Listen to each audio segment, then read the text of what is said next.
Welcome to Fiction Audiobooks. If you enjoy the content, like and subscribing would be greatly appreciated. If you have any recommendations for novels, comment below. Please join my Patreon at https://www.patreon.com/fictionaudiobook. Chapter 1, Dance With Me, King of Knights. March 7, 507 AD, clear skies.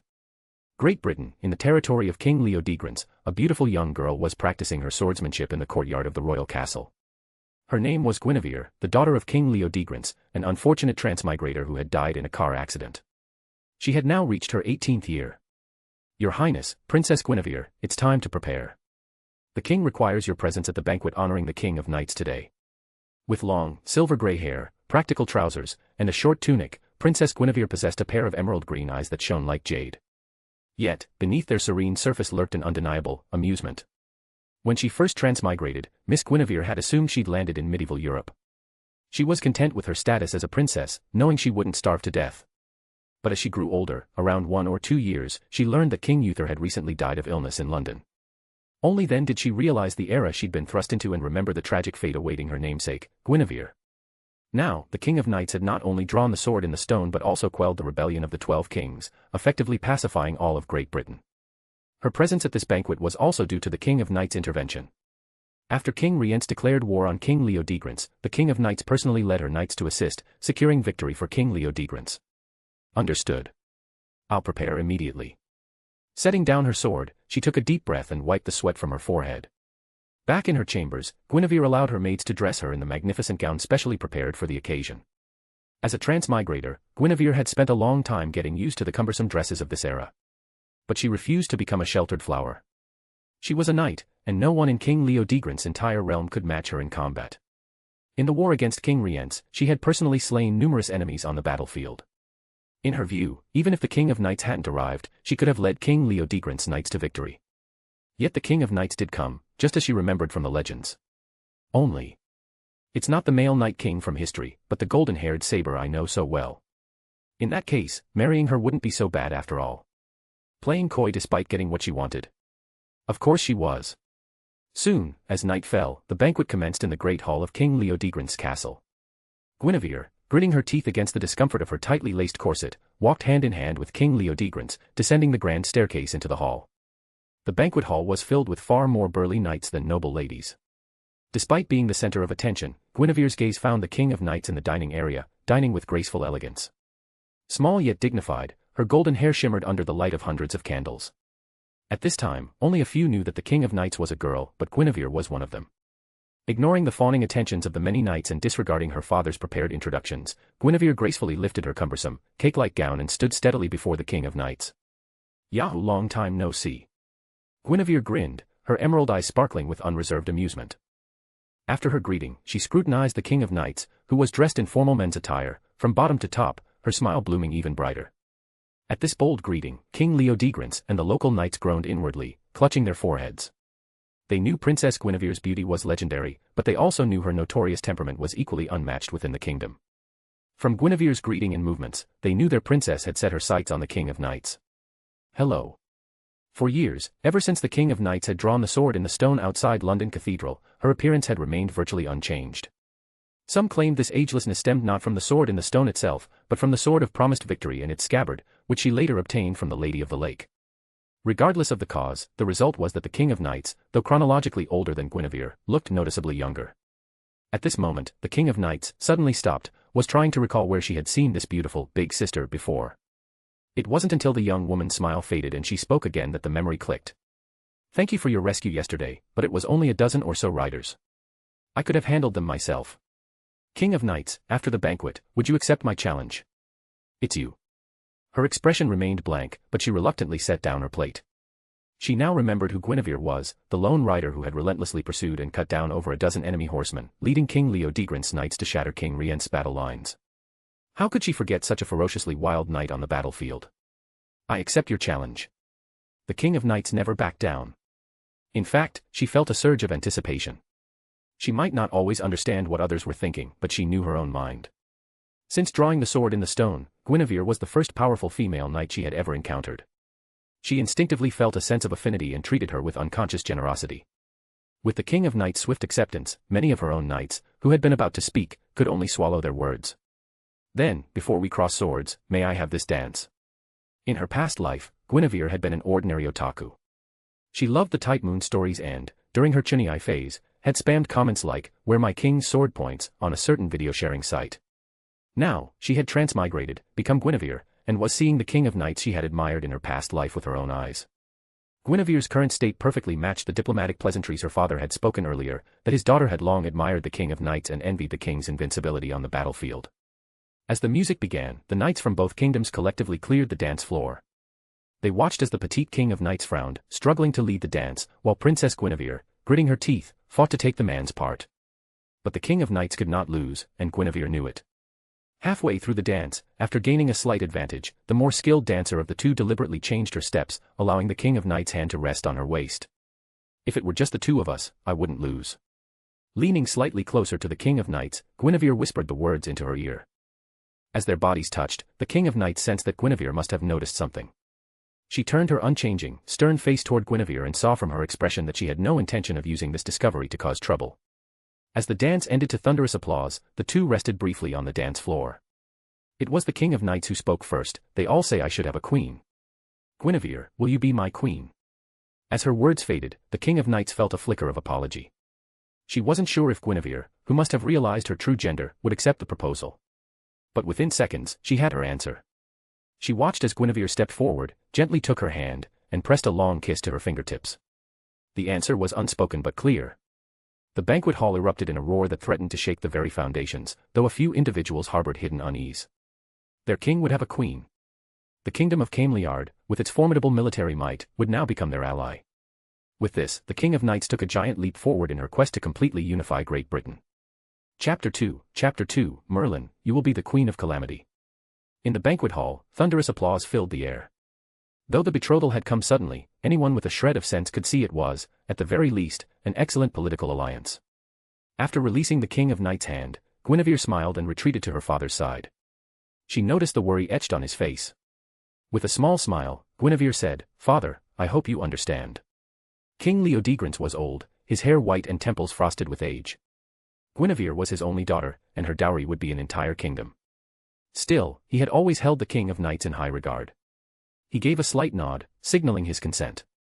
Just as he was about to approach the King of Knights to speak, her sworn brother, Kay, and a strikingly handsome, white-haired magician stepped before him. They offered standard greetings, but as great mage Merlin, clad in a lace-trimmed white cloak and still holding his staff in the banquet hall, began to introduce himself to Guinevere, she couldn't resist throwing a punch. The fist stopped just inches from his still smiling, handsome face, intercepted by Kay's crossed arms. The impact tore the sleeves of Kay's formal attire, revealing bulging muscles. Caught off guard, Kay was forced back half a step, clearly at a disadvantage. The sudden blow froze the atmosphere. The knights from both kingdoms, who had been raising their cups in celebration, instantly drew their swords, the air crackling with tension. The King of Knights looked up from the dining table, her gaze questioning. Guinevere retracted her fist, stepping back to glare at Merlin's still smiling face. "I just heard the story of how great mage Merlin advised King Uther," she explained, "and I didn't like the sound of it." It was the year 507 AD, and Great Britain was once again mired in endless wars. Even among knights, few could uphold all the chivalric virtues. Fewer still was the great mage Merlin, who possessed clairvoyance, the ability to see the future, but whose moral compass was notoriously unreliable. Hearing Guinevere's explanation, Kay, who had taken a minor blow, burst into raucous laughter. The King of Knights had been fostered in his home since childhood, so Kay had frequently encountered Merlin. He was undoubtedly one of the top 3 people in the banquet hall qualified to speak on just how unreliable and detestable the great mage truly was. "Mage Merlin," Kay boomed, "I told you. The story of you persuading King Uther to disguise himself as the Duke of Tintagel and sneak into the bed of the then Duchess of Tintagel will forever nail you to the pillar of shame." Guinevere's explanation had left room for plausible deniability, and everyone had pretended not to understand. But with Kay's blunt outburst, even Merlin, thick-skinned as he was, couldn't help but look awkward. When the King of Knights drew the sword in the stone and, in the capital, demanded the submission of the regional kings who had been warring for over a decade, her true parentage was revealed. She was the son of King Uther and the Duchess of Tintagel, whom he had taken by force, named Arthur Pendragon. However, she was not born after Uther made the Duchess his queen. Instead, she was conceived during the war between the king and the duke, when Merlin instigated Uther to sleep with the Duchess. As a result, the regional kings, already unwilling to submit to the legend of the sword in the stone, declared the King of Knights a bastard with no right to the throne and waged war against her. Thus, while the King of Knights was Great Britain's destined ruler chosen by the sword in the stone, her authority was forged entirely through her own blade and spear. For this reason, none of the knights loyal to the King of Knights in the banquet hall wavered. Their allegiance was not to the sword of selection, nor to Uther's bloodline, but to the petite King of Knights standing before them now. "My apologies," Guinevere said. "I truly just wanted to punch Merlin. Like all of you, I admire the King of Knights himself." Kay was still laughing, Merlin's expression remained awkward, and the King of Knights' followers looked at Guinevere with complex emotions. Only after Guinevere's declaration did King Leodegrance Knights finally abandon their thoughts of fighting. They had either watched Guinevere grow up or grown up alongside her. On the battlefield, she was their vanguard and commander, their acknowledged young lady. Influenced by Guinevere's attitude, their expressions toward Merlin turned hostile. It wouldn't have been surprising if a few of them had decided to finish what Guinevere had started. Similarly, since Guinevere seemed genuinely pleased with the King of Knights, after she spoke, the knights of the kingdom of Camiard all performed the salute a knight owes to their lord's consort. In response, Guinevere received the same respectful salute from the King of Knights' own knights. With that, the matter of Guinevere's fist-swinging and the discussion of King Uther's stories was considered closed. However, her displeasure with Merlin was now plain for all to see. If Merlin were to say anything else in the future. No, the great mage Merlin, who could still see the future, was merely contemplating whether to share his vision with the King of Knights in the form of another prophecy. "My king, she is indeed powerful and beautiful, but she will inevitably bring you calamity. You must not keep her." This was what the great mage Merlin had planned to tell the King of Knights before this incident, once he saw that fate had truly brought them together as destined. As for the awkward scene that had embarrassed him, Merlin hadn't actually seen it. His foresight didn't cover every minor detail. If the future were a story, Merlin's future sight could only perceive its broad outline. "Since you already despise me, and your admiration for the King of Knights seems genuine, I will tell you the future I have seen. You will cause the King of Knights' kingdom to fall. If you truly admire her, please leave her side at the appropriate time." Merlin spoke this doomed prophecy, a clear attempt to dissuade her from continuing. But Merlin didn't know that Guinevere was a transmigrator. She knew far more about the future than he did, and more importantly, she was attracted to women. In the banquet hall, no one noticed Merlin's warning. Guinevere shook her fist at him. Even though she knew and understood, being told this so bluntly left Guinevere extremely uncomfortable. Unlike Merlin, who chose to follow the future's course, Guinevere had no intention of submitting to it. Without a system or any knowledge of magecraft, all Guinevere had was her thorough knowledge of the future and the martial prowess she had honed through 18 years of relentless self-training. She smiled and said to Merlin, "I've told you before, I admire the King of Knights himself, standing right here. I will be a more fitting queen consort than anyone could ever imagine." Before becoming Guinevere, she had fantasized about getting close to the King of Knights. If this bond was something fate intended to sever, then she would sever fate first. In the banquet hall, everyone understood that Merlin must have whispered something to her. In response to Guinevere's declaration, the King of Knights knights once again paid their respects, their approval now more than just a formality. Chapter 3, King of Knights, Smile. The next day, on the vast plains outside King Leodegrance castle, the King of Knights, her betrothal secured, prepared to return immediately to her kingdom. "Princess Guinevere, must you really go through with this fight?" Under a clear blue sky with white clouds, banners fluttered in the wind. Dozens of knights stood arrayed behind the King of Knights and Guinevere. This was both a farewell and a continuation of the agreement made at last night's banquet. Since everyone, including the King of Knights and Guinevere, had drunk a bit too much, their duel had been postponed. "You are no knight," Guinevere replied to Merlin's question. Mounted on her tall horse, the smiling beauty wore light attire with a sword at her waist. "You wouldn't understand that for knights, the clash of weapons is the best way to bear one's heart." Though her retort was laced with sarcasm, it drew hearty laughter and approval from the knights on both sides. When two knights clash, their true character is often revealed through their combat style. "Exactly. We'd also like to witness Her Highness Guinevere's skill," one knight added. "Besides, the king and Her Highness are already betrothed. This is practically a family matter, a friendly spar won't harm their relationship." From drawing the sword in the stone to nearly pacifying all of Great Britain, the King of Knights had gathered an ever-growing number of followers. Among them, the most respected were Gawain, known as the Knight of Maidens, and Lancelot, the most virtuous of all knights. At this moment, Lancelot was absent, Kay was still drunk, and the King of Knights had already ridden ahead. Thus, it fell to Gawain to smooth things over for Merlin with a smile. He couldn't help but feel that overnight, the future queen, who smiled at everyone except Merlin, had only deepened her prejudice against the mage. After speaking, the handsome knight with short, golden-gray hair reined in his warhorse, watching as Guinevere followed closely behind the King of Knights, riding further ahead. In his eyes, his petite king remained cold and imposing, her aura flawless. And Her Highness Guinevere, his future queen, faced the king's battle intent, forged from hundreds of wars, yet remained unfazed, even eager for the fight. Impressive, another knight murmured. Is this the knight princess of King Leodegrance, the one who's also undefeated in 100 battles? No wonder she has the confidence to challenge our king repeatedly. Bedivere, you seem to hold this queen in high regard, Gawain remarked. Bedivere, like Gawain, was one of the earliest knights to follow the King of Knights. However, his martial prowess was weaker, so he rarely commanded troops alone. Instead, he often served as the king's attendant knight. In essence, wherever the king went, he was almost always there. As the king and queen, whom they were all beginning to accept, exchanged the formal courtesies of a duel on horseback, the knights fell silent. A gentle breeze swept across the plain, rustling the hand-high green grass. After creating some distance, both the King of Knights and Guinevere dismounted. I didn't bring a lance. Shall we fight on foot? Guinevere asked. Fine. I'm curious about your sword. Will you be using it? Fine. How about a smile? Fin dash. The word fine died on her lips. Dismounting, the King of Knights, lost in thought until now, finally snapped back to the present. Last night, Merlin had warned her, but Guinevere's performance in the banquet hall had already left a deep impression. Now over 100 meters away, certain the other knights couldn't overhear their conversation, the King of Knights spoke. Guinevere, do you truly know that I am a woman? Ever since she drew the sword in the stone, the King of Knights' body had ceased to grow. From that day on, her life had been nothing but war.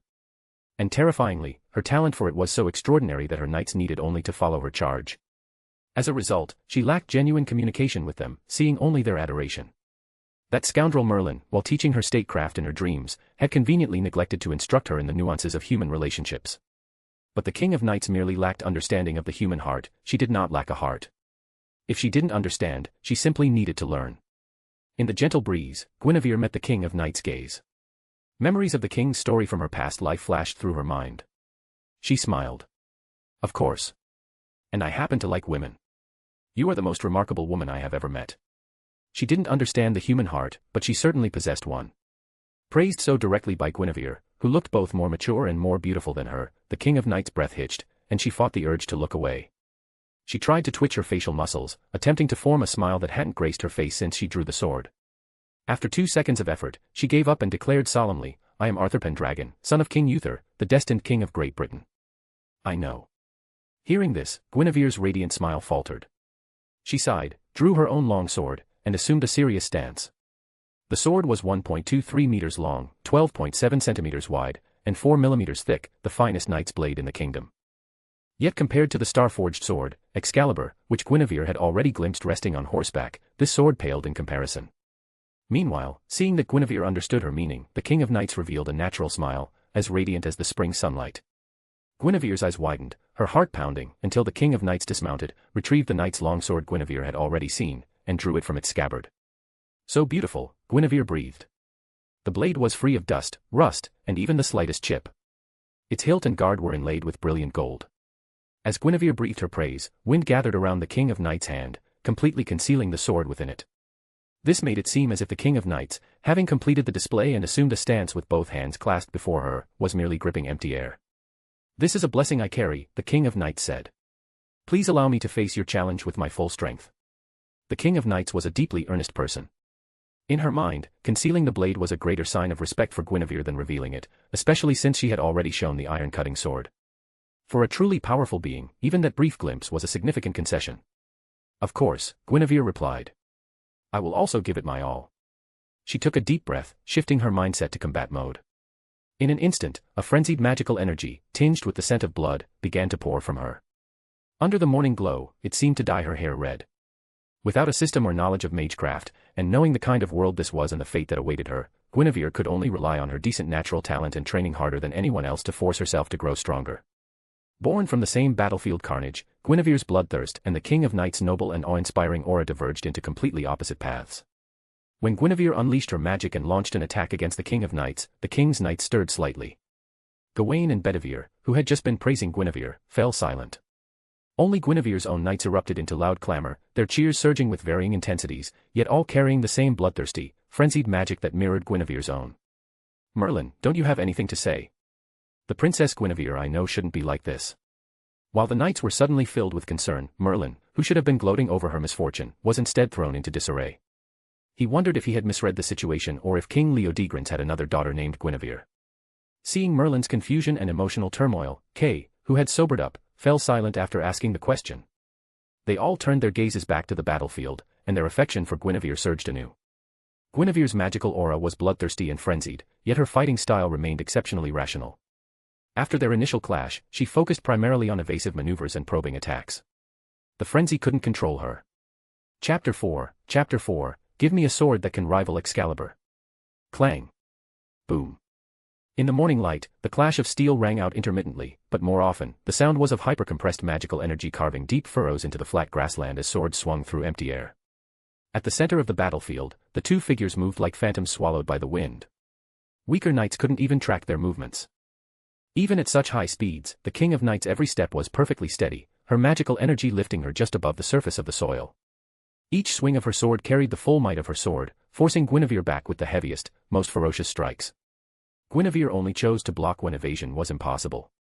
In contrast, after gauging the King of Knights' strength with her initial surprise attack, Guinevere opted to dodge and observe, occasionally thrusting her sword toward openings she had baited out.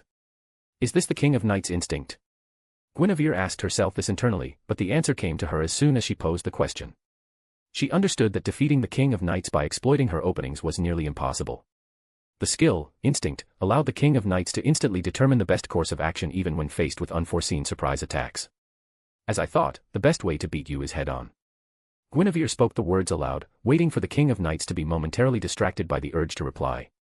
Then, she launched a surprise attack, aiming for the King of Knights' sword hand. The King of Knights' open mouth snapped shut. She sank her stance, and a heavier sword strike intercepted Guinevere's blade. The violent collision of magical energy and steel erupted from the point of impact, creating the loudest explosion of the battle so far. A moment later, with a low crack of shattering steel, Guinevere, who held the advantage in raw strength, chose to retreat. A new chip appeared on her sword, and a fleeting look of heartache crossed her face. Then, Guinevere changed her stance, mirroring the very first one the King of Knights had taken at the start of the battle. Guinevere's left foot stepped half a pace ahead of her right, both hands gripping her sword before her. From the moment I gained consciousness, I've strived to master every skill that could make me stronger. I learned the sword techniques of every knight under my father's command. At the age of 15, I finally integrated all my learned skills on the battlefield, forging a sword technique truly my own. Now, every knight in the kingdom of Camiard wields this technique. As she spoke, the battle raged on. Yet Guinevere wasn't using the sword technique she claimed to have mastered. Instead, she was mimicking the King of Knights' earlier style, which naturally put her at a disadvantage. She lacked the King of Knights' high-level instinct, and her mastery of the technique paled in comparison. With each clash of their long swords, the King of Knights added more scars to Guinevere's blade. But the more victory she claimed, the stronger the unease grew in her heart. She had already fallen for Guinevere's trick once. She tried to dismiss these words as mere distractions, but she couldn't. Halting her offensive and retreating into a defensive stance, the King of Knights decided to play it safe until she could discern the source of the danger. She would wait for Guinevere to reveal her true strategy. Leodegrance swordsmanship. I've heard of it and experienced it on the battlefield. But I still won. The King of Knights' unwavering composure caused Guinevere's lips to tremble slightly. Guinevere understood, the King of Knights harbored no ill intent, she was simply expressing genuine admiration and stating a plain truth. Protected by a shield of wind, the King of Knights' unarmored blue combat dress remained spotless throughout the battle. In contrast, the hems of Guinevere's casual trousers had already accumulated mud and stray leaves. I've been using it since the very beginning of the fight. As a transmigrator, Guinevere had read countless wuxia novels in her previous life.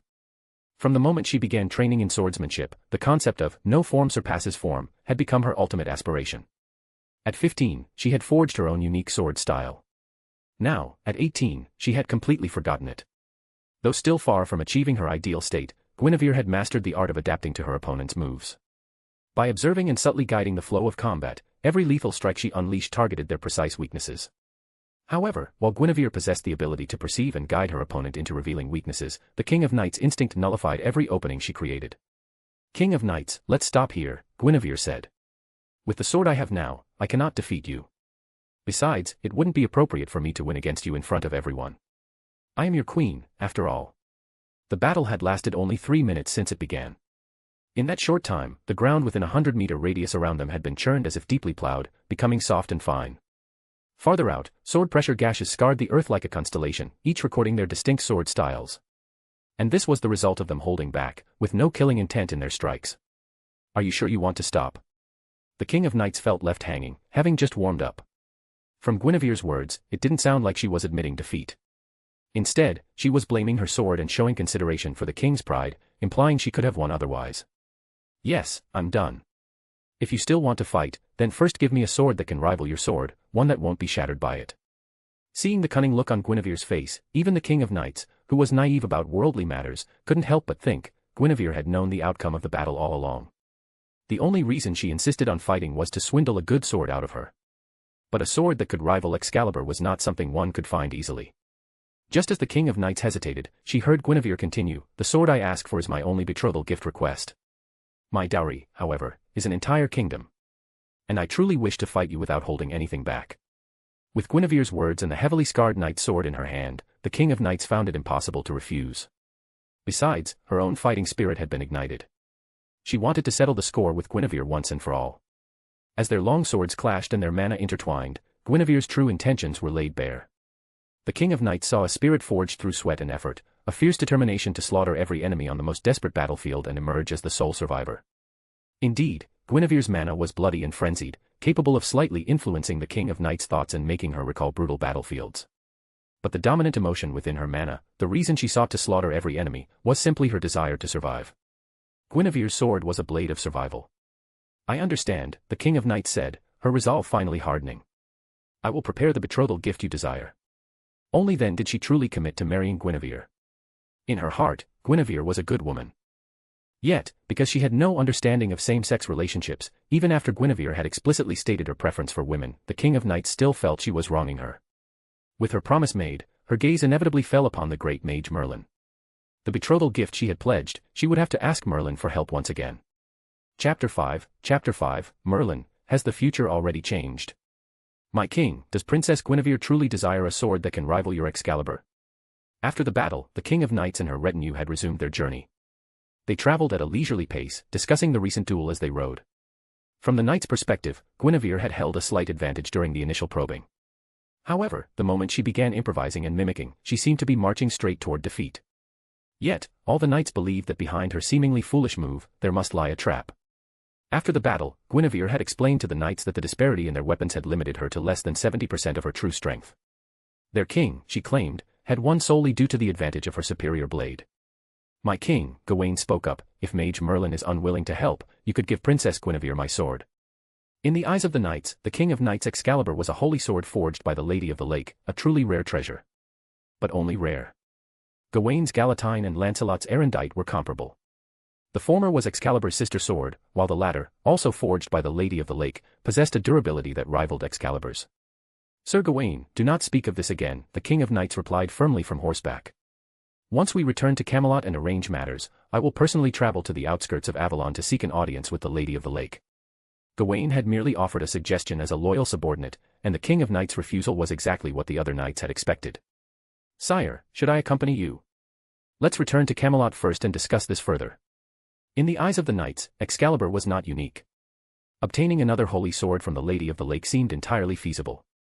Through repeated requests, combined with the King of Knights' genuine words, devoid of calculation, the flower-like Merlin grew increasingly flustered under the knight's scrutiny. He waved his staff, his hand resting weakly on his forehead, devoid of any authority. "Knight Gawain, the capital hasn't even asked me yet. How can you assume I wouldn't help obtain another holy sword?" "Merlin, then you are willing to help." Merlin usually only offered cryptic prophecies, showing no interest in anything else. His presence at Guinevere's side stemmed solely from her pivotal role in the future he had foreseen. "Knight Gawain, I may be unreliable at times, but I'm still trustworthy, aren't I? Besides." "Besides what?" Merlin swallowed the rest of his sentence. Having sensed Guinevere's magical aura firsthand, Merlin realized the future he had glimpsed had already begun to diverge. But before returning to Avalon to consult with the Lady of the Lake, he resolved to keep his misgivings to himself. As Merlin paused mid-sentence, several seconds passed before he suddenly bowed in farewell, saying with a cheerful laugh, all right. King, I'll head back to Avalon for now. Once I have a lead on the Holy Sword, I'll send you a dream to inform you." With that, Merlin leaped off his horse and sprinted away, faster than the steed itself. It seemed he intended to run all the way back to Avalon. Meanwhile, in King Leodegrance territory, Guinevere was leading her knights back to their encampment. Having spent 18 years in this realm, Guinevere had not only honed her combat skills and magical abilities but had also gathered a loyal following of talented individuals. Tristan, do you think it's dishonorable for me to seek the holy sword through such means? Your Highness, are you underestimating the meaning of dishonorable? In our eyes, a knight's pursuit of a worthy sword is perfectly reasonable. The red-haired man, his eyes closed as if sealed shut, possessed a face as beautiful as a demon's. Beneath his thick white cloak, he gently played a weapon that resembled both a bow and a zither. The zither's melody tinkled like water flowing over stones. Tristan, what do you think of the King of Knights? He's a capable ruler, but whether he's a virtuous person remains to be seen. The small British Isles were divided into over 100 kingdoms, both large and small. Tristan, whom Guinevere had won over, was the prince of one of these kingdoms. Tristan's father had died before his birth, and his mother perished in childbirth. Orphaned, he was raised by his uncle, King Mark. Historically, if Guinevere hadn't invited him to join the Round Table as a knight of the kingdom of Camiard. In the future, Tristan would slay a Round Table knight who challenged King Mark, and through this fateful encounter, he would fall in love with the daughter of that knight's sister. By a twist of fate, he would personally deliver his beloved to King Mark to become his queen. Ultimately, he would die by King Mark's treacherous backstab while playing the lute for the queen. But at least for now, Guinevere believed Tristan's future destiny had already been altered. Reflecting on her past life memories, the most profound impression Tristan had left on Guinevere in fate was his parting words to the King of Knights. The King of Knights does not understand the human heart. He's a good king, but is he a good person? Tristan, I entrust you to observe him closely and tell me whether the King of Knights is truly a good person. The smile lingered on Guinevere's face as they chatted idly. The sound of approaching hoofs grew louder, nearing her father's castle. But as they reached the drawbridge, Guinevere reined in her horse, bringing it to a halt. According to her calculations, the sword she desired would surely be hers. Therefore, her next step was to continue preparing her dowry and strive to rewrite the tragic fate etched in history for herself and the King of Knights. Once, before learning that the King of Knights was actually Miss Artoria, Guinevere had envisioned unifying Great Britain herself to reshape her destiny. But after learning the King of Knights was Artoria, her vision shifted. She now wished to become Artoria's queen, working together to alter their shared destiny. Yet, regardless of how Guinevere's plans evolved, her preparations remained consistent. Let's visit the farmstead. In Great Britain, kingdoms were divided into territories ruled by various kings. Most of these kings controlled only farmsteads and small towns, few possessed cities as part of their domains. King Leodegrance, whose territory lay along the upper Thames River, was one of the rare monarchs with a city in his domain. But Guinevere chose to visit the farmstead rather than the city, because her preparations over the years had focused primarily on the farmstead. Your Highness, should we notify the farmstead guard? No need. Nor do I require such a large escort. Except for Tristan and his 10 knights, the rest of you return to my father and report our arrival.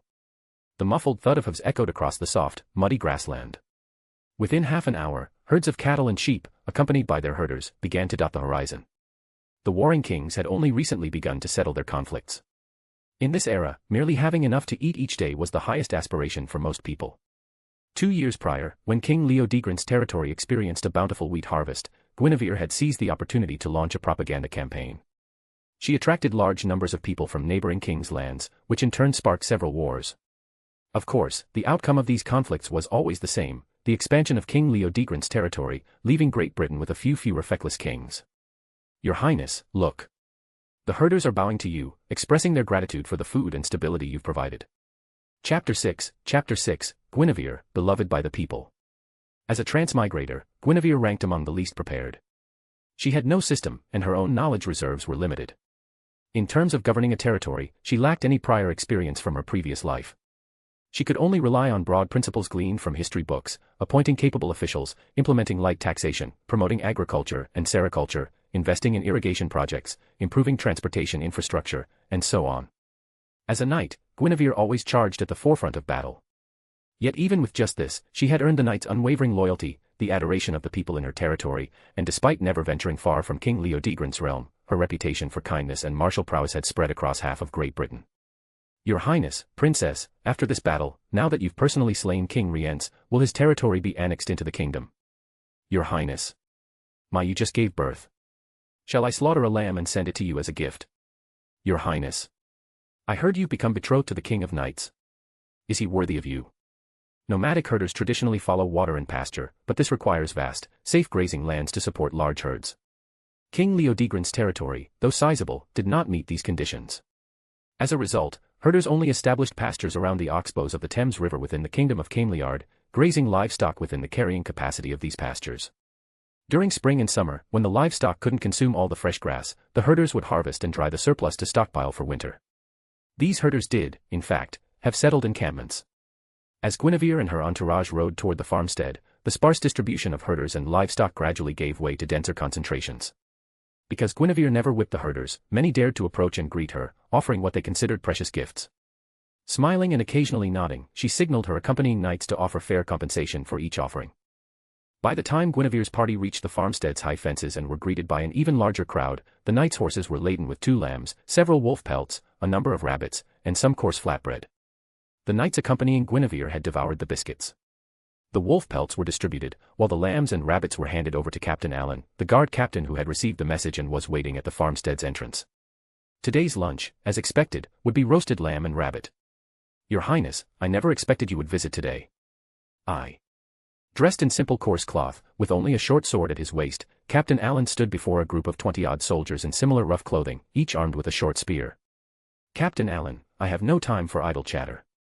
I'm here to inform you that you must prepare 30 oxen, 300 warhorses, and 3,000 sheep within 6 months. This is part of my return gift to the King of Knights.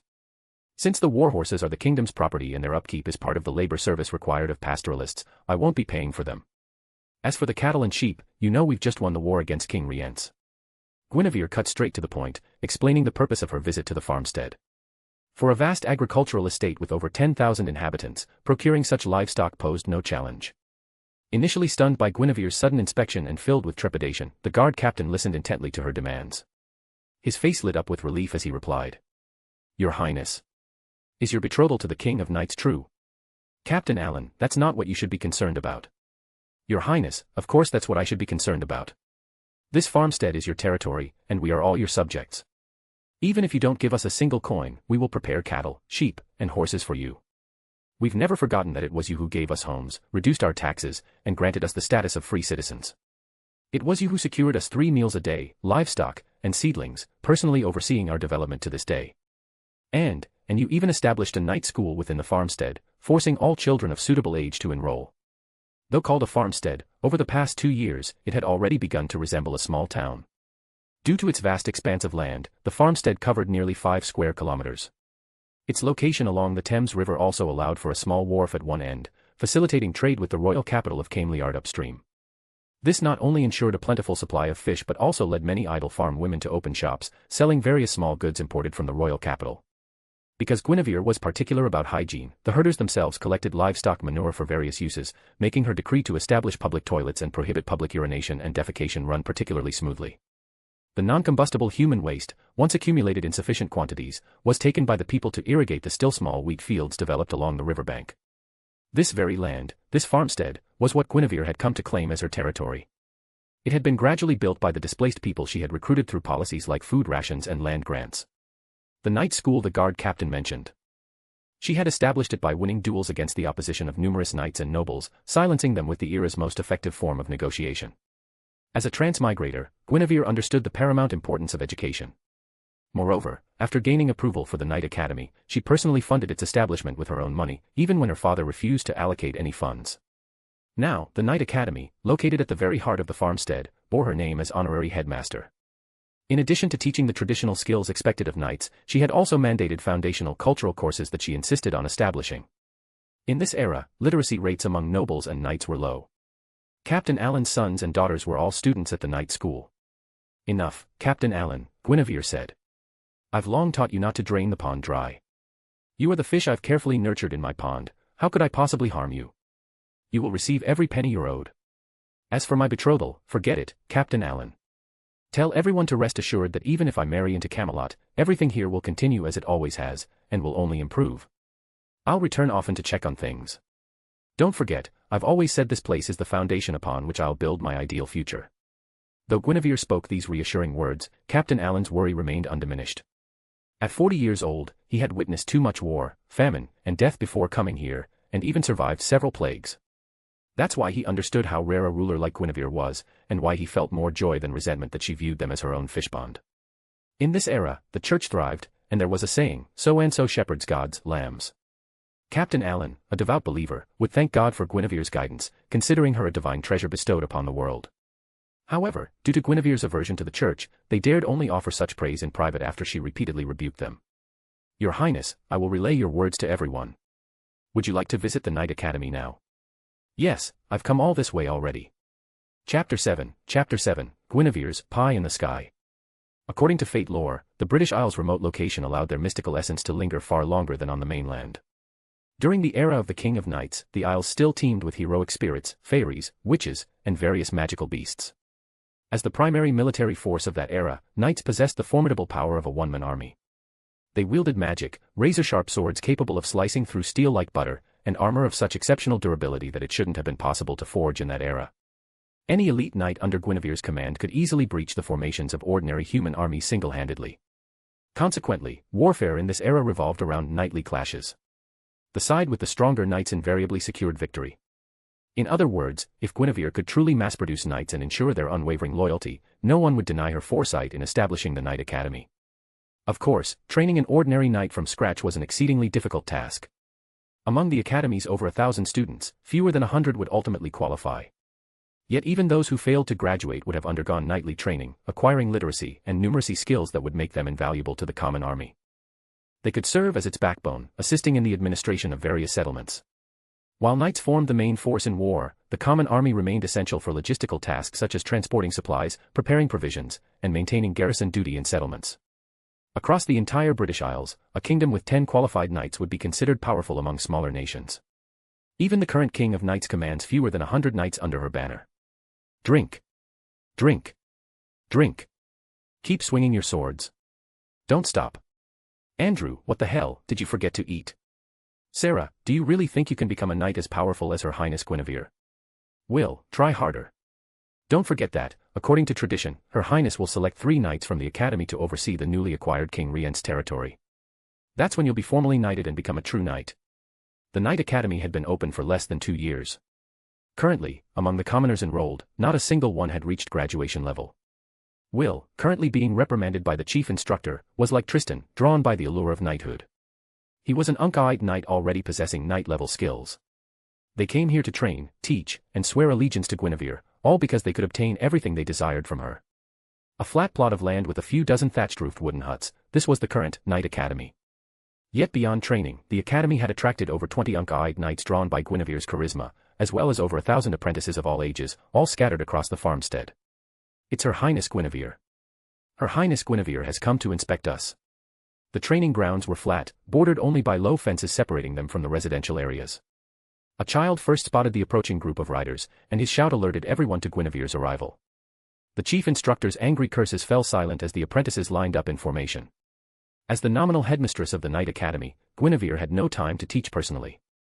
Instead, drawing on her memories of university military training, she had written a detailed training manual for Knight Morholt, who oversaw the academy. The apprentices' first lessons focused on discipline, obedience, and understanding that their food, clothing, and education were all due to Guinevere's benevolence. And Knight Morholt. If the stories Guinevere knew held true, he would become a round-table knight destined to challenge King Mark in the future. He would be slain by Tristan, and his niece would become Tristan's beloved. By coming here, he was walking into a trap Guinevere had set early to undermine the King of Knights' inner circle. Knight Morholt, Guinevere said, I've come merely to observe and to ask you to decide whether you will remain at the Knight Academy to teach when I marry the King of Knights, or whether you will join me in battle under the King of Knights' banner. I will follow my original plan and strive to persuade the King of Knights to abolish all feudal lords in Great Britain, effectively unifying the nation. Replacing feudal lords with knights was Guinevere's temporary solution. While this strategy wasn't perfect and carried significant long-term risks, it offered one key advantage: once knights swore loyalty, their allegiance rarely wavered, drastically improving the current situation where feudal lords frequently rebelled. At the head of the formation, Guinevere stopped speaking after painting this rosy picture. Though she wasn't a natural orator, her radiant smile and beauty were enough to stir romantic fantasies in her fond disciples and the unc-eyed knights. At that moment, she was in a thatched-roof cottage, speaking privately with Sir Morholt, a knight who had already sworn fealty to her and accepted her knighthood. Sir Morholt's fiefdom lay just beyond this farmstead, a plot of undeveloped territory granted by Guinevere. Your Highness, I will stay and redouble the training of these men until your wedding. Several of the senior apprentices show remarkable talent, they may have a chance to accompany you to Camelot City. Guinevere nodded silently. Sir Morholt was a seasoned knight, known for his composure and prudence. His martial prowess rivaled all but Tristan's. Entrusting him with the Knight Academy filled Guinevere with confidence. Of course, this was also because Guinevere had few other suitable candidates under her command. She would be taking Tristan to Camelot, and he was still quite young. Sir Morholt, please finalize the evaluation and provide me with the list of knights to be sent to King Rience's territory as soon as possible. Yes, Your Highness. Inside the thatched hut, the door stood wide open as Guinevere continued discussing matters with Sir Morholt. Once they had nothing more to discuss and emerged, the knights under Tristan's command were already engaged in training. Forming a battle formation of 9, they faced off against the Academy's unveiled knights, who outnumbered them by more than double. Their magic pulsed with bloodlust and madness, all wielding the princess sword technique Guinevere had perfected at the age of 15. Moving as a single entity, their diverse magical auras clashed against the unveiled knights, who, despite their numbers, retreated steadily under the coordinated assault. Observing the sparring match in the training grounds, Guinevere made no move to intervene. She deemed this trial necessary, for she would soon lead these 9 knights and many others to Camelot City. Having secured the unveiled knight's loyalty with the promise of knighthood, she now needed to forge that loyalty into true devotion through the crucible of combat. Soon, all 9 knights had sustained minor injuries, but they had emerged victorious. Afterward, Guinevere raised her sword, its edge now jagged with chips, and systematically trampled over the defeated unveiled knights. Is that all you've got? You think you're ready to seek knighthood in King Rience's territory? Even among knights, there were ranks and distinctions. After their defeat, these knights felt utterly humiliated. Toward the royal guard, they vowed to exact brutal revenge in the future. As for Guinevere, since she was their liege lord, and a beautiful woman at that, they could only aspire to surpass her someday. This single battle ignited an unyielding desire within the unveiled knights to grow stronger. When lunchtime arrived, Guinevere seized the opportunity to host a grand feast. However, with so many knights present, the gifts offered upon her arrival proved woefully inadequate. Undaunted, Guinevere used her own funds to purchase 100 sheep for the celebratory banquet. In addition to the knights and the Knight Academy apprentices, the entire population of the farmstead received a month's tax exemption as a reward. Every era has its limitations. Without overwhelming force, Guinevere could only stay half a step ahead of her time. Rejecting ceremonial bows. Preaching universal equality. The commoners would only think Guinevere had gone mad. Chapter 8, Imitation, Excalibur. Every joyous feast must eventually end. Amidst daily affairs and preparations for her grand wedding, half a year slipped by easily. Half a year later, the great mage Merlin arrived alone, bearing the holy sword as a dowry, marking the final countdown to Guinevere's pre-wedding days. Your Highness Guinevere, are you satisfied with this sword? Merlin remained unchanged from half a year ago, his appearance eternally frozen at its most handsome and punchable. In King Leodegrance' castle, within the same banquet hall as before, only Guinevere, Merlin, and Tristan, her guard, were present. As Merlin drew the long sword from its scabbard, Guinevere raised it high. One moment she laughed, the next she couldn't. Overall, the sword was identical to Excalibur in shape and form, save for the absence of any inscription on its blade. This wasn't a pair of wedding swords, it was more like Excalibur Mark II, or perhaps imitation, Excalibur. Just as Merlin had said, this sword had undoubtedly been crafted by the Lady of the Lake and her fairy kin in Avalon.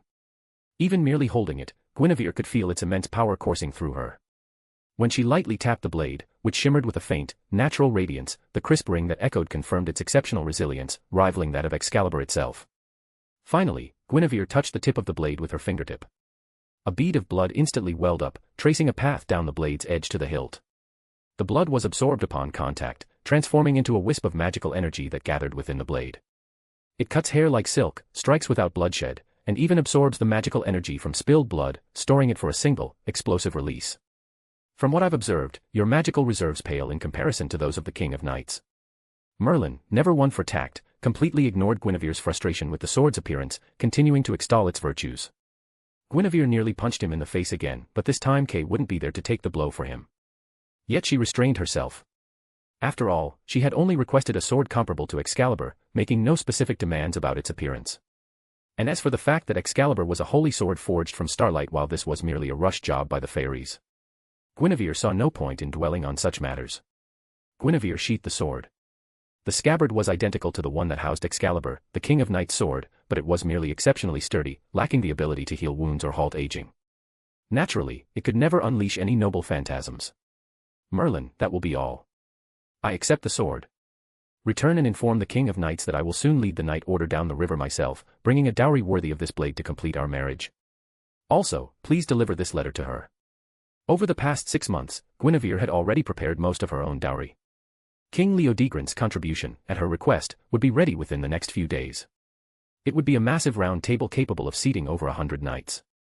At its very center, embedded within the wood, would be the cruciform round shield Guinevere had obtained in battle. The day she acquired the shield and saw the fairy script etched upon its surface, she knew its destiny, and realized she was still bound by fate's manipulations. In Le Morte d'Arthur, the round table of the King of Knights, along with King Leodegrance' dozens of knights, formed Guinevere's dowry. Guinevere would only add to her dowry, never privately claim the round table. After seeing Merlin off, news of Guinevere's betrothal gifts quickly spread throughout the kingdom of Camiard. The people rejoiced and lamented, until the round table, crafted according to Guinevere's specifications, was completed and their princess ordered them to set out at the appointed time. "Hey, Tristan, your highness's safety in Camelot City is entirely in your hands. Don't let her suffer any mistreatment." "I understand." How large was the round table, capable of seating over 100 knights? Its diameter measured a staggering 50 meters, large enough to serve as a ship on the Thames River. It was only thanks to the lingering magic in Great Britain that even the weakest knights possessed the strength to lift over 1,000 kilograms. This allowed Guinevere's entourage to transport the massive round table by harnessing the river's current when the Thames was wide. When the river narrowed, just 10 of the knights traveling with her could easily lift the table and carry it forward. With the round table, over 70 knights, and Guinevere's demands for livestock, horses, and accompanying herdsmen and soldiers, their procession was a grand spectacle, even more impressive than the military campaigns of most small kingdoms. In reality, Guinevere's journey to Camelot was merely a side quest to crush any rebellious forces along the way. "Your Highness, why did you kill the king here again? He spoke insolently to me and dared to poison our water source. Did he not deserve to die? But now that you've killed the king, who will govern this place? If we leave it to the slain king's heirs, this kingdom will remain a thorn between Camelot City and the royal capital of Camiard. Then we'll follow tradition, send the heirs to my father to be raised, and appoint 3 knights from our escort to temporarily govern this territory." "Yes, your highness." Initially, some under Guinevere's command criticized her bloodthirst. But as she relentlessly provoked conflicts, systematically purging every small kingdom standing between Camelot City and the royal capital of Camiard, the knights gradually understood her true intentions. As each small kingdom was cleared, 3 knights would remain to be enfeoffed, their vested interests only growing as they drew closer to Camelot City, making the remaining knights increasingly zealous. Of course, this was also because Guinevere and her retinue had cleared every kingdom along their path, leaving none standing. By the latter half of their campaign, the few remaining kingdoms had pulled their knights into a single army, waiting for Guinevere's forces along their anticipated route of advance. Moreover, by this point, with Tristan the only knight Guinevere had deliberately kept by her side, her most trusted knights had already been granted lands and titles. This had significantly diminished both the size and elite status of her remaining forces. "Your Highness, this should be the final battle before we reach Camelot City." Strings plucked, producing a beautiful melody. Guinevere's remaining knights numbered just over 50, while the accompanying shepherds and soldiers had retreated 10 miles behind the battlefield. Opposite them stood the coalition of the 5 kings, barely over 100 knights, an amassed force of nearly 10,000 ordinary soldiers, arrayed in battle formation. The fact that these 5 kings could muster such a large force indicated they were among the most powerful rulers in the realm. Their kingdoms, located near Camelot City, had likely benefited from the King of Knights' rule, which demanded only obedience. Excellent. There are no knights of the King of Knights in their ranks. The battlefield lay beside the Thames River, its waters roaring incessantly. The massive round table was bound over the river's surface, effectively bridging a section of the waterway. Throughout their advance, Guinevere's greatest fear had been a warning from the King of Knights or, worse, direct hostility from the knights under her command. "Your Highness, since the event you feared has not come to pass, does this mean the King of Knights, upon receiving your letter, now shares your desire for lasting peace in Great Britain?" Tristan continued to pluck the strings of his instrument. Amidst the music, Guinevere's seemingly vulnerable forces remained calm and composed, further agitating the already strained coalition of the 5 kings. Finally, one of the kings could bear it no longer and drove the trembling united Commoner Legion forward as a probing force. "Order, retreat. Create an opportunity for the enemy's common soldiers to distance themselves from their knights." By driving forward common soldiers instead of leading his own knight order in a charge, the 5 kings had forfeited all moral authority in this era's warfare, branding themselves as tyrants worthy of overthrow. "King of Knights, you will come, won't you?" Guinevere murmured softly to herself as she retreated. Chapter 9, The King of Knights stands here. Under the same blue sky, 10 miles behind the coalition of the 5 kings, the King of Knights and his party waited, having received Guinevere's letter in advance and thinking of her. "Your Majesty, are you certain you wish to follow Princess Guinevere's suggestion? Her proposal would undoubtedly put you at odds with all of Great Britain. Even many of your own knights would likely disapprove." Guinevere's letter advocated abolishing the various kings and unifying Great Britain under the royal court, with knights and officials appointed centrally to govern the entire kingdom. This, she believed, was the only way to secure lasting peace. To knights like Gawain, this proposal seemed far too extreme. Many knights serving the King of Knights were descended from the former royal lineages. Implementing such a plan would inevitably cause the King of Knights' own forces to fracture. Regardless, the King of Knights replied, "She will be my wife. I must first win this war for her." Clad in silver-white armor, her face hidden beneath a lion-headed helm, the King of Knights had chosen a massive, spiraling lance as her weapon for this mounted battle. Rangaminiad, the lance's name, possessed power comparable to the King of Knights' holy sword, Excalibur. As the king gripped her lance, poised to charge, the 20-odd knights following her, Gawain, Kay, Lancelot, and others, drew their own weapons, awaiting her command. Regardless of their reservations about Guinevere's counsel, the king had issued her order, and their duty was to secure victory for her. "Master Merlin," she murmured, "in your vision, is Guinevere's proposed future one we can reach?" 10 miles, neither close nor distant, lay between them and the enemy knights. To avoid detection, they needed to employ certain measures. For instance, enlisting the unexpected aid of Merlin, who had agreed to cast a concealment spell. "My king," Merlin replied, "the future I glimpsed earlier has grown increasingly hazy. The only clear part, however, is something I cannot reveal to you." Such was Merlin, a powerful being, half incubus, half human, who cherished humanity but held no particular fondness for any individual. The sole clear vision he withheld foretold the Round Table Knights' inevitable collapse and the Night King's tragic demise. Even if he had personally raised the King of Knights, he wouldn't have minded her tragic death. At least, that was the Merlin she knew now. Clang. The sound came from the King of Knights clenching her unarmored left hand, the steel gauntlet clashing against itself. Ever since she gained consciousness, Merlin had appeared in her dreams, declaring her the destined King of Great Britain. Every night, he taught her strategies for ruling the kingdom. In a way, the King of Knights regarded Merlin as half a father. To repay this affection, she never complained about the grueling training she endured while awake, or the relentless study of statecraft during her sleep. She willingly accepted that every hour of her 24-hour day was dedicated to work, that her entire life existed solely to fulfill the prophecy Merlin had spoken of. She lived like a machine, never daring to relax for a moment. Desperate to glimpse the future Merlin kept hidden, the King of Knights had hoped he would provide more specific guidance. But the bastard great maid she considered half a father remained silent. Beneath her visor, the King of Knights was lost in confusion, unsure whether her rare stubborn insistence on marrying Guinevere, against Merlin's warnings, was right or wrong. At that moment, the King of Knights recalled Guinevere's radiant smile at the banquet, her playful attempts to steal the male dance steps, and the undisguised excitement on her face when she learned the King of Knights was a woman. The King of Knights felt a pang of guilt toward Guinevere. By marrying her, she would inevitably be denied a normal marriage. "Master Merlin, dispel the concealment magic," the king commanded. "Lancelot, ride ahead and declare our arrival to the coalition of the 5 kings, and declare war." The king's voice remained steady, betraying no emotion to the knights who had served her for years.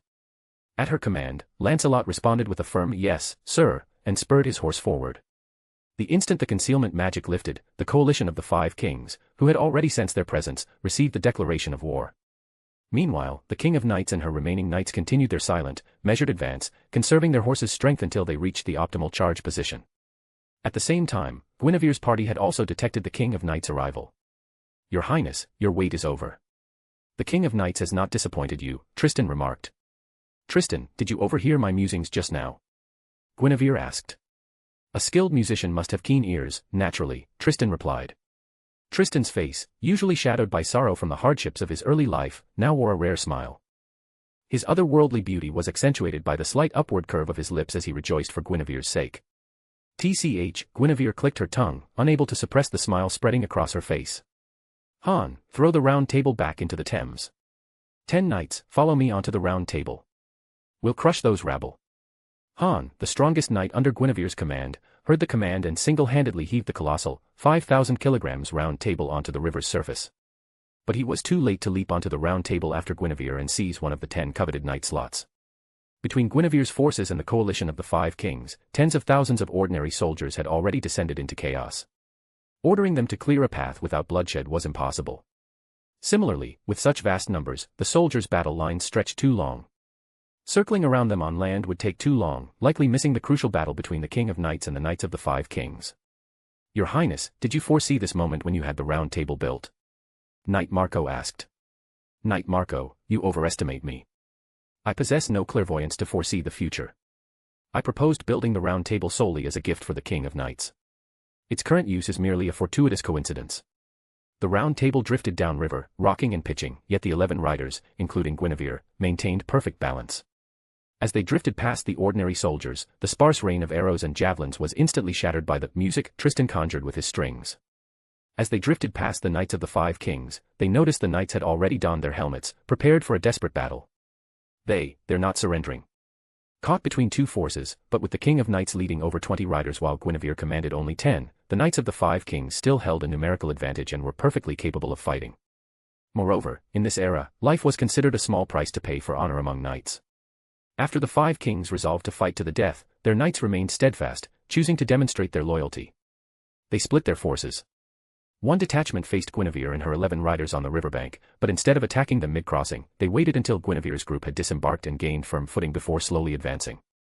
Meanwhile, the other detachment charged at the King of Knights and her riders, who had been locked in a tense standoff for some time. During the initial stages of war, the 5 kings were willing to sacrifice ordinary soldiers, but once knights clashed, they strictly adhered to the chivalrous rules of engagement. Chapter 10, Lancelot's Fate. King of Knights, you have married a woman of great ambition. Your kingdom will inevitably crumble because of her. The battle erupted swiftly and ended just as quickly. Though the knights of the 5 kings outnumbered their opponents, their quality paled in comparison. After Guinevere's forces suffered 3 deaths and the King of Knights' forces lost 5, with everyone on their side wounded except the King of Knights. They captured over 30 enemy knights and annihilated the remaining 70-odd knights of the 5 kings who refused to surrender. Long time no see, my king. Guinevere, her left arm bearing a sword cut, thankfully blocked by her arm guard, now throbbing faintly, rode her horse alongside the King of Knights, a faint smile playing on her lips. Removing her helmet, she let her silvery gray hair cascade down her back, her exquisite, nation-toppling beauty now stained with crimson streaks of enemy blood. Guinevere, aren't you worried I might believe his lies? Both the armored knight and her white-armored steed exuded an otherworldly grace. The exceptionally intelligent steed sidled closer, allowing the King of Knights to reach out and gently wipe a stray smear of blood from Guinevere's cheek. How fares the sword I bestowed upon you? Does it serve you well? Whether wiping away blood or inquiring about her wedding gift, the King of Knights betrayed no flicker of emotion, speaking with casual indifference. But she remained composed. Guinevere, who had adored her since her past life, suffered terribly. Her heart pounded fiercely, even faster than when she had been slaughtering enemies moments earlier. The sword works well, it's a fine blade. As for whether I trust you. If you don't wish to marry me, I'll simply return home. But from now on, we'll be enemies. The knights of the 5 kings numbered just over 100. Guinevere's faction fielded 11 knights against 33, while the King of Knights' forces deployed 24 knights against 74. In terms of kills, Guinevere had personally slain 7 enemies, while the King of Knights had killed 10. Although the King of Knights seemed to have killed more, considering the total number of knights each side faced, Guinevere's kills were undeniably more efficient. Moreover, the fake Excalibur in Guinevere's hand now glowed with a satisfied radiance, having absorbed a significant surge of magical energy. Based solely on this battle and the power Guinevere's side had demonstrated, the King of Knights would not abandon the marriage agreement so easily. Let's go back to Camelot City. The King of Knights spoke these words in a calm tone, her helmet still in place. But as she turned her horse to leave, she stopped after only 2 steps, her hand firmly gripping the reins as Guinevere remained motionless. She continued. Their territories, do you still wish to handle them yourself? No, this place is too close to Camelot City. Of course you should handle it. Besides, soon I will be yours entirely, and it would be pointless to argue over such trivial matters. I simply wanted to know how you would manage it. Following the Queen's precedent, relocate the kingless family to Camelot City. Then ask if anyone wishes to be enfeoffed within the territories of the 5 kings. However, Guinevere, I must make one thing clear, I will not initiate attacks against the kings. I will not accept the proposal you made in your letter. After our marriage, I will not permit you to engage in such actions again. This is my final indulgence towards you. The King of Knights' words ended there, leaving both Guinevere and the knights under her command relatively satisfied. Guinevere heard will not initiate attacks, while the King of Knights' knights heard this ends here. But these knights didn't realize, could Guinevere possibly be unaware? Until the King of Knights' story reaches its conclusion, the kings who have nominally submitted will never truly be compliant, and the kingdom of the King of Knights will rarely know a single year of peace. You are my king. In matters of great importance, your word is law. In this battle, 3 of my knights fell. After our marriage, they will also be your knights. Therefore, you shall provide the compensation for my fallen knights. From the newly conquered territories of the 5 kings, you should also allocate 1 king's territory to your new knights. Guinevere urged her horse forward, continuing to ride alongside the King of Knights. While negotiating benefits for her subordinates, she also openly admired the king. But Guinevere lacked X-ray vision, she couldn't see through the King of Knights' blood-stained lion-shaped helmet to discern her expression. "You've been staring at me. What are you trying to see?" "I'm naturally trying to see whether the king I'll accompany for life is smiling right now." Under the influence of magic, the pain in Guinevere's left arm gradually subsided. The knights from both sides began chatting among themselves, having acknowledged each other's strength after the battle and already planning a sparring session. After Guinevere's bold teasing, the King of Knights likely flushed red. Guinevere heard her struggling to regulate her breathing before she turned to her companion knights and commanded. "Foster brother, Lancelot, leave the cleanup here to you. I'll take Guinevere and the others back to Camelot first." "Yes, your majesty," Kay, the King of Knights' foster brother, responded promptly to her command. However, the other knight, clad in a purple helmet and full body armor, remained silent, failing to acknowledge the king's order. "Lancelot." For the first time, a rare note of questioning crept into the King of Knights' usually serene voice. Prompted a second time and nudged gently on the shoulder by Kay, the distracted knight finally snapped out of his daze. In a state of deep unease and panic, he stammered an apology to the king. "Lancelot, what were you looking at?" Moments earlier, Lancelot had been staring in the King of Knights' direction, but his gaze had drifted past her, lingering instead on Guinevere's bewitching smile. I. His heart pounded uncontrollably, and Lancelot wondered if he had been bewitched. He knew Guinevere was to become the wife of his liege lord, yet he had found himself utterly captivated by her beauty. He knew this was wrong, terribly wrong. He was grateful he wore a full-face helmet, which allowed him to retain some semblance of dignity, hiding his entranced expression from the others. To prevent further embarrassment for everyone, he decided to bear the discomfort himself and offer a small, well-intentioned lie. "Your Majesty, you know my eyesight isn't the best. I can barely recognize some of my colleagues when they change armor. So, I was trying to firmly imprint Queen Guinevere's appearance in my mind, lest I mistake her for someone else later." "Is that so? You were just looking at Guinevere? Then look as much as you need to. Make sure you remember her well." The King of Knights' voice remained calm, showing she genuinely didn't detect anything amiss. Guinevere's entourage, including Tristan, though finding the explanation impolite, cast resentful glances at Lancelot. However, since the King of Knights didn't object and their princess remained silent for the moment, they dared not overstep their bounds. "Tristan, take 10 knights and stay here to assist Sir Kay and Sir Lancelot. Remember to give Sir Lancelot a proper beating, I don't like the way he looks at things." The strings of Tristan's harp vibrated, and his eyelids twitched as if about to open. He was taken aback by Guinevere's directness, her malice toward Lancelot utterly undisguised. Yet Lancelot bore Tristan's animosity with ease. He merely bowed deeply to Guinevere, daring neither to look at her again nor wishing to. A nascent self-hatred began to stir in his heart. Chapter 11, Let's make a promise, Artoria. "Guinevere, don't you like Lancelot? He's the most virtuous knight under my command." The King of Knights and Guinevere rode ahead on horseback, while the accompanying knights tactfully trailed behind. "Your Majesty," Guinevere said, "if you truly consider me your wife, you must never allow other men to stare at me again. Not only would it anger me, but it would also undermine your authority as king." "Why?" "Because a queen should be the king's exclusive possession, the object of your greatest possessiveness. Besides, would you enjoy them staring at you so openly? We are comrades in arms." "No, you're right. Their gazes are too reverent. I dislike it, but accepting their reverence is my duty as king." In the King of Knights' eyes, there was no question of subordinates disrespecting their sovereign, nor any consideration of proper distance between men and women. After deliberately changing the subject only to receive this answer from the King of Knights, Guinevere felt like she was throwing a seductive glance at a blind man. Guinevere sighed.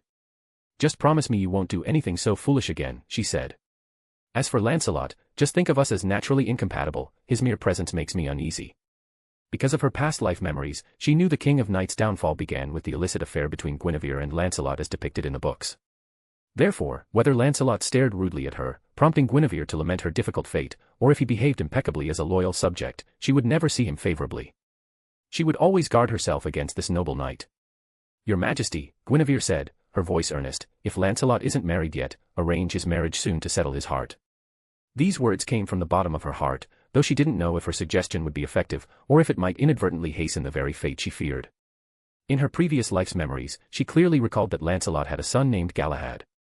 Galahad's birth had occurred after Lancelot fell in love with Guinevere. Once, when Lancelot visited the Fisher King used magic to transform his daughter into Guinevere's likeness. Then, Lancelot slept with this disguised princess. At this thought, goosebumps nearly erupted across Guinevere's skin. She took several deep breaths to suppress her nausea. If the story were merely a story, she would have pitted Lancelot for being a fool of fate. But now that she had become one of the tragic characters in that tale, she resolved to crush fate itself. While Guinevere was lost in thought, the King of Knights, concealed beneath their helmet, secretly observed her, trying to gauge her reaction to their gaze, whether she was sensitive to it or outright repulsed. This was the King of Knights' first real opportunity to truly examine their betrothed. Guinevere, you truly are beautiful. But is it right to choose her, to condemn her to a marriage destined to be childless? In this era, from royalty to commoners, everyone placed immense importance on lineage and posterity. Moreover, the King of Knights knew that most of their time would be devoted to state affairs, leaving little room to give Guinevere the attention she deserved. Guinevere, he said suddenly, his voice muffled by the helmet, if you ever come to love another, I won't mind. A gentle breeze stirred, the river flowed steadily, and the King of Knights' sudden declaration jolted Guinevere out of her reverie. A fierce fire ignited within her heart, and she nearly stripped the King of Knights bare, wanting to show them through action that she would never love another. Yet she resisted the impulse, desperately suppressing the flames of her fury. The knights behind them maintained a distance beyond earshot, but kept the pair in sight at all times. And this was precisely how the King of Knights had acted in the stories Guinevere knew. In those tales, after discovering the affair between Guinevere and Lancelot, the King of Knights had chosen to turn a blind eye. This indulgence only emboldened the pair, leading to increasingly reckless behavior that ultimately exposed their secret. Several knights perished as a result. In the stories, Guinevere was sentenced to be burned at the stake, only to be rescued by Lancelot, who declared his rebellion and led an army to seize her. Taking a deep breath, Guinevere silently reminded herself that the King of Knights lacked understanding of human nature and needed proper guidance. Your Majesty, promise me. I won't love anyone else, and neither will you. At that moment, Guinevere couldn't suppress her anger. Her words, spoken with fierce intensity, conveyed her emotions clearly to the King of Knights. Shifting her gaze from Guinevere's flushed face, the King of Knights felt a surge of confusion. She couldn't understand why Guinevere was so enraged. After all, she was merely granting her the freedom to choose her own happiness. Though she didn't understand Guinevere's anger, the King of Knights decided to keep the promise to herself, since Guinevere clearly disliked the idea.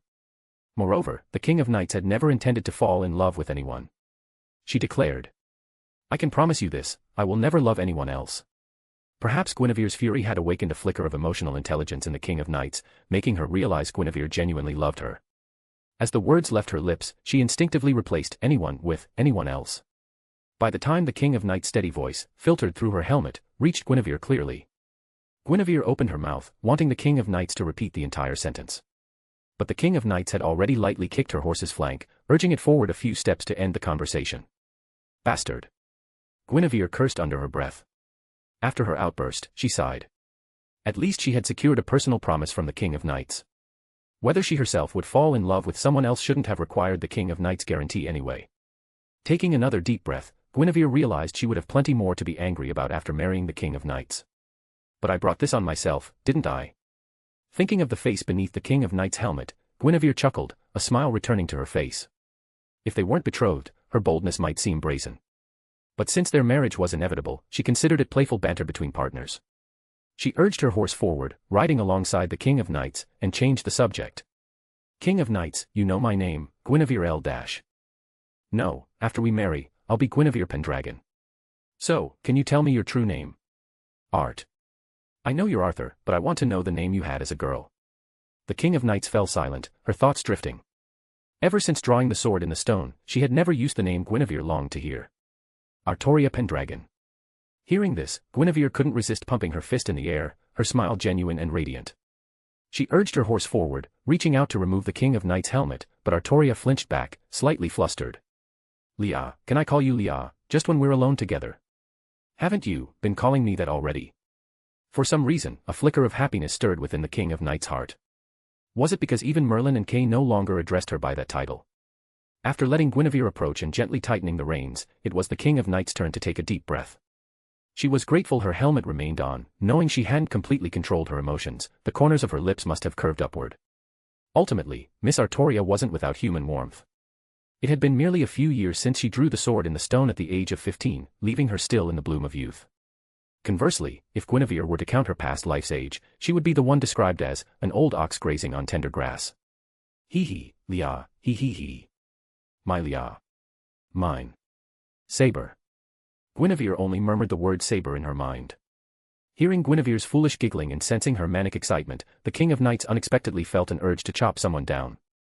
Guinevere, compose yourself. Hee hee, yes, my king.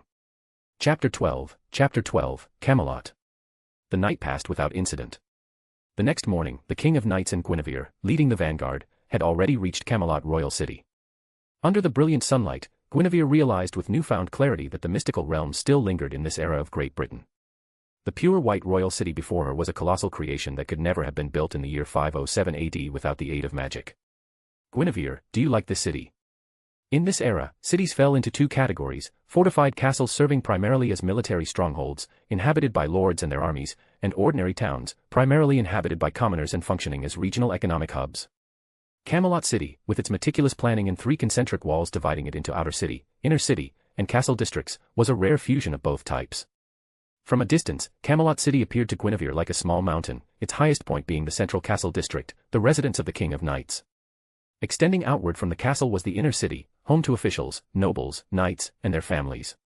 It connected the castle to the outer city while simultaneously separating them. The outer city itself was built on the slope of the mountain, rising in tiers. From afar, Guinevere could only discern layers of somewhat chaotic white structures. As they approached Camelot City, they saw the massive circular wall, towering 30 meters high and stretching over 15 kilometers, as Guinevere had predicted. The wall was studded with crenellations and ballistae, patrolled by ordinary soldiers and knights in gleaming silver armor. The rumors are true after all, Guinevere murmured. Camelot, the chalk-white ideal city. Standing some distance from the city, they were surrounded by lush green grasslands. Shepherds tended their flocks here, and villagers greeted the party with polite bows. Yet unlike the farmers at Guinevere's own farmstead, these villagers lacked a certain warmth and dared not press their local produce on the group. Near Camelot's gates, commoners and caravans converged from various roads, only to be driven back by the knights guarding the entrance. My king, have they detected your return? After dispersing the crowd, the knights at the gate began preparations for someone's grand entrance. Master Merlin must have returned ahead of us, the King of Knights surmised. When she looked around for Merlin, she realized he had vanished after removing his concealment magic. Given that she hadn't sent anyone ahead, the knight's actions clearly indicated Merlin had already delivered the news of her return. Let's go, Guinevere. Whether you like it or not, this will be your future home. It had been a day since Guinevere reunited with the King of Knights. After teasing the king into a fiery temper, the two had made a pact to duel again at a later date. Now, Guinevere possessed a counterfeit Excalibur capable of clashing with the genuine article. As you wish, my king. The king's entry into the city required a formal ceremony. This had nothing to do with the King of Knights' personal preferences. If she were to charge into battle with great fanfare and return in disarray, it would severely damage the morale of the entire kingdom. Once the decision to enter the city had been made, Gawain took charge of the arrangements. He ordered the King of Knights and Guinevere's knights to form separate columns, each following closely behind their respective lieges. While the knights adhered to this arrangement, Guinevere deliberately slowed her horse by half a stride, allowing the King of Knights, who had ridden all night without showing the slightest fatigue, to lead the procession. Soon, the towering war horses, adorned with magnificent armor, and the proud, chest-out knights approached the gates of Camelot City. The ground was strewn with fresh flowers, and the garrison knights saluted their king. Their eyes also lingered on Guinevere, who rode half a stride behind, clad in unfamiliar armor. To avoid unwanted gazes, Guinevere kept her helmet firmly in place. Your Majesty, congratulations on yet another victory. The speaker was Sir Ector, the King of Knights' adoptive father and Kay's biological father, considered the leader among the knights. After his congratulations, the eyes of both Ector and the remaining knights converged on the massive round table, wider than the gates of Camelot City, being hoisted aloft by familiar and unfamiliar knights alike. Sir Ector, this is one of the gifts Queen Guinevere has bestowed upon us, the King of Knights declared. From now on, we shall dine and deliberate at this round table. I hope that in the future, every knight who sits here, regardless of birth, strength, or status, will feel free to speak their mind without hesitation, finding equality and unity in this moment. Why a round table? The King of Knights would inevitably ask. Guinevere's answer would simply echo the values of equality and unity enshrined in legend. Moreover, she had brought dozens of knights on this journey. If she and the King of Knights failed to manage them well, clashes between their retinues were inevitable, especially considering her impulsive decision to send Tristan to settle the score with Lancelot. Whether Tristan won or lost, Guinevere had already sown the seeds of conflict.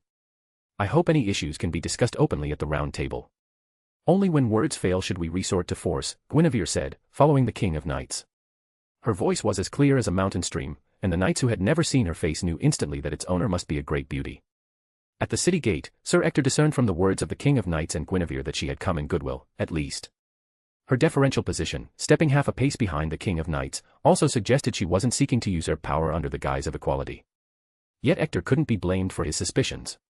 As the King of Knights' foster father, he knew the truth: the king was actually a woman. This betrothal struck him as absurd. Marrying Guinevere, a woman of both strong character and martial prowess, would be less manageable than marrying a docile, decorative wife. "Your Majesties," Hector said, bowing deeply. "Your wisdom and magnanimity will surely be sung by generations to come."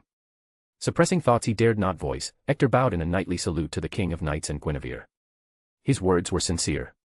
While the Round Table could only accommodate a limited number of knights, its very existence symbolized the king's respect for the subordinate knights. News of this would undoubtedly ignite the admiration of knights throughout Great Britain. Even considering only the immediate situation, the Round Table's design was sufficient to alleviate, to some extent, the inevitable tensions between the knights loyal to the king and those loyal to the queen. "Your Majesties, we thank you for your ingenuity and generosity." With Hector leading the way, the remaining knights on guard swiftly followed suit. Though the commoners and soldiers didn't fully understand what was happening, the knights' actions prompted them to join in offering deep bows to the returning King of Knights and her party. There was no need for the crowd to rise; in fact, allowing them to do so would have been a mistake. Under the seasoned leadership of the King of Knights, the procession swiftly passed through the city gates, restoring order to the entrance as if they had never arrived. Beyond the gates, Camelot City lived up to Guinevere's expectations. Here, at least, she didn't immediately encounter the kind of toilet situation common in most cities of this era in Great Britain, a mess right after the city gates where there was no place to step. When Camelot City was being built, Merlin scoured all of Great Britain and chose the royal capital of Camiard, after he participated in remodeling it, as its foundational template. The very essence of Camelot City carries a portion of your glory. As they entered the city gates and proceeded along the thoroughfare, a grand road stretched directly to the towering castle above. The crowds lining the road were neither overly familiar nor fearful. At some point, the King of Knights deliberately slowed her horse, leaning close to Guinevere to whisper these words. Guinevere had long admired the King of Knights, and the King of Knights had also been curious about Guinevere for just as long. Otherwise, why would she have personally led troops to aid King Leodegrance' war at Merlin's urging? Across all of Great Britain, only a handful of women had ever caught the King of Knights' eye. Yet, thinking of this, the King of Knights' guilt toward Guinevere deepened. She felt Guinevere deserved a better fate. "Guinevere, you. My king, shall we sleep together tonight?" Chapter 13, Morgan Le Fay. What? We're not sleeping together. Since entering the city, Guinevere had seen nothing but splendor and prosperity. Though the commoners were fearful, their faces were plump and their bodies showed they were well fed. After passing through the outer and inner city walls, they reached the castle, the residence of the King of Knights. Yet the King of Knights immediately headed to her study. She had urgent state affairs to attend to and needed to regain her composure after Guinevere's relentless advances. "Queen. Or should I address you as Your Highness, Guinevere?" "Either will do. No, let's stick with Your Highness for now. The wedding ceremony hasn't taken place yet, so Queen feels a bit premature, though I've already been addressed that way." At that moment, Guinevere was in a temporary bedchamber, pondering her next move. The stone room featured a spacious velvet bed that occupied half the space, along with an enormous wardrobe. Opening it revealed a dazzling array of gowns, including imported silk garments.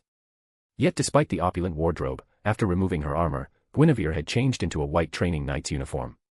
Her grey-white hair was pulled back into a simple ponytail with the help of a chatty maid. You're Alice, right?" "Yes, Your Highness, Princess Guinevere." Few knew the King of Knights was female, and she never used maids. But there was no need to conceal Guinevere's gender, so she didn't mind employing maids. Thus, the King of Knights had maids arranged. The other knights remained in the inner city, settling into their assigned quarters under the guidance of Sir Hector, who had led the welcoming party. Hector and Kay, the foster father and elder foster brother who had raised the King of Knights, now primarily oversaw the king's court administration and internal affairs.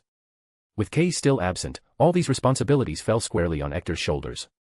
After leaving her temporary chamber, Guinevere strode ahead, casually surveying her future home with the air of a mistress inspecting her domain. The King of Knights' royal palace far surpassed the grandeur of both the outer and inner cities. Towering white marble pillars were ubiquitous, seemingly supporting the entire palace through sheer magic. Moreover, the magnificent stone-built palace was extraordinarily spacious throughout, filled with designs Guinevere had only ever seen in video games from her past life. In short, the palace's architecture was impossibly magical, defying the limits of its materials and logic.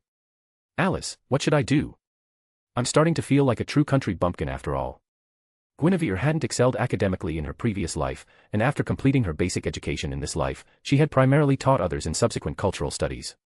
Yet, as she toured the palace, her mental repertoire of praises was nearly exhausted. Despite her admiration, Guinevere couldn't help but find a flaw in the sprawling castle, it was excessively large, more suited to being a temple for deities than a dwelling for humans. This thought sparked unease in Guinevere's heart. She recalled the holy lance used by the King of Knights during the War of the Five Kings. As far as she knew, prolonged use of the lance would inevitably lead to divine corruption, causing the wielder to become increasingly godlike. With this realization, Guinevere feared that the future King of Knights she remembered might grow even more detached from human sentiment. Perhaps the kingdom's decline wasn't solely due to political decay, but also stemmed from the Holy Lance's excessive use. Your Highness, Princess Guinevere, are you listening? Lady Morgan. Lady Morgan Le Fay sends her greetings. Ah. Guinevere had been lost in thought, yet she trusted her senses implicitly. However, the cool-faced, veiled woman who had breached her awareness and materialized before her without her noticing left Guinevere deeply startled upon snapping back to reality. Greetings, Lady Morgan Le Fay. Morgan Le Fay, a supremely powerful sorceress in the Fate universe, daughter of the late King Uther, elder sister of the King of Knights, the most legitimate heir to the throne of Great Britain, and the Fairy of the Lake, Vivian. However, the version of Morgan's origins that Guinevere had heard in this world aligned more closely with Le Morte d'Arthur. She was still the King of Knights' elder sister, a supremely powerful sorceress, and the mother of Gawain, Gaheris, Gareth, and Agravain, as well as the Queen of Orkney. But she was no longer King Uther's daughter. Instead, she was the child of the Duchess and the Duke, conceived before Uther stole the Duchess away and forced her to bear the King of Knights. The King of Knights and Morgan Le Fay were no longer full siblings, but half-sisters sharing the same mother but different fathers. This arrangement alone allowed Uther to marry Morgan off to another feudal lord before marrying the Duchess himself. It also enabled Morgan to give birth to Sir Gawain, who was roughly the same age as the King of Knights and currently served under her banner. Regardless of her father's identity, Morgan's complex feelings toward the King of Knights remained unchanged. She loathed this cursed child who had caused her father's death and her mother's remarriage, forcing her into a political marriage. Yet she also loved her half-sister, lamenting that they were both mere puppets of fate. Even through the veil concealing her face, the piercing malice in Morgan's gaze was palpable to Guinevere. Even with your help, that bastard child will still be usurped by me. I will become the new King of Great Britain. Morgan's voice was strikingly different from the King of Knights, mature and gentle. After uttering these words, she departed, her frigid figure quickly evading Guinevere's lingering psychic connection. Your Highness. Did you and Lady Morgan say something to each other? Guinevere frowned, her attention drawn to the present by her maid Alice's timid voice. Alice clearly hadn't overheard Morgan's earlier remarks. Nothing much, Guinevere replied. She said she wanted me to tie her up and spank her. I refused. Your Highness, please refrain from such jokes. If Sir Gawain were to hear you, he would demand a duel to defend his mother's honor, even if you are destined to become queen. TCH, is that so? Well, let Sir Gawain come for me then. Since I've come to Camelot City, I was planning to challenge each of the knights here one by one anyway. Besides, Lady Morgan provoked me first. If Sir Gawain confronts me, I'll have plenty to say. Despite Guinevere's confident words, Morgan's sudden appearance had stirred an unprecedented unease within her heart, leaving her with no appetite to continue her tour of the royal palace. Alice, where's the training ground? Take me there. Morgan had made Guinevere acutely aware of her own inadequacy. She couldn't afford to slack off any longer, she needed to seize every spare moment to grow stronger. Chapter 14, A Smile from the King of Knights. Bedivere, you can do better than that. Again. At the royal palace's training ground, Guinevere arrived just as other knights were in the midst of their drills. Under the sunlight, she immediately spotted the young knight, his features refined, his build lean, possessing a striking androgynous beauty that left her momentarily spellbound. What set this knight apart was his missing right arm. His right sleeve hung empty and still. As she approached, the knights first offered her their respects. Then Bedivere swiftly stepped forward to introduce himself. Your Highness, I am Bedivere, the king's personal knight. Shouldn't you rest first? I'm not tired. I can't sleep anyway. After instructing Bedivere to rise, Guinevere selected a heavy iron sword from the various unopened weapons nearby and pointed it at the personal knight. It was a challenge, and Bedivere had no reason to refuse. Especially when Guinevere added with a smile. I want to see if you truly deserve the title of personal knight. At this time, Guinevere had only just brought the Round Table to Camelot City. The King of Knights knights had not yet been bestowed the title of Round Table Knights. Yet even without this prestigious title representing elite knighthood, the knights still maintained a private ranking among themselves. Bedivere, the one-armed knight and the king's personally appointed personal knight, ranked lower among the knights in swordsmanship. However, when wielding a lance, his skill placed him within the top 12. Thus, after his defeat by Guinevere in swordsmanship, Bedivere switched to his lance, determined to uphold his honor as the king's personal knight. Facing Guinevere's agile evasions with his lance held in one hand, Bedivere didn't attempt to match her agility. He had once single-handedly faced 3 opponents with his lance, each strike carrying 9 times the force of an ordinary knight. Simply put, while a regular knight could pierce plate armor with a thrust, Bedivere could shatter both knight and mount into pieces with a single strike. Your Majesty, shouldn't we stop them? Camelot City resembled a small mountain, and the King of Knights' administrative hall was situated at its highest point. Gazing out the window behind her, she could survey nearly half of Camelot City. Moreover, she frequently visited the training ground, a commonly used facility located directly beneath her office. Whether it was Guinevere's tactical approach, identifying vulnerabilities and striking with viper-like precision, or Bedivere's sweeping, unrestrained spearmanship, all fell under the King of Knights' watchful gaze. The man questioning her was Agravain, one of Gawain's brothers and her most trusted secretary, responsible for assisting her in managing the kingdom's affairs. However, precisely because Agravain's primary duty was to assist with administrative matters, he was the one most familiar with and concerned about Guinevere's actions in the kingdom of Camiard. For instance, when Guinevere implemented policies to promote agriculture and sericulture, reduce taxes and labor burdens, and prioritize infrastructure like transportation and irrigation, Agravain would first obtain detailed reports on her methods, then modify them based on the specific circumstances of the Kingdom of Camelot, and finally submit the revised plans to the King of Knights for approval and implementation. Sir Agravain, if you're truly curious about her, why not speak with her directly? Haven't you long harbored questions you wish to ask her in person? Having changed out of her armor, she now wore a heavy, dark blue brocade robe, paired with an even thicker matching cloak. Her small face struggled to maintain an expressionless facade of regal dignity. She had drawn the sword in the stone far too early. If she didn't deliberately maintain her regal demeanor, people would treat her like a naive young girl, easily manipulated and in need of constant protection. Your Majesty, Agravain began, there's no need to rush your consultation with Princess Guinevere.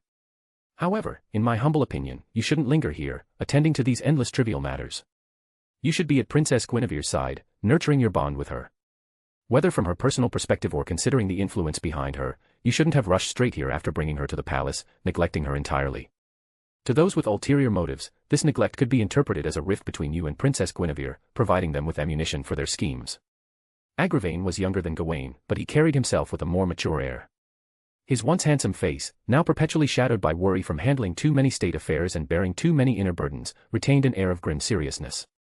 Moreover, the black-haired knight favored wearing pitch-black full-body armor, which made him not only somber and mature but also the most feared among the knights by the common folk. But he wasn't just mature in appearance, his mind was equally seasoned. The King of Knights heeded his counsel, though she still felt Guinevere was being overly eager, leaving her unsure how to respond to such forward affection. Hooray! Guinevere! Guinevere! Guinevere! As Agravain concluded his persuasion, the King of Knights nodded in agreement, and cheers of Guinevere erupted from the training ground and carried to their location. After dozens of exchanges, Guinevere finally exploited Bedivere's weakness. She severed his spear with a decisive frontal strike and pressed her sword against his neck. Your Majesty, are you smiling? Thanks to the power of magic, the glass in the royal palace was exceptionally clear. This allowed the King of Knights to see plainly that Guinevere could have won much sooner. Guinevere excelled at exploiting vulnerabilities, and Bedivere's missing arm presented a more glaring weakness than any other knight's. In other words, if Guinevere had focused her attacks on Bedivere's missing right arm, she could have won long ago. Instead, she waited for him to expose a frontal opening, defeating him with a straightforward, honorable strike. Agravain, I think. I'm smiling, aren't I? With her back to Agravain, the King of Knights' reflection gazed back from the glass. Studying her own image, she couldn't deny Agravain's question. Hearing this confirmation, Agravain, his face still clouded with gloom, forced a grim smile. He was genuinely pleased for his king, believing that if Guinevere could make her smile, then his monarch had chosen wisely. Yet. Mother, when will you let go of your hatred? If supporting the King of Knights brings prosperity to the kingdom, what harm is there? These thoughts, known only to Agravain, churned within him. While his siblings, including Gawain, wholeheartedly pledged their loyalty to the King of Knights, Agravain had arrived with Morgan's mission, to undermine Camelot and assassinate the king. Yet he too had come to recognize the king's worth and had chosen to serve her. Your Majesty, Agravain said, kneeling on one knee in the most solemn knightly salute, his request undoubtedly a formal counsel. Might your wedding to Princess Guinevere be made even grander? As Agravain offered his counsel, the King of Knights' gaze remained fixed on the training ground. She watched Guinevere smile warmly at Bedivere, patiently explaining how to minimize his vulnerabilities. Before long, the training session evolved from Guinevere's one-sided instruction to a more balanced exchange between the two. Reflected in the magic-crafted glass window, the King of Knights' smile deepened. Sir Agravain, your request is granted. Chapter 15, Prenuptial Education from Royal Sister Morgan. For nearly a month afterward, the celebratory atmosphere in Camelot City grew increasingly fervent. Guests from across the land nearly filled every inn and lodging in the city. Besides her daily training, Guinevere was also compelled to undergo bridal refinement under the tutelage of experts. "So, why are you the one teaching me?" Guinevere asked. Just as on their first encounter, Morgan was dressed in strikingly revealing attire, a semi-transparent black gown that barely concealed her adorable navel. Despite being the mother of several children, Morgan's skin remained smooth and flawless, as if her aging had ceased altogether. "Guinevere," Morgan replied, "I am King Arthur's sister. Who could be more qualified to instruct the new bride of my royal brother?"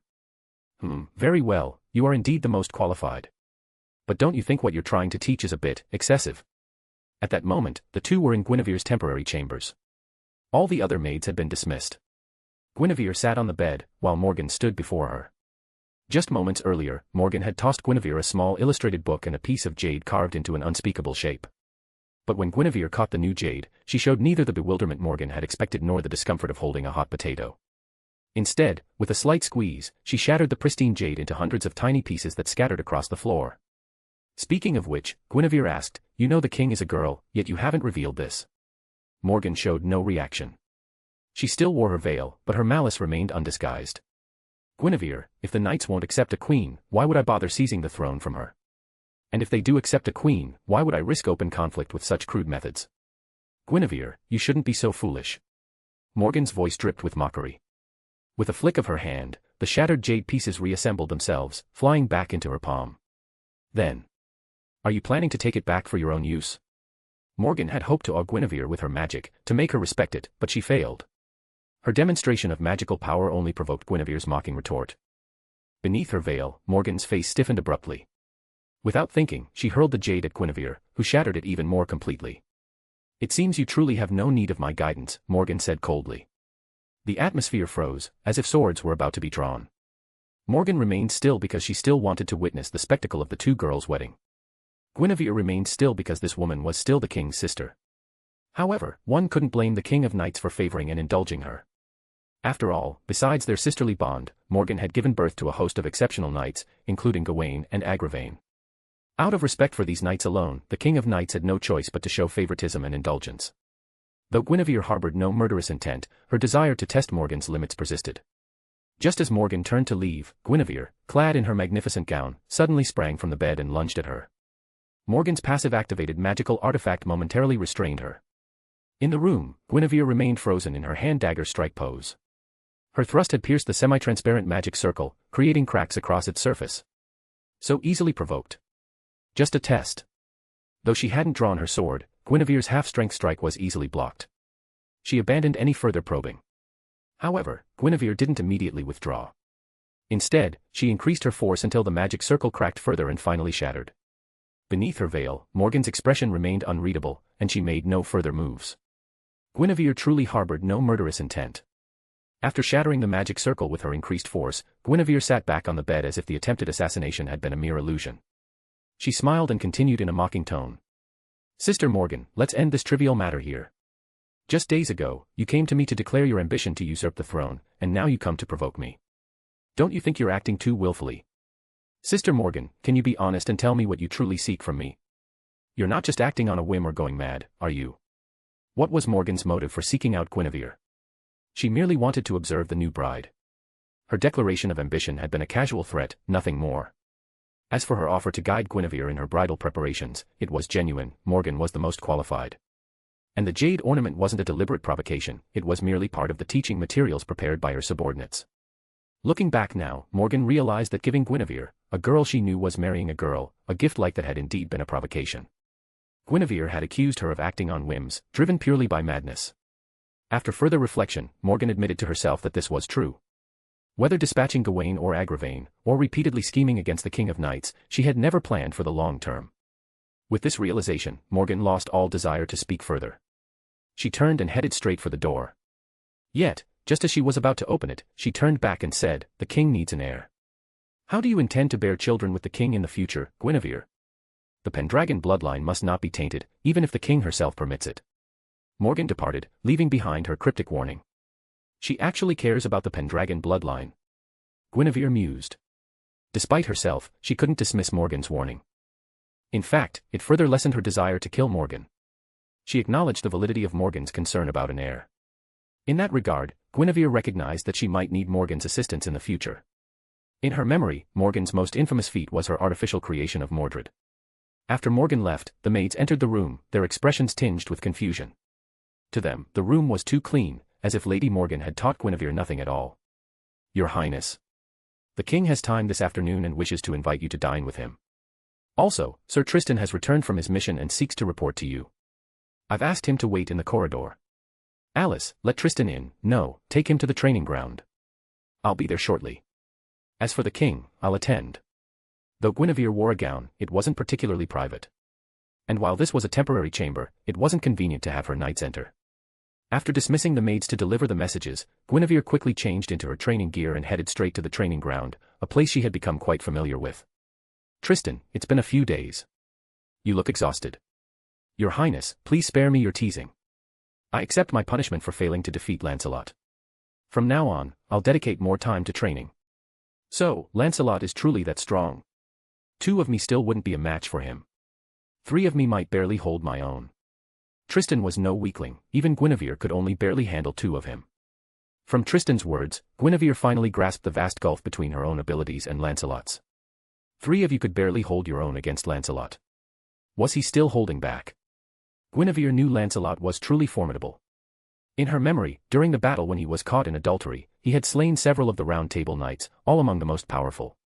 During his daring rescue of Guinevere from her pyre, he had cut down countless more Round Table knights.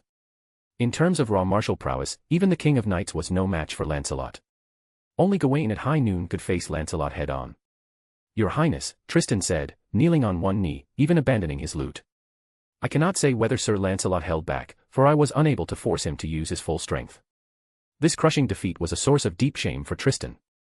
To publicly admit his inferiority to Lancelot, that it would take 3 of him to even challenge a Lancelot who might still have been holding back, left the assembled knights at the training ground utterly stunned. "Sir Tristan," one knight remarked, "you're that strong. Only 3 of you could match Lancelot." After Guinevere's persistent efforts over the past few days, Bedivere had grown quite comfortable with her, making him the only one bold enough to offer words of comfort. Though he intended them as comfort, Tristan heard only mockery in his words. Afterward, Tristan and Bedivere engaged in a duel. The knights at the training ground realized Tristan hadn't been boasting, he truly was formidable, though nowhere near as strong as Lancelot. Chapter 16, a candlelit dinner with the King of Knights. That afternoon, after half a day of training, Guinevere went to the King of Knights dining hall as arranged. With the round table not yet in formal use, the King of Knights table was still long and rectangular, laid out with bread, stew, and a pre-carved roast chicken. As a monarch, the King of Knights possessed a lavish palace and exquisite attire, all essential expenditures that her subjects would never allow her to skimp on, even if she wished to. The only area where the king could economize was on food. She didn't care for delicacies, she simply needed ample portions to fill her up. "No matter how many times I see it, I still find it unbelievable," Guinevere remarked. Compared to the knights, Guinevere had a decent appetite herself, but she was utterly dwarfed by the king's prodigious consumption. Despite the king's small mouth and regal dining manners, the plates before her piled up with astonishing speed. Not only that, but her stomach remained remarkably flat even after devouring an enormous amount of food. The legendary king's stomach truly lives up to its name, Guinevere mused. At the long dining table, the King of Knights and Guinevere sat opposite each other, close enough that Guinevere could reach across and brush a stray crumb of bread from the king's lips. And so, Guinevere did just that, gently placing the crumb into her own mouth and deliberately licking her fingertip with feigned lingering satisfaction. "Leah, if you want to hit me, you don't have to hold back," Guinevere teased. The serving maids had left after setting out the food and lighting the candles, leaving the King of Knights and Guinevere alone together. The King of Knights' decision to arrange this private dinner had, of course, been Agravain's suggestion. However, Agravain had been even busier lately and hadn't found time for a proper meeting with Guinevere. He remained unaware that the King of Knights didn't need to grind Guinevere's favor at all, her affection for the king had been at max level since her previous life. Having witnessed it firsthand in this life, Guinevere's affection remained at maximum, showing no signs of diminishing. "Guinevere, I heard my sister visited you. If she upset you, I apologize on her behalf." Artoria wasn't bothered by her teasing, nor was she embarrassed by her remark about her eating crumbs. What truly concerned her was whether Guinevere and Morgan were getting along. Guinevere's smile faltered. She cherished these rare moments of solitude and had no desire to hear anyone else's name. "Leah, it feels like just yesterday, and now we're really getting married. Yes, only 3 days until the ceremony. The King of Knights brushed aside Guinevere's change of subject, and Guinevere similarly ignored the king's attempt to steer the conversation. As they sat silently watching the candlelight flicker in the twilight, Guinevere suddenly burst into a giggle. "I'm sorry," she said, "I've been a bit too eager to make you like me." Guinevere had indeed grown impatient, even knowing full well that the King of Knights was as dense as wood. After laughing and composing herself, Guinevere no longer felt so anxious. At least she could see that the King of Knights also wanted to deepen their relationship. "Leah, try this." The King of Knights was dressed in casual men's attire, her ahogue standing straight up, unhidden by her crown. When Guinevere speared a piece from the stew and stood up to offer it to the King of Knights' lips, the king's body remained still, but her ahogue twitched upward again and again, betraying her inner turmoil. "Guinevere, sit down. I can feed myself." Just this one bite." Guinevere agreed, but stubbornly maintained her feeding posture. Seeing the bright smile on Guinevere's face, the King of Knights realized that refusing would only prolong this awkward situation. With a small sigh, she opened her mouth and bit the food off the fork. Chew, chew, swallow slowly. Then, the King of Knights saw Guinevere covering her mouth, staring at her with a silly grin. "Leah, you're so adorable. I really want to draw you." The King of Knights was initially puzzled, but the warmth spreading through her earlobes at being called adorable by Guinevere soon clarified her confusion. She chewed on the stew she had just forked into her mouth, watching Guinevere settle down and prop her chin in her hands, staring foolishly as she ate. If this makes Guinevere happy, then perhaps it's not so bad. But the King of Knights possessed the dignity of a monarch. She would no longer accept being fed. "Guinevere, don't give me that pitiful look. You said yourself, just one bite." "Wah. I lied. Just one more bite, please. You're a knight. Knights must be honest. But before I was a knight, I was a girl. And the cuter the girl, the more likely she is to lie. What kind of ridiculous logic is that? It's from a novel in my homeland. There's no way the kingdom of Camiard would have novels like that." Unable to resist Guinevere's persistence, the more familiar they became, the more stubbornly the princess of Camiard would wheedle and pester her. After being half-willingly fed another bite, the King of Knights watched Guinevere settle back into her seat, chin propped in her hands, staring foolishly at her as if her skill had been maxed out. "Guinevere, what exactly do you like about me? You don't even mind that I'm a girl." "Leah, I like everything about you. And haven't I told you countless times? It's precisely because you're a girl that I love you. Also, if you truly trust me, please relax a little around me. I want you to be more than just the dignified King of Knights when you're with me. I want you to be that incredibly cute girl who doesn't have to force herself to be strong. Guinevere, do you see my resolve as mere pretense?" "I'm sorry, I phrased that poorly. What I meant was, if you ever face setbacks in the future, you can let your guard down and be vulnerable with me." The King of Knights wasn't oblivious to Guinevere's feelings, but ever since she drew her sword at 15, she had resolved to dedicate her life to her destiny as the destined King of Great Britain. To that end, she would never show any vulnerability, not even before her most trusted mentor, Merlin. "I'm sorry, Guinevere." Just like Guinevere, the King of Knights also apologized. She couldn't reciprocate those feelings. "Is that so? Then I can only conclude that I haven't yet earned your complete trust." Unbeknownst to them, the sunset had faded completely, and the dining hall was now bathed solely in the candlelight of Guinevere and the King of Knights' intimate dinner. In the flickering candlelight, Guinevere unexpectedly found herself captivated by the inherent romance of the moment. Her gaze remained fixed on the King of Knights' face as she watched her dine with graceful composure. As the candlelight danced across her features, casting shifting shadows and highlights, Guinevere perceived ever new facets of the King of Knights' unique beauty. "Leah, when it's just the two of us, would you consider wearing women's clothes sometimes? This is my formal request. You must have worn them before becoming king, right?" Though the King of Knights had a prodigious appetite, she had nearly finished her meal after nearly an hour. After considering Guinevere's earnest request, she recalled her past journeys through Great Britain with Merlin and Kay. The pure white armor-like dress she had worn then could certainly be considered women's clothing, couldn't it? "Guinevere, on our wedding night, I'll wear it for you in our bridal chamber." The King of Knights agreed. She felt deeply indebted to Guinevere, and if she only had to wear it in front of her, this small request seemed hardly unreasonable. Chapter 17, Guinevere, you're so embarrassing. Hooray! The King and Queen have announced they'll distribute 10 kilograms of grain to every citizen. Hooray! The King and Queen have announced a 1-month tax exemption for all free citizens. Hooray! The King and Queen have announced the establishment of a Knight Academy. All free citizens of the kingdom can apply, and graduates will become noble knights. 3 days later, the wedding of the King of Knights and Guinevere proceeded as planned. Accompanying the ceremony were the new regulations they had formulated through casual conversation, further refined by the King of Knights and Agravain in subsequent discussions. The wedding ceremony was held in Camelot city's most opulent cathedral, located within the inner city. In this era, faith in that particular deity had become deeply ingrained. Holding the wedding in a cathedral, witnessed by a church bishop, served as a testament to the couple's power and status. For Guinevere, reborn into the fate worldview, the deity of the church might truly ascend to godhood. Should fate align, she might even be able to summon him as a servant. After careful consideration, Guinevere ultimately approved of the wedding's form, refraining from dismissing the deity as mere superstition incapable of bestowing blessings. Thus, standing at the cathedral's forefront, gazing at the statue that differed slightly from her memories, Guinevere offered a silent prayer, seeking a stroke of good fortune from him. "Hey, we might be colleagues someday. Wish me luck so I can successfully alter the fate that binds me and the King of Knights." As she murmured these thoughts inwardly, the archbishop's ritualistic pronouncements filled the air. Following the archbishop's recitation, Guinevere, adorned in an elaborate gown, extended her hand. The King of Knights, dressed in regal male attire and slightly shorter than her, slipped the ring onto her finger. According to Merlin, who delivered the rings, this pair of wedding bands had been crafted by the Lady of the Lake. They were enchanted to allow the wearers to sense each other's presence within a certain radius, fulfilling Guinevere's specific request. "King of Knights, do you solemnly swear that you earnestly desire your queen's happiness and that you will love her for all eternity?" "Yes, I do." Their hands clasped, the King of Knights' heartbeat remained steady, and her voice unwavering. Yet, her words resonated with an unwavering resolve that left no doubt of his sincerity. But Guinevere knew this was merely a formality. To make the King of Knights truly understand the weight of this vow, she first needed her to comprehend the emotion known as love. After questioning the King of Knights, the bishop turned to Guinevere. Torn between apprehension, introspection, and self-doubt, Guinevere realized that her love for the King of Knights was still largely rooted in her affection for the paper-thin character from her previous life.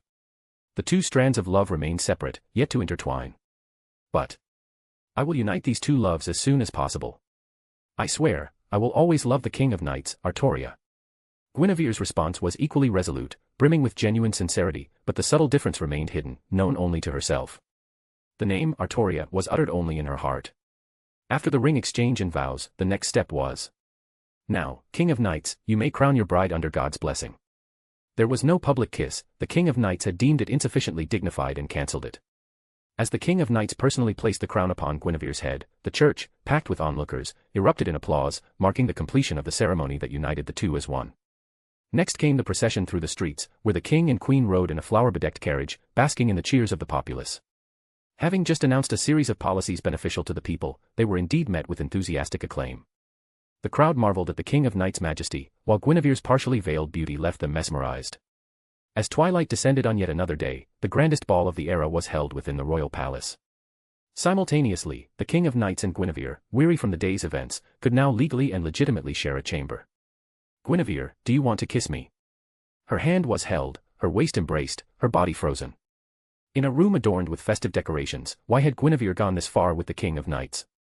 After locking the door, the King of Knights changed into the white lily dress she wore during her pilgrimage, as promised. When Guinevere was allowed to turn and witness the King of Knights' maidenly attire firsthand, the thread of her reason nearly snapped. For a moment, only the King of Knights' figure remained in her vision.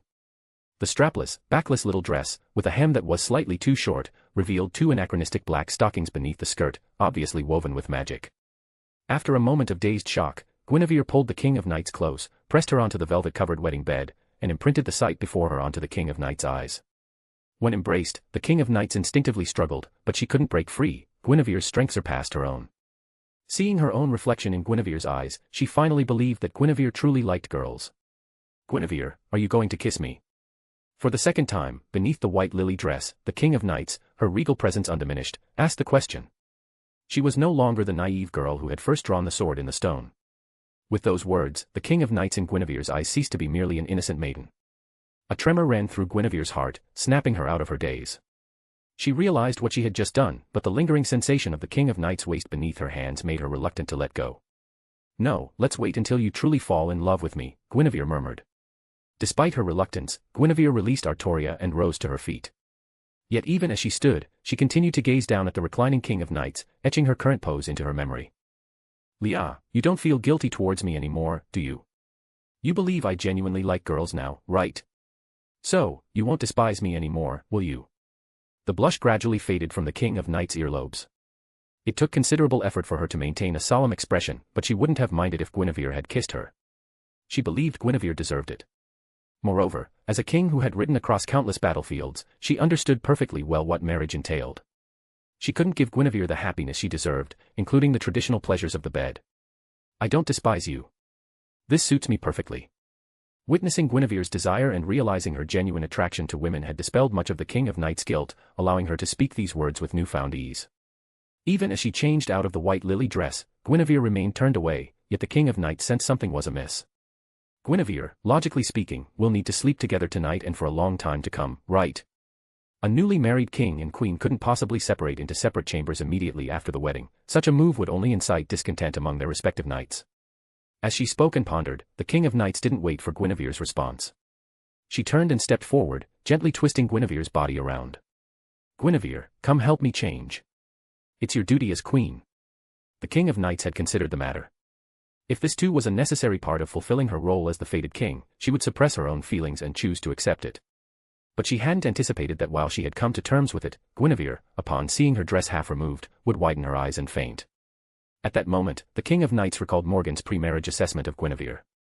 She's just a clueless novice, all talk and no action. She says she likes girls, but she can't even bear to look at my skin. With that thought, the King of Knights laid the unconscious Guinevere back on the bed and, for the first time, let out an unrestrained laugh. How did you ever dare to attack me in the past, acting like that? Chapter 18, The King of Knights is no longer in bed. The night passed without incident. When Guinevere awoke, it was already the next morning. By then, the King of Knights' lingering warmth had long dissipated, but Guinevere could still see the imprint of her body on the bed beside her. A few golden strands of hair clung to the pillow. As for Guinevere herself, the first thing she noticed upon waking was that her clothes had been changed into a light, thin nightgown. It was obvious who had changed her. No one but the King of Knights would have dared. She was currently hugging the pillow the King of Knights had slept on, rolling around on the soft, large bed. Embarrassing, embarrassing, embarrassing. How could I have fainted over something like that? I can't even handle her. And I dare call myself a seasoned viewer of adult content. As she rolled around, recalling her last memories before fainting the night before, Guinevere couldn't help but cover her face with both hands, her earlobes flushing crimson. The King of Knights she had idolized, inviting her to serve while half undressed, the mental shock was simply too much for Guinevere to bear. For her, it was as if her two-dimensional waifu had suddenly become real. Puffed. She is my real wife, and I won't react like this next time. Having been a girl in her previous life, and possessing a body even more beautiful than the King of Knights in this one, Guinevere easily regained her composure. After lying back and giggling foolishly for a while, her heart fully accepted that the King of Knights was her partner. She grew increasingly embarrassed about her behavior the previous night and felt an urge to slash something. Throwing back the covers and getting out of bed, Guinevere found her nightgown still neat. The King of Knights had simply changed her clothes after she'd slept, and they'd spent an ordinary night together. The white dress from yesterday was neatly laid out beside the bed. That idiot, she muttered. At nearly 19, wearing this dress would stretch it in an unflattering way. Tisk, it's fortunate Leah's growth has been stunted. Otherwise, how could she have concealed her true gender for so long? As she carefully folded the white lily dress and put it away, Guinevere imagined what the King of Knights would look like had she grown up normally, envisioning her mature form in the future. No, how could I be so greedy? After all, I don't even. Still muttering to herself, Guinevere recalled the humiliating scene from the previous night, when she had been effortlessly defeated. After sulking in a corner for a while, Guinevere regained her composure, her murderous intent growing even stronger. Finally, she summoned a maid and instructed her to find Alice and have her bring all the clothes from her temporary chambers. By the time Guinevere, now clad in her night training attire, walked through the palace halls, it was past noon. She noticed the guards were unusually lax today. The knights who usually patrolled everywhere were nowhere to be seen. Frowning, she instructed Alice, who had followed her, to find Tristan while she headed straight for the King of Knights' council hall. As she walked, the emptiness grew more pronounced. Even the training ground, usually bustling with knights drilling, was deserted. Tell me what happened. Pushing open the doors, Guinevere entered the council hall. This was her first time meeting Agravain, and also the first knight she had seen today. Beneath the throne, sunlight streamed through the glass windows, yet Agravain remained shrouded in gloom. His gaze fell upon the massive round table, now in disarray after its recent use. He recalled how the king, summoned here last night, had for the first time displayed visible anger, a stark contrast to her usually impassive demeanor. It was precisely because it was their wedding night that the 5 foreign kings, their judgment clouded by malice, chose to launch their attack. They had timed their assault perfectly, knowing that a large number of the King of Knights' knights were gathered in Camelot City. By the time Camelot City received word of the invasion, the attackers had already captured several small border towns, slaughtering all in their path and plundering everything they could find, acts of pure barbarism. The King of Denmark. The King of Ireland. The King of the Vale. The King of Solais. The King of the Isle of Longtanes. Agravain made no attempt to conceal the truth from Guinevere's inquiries. After all, such matters couldn't remain hidden. As Guinevere recited the names of the 5 kings, Agravain experienced firsthand what his colleagues had described, the queen's bloodthirsty and maddening magical presence. Queen, the king has instructed me to inform you that he has not taken the knights you brought with you. He wishes for you to defend Camelot City. Do you think I'll be content merely defending the city? Guinevere's face wore a, "you're kidding me, right?" expression, and her urge to hack something apart grew stronger. She wondered what strange looks her knights would give her if she met them now. But who could blame Guinevere? She had succumbed to the onslaught last night and had fallen into a deep, dreamless sleep, something she never would have imagined possible. Agravain, continue with what you know. The King of Denmark, the King of Ireland, these were all foreign monarchs. But it was precisely because of this that they dared to launch surprise attacks. Their military strength far surpassed that of the vassal kings of England. Take the 5 native kings defeated by Guinevere and the King of Knights, for example, even the strongest among them could barely muster 100 knights. Yet each of the 5 foreign kings now invading England could command well over 100 knights. England had been divided and fragmented for far too long. How many enemy troops are there? According to the knights who fled back from the border cities, the enemy force numbers at least 700 mounted knights. They've also conscripted over 30,000 commoners as auxiliary troops. Judging by this, they intend to wage a war of annihilation. Having spent a moon in Camelot, Guinevere had a rough idea of the King of Knights' military resources. Under her command, the total number of knights who could truly be called knights likely didn't exceed 200. Even with the 200 knights and the several dozen Guinevere had brought, the ratio of knights remained only about 3 to 1 in their favor. However, the King of Knights still needed to garrison her territories and guard against the ever-restless vassal kings. She couldn't afford to deploy her entire knightly force for this campaign. Precisely because of this, the King of Knights needed not only to win, but to win swiftly. Otherwise, the scheming vassal kings would undoubtedly seize the opportunity to kick her while she was down. Guinevere's reckless actions upon arriving in Camelot had already left the native vassal kings trembling in fear. Agravain, tell me the king's chosen battlefield. Without a map, they relied on a sand table. Following Guinevere's instructions, Agravain quickly prepared the sand table, arranging pebbles to represent the positions of both armies. Hamburg. Hearing the name from Agravain's lips and confirming on the sand table that it lay barely 20 miles from the vanguard of the 5 foreign kings, Guinevere felt a growing sense of foreboding. Most disturbingly, after rummaging through her memories, she vividly recalled the battle's description in Le Morte d'Arthur. In this battle, the King of Knights suffered an initial defeat before rallying to victory, falling victim to a night ambush born of haste and overconfidence. Given the full knightly army's marching speed, this ambush was likely to occur tonight. Chapter 19, I, Sworn Victory. My king, are you truly not going to summon Sir Lancelot back? It's too late. I told him before the wedding that Guinevere urged him to marry quickly. When news of the enemy's attack arrived, even you couldn't find him, could you? Considering the proportion of Great Britain's landmass on Earth, the territory destined to be ruled by the King of Knights was actually quite small. Without baggage to slow them down, without enemy forces to impede their progress, and with the Knights of the Round Table riding at full speed, 100+ knights could have reached the front lines and established camp within a day and a half. According to the discussions at the Round Table last night, their strategy was to catch the enemy off guard, strike swiftly, and achieve a decisive victory. The fact that the enemy had launched an unprovoked attack on the very day of the King of Knights' wedding had further fueled the knights' morale. However, most of the knights had drunk heavily the night before. After a day and a half of relentless riding, attempting to secure victory against superior forces while exhausted and sleep-deprived would be utterly unrealistic for the King of Knights. After dispatching scouts and setting up camp in a forest outside Hamburg, the King of Knights had no choice but to allow the knights to rest on the spot. As for whether they should remove their armor, the King of Knights remained stubbornly insistent that they should. Your Majesty, now more than ever, we cannot afford to be careless. The enemy is only 20 miles away, and this time we don't have Master Merlin to conceal our movements. He drank too much last night and was nowhere to be found when it was time to depart. Brother, answer me this first, was Master Merlin truly drunk? After setting up camp, the King of Knights and Kay spoke privately inside a small tent, guarded by Gawain and others to ensure no eavesdroppers. The King of Knights' question initially baffled Kay, but he quickly caught on. Master Merlin can foresee the future. He must have seen that this battle will be an easy victory, and that's why he drank so much. No. If Master Merlin was feigning drunkenness, it could only be because he foresaw the battle's devastating outcome and wanted to avoid our future resentment. He has never shown any inclination to alter the future. If someone can foresee the future, and others understand that person's nature, they can infer the rough outlines of the future from that person's actions.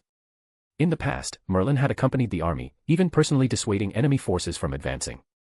But those battles had always been easy victories for the King of Knights.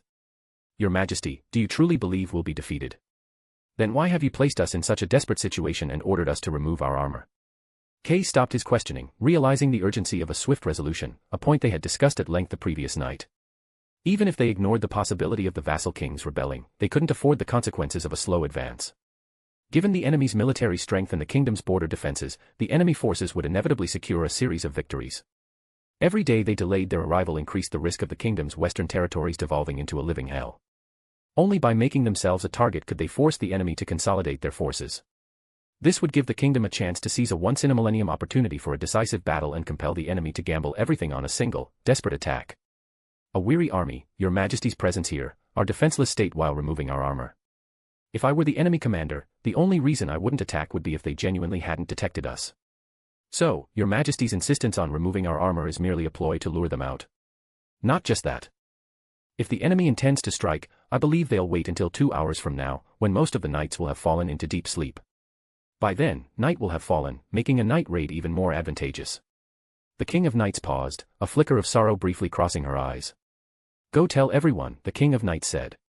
I've led them into danger. The sacrifices in this battle will be great, but I can guarantee victory. As the King of Knights spoke, Sir Kay remained motionless. As her foster brother, he was older and more ruthless. After the King of Knights devised her plan, his focus shifted to increasing its chances of success. Your Majesty, Kay said, if you've already decided how to turn defeat into victory, I don't believe it's necessary to inform the knights of the danger. If they know, some might desert, and there could even be enemy spies among them, either of which would jeopardize your strategy. Losing this decisive battle would likely force us into a protracted war against the Five Kings, a war we cannot afford.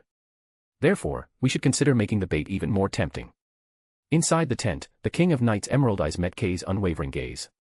She couldn't deny the practicality of his suggestion, but her title, universally recognized, was simply King of Knights. Honest, rigid, and despite having a well-crafted strategy, still heartbroken by the necessary sacrifices. Moreover, the greatest bait in this battle was undeniably herself. She was the enemy's primary assassination target. Brother, I already feel guilty for bringing them to this perilous place. If I didn't warn them that this is a trap to lure out the enemy, I would never forgive myself for the rest of my life. For this battle, I've chosen knights who have served with me for over 3 years. I trust there are no spies among them. If any are unwilling to face death with me here, they will be allowed to leave. Now, issue the order, have everyone remove their armor and rest, but remain vigilant against a surprise attack.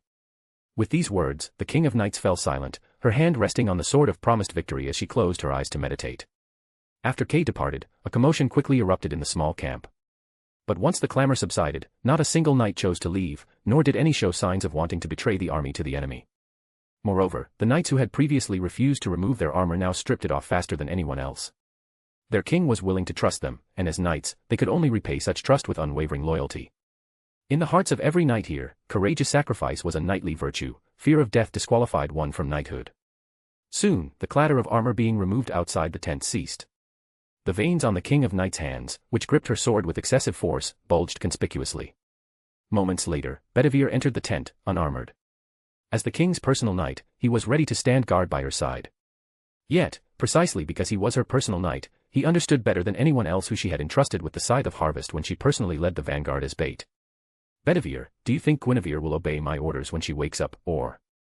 Your Majesty, given the Queen's troublesome habit of rushing to the training ground to challenge knights, how could she possibly remain confined to Camelot City? My only concern is whether the Queen and her few dozen knights can truly reap the coalition of the Five Kings while they're thrown into chaos by the night raid. If the enemy doesn't commit their full strength and holds back a reserve, then I fear. Guinevere, do you believe in Master Merlin's prophecies? Merlin the Great Mage's prophecies have never been wrong. Then victory is assured. I have yet to become the fated king destined to rule all of Great Britain. Even if Guinevere doesn't come to our aid, I will swear victory upon my sword to you all. The King of Knights' words were too mystical, yet Guinevere believed them, and when he relayed them to the camp, all the knights followed suit. They were convinced of their inevitable victory, but they playfully teased each other about who would be the unlucky soul to fall in battle. Of course, there was another possibility, that the enemy truly hadn't discovered them, allowing them to rest sufficiently before transforming from bait into the vanguard of a night raid. Your Majesty, I believe we will undoubtedly achieve victory in this battle. Chapter 20, Merlin, just adding another story. Inner sea of the planet, Avalon. Hey, Merlin, you old pervert, are you really just watching? I could intervene, guiding all futures toward a favorable outcome, but where's the fun in that? Besides, the future of this battle I foresaw before meeting Guinevere has become hazy in my eyes. Now, even the outcome of this battle is shrouded in ambiguity in my eyes. At this moment, Avalon remained a desolate wasteland, nothing like the paradisal realm described in legends. The only structure in this desolate wasteland was a colossal tower that pierced the sky. Merlin was in a room within this tower, observing the battlefield in the company of Nimue, a fairy, and one of the Lady of the Lake's maidens he had recently entangled himself with. As Merlin had claimed, he could no longer clearly foresee the future of this battle. Yet he remembered why, in his past glimpses of the future, he had chosen to remain passive. It wasn't out of fear of the knight's resentment, as the King of Knights assumed. His sole purpose was to see if Guinevere could truly alter fate, if she could create new pathways through the misty future he had foreseen. He wanted to witness her gradually accumulating changes, rewriting the one predetermined outcome he could still discern. Merlin, you old pervert, Nimue said, if the future truly changes because of her. Then I still won't do anything, Merlin replied. You'd better think this through. If she succeeds, the world's governing laws might descend to prune her. Don't be so dramatic. Changing the future alone isn't enough to warrant the counterforce sending down its puppets. Gaia and Aleia, the two great counterforces of the Fate universe, as Merlin referred to them. Gaia was the planet's subconscious, a safety mechanism born to ensure its survival, while Aleia was humanity's collective subconscious, a safety mechanism designed to avert annihilation. As Merlin had said, to compel them to dispatch the sweepers, Guinevere would need to pose a genuine threat to the survival of the entire planet or all of humanity. Well, think about it carefully, Merlin said. Even if Guinevere were to alter the future I foresee, it wouldn't reach the point of endangering the planet or humanity. At most, at absolute most, it would simply add a new chapter to the legend of King Arthur in human history. Merlin's vision of the future seemed to extend far beyond the King of Knights' end. He smiled, as if all that mattered was that the story be interesting. Meanwhile, the fairy Nimue had frozen in place. A small creature darted from behind her and delivered a flying kick to Merlin's head, screeching. Foe! Foe! After the kick, it bit Merlin, who understood nothing of human emotions, before scurrying away. Ignoring Merlin's attempt to pinch Nimue's cheek while she was frozen in Avalon, his gaze returned to the battlefield outside Hamburg. The coalition of the Five Kings, daring to challenge the King of Knights, was no mere rabble. As soon as the King of Knights led her drunken, exhausted forces out of Camelot City, the spies planted within the city during the wedding festivities relayed news of the knight's departure. Upon receiving this news, the coalition dispatched scouts far and wide. Shortly after the King of Knights' forces made camp, the main tent of the coalition of the Five Kings, located 20 miles away, received intelligence confirming that the King of Knights had ordered her knights to disarm and rest. This intelligence had been repeatedly verified by multiple scouts. King of Ireland, you're closest to the King of Knights. Is she truly such an arrogant and overconfident ruler? No. Then this must be a bluff, meant to make us hesitate and miss our best opportunity to strike their camp out of fear. Unfortunately, no one in Great Britain at the time had ever heard of the empty city stratagem. Otherwise, the King of Denmark would have used that term instead of the less accurate bluff. As his words fell, silence descended upon the tent where the Five Kings and their most trusted knights had gathered. Yet the bait proved too tempting to resist. After over an hour of heated debate, the Five Kings chose to devour it greedily. Multiple servants witnessed it. The King of Knights is right there. I can't sleep until he's dead. Only then can the prophecy of him ruling all of Great Britain be shattered. In later centuries, Great Britain would primarily consist of England, Scotland, Wales, and Northern Ireland, the northern region of the island of Ireland. But in the eyes of the assembled leaders, Great Britain referred to the entire British Isles, including Ireland. With this understanding, coupled with the prophecy that the King of Knights would rule all of Great Britain, how could the King of Ireland possibly rest easy? He had been preparing for this invasion for a long time. Simply concealing his invitations to overseas kings from the King of Knights and secretly amassing troops across the sea had cost him dearly. If he failed to crush the King of Knights in this battle and seize the promised spoils, his kingdom of Ireland would be doomed forever. King of Denmark, King of the Vale, King of Solais, King Launtes, he declared, my knights will lead the initial assault.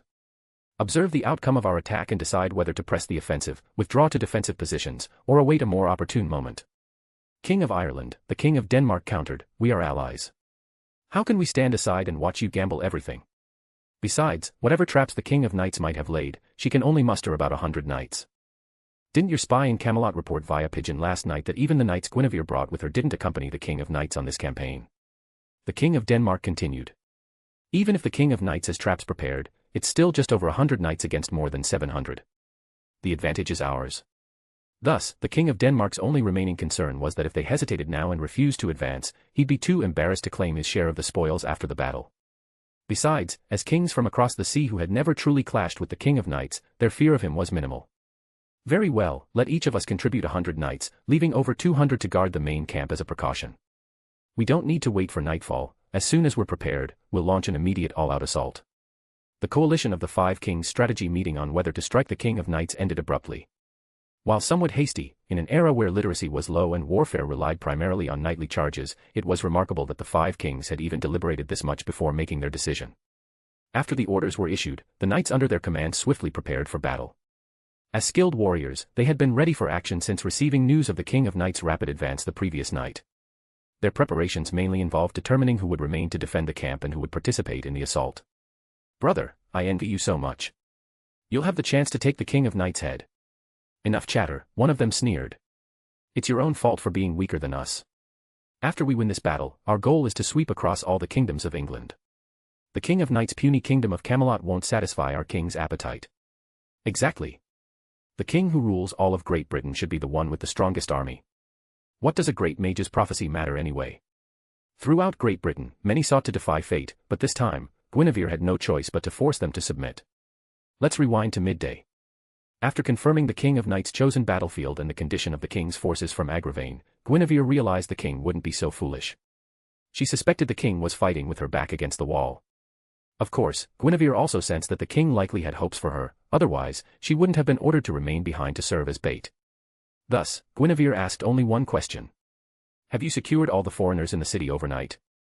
Upon receiving an affirmative reply, Guinevere turned her gaze toward Tristan and the other knights, who stood ready, their armor gleaming, awaiting her command to charge. "Let's go. Slaughter them all. Agravain, I'm entrusting Camelot City to you." Chapter 21, Gawain, Cleave the Sun. In this era, on the European continent, mystery largely persisted only in Great Britain. This mystical favoritism meant that knights and mages from Great Britain were generally superior to their counterparts on the European mainland. What did the coalition of the Five Kings' 500 cavalry represent? 500 knights, 500 sturdy warhorses, both men and beast-clad in complete plate. Each of them was essentially a walking fortress. The thunder of 500 hooves, barely audible as they emerged from their camp, was immediately detected by the King of Knights and her party resting in the forest. Unless the entire coalition of the Five Kings lacked a single mage. Just as Merlin had cast a concealment spell on the King of Knights and her companions, a similar spell now shrouded the 500 cavalry, preventing their thunderous hoofbeats from alerting the enemy. Furthermore, under the concealment spell, even eagles circling overhead would fail to spot them. "My king, they're coming." In the small grove where the King of Knights had encamped, within her tent where she was resting with her eyes closed, Guinevere, her personal knight, suddenly spoke. While the coalition of the Five Kings had eliminated most risks of detection, the King of Knights commanded too many elite knights for them to remain hidden indefinitely. Guinevere wasn't the only one who sensed something amiss. Gawain, Kay, and other knights scattered among the ranks had also noticed the enemy's movements. Gawain, are the enemy fools? They concealed their deployment but didn't cover up the missing footsteps in their main camp. Perhaps they weren't trying to hide the deployment itself, but rather something within the deployed forces, Gawain replied. As the perceptive knights chatted idly, they waited for the King of Knights' order to signal an enemy attack before preparing the rest of the knights for battle. At this moment, the knights, already prepared, remained calm. Following established procedure, they instinctively grabbed their weapons and shields, mounted their horses, and spontaneously gathered around their captains. Their lack of urgency in donning armor stemmed from the fact that knightly armor was notoriously difficult to wear. Putting it on now would be suicidal.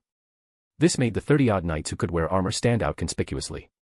As knights, they generally wielded magical power, capable of single-handedly routing 1,000 ordinary soldiers. And as elite knights, now that the Round Table had been activated last night, they should be called Round Table Knights under the King of Knights. All Round Table Knights could manifest magical armor, just like how Guinevere remembered how the heroic spirits from her previous life could do the same. King. King. King. Emerging from her tent, the King of Knights was already clad in her silvery white armor.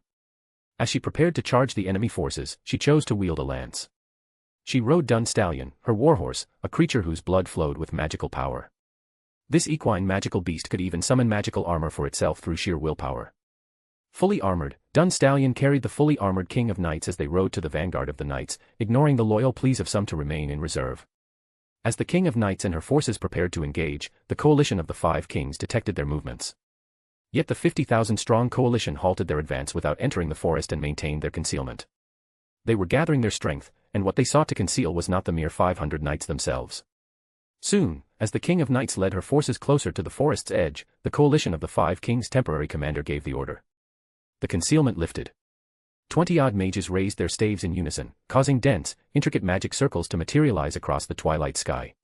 Never enter a forest, and since the King of Knights' reckless tactics likely serve as bait, never fight on ground of her choosing. The coalition of the Five Kings understood this principle well. Their planned ambush wasn't a conventional forest engagement. They hoped this meticulously concealed bombardment magic would incinerate the forest while minimizing casualties among the knights within. Attack.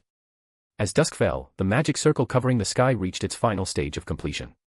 In the small grove, the King of Knights and her knights gazed upward. They didn't believe this barrage, capable of scouring the earth 3 meters deep, posed any real threat to them. The sun is still shining, Sir Gawain. Yes, your majesty. By the name of the Knight of the Sun, I swear to deliver complete victory unto you.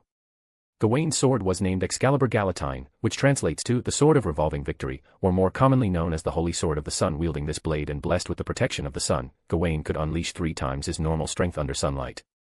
At noon, his solar-enhanced power exceeded even this 3-fold amplification.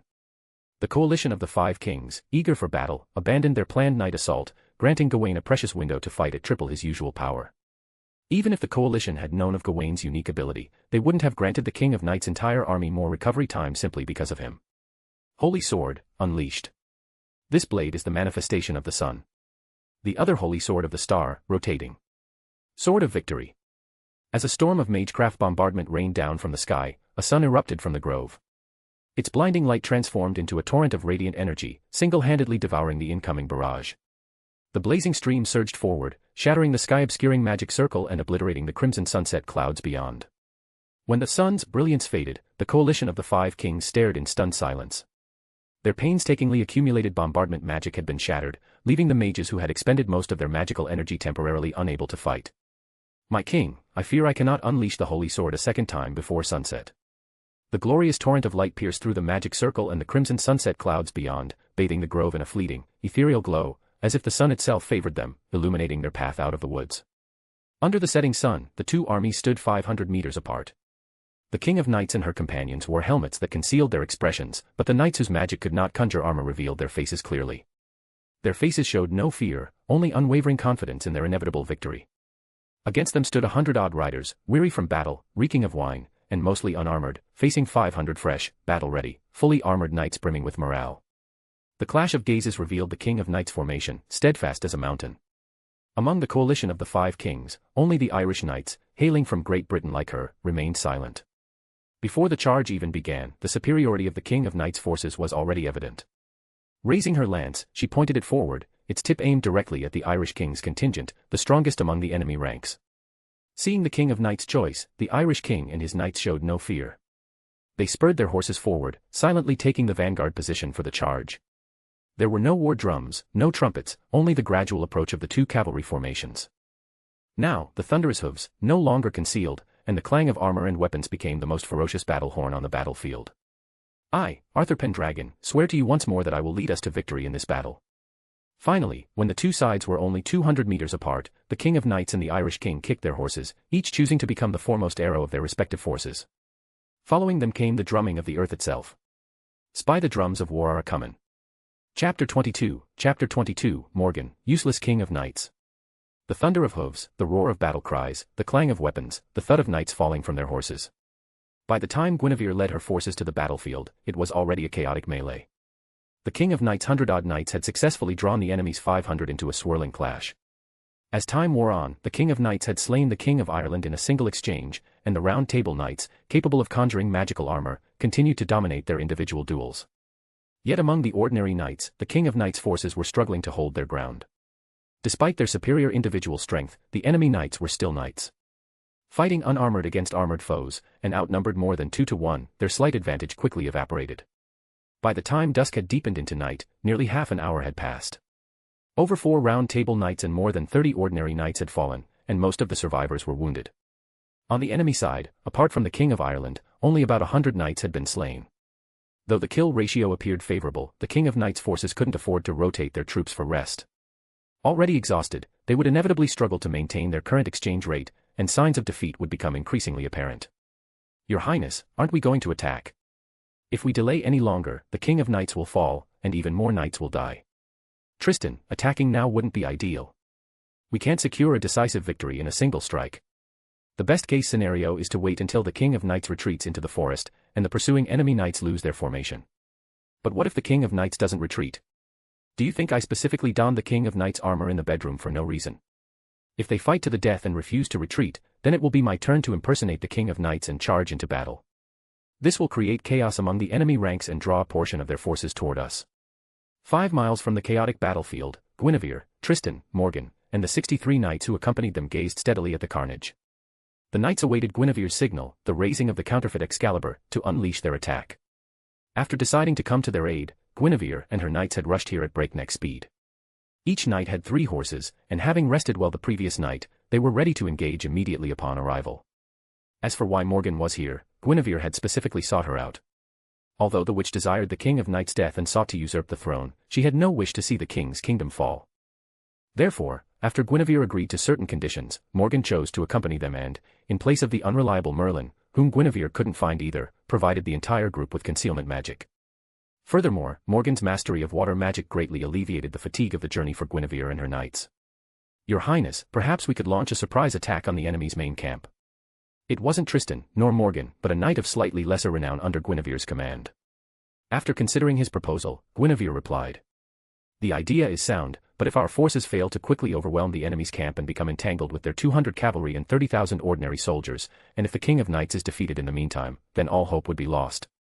Alternatively, would you be willing to lead 10 riders to raid the camp and announce our arrival to the King of Knights? The knight who made the suggestion was both strong and fiercely loyal. Faced with this near-suicidal mission, his expression flickered before he struck his chest lightly, accepting the task. Your Highness, your subordinate obeys. Reining in her horse, Guinevere surveyed her knights. 10 knights immediately stepped forward of their own accord. Had Guinevere not intervened, they would have willingly charged to their deaths. Enough. Settle down. I'm not willing to sacrifice you so easily. Besides, there's no second Lady Morgan here to accompany you and cast concealment. In this critical moment, Guinevere suddenly recognized the importance of flattering Morgan. Yet Morgan remained utterly impassive to her praise. Regardless of its effectiveness, Guinevere had no choice but to continue. Besides, with Lady Morgan here, there's no need for you to throw your lives away trying to notify the King of Knights. You agree, Lady Morgan? Still veiled in black gauze, still dressed in her revealing attire, Morgan laughed aloud as she was hoisted high. Only she knew how unbearable it was to watch the King of Knights squander her knights' lives so recklessly. In her view, this battle didn't need to be so brutal. She loathed humans, despised fairies, detested the weak, abhorred the ugly, hated equality, and scorned peace. She believed everything depended solely on herself. A single king was sufficient to lure the enemy. What utter trash! Morgan murmured these words, yet only Gawain heard the telepathic message in his ear. It was already night, and having just unleashed the holy sword, Gawain had lost his composure. The sudden voice startled him, nearly allowing the 5 enemy knights attacking him to gain the upper hand. Yet he persevered, charging toward the King of Knights, who was surrounded by even more foes, and urgently pleaded for a retreat. Sir Gawain. Beneath her helmet, the King of Knights first appeared puzzled, then, trusting Gawain's judgment, understood the situation. She loudly ordered a retreat, commanding all Round Table knights to cover their withdrawal. Not just trash, but also utterly inflexible, Morgan muttered. Had they decisively abandoned some, they might have saved even more lives. Even as Morgan spoke, she was about to act, but Guinevere stopped her. At this point, Guinevere wanted the King of Knights' retreat to appear even more convincing. Soon after, the knights who had been conserving their strength suddenly surged forward, while the King of Knights and her companions unleashed their concealed powers. After suffering some unnecessary casualties, all the knights broke through the encirclement and fled into the nearby grove in disarray. Pursue them. It could be a trap. A trap, my ass. Our capital has fallen. After a brief exchange, the knights of the 4 kings hesitated. Only the Irish knights, who had lost their monarch, surged forward without hesitation, chasing the King of Knights' forces into the grove. This hesitation by the 4 kings created a temporary gap between their forces and the retreating knights, giving the King of Knights' forces, who had retreated into the grove, a numerical advantage for a counterattack. Soon, cries of agony began to echo from within the grove as the vanguard of Irish knights was ambushed. Stripped of their numerical advantage and hampered by the grove's narrow terrain, which was ill-suited for heavily armored units, the individual disparities in skill between the Irish knights and their opponents immediately became apparent. By this point, the four kings had no choice but to pursue.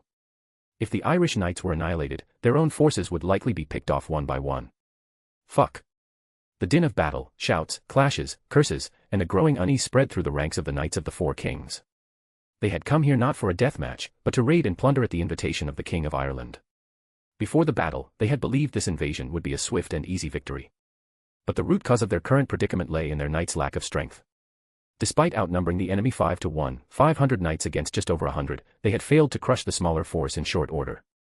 As the four kings led their raucous charge into the grove, Guinevere finally drew her holy sword and ordered her knights to raise the banner of the King of Knights. At that moment, Guinevere's knights roared. The King of Knights is here. Victory is ours. Chapter 23, Guinevere and the Knight Order. How is this possible? Two kings of knights. Is this a hallucination? The armor could be fake, but the sword in his hand. Damn it. Send a signal to the kings to retreat from the grove. If we fall, they'll be caught in a pincer attack. After deciding to pursue, the remaining four kings left behind 63 knights and most of their heavily wounded to guard the perimeter, both as a precaution and to protect the mages recovering their magical energy. When the knights guarding the camp saw Guinevere and her 63 knights suddenly appear, bearing King Arthur's banner, they panicked briefly before quickly forming a defensive formation and firing magical flares into the sky to signal an attack. This battle pitted the four kings' 60-odd knights against Guinevere's 60-odd knights, an evenly matched force in terms of numbers. Yet as the knights of the four kings sized up their enemy's formation, they felt even greater dread than when they had first faced the King of Knights' army. In this era, warfare typically consisted of knightly charges. However, due to the immense cost of training knights, nearly all of whom were scions of noble houses raised in diverse environments, each knight followed a distinct tradition, making it nearly impossible for a group of knights to unite as a cohesive force. Your Highness, your words were indeed true, one knight said. These battles aren't wars, they're just glorified brawls among knights. In all of Great Britain, only we can truly be called a knight order. Currently, the only knight academy in all of Great Britain existed within King Leodegrance territory, Guinevere's birthplace. Drawn by Guinevere's propaganda and various other reasons, numerous knights flocked to the academy. There, they were retrained, learning the true meaning of collective action and mastering the same magical and martial techniques as Guinevere herself. At that moment, as Guinevere and the 63 other knights ignited their magic circuits, overflowing with bloodlust and madness, and as their savage energies coalesced into a single, crimson line, they ceased to be a scattered band of warriors. Instead, they became the first true knight order of this era. And as always, Guinevere led the charge, spearheading the Knight Order's assault. Tear them apart. Yes, Your Highness. A single harp note resonated, followed by 63 voices echoing in unison.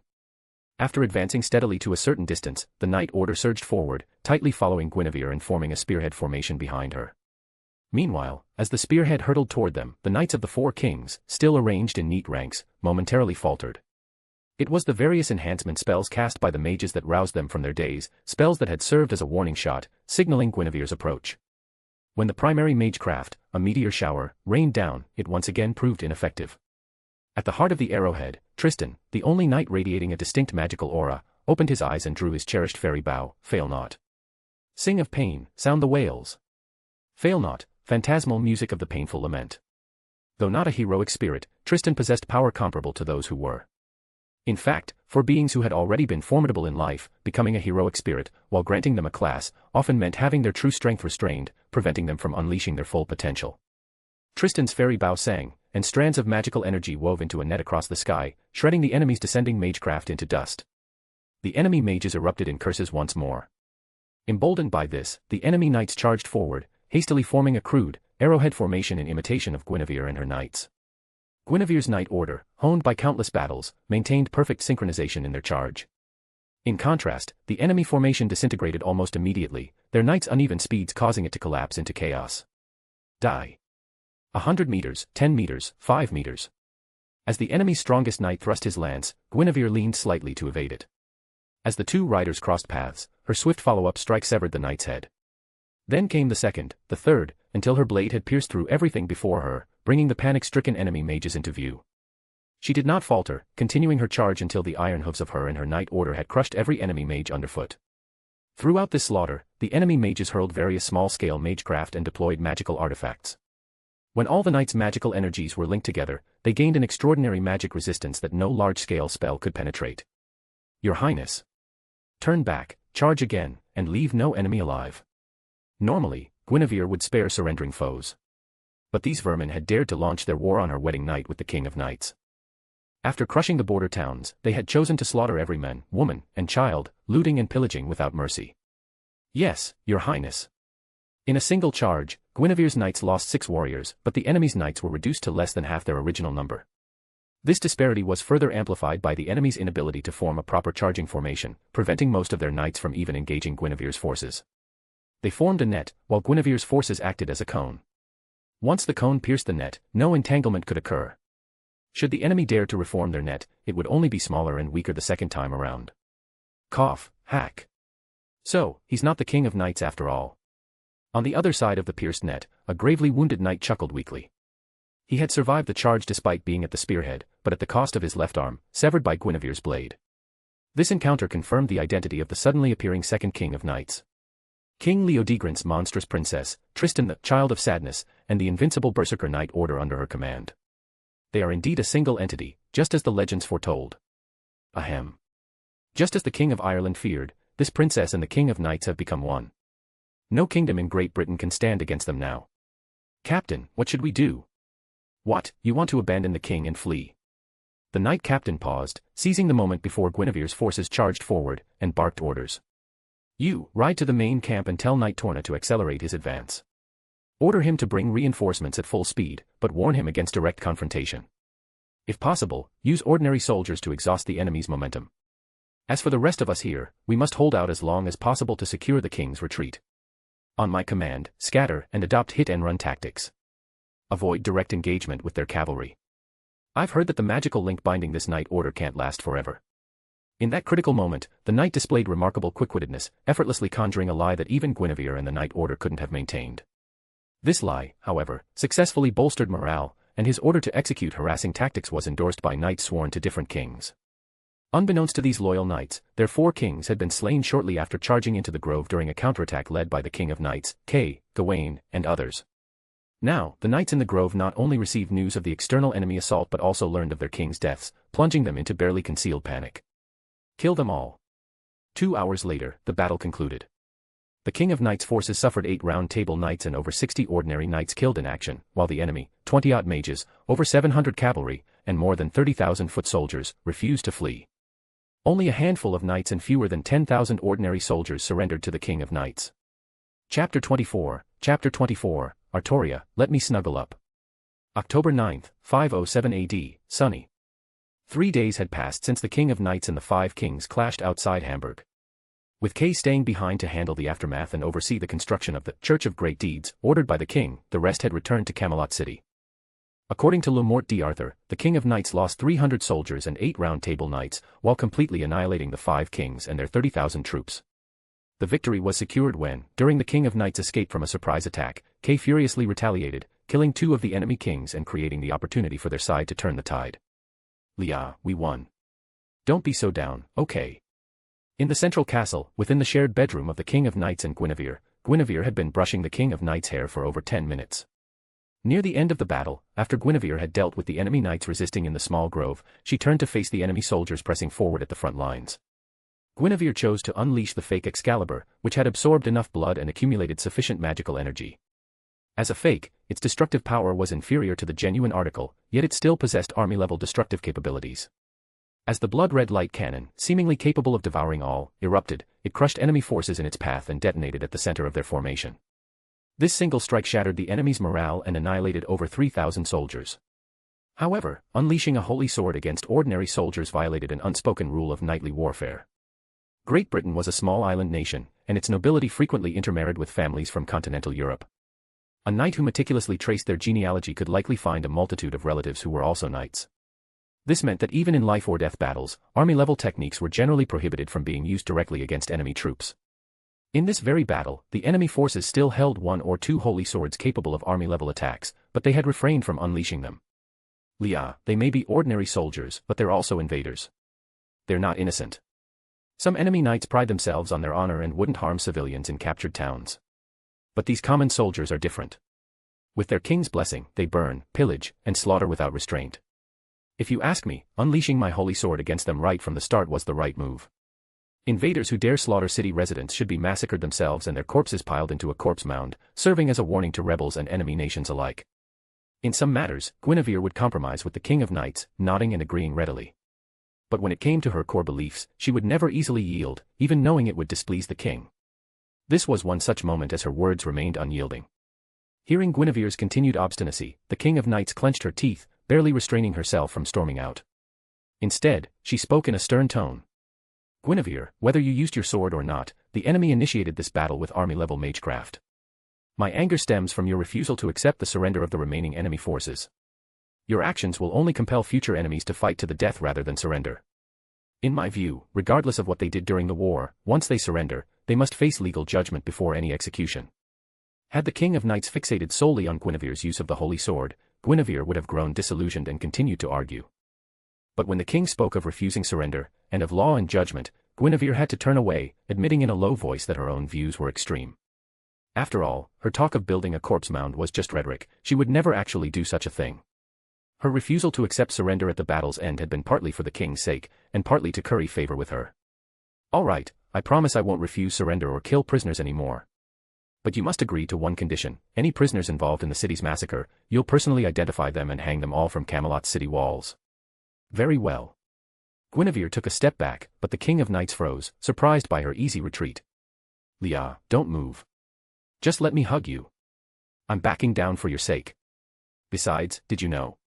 I deliberately waited for you to stop me before calling a halt. Now, even the knights who disapprove of my slaughtering prisoners, like Tristan, will have their respect for you skyrocket.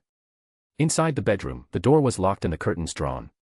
The King of Knights had once again donned her former white lily dress. Though tensions lingered between her and Guinevere, the battle's merits still needed to be recognized and rewarded. By returning to this dress and allowing Guinevere to arrange her like a doll, the King of Knights was bestowing upon Guinevere the very reward she desired. At this moment, words flowed freely.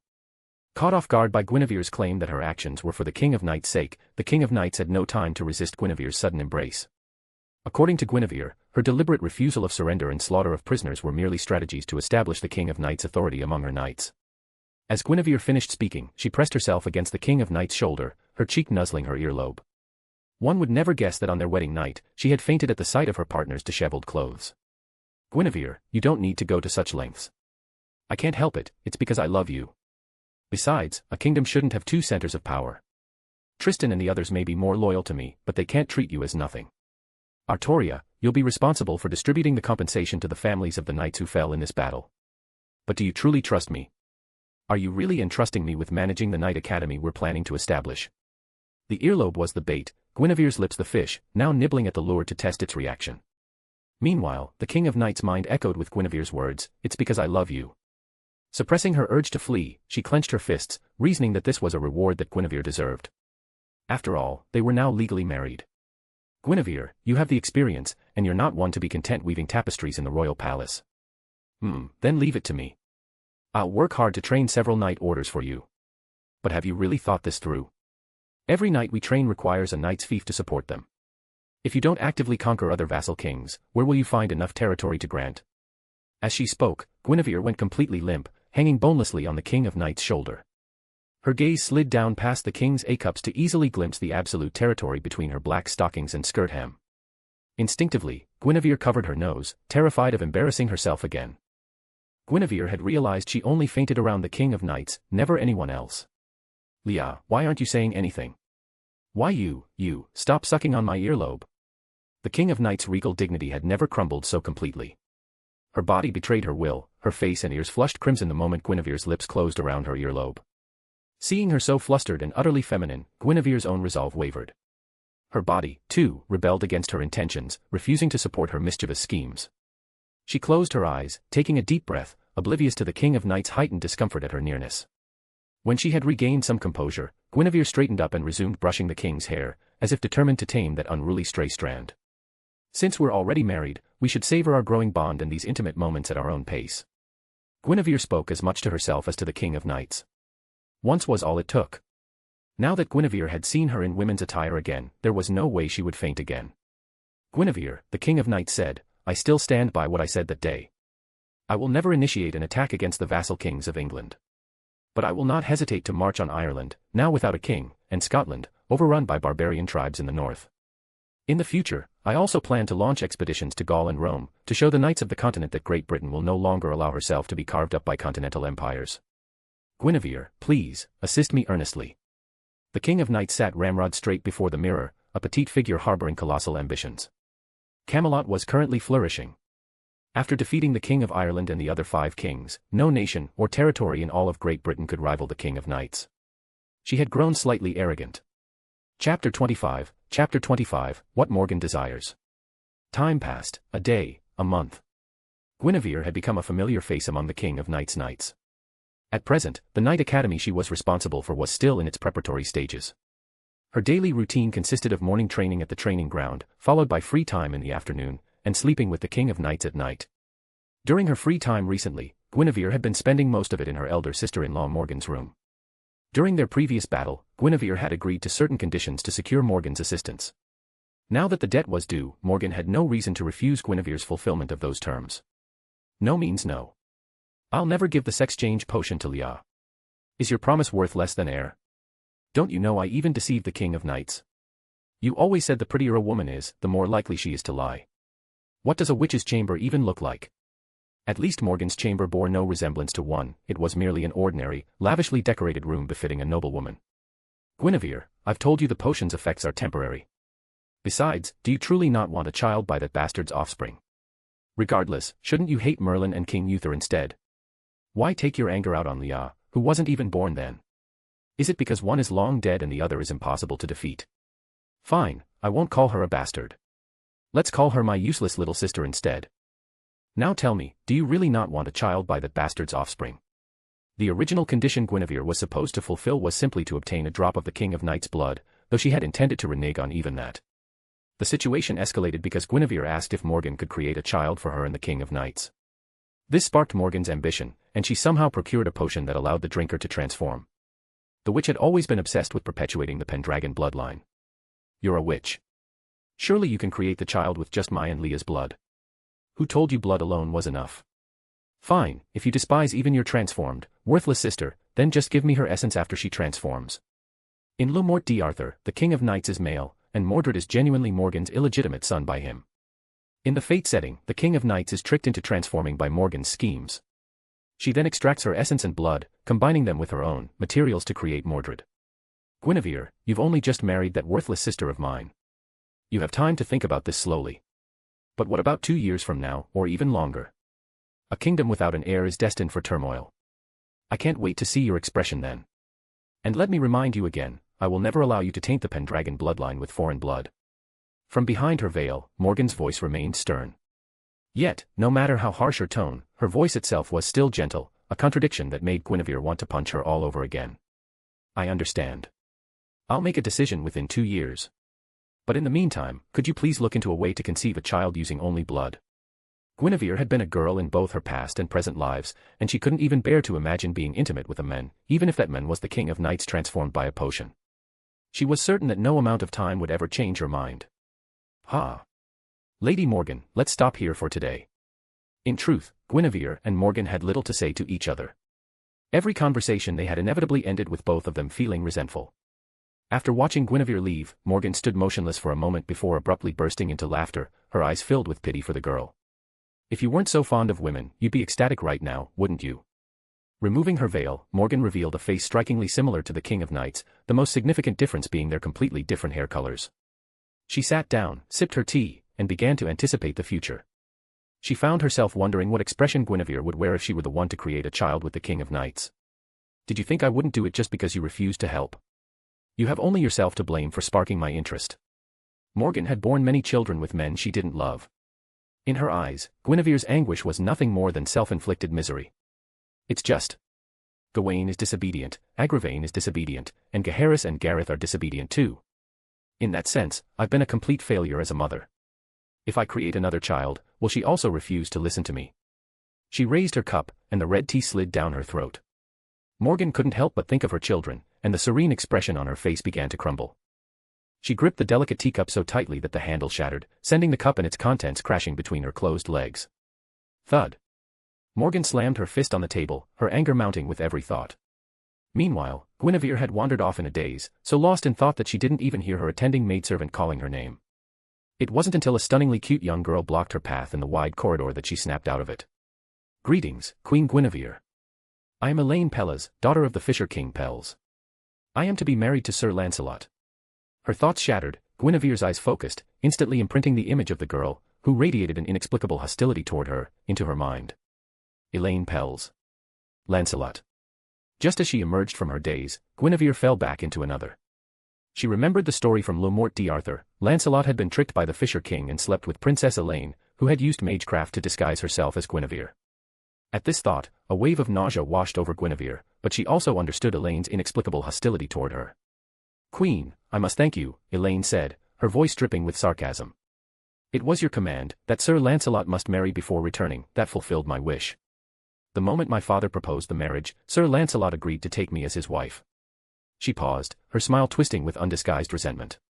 "Though I suspect Sir Lancelot would have married anyone." The cute girl smiled, but her expression was laced with open malice. Listening to her words, Guinevere studied her closely.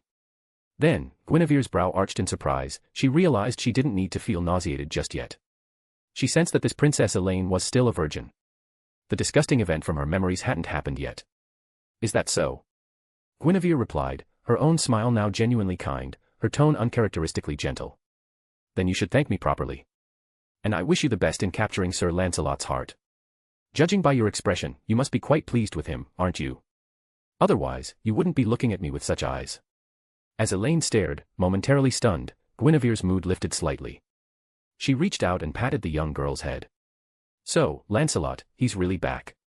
Guinevere sighed inwardly as she walked past Elaine and headed toward the room she shared with the King of Knights. Chapter 26, Hello, Lancelot. "He really is back, Lancelot." Guinevere returned to her room, changed into her training attire, and then went back to the training ground where she had already spent the entire morning. The first thing she saw was Lancelot, sparring with Bedivere and Tristan simultaneously, yet still managing to overwhelm them both. It had been over 2 months since she'd last seen him.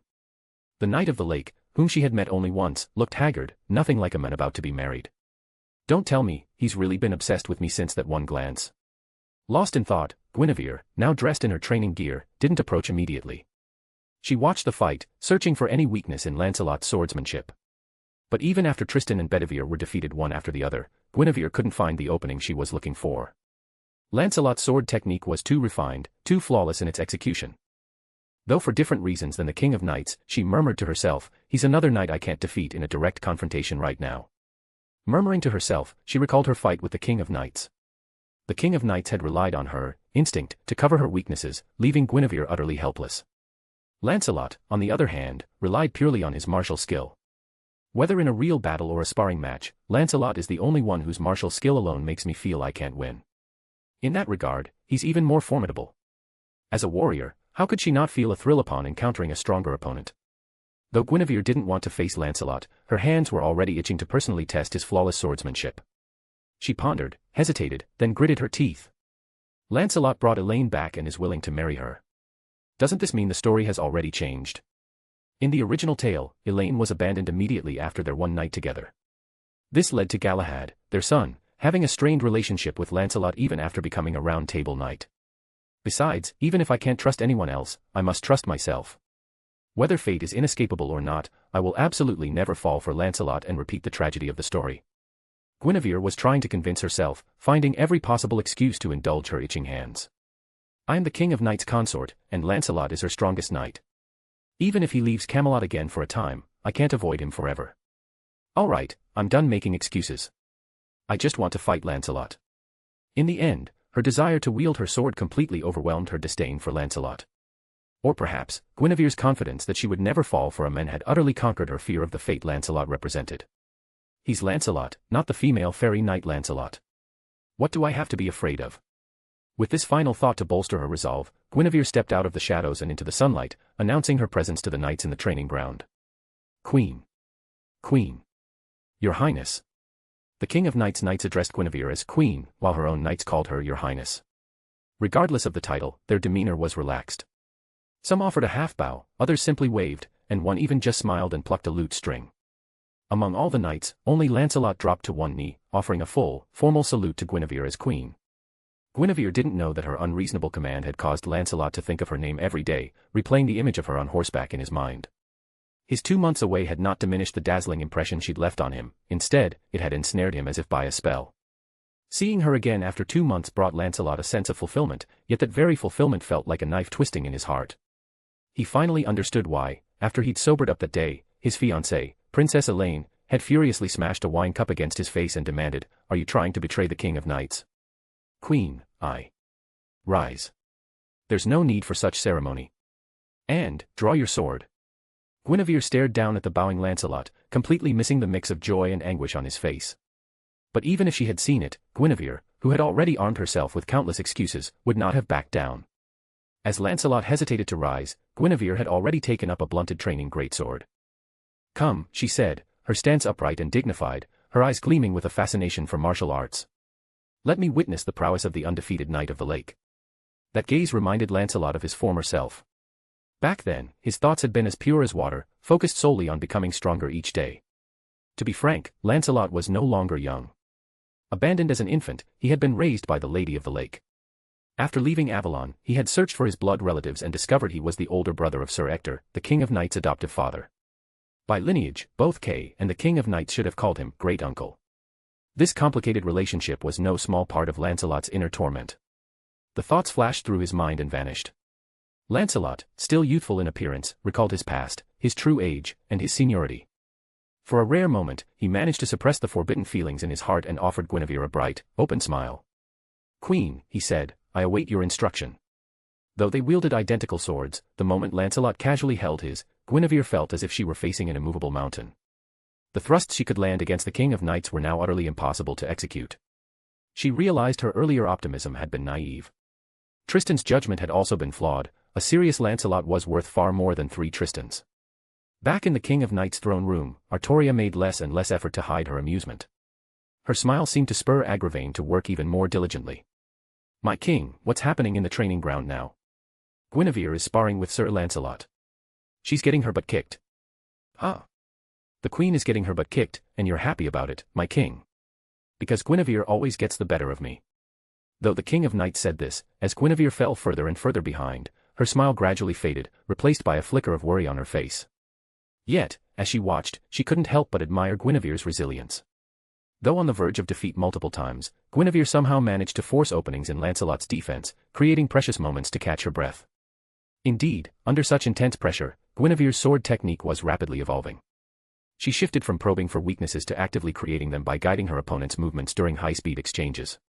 With Lancelot, an opponent who surpassed her in every way, guiding her through the fight, Guinevere's swordsmanship was improving at a visible rate. "She's probably hit a plateau in her swordsmanship right around our first spar," the King of Knights thought. Beneath her flicker of worry, the King of Knights was mostly happy for Guinevere. She was thrilled that her partner could cross swords with her strongest knight. She believed that after this duel, these two martial arts enthusiasts would surely resolve their differences and get along better. "My king, are you not concerned about Sir Lancelot's covetous gaze toward the queen?" "Sir Agravain, why would I think such a thing?" "My king, I have eyes. Look at them in the training ground." The tenderness in Lancelot's eyes when he looks at the queen, that is not the expression a subordinate should have. "Sir Agravain, does looking at Guinevere with tenderness automatically mean he covets her?" Below the throne, at the round table, Agravain suppressed his frustration. He understood that his king was too young and, despite being married, still didn't understand love. So, he dropped the subject and said earnestly, "My king, since you do not understand, then until you do, I will watch Lancelot like a hawk to prevent him from acting in any way unbecoming of a subordinate." Just as Agravain couldn't understand why the king was so clueless about love, the King of Knights couldn't understand why Agravain was so angry. "Sir Agravain, regardless of Sir Lancelot's feelings, I believe Guinevere will never fall for him. After spending these past 2 months with her, The King of Knights trailed off, unable to continue without revealing her own secret, that she was a woman, and Guinevere was only attracted to women. Her gaze returned to the training ground, and her brow furrowed. As the threat level rose, a serious Sir Lancelot was no longer casually guiding Guinevere. He was being forced to unleash lethal strikes. At this rate. "My king. Are you going down there?" "No, I'm returning to my chambers." "Guinevere, she's been injured after all." After the marriage, the King of Knights had slightly neglected her court duties. But Agravain welcomed this neglect, for it made the King of Knights seem more human. As for the extra work that piled up due to the king's neglect, Agravain would simply work overtime himself. I hope the king will one day understand what his worries and smiles truly mean. Remaining by the round table, Agravain watched the King of Knights' departing figure with a smile on his lips. In terms of family relations, this was his younger male cousin, after all. Chapter 27, The Sweet King of Knights. Hiss. Ouch, ouch, ouch. Leah, be gentler. The sparring match had ended with Guinevere taking an iron sword to her back. Even though Lancelot had pulled his strength at the last moment and Guinevere had promptly used her magic to defend, an inevitable bruise had still formed. Now, she lay sprawled on the large bed she shared with the King of Knights. After dismissing the maids, the King of Knights herself was applying medicine to the wound. Leah, now you're being too gentle. It's okay to press a little harder. With her face buried in a pillow and her body lying prone, the King of Knights had initially tried to sit by the bedside. But finding it awkward, she hesitated before, at Guinevere's insistence, sitting on her hips and thighs. On Guinevere's jade-like, fair, and delicate back, a dark bruise stood out starkly, looking quite severe at a glance. Guinevere, are you being so dramatic, just because I'm the one applying the medicine? All knights were accustomed to severe injuries, it was commonplace. If Guinevere were truly so delicate, she would have been content to live as a noble lady rather than rushing to the training ground every day. Thus, the reason for her shrieks at the slightest touch, or even heavier pressure, became glaringly obvious. The King of Knights may have lacked romantic experience and emotional intelligence, but she was far from lacking in intellect. As she spoke, the King of Knights deliberately increased the pressure of her hand, pressing harder than ever before when applying the medicine. Yet, Guinevere didn't cry out in pain this time. Instead, she began to giggle foolishly. Hee, Leah's little hands are so fragrant and soft, and her butt is just as soft and petite. Every action has an equal and opposite reaction. With the King of Knights sitting on Guinevere, Guinevere could keenly feel every point of contact between them. Guinevere's lewd remarks and giggling proved too much for the King of Knights. She couldn't resist slapping her lightly, inflicting a blow slightly gentler than Lancelot's sword strike. Hiss. This time, Guinevere truly cried out in pain. The King of Knights, finally realizing what she had done, felt utterly flustered. She stared at the small handprint that had bloomed on Guinevere's fair, bare back, wondering if she should have returned to apply the medicine after all. Leah, your concern for me is the best medicine I could ask for, Guinevere said, her heart swelling with warmth as she buried her face deeper into the velvet pillow, her smile growing sickeningly sweet. Her words drew a sigh from the King of Knights, who felt a surge of satisfaction threatening to overwhelm her, forcing her to forcibly calm herself. She fell silent, gently scooping up some ointment and continuing to apply it to Guinevere's skin without another word. During the application, Guinevere also remained quiet, silently basking in the gentle care. Once the ointment had been applied, the King of Knights sat back. The young girl, dressed in casual men's attire, stared at her reflection in the vanity mirror across the room, her expression tense, her cowlick twitching slightly, and her earlobes flushing crimson once more. Guinevere, later, let's spar. I want to see how much you've improved under Sir Lancelot's tutelage. Yes. At the mention of sparring, Guinevere's hands itched for action once more. She was equally eager to gauge her progress and yearned for a rematch with the King of Knights to compare her current abilities against her previous performance. Leah, speaking of which, when is Lancelot planning to marry? Do you think he might actually grow to love his wife? Guinevere, Sir Lancelot, does he truly harbor feelings for you? I'm not blind, and for knights, the clash of weapons reveals the heart most clearly. When we first sparred, he focused solely on the exercise, handling me with effortless ease. But as our duel progressed, his swordplay changed, becoming gentler, hesitant, allowing me to repeatedly exploit openings in his guard. It wasn't until he sensed the possibility of defeat that he finally grew serious. Guinevere's meaning was now clear. Yet hearing "I'm not blind" for the second time made the King of Knights begin to suspect she was the one who couldn't see what everyone else saw. Still, blind or not, the King of Knights was no longer the naive ruler Guinevere had first met. She still remembered Guinevere's fury from that time. In that case, after Sir Lancelot's marriage, I shall bestow upon him a fiefdom. I'll send him to conquer Ireland, for every territory he claims, I'll grant him land in equal measure. Still lying prone, reluctant to rise and reveal her figure to the King of Knights, Guinevere unexpectedly felt shy. Instead, she merely turned her head, gazing blankly at the King of Knights' retreating figure. She couldn't believe her influence was so profound. Leah, you haven't been taking those strange potions from Lady Morgan, have you? Amused yet slightly irritated, the King of Knights turned to meet Guinevere's gaze. What do you think? I'm not a complete fool. After my sister tried to kill me multiple times, I'm hardly going to trust her now. She's my sister. She brought me Sir Gawain, Sir Agravain, and other crucial knights. I won't kill her, but I certainly won't trust her, let alone drink her suspicious potions. But you've been sneaking off to my sister's chambers every afternoon for the past month. You haven't fallen for her, have you? My sister's face is identical to mine, yet her body isn't frozen at 15 like mine. The King of Knights suddenly stopped, realizing she was saying things she didn't even understand herself. Leah, are you jealous? Her face was a blank canvas. Accustomed to showing her emotions freely around Guinevere, she made no attempt at concealment. Yet despite her confusion, she didn't understand what jealousy meant. Seeing the King of Knights' expression gradually hardening, as if preparing to retreat behind defensive walls, Guinevere quickly abandoned her probing tone, replacing it with gentle reassurance. Cough, cough, cough, Leah, if you don't understand now, you'll figure it out eventually. Besides, don't worry about me falling for Lady Morgan. She may be tempting, but I don't like married women. But, technically, aren't you and I married women too? Cough, cough, cough, cough, cough. By married women, I mean someone else's wife. Your own wife doesn't count as a married woman. From bewilderment to suspicion, the King of Knights seemed genuinely concerned about Guinevere's relationship with Morgan. It was as if she wasn't afraid Guinevere might have something with Lancelot, but feared something with Morgan instead. Yet despite her fears, she still didn't understand why she felt this way. And after Guinevere's reassurance, she believed her. Hey, Guinevere, I feel like I've been slacking off lately. I spend so much time thinking about you every day. Can someone like me still be a good king? Shouldn't I? No. There's no shouldn't. If you think you're not doing well enough, go ask your knights. I dare you to find a single bastard who says you were better before. Suddenly agitated, Guinevere instinctively sat up, exposing her smooth upper body completely to the King of Knights' gaze. At that moment, the King of Knights unexpectedly felt dizzy, just like Guinevere had earlier. Understood. I'll ask them. Also, do you agree to grant Sir Lancelot a fiefdom? Turning her head away from Guinevere, who was blushing crimson and burying her face like an ostrich, the King of Knights spoke deliberately and solemnly once her dizziness had subsided slightly. Chapter 28, Lancelot won't wear women's clothes. It does seem a bit unfair to Sir Lancelot. He's just married, and now we're sending him away. Though she said this, Guinevere believed it would be better for both of them. Daily interaction would only torment Lancelot further, and something unfortunate might actually happen.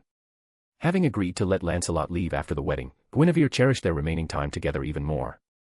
She sought him out almost daily for sparring sessions, hungrily exploiting his skills to enhance her own strength. Another half-month passed. When Guinevere and the King of Knights finally found time to spar, they clashed blades for half an hour, but the result remained a draw. Yet both knew the truth, the King of Knights' swordsmanship had fallen far behind Guinevere's. She was relying solely on her instinct to force a stalemate. Your Highness, you seem in particularly high spirits today. Sir Tristan, I finally managed to tie with Arthur. Even when speaking to her closest confidant, Guinevere still referred to the King of Knights as Arthur, using male pronouns rather than female ones. Until the King of Knights chose to reveal her true gender, Guinevere was obligated to maintain her secret. I see. That is indeed something to celebrate. Guinevere and the King of Knights had sparred last night when the training ground was nearly deserted.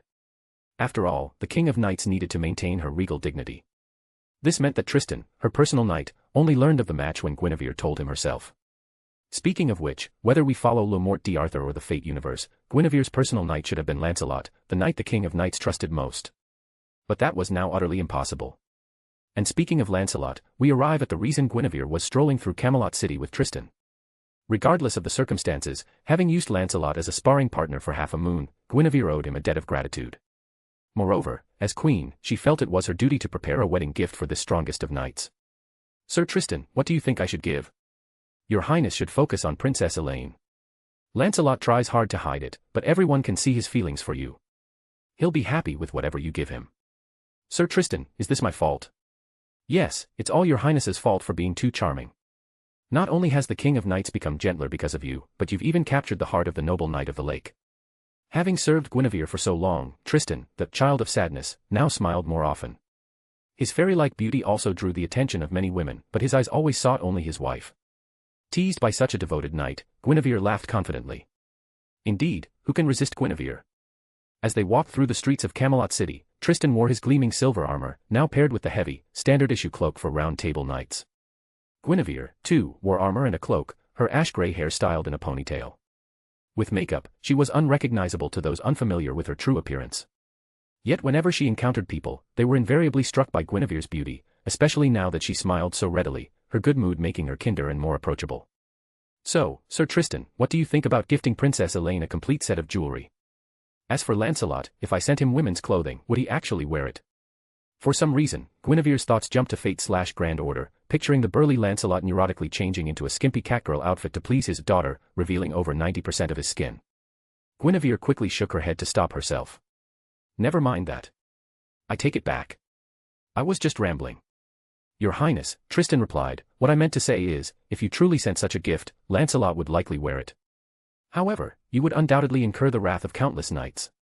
In the eyes of many knights, Lancelot's affection for you was merely a hero's admiration for a beautiful woman, even something to be celebrated. After all, he had only harbored feelings and committed no acts of disrespect. But to send him women's clothing is a humiliation, especially on his wedding day.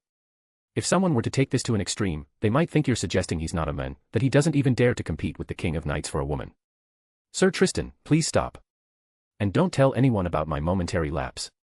A moment of mischievous amusement had backfired on Guinevere, leaving her somewhat embarrassed. She had never realized Tristan was so talkative. But the possibilities he raised made her realize she had to be cautious, so she decided to abandon the gift altogether. "Fine, I won't give him a separate gift. If I encounter someone as imaginative as you, anything I send will be completely misinterpreted. Actually, not giving him a gift at all might invite even more speculation, and make it even more likely. After all, custom dictates you should give one." Tristan's red hair swayed in the breeze, his sharp tongue reminding Guinevere faintly of Kay. In the throne room, since that battle, the round table, large enough to seat over 100 knights, had never been fully occupied again. This had led the knights who were eligible to sit at the round table to become closer and influence one another more readily. That Kay. He's always been particularly witty when he's around people he's familiar with. As they spoke of Kay, Guinevere and Tristan spotted Kay's father, Sir Ector, who was with his biological older brother, Lancelot. They appeared to be preparing for the imminent wedding, laden with supplies and gear for themselves and their horses. "Your Highness, they've seen us. Let's avoid them," Guinevere replied. "I really don't want to interact with Lancelot outside the training ground or official business. If possible, I'd prefer he crawl out of my pit sooner rather than later." With that, Guinevere gave a deliberate nod to the two knights a few dozen meters away. As they moved to approach, she quickly turned and left, leaving Lancelot with only a lingering sense of melancholy. "Listen, old brother," Ector said, "Leah is my adopted daughter. She specifically came to tell me that Guinevere would accept her marriage proposal because Guinevere prefers girls. So forget it, you never stood a chance from birth. Sir Ector, even you think I harbor such feelings. Does anyone who frequents the training ground not see your true intentions? And I'm telling you, forget it. Leah took the initiative to come to me to discuss this, and she doesn't mind revealing to you that she is female. Firstly, I trust in your integrity. Secondly, she has truly begun to care for Guinevere.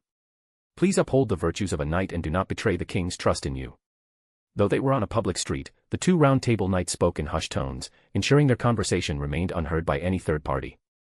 Seeing Lancelot's crestfallen expression and vacant gaze fixed on the women's clothing store, Sir Ector felt a foreboding sense rise within him. "Brother, you wouldn't be. What are you implying?" "I merely wish to pick out some clothes for Elaine. I truly owe her an apology." "You'd better mean it." With that, Sir Ector could only accompany his own brother into the women's clothing store. Chapter 29, Guinevere, grant me one more dance. In the end, Lancelot only entertained the thought briefly. He bought no women's clothes for himself, nor did he consider fleeing back to Avalon to beg the Lady of the Lake, who had raised him, to transform him into a girl. Lancelot may have cherished his affections, but he wasn't yet driven mad by them.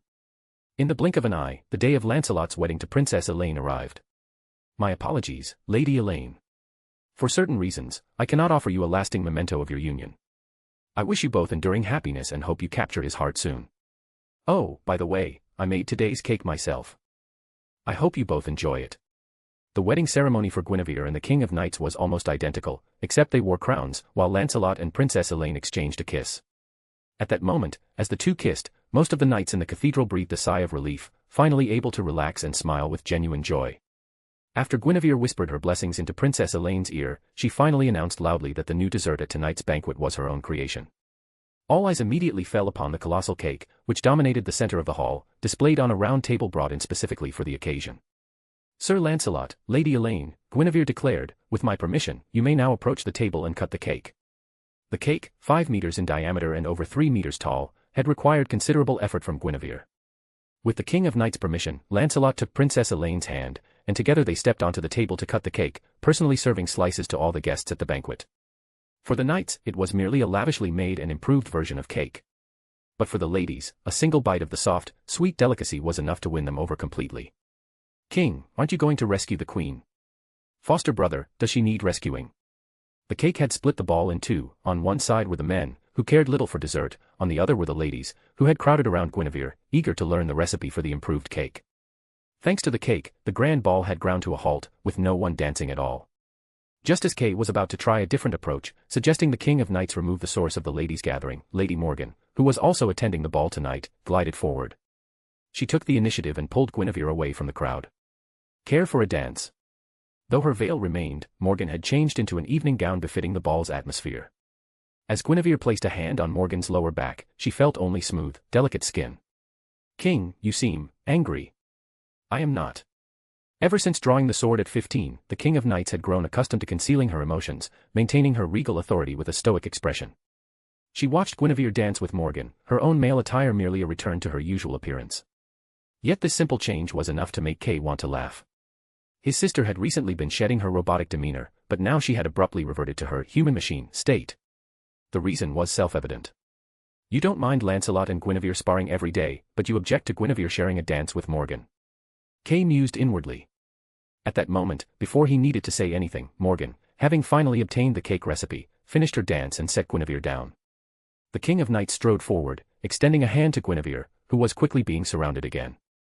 "May I have this dance, my queen?" As the fated king, Artoria had been trained from childhood not only in martial prowess and governance but also in every royal etiquette befitting a ruler. Once again placing her hand in the King of Knights' grasp, Guinevere rose with a smile. Leaning close to Artoria's ear, she lightly nipped her earlobe and whispered, "I'll play along at the ball, but back in the bedroom, you're changing into the new outfit I bought for you and dancing for me." The King of Knights didn't immediately respond, as she had no idea what Guinevere had purchased. Lately, Guinevere had been buying countless outfits and constantly trying to coax Artoria into wearing them, wanting her to embrace a more feminine side, but only in her presence. "Leah, if you refuse, the next time Lady Morgan invites me to dance, I'll accept again." Guinevere was playing with fire, but she wanted to see if the King of Knights would flare up in response. As it turned out, Guinevere's gamble paid off. Though the King of Knights' expression remained unchanged, calm and majestic as ever, her hand gripping Guinevere's waist tightened considerably. Guinevere silently thanked her own meticulous hygiene. At least she wouldn't be embarrassed by being caught with dirt under her nails. "Guinevere, what on earth are you thinking? Didn't you say you wouldn't fall for a married woman?" "Leah, it's just a dance." "It's nothing, right?" "You're the one overthinking it," Guinevere replied with a smile, whispering into her ear as they continued to dance. Their intimacy was on full display for everyone in the ballroom, painting a picture of perfect harmony. As one dance ended and they began a second, only Princess Elaine was left to stomp on Lancelot's foot in frustration. Princess Elaine now understood, her resentment toward Guinevere was pointless. The queen, more than anyone, wished Lancelot would stop loving her. The problem between Guinevere and Lancelot lay solely with Lancelot, who had fallen for someone he shouldn't have. How much longer are you going to stare at her?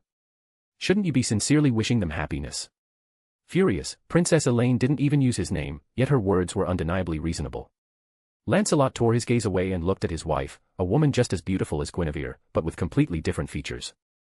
"Elaine," he asked again, "are you truly certain you don't mind me having another woman in my heart? And I'll say it again, I love you, and I'm confident I can make you love only me." Beautiful women often possess an inexplicable self-assurance, and Elaine, being not only beautiful but also a princess, was even more so. She understood that Lancelot's love was destined to be unrequited. She simply hoped the day she finally captured his full attention would come sooner rather than later. Hearing his wife's words and watching Guinevere and the King of Knights glide across the dance floor, Lancelot remained silent for a long time. After another dance concluded, the King of Knights and Guinevere raised their joined hands high. The King of Knights announced, "My queen has declared that after the ball, she will find time to open a cake-making class, guaranteeing that every interested lady and young miss will be able to learn." Hooray! Long live the king! And long live the queen! The dance floor was alive with cheers, celebrating the King of Knights and Guinevere. But where Lancelot and Princess Elaine stood. "Lancelot, do you want me to learn?" "No. Let me forget. I will try to forget." With those words, Lancelot took a deep breath, cupped Princess Elaine's face in his hands, and pressed a bitter kiss to her lips. She received it with a mixture of joy and sorrow. When their long kiss ended, the King of Knights and Guinevere led the applause, their faces radiating genuine relief and happiness. Sir Lancelot, the King of Knights said, let's change the plan we discussed earlier. The Queen and I will personally lead the campaign in Ireland. You and Princess Elaine will remain in Camelot to enjoy your newlywed life for a while. Rest assured, even if I conquer Ireland myself, the fief I promised you will still be yours. No, my king, Lancelot replied. Let me lead the campaign in Ireland. I am your subject, and you are my monarch. How could I trouble you to conquer a fief on my behalf? Please, be at ease. This war will not take long. I will depart tomorrow and, in 3 days, return with victory for you, for the Queen, and bring back victory for my wife, Elaine. As he spoke, Lancelot knelt on one knee, the very image of the perfect knight he had been before meeting Guinevere. Outwardly, it seemed he was truly willing to abandon his illicit desire for her. Chapter 30, Merlin knows, but changes nothing. Hey, Merlin. Do you think little Lancelot has really let go? Has he truly escaped the fate you foresaw? On the desolate Isle of Avalon, atop its lone tower, the fairy Nimue posed this question to her suitor, Merlin. Merlin hadn't left the tower since the battle outside Hamburg, yet he held a slice of wedding cake baked by Guinevere herself. So sweet. This flavor definitely doesn't belong in this era. Merlin, I'm asking you about Lancelot. Don't you dare change the subject. As a fairy, Nimue was petite, her pale purple hair cascading naturally over her slender neck. But while her body was small, her temper was anything but. As she spoke, she viciously kicked Merlin's backside, all while cradling a small beast named Foe in her arms. The creature, having grown quite familiar with her, seemed equally eager to kick Merlin's rear. Now, don't be so serious. Is it because you had a hand in raising Sir Lancelot? Do fairies truly care so much about such connections? Merlin. I'm really getting angry now.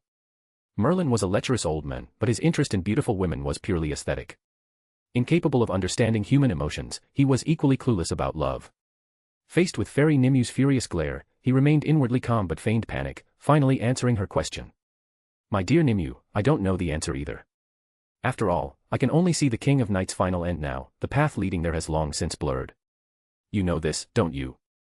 The battle outside Hamburg unfolded completely differently from what I originally foresaw. Merlin smiled and spread his hands, looking increasingly punchable, yet he was speaking the absolute truth. So, the reason the path changed, is it really because Queen Guinevere can bake cakes that shouldn't exist until future eras? Merlin could see the future and knew this world was not unique. Beyond the realm of proper human history, countless parallel worlds existed side by side. Moreover, even within the timeline of proper human history, time travelers moving against the current of time were hardly a major concern. If a time traveler could appear, it simply meant they were part of this world line. At this thought, the image of a figure in red suddenly flashed through Merlin's mind. My dear Nimue, haven't I told you? As long as Guinevere isn't trying to destroy the world or humanity, no matter what she does, even if she truly changes everyone's future, it's merely adding a new story to the world. If the original story was a bittersweet dark chocolate, exceptionally memorable, then what's wrong with savoring a sweet little cake instead? While speaking of cake and eating cake, Merlin still hadn't directly answered Fairy Nimue's question. But the answer no longer needed to be spelled out. At that moment, Fairy Nimue's face lit up with obvious delight. Her next kick at Merlin felt more like a playful flirtation. For Merlin, he enjoyed continuing this dating sim game. Even if he sensed Guinevere might be from the future, he didn't care. He loved humanity and their stories, but he only ever played his own assigned part. Even if the future wasn't particularly delicious, he would only ever watch from the sidelines. Witnessing an unpredictable stage play is far more delicious than a story already known. Merlin, just admit you're lazy, Nimue retorted. You have the talent to be a director. But I prefer being in the audience, only occasionally stepping on stage to play the part fate has assigned me. The Mage of Flowers laughed cheerfully, wondering if he should sneak a few more cakes back with him. He had truly grown fond of this taste from the future. In his heart, he held a future he had never shared with anyone, a future that belonged to him alone. He had seen it, when the King of Knights met her end as he foresaw, he would immediately regret not intervening. Consumed by self-loathing, he would imprison himself forever in this tower of confinement. Would my future self enjoy a sweet story, one that doesn't fill him with self-loathing? Oh no. Thinking about my pitiful future self, I'm actually starting to hope Miss Guinevere can change the future of this world line. But it's never that easy. Just like it's not easy for Lancelot to let go. The true factor that will cause the King of Knights' kingdom to collapse should arrive in a decade or so. And that is an absolute, unchangeable tide of fate. Merlin kept these thoughts to himself, sharing them with no one. After finishing the small cake in his hand, he abruptly spun around and hugged Fairy Nimue, shamelessly rubbing his face against her delicate cheek. Moments later, after being kicked away by Nimue, Merlin simply thought, I'm so shameless. No wonder my future self ends up trapped under a giant rock by Nimue, unable to warn the King of Knights in time to guard the holy sword and its scabbard. Well, that's the future I saw, after all. Even after being sent flying and contemplating his dreadful future, Merlin still had no intention of acting. He would simply continue to savor the story, occasionally stepping on stage to play his part, indifferent to how the tale might unfold. Meanwhile, Sir Lancelot had accomplished the extraordinary feat of single-handedly suppressing all of Ireland in just 3 days. Upon his return, however, he reported that his excessive bloodshed had made it impossible for him to gain the acceptance of the Irish people. He had already promised them that, as a condition of their surrender, the King of Knights would send other knights and lords to govern. Guinevere, what do you make of this? What can I say? That the Irish are too weak, or that Lancelot is too strong. In Camelot City's royal palace, within the private bedroom of the King of Knights and Guinevere, the King of Knights was gritting her teeth. Forced into newly bought women's clothing, she danced feminine steps in the dimly lit room.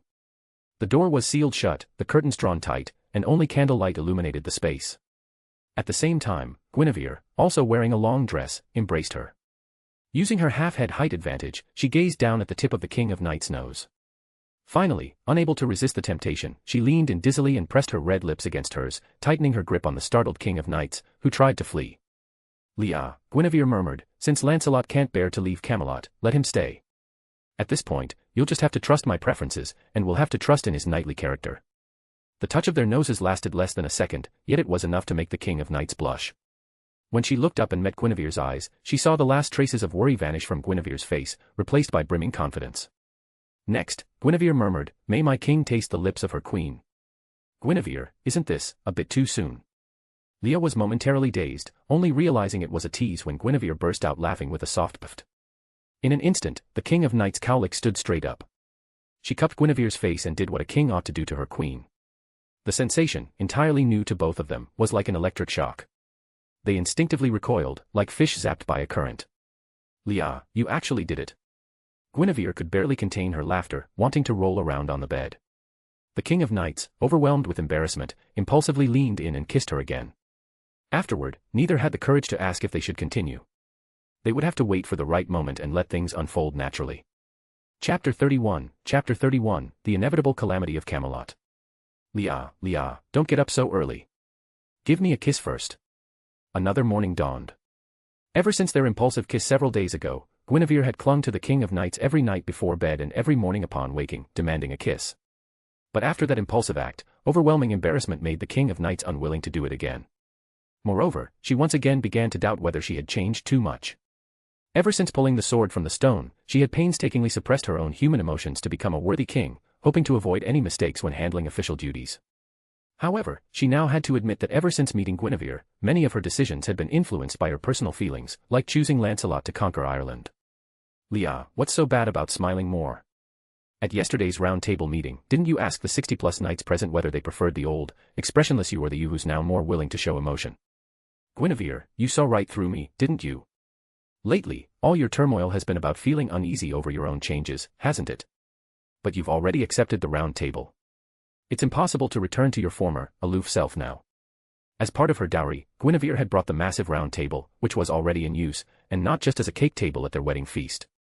All round table knights, regardless of gender, age, or status, were permitted to sit at the same table as the King of Knights, argue with her, and even quarrel among themselves.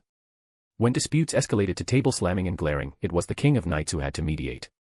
With constant bickering and commotion, how could the King of Knights maintain her aloofness?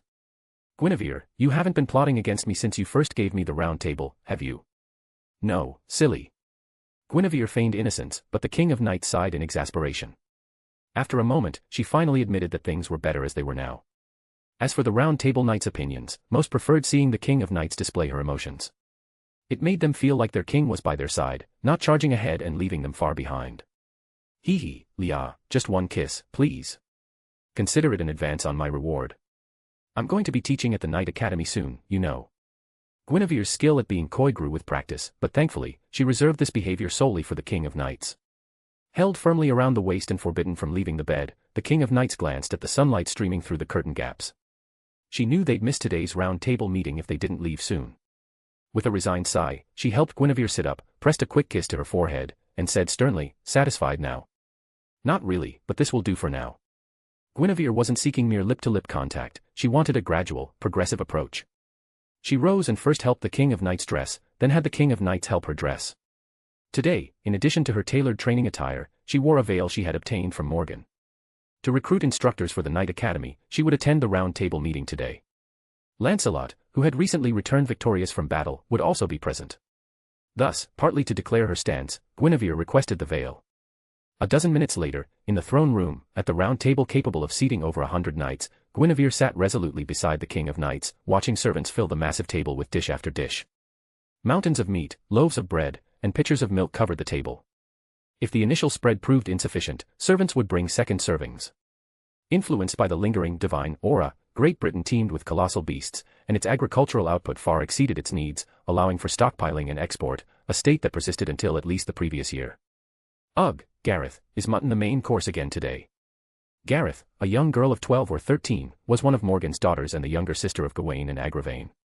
Currently, due to her immaturity, she was allowed to sit beside her elder brothers at the round table, but Kay had assigned her to kitchen duties as a helper. As a result, complaining to this little sister about the day's menu before meals became a daily ritual for some of the more jovial round table knights. What are you even saying? I'm just a kitchen helper, not the purchaser or the head chef. How am I supposed to know what we're eating every day? If you have complaints, go complain to Uncle Han directly. Gareth retorted, hands on her hips and head held high, showing no fear of being bullied. Besides, it's not like they want to serve mutton every day. The shepherd said the spring and summer rains were too weak, the pastures are poor, and there's not enough fodder stored for winter to feed the livestock. Otherwise, we wouldn't be stuck eating mutton every day. If you're really unhappy, go curse the damned heavens for holding back the rain. Gareth's defiance was abruptly cut short when Agravain, whose face remained perpetually grim, slapped her on the head. Following this brief exchange, most of the knights erupted in laughter, and even Guinevere couldn't help but chuckle. Throughout her life, there had been several years with poor rainfall, but she had never given it much thought, assuming it was just another instance of unfavorable weather. It wasn't until Lancelot, who had recently returned from a campaign in Ireland, frowned and forced himself to look away from Guinevere before speaking. Your Majesties, esteemed colleagues, this matter is no laughing matter. As you know, I have just returned from Ireland, where their pastures are also failing, forcing all the shepherds to slaughter their sheep. The newly crowned King of Ireland pleaded with me to find markets for their sheep upon my return to Camelot. But if our own pastures are also failing, then shepherds across Great Britain will face dire straits. Moreover, the drought isn't just affecting shepherds.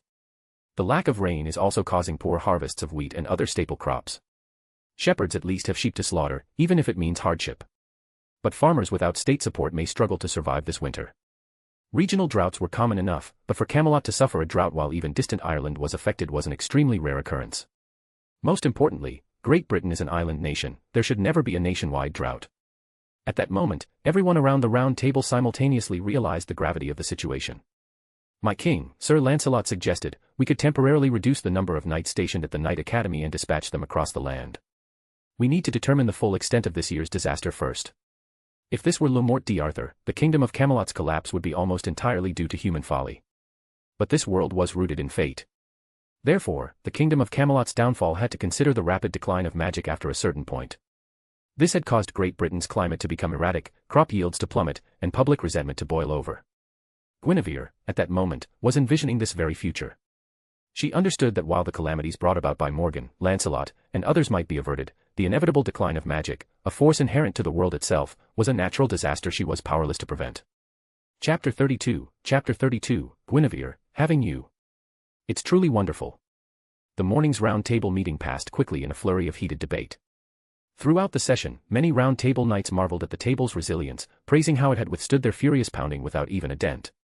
As for the outcome of the meeting, the upcoming investigation would be led by Sir Ector, the foster father of the King of Knights. At the Knight Academy, Guinevere primarily selected knights loyal to her. However, to dispel the absurd notion among the knights that she was plotting a power grab, she also invited Gawain to serve as vice-dean and even hoped Lancelot would accept the position of chief combat instructor. Guinevere, have you reconciled with the idea of working alongside Lancelot? Leah asked. Leah, this is no time for me to let personal feelings interfere with public duty. If we're going to trust him, we might as well fully commit. Guinevere had only worn the veil during this round table meeting. Afterward, she removed and carefully stored it, reaffirming her rejection to Lancelot. Continuing to wear it would be seen as affected and might genuinely drive Lancelot away. After he single-handedly subdued all of Ireland in just 3 days, Guinevere once again revised her assessment of him, finding herself utterly unwilling to let such a talented individual slip away. Thus, despite her inner turmoil, Guinevere had no choice but to set aside her personal feelings and continue to act in the best interest of the realm. Guinevere, aren't you the same? Willing to stifle your feelings for the sake of duty? Leah. Is this really about duty? This is for you, no, for our bright future together. If she had only said it was for the King of Knights, Guinevere might have lacked confidence. But by framing it as being for their shared future, she could hold her head high and meet the gaze of her lawful companion, who was still stunned by her declaration. In the bedroom, Guinevere's advances might falter, but when it comes to expressing her feelings, she was always the most proactive. But, is my Leah getting shy again? Pulling her chair closer to the King of Knights, Guinevere buried her head in the monarch's exceptionally thick cotton quilt, took a deep breath, and then, wearing light clothing, she moved back to her seat, grinning mischievously. Helpless and unsure how to react, the King of Knights maintained her stern expression. Don't act like that. This isn't the bedroom, and Agravain and the others will be back soon. All right, I'll spare you this time. With that, Guinevere straightened her posture, clasped her hands, and stretched languidly. Yet her thoughts had already returned to official matters. She knew Great Britain was favored by the world, its mystical power fading far later than on the European continent. But it was later, not never. Once Great Britain's mystical power began to wane, it would truly break the spine of Camelot. Guinevere remembered that the now prosperous Camelot kingdom might one day be forced to buy grain from Gaul. At this thought, Guinevere involuntarily clenched her fist. She knew this impending natural disaster was the greatest challenge to changing her own fate and that of the King of Knights. When the people could no longer survive, they would inevitably revolt. As the mystery faded, the knights' strength would diminish as well, and the number of new knights in Great Britain would dwindle. The era of knights would gradually come to an end. Moreover, the very essence of mystery lay in its obscurity. The establishment of the Knight Academy might inadvertently hasten the decline of the knight's power by making it more widely known. Of course, if the mystery never faded, there would be no harm in its widespread knowledge. In the age of gods, warriors and mages far stronger than those of the present day had roamed the land. Is the world refusing to give me a chance? Or has the mystical power been fading all along, and we're only now realizing the consequences? Guinevere wondered inwardly, but no one could answer her. Should I shut down the Knight Academy to delay the fading of mystical power? Leah, I want to expand the enrollment at the Knight Academy again.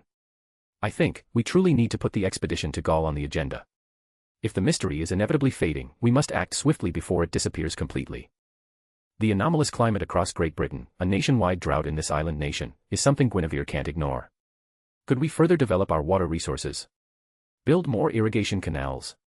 To achieve this nationwide, the King of Knights would first have to break her oath and eliminate all the vassal kings of England, an action she would never take. Therefore, Guinevere's water management efforts could only extend to her own kingdom of Camiard and the King of Knights' kingdom of Camelot. But if only these two kingdoms prospered while the others suffered crop failures, it would inevitably lead to a more brutal war. By then, Guinevere might finally realize her ambition of eliminating all the vassal kings of England. Staring at the ceiling, watching the candles flicker in the chandelier, Guinevere found no desire to unify the nation through such a brutal war. Leah, if this year's crop failures are merely the prelude to a prolonged natural disaster, then we truly must conquer Gaul. We need Gaul's resources to help Great Britain weather the storm. The King of Knights turned to look at her queen, puzzled by her words. But moments later, the seriousness on the king's face turned genuine. Guinevere, can you also see the future? Having grown up with Merlin, the King of Knights had accepted countless prophecies about the future. She recalled how easily Guinevere had accepted her marriage proposal, her hostility towards Lancelot, and the round table she had prepared long in advance to change the king's mind. The King of Knights began to suspect that Guinevere also possessed the gift of clairvoyance. Yet this remained a mere suspicion, not a certainty. Meeting the King of Knights' gaze, Guinevere couldn't reveal that she was a transmigrator, but she seized the opportunity to admit her ability to see the future. This, she believed, would make the King of Knights more cooperative. Leah, just pretend that I really can see the future. Guinevere acknowledged it, though her words left room for interpretation. Yet the King of Knights believed her, despite Guinevere's own repeated warnings that the more beautiful a woman was, the more likely she was to deceive. As a result of this belief, the King of Knights suppressed her warmth completely, dedicating all her thoughts to ensuring the survival of Camelot. Ultimately, the king's duty remained her foremost priority. Guinevere, tell me, what should I do next? First, you need to smile and maintain a positive attitude. Only then can we face the future together effectively. Guinevere stood up and sat directly on the King of Knights' lap. She used both hands to squeeze a smile onto the king's face, even though the king had no desire to smile at all. Leah, nothing worthwhile is achieved overnight. You shouldn't try to shoulder everything yourself. If possible, trust me more, okay? And, please trust the others who were just sitting here too. If you wear a gloomy expression every day, everyone else will feel gloomy too. But if you can maintain a smile, everyone will believe you can overcome the coming hardships, and they'll become more proactive as a result. These were things Merlin would never have taught the King of Knights. After all, Merlin truly understood nothing of the human heart, he wasn't even a true human himself. As Guinevere finished speaking, the King of Knights maintained her smile, even though her worries lingered and Guinevere had already released her face. At this point, the King of Knights had never suffered a major defeat and possessed unwavering confidence in her ability to solve any problem. Their eyes met once more. This time, without Guinevere needing to provoke her, the King of Knights drew her into her arms, holding her quietly. Guinevere, having you, it's truly wonderful. These weren't sweet words or empty flattery, but a genuine expression from the depths of her heart. Yet they made Guinevere's heart pound with unprecedented intensity, and she impulsively leaned in for a kiss. This marked Guinevere's first active kiss, her first time initiating a kiss. Chapter 33, The King of Knights, my sword has never known defeat. Ugh, how embarrassing. Gawain, Agravain, and Lancelot saw us kissing when they returned for the second round table meeting. At the round table, the King of Knights maintained a stern expression but couldn't suppress the faint blush creeping up her earlobes.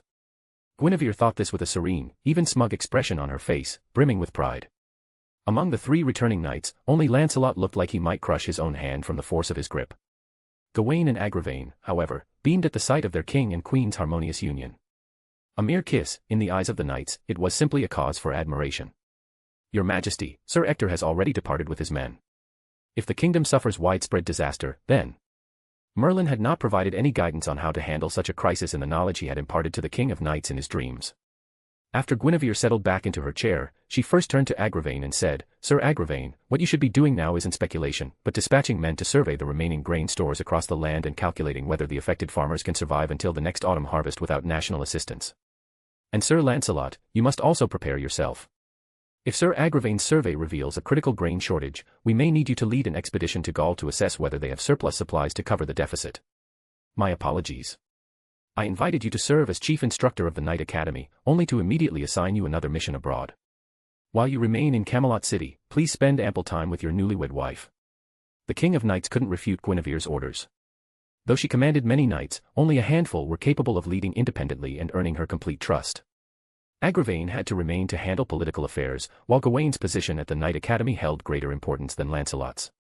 Bedivere, and others lacked either the strength or the temperament for independent command, and the King of Knights would never entrust a mission to Gaul to such leaders.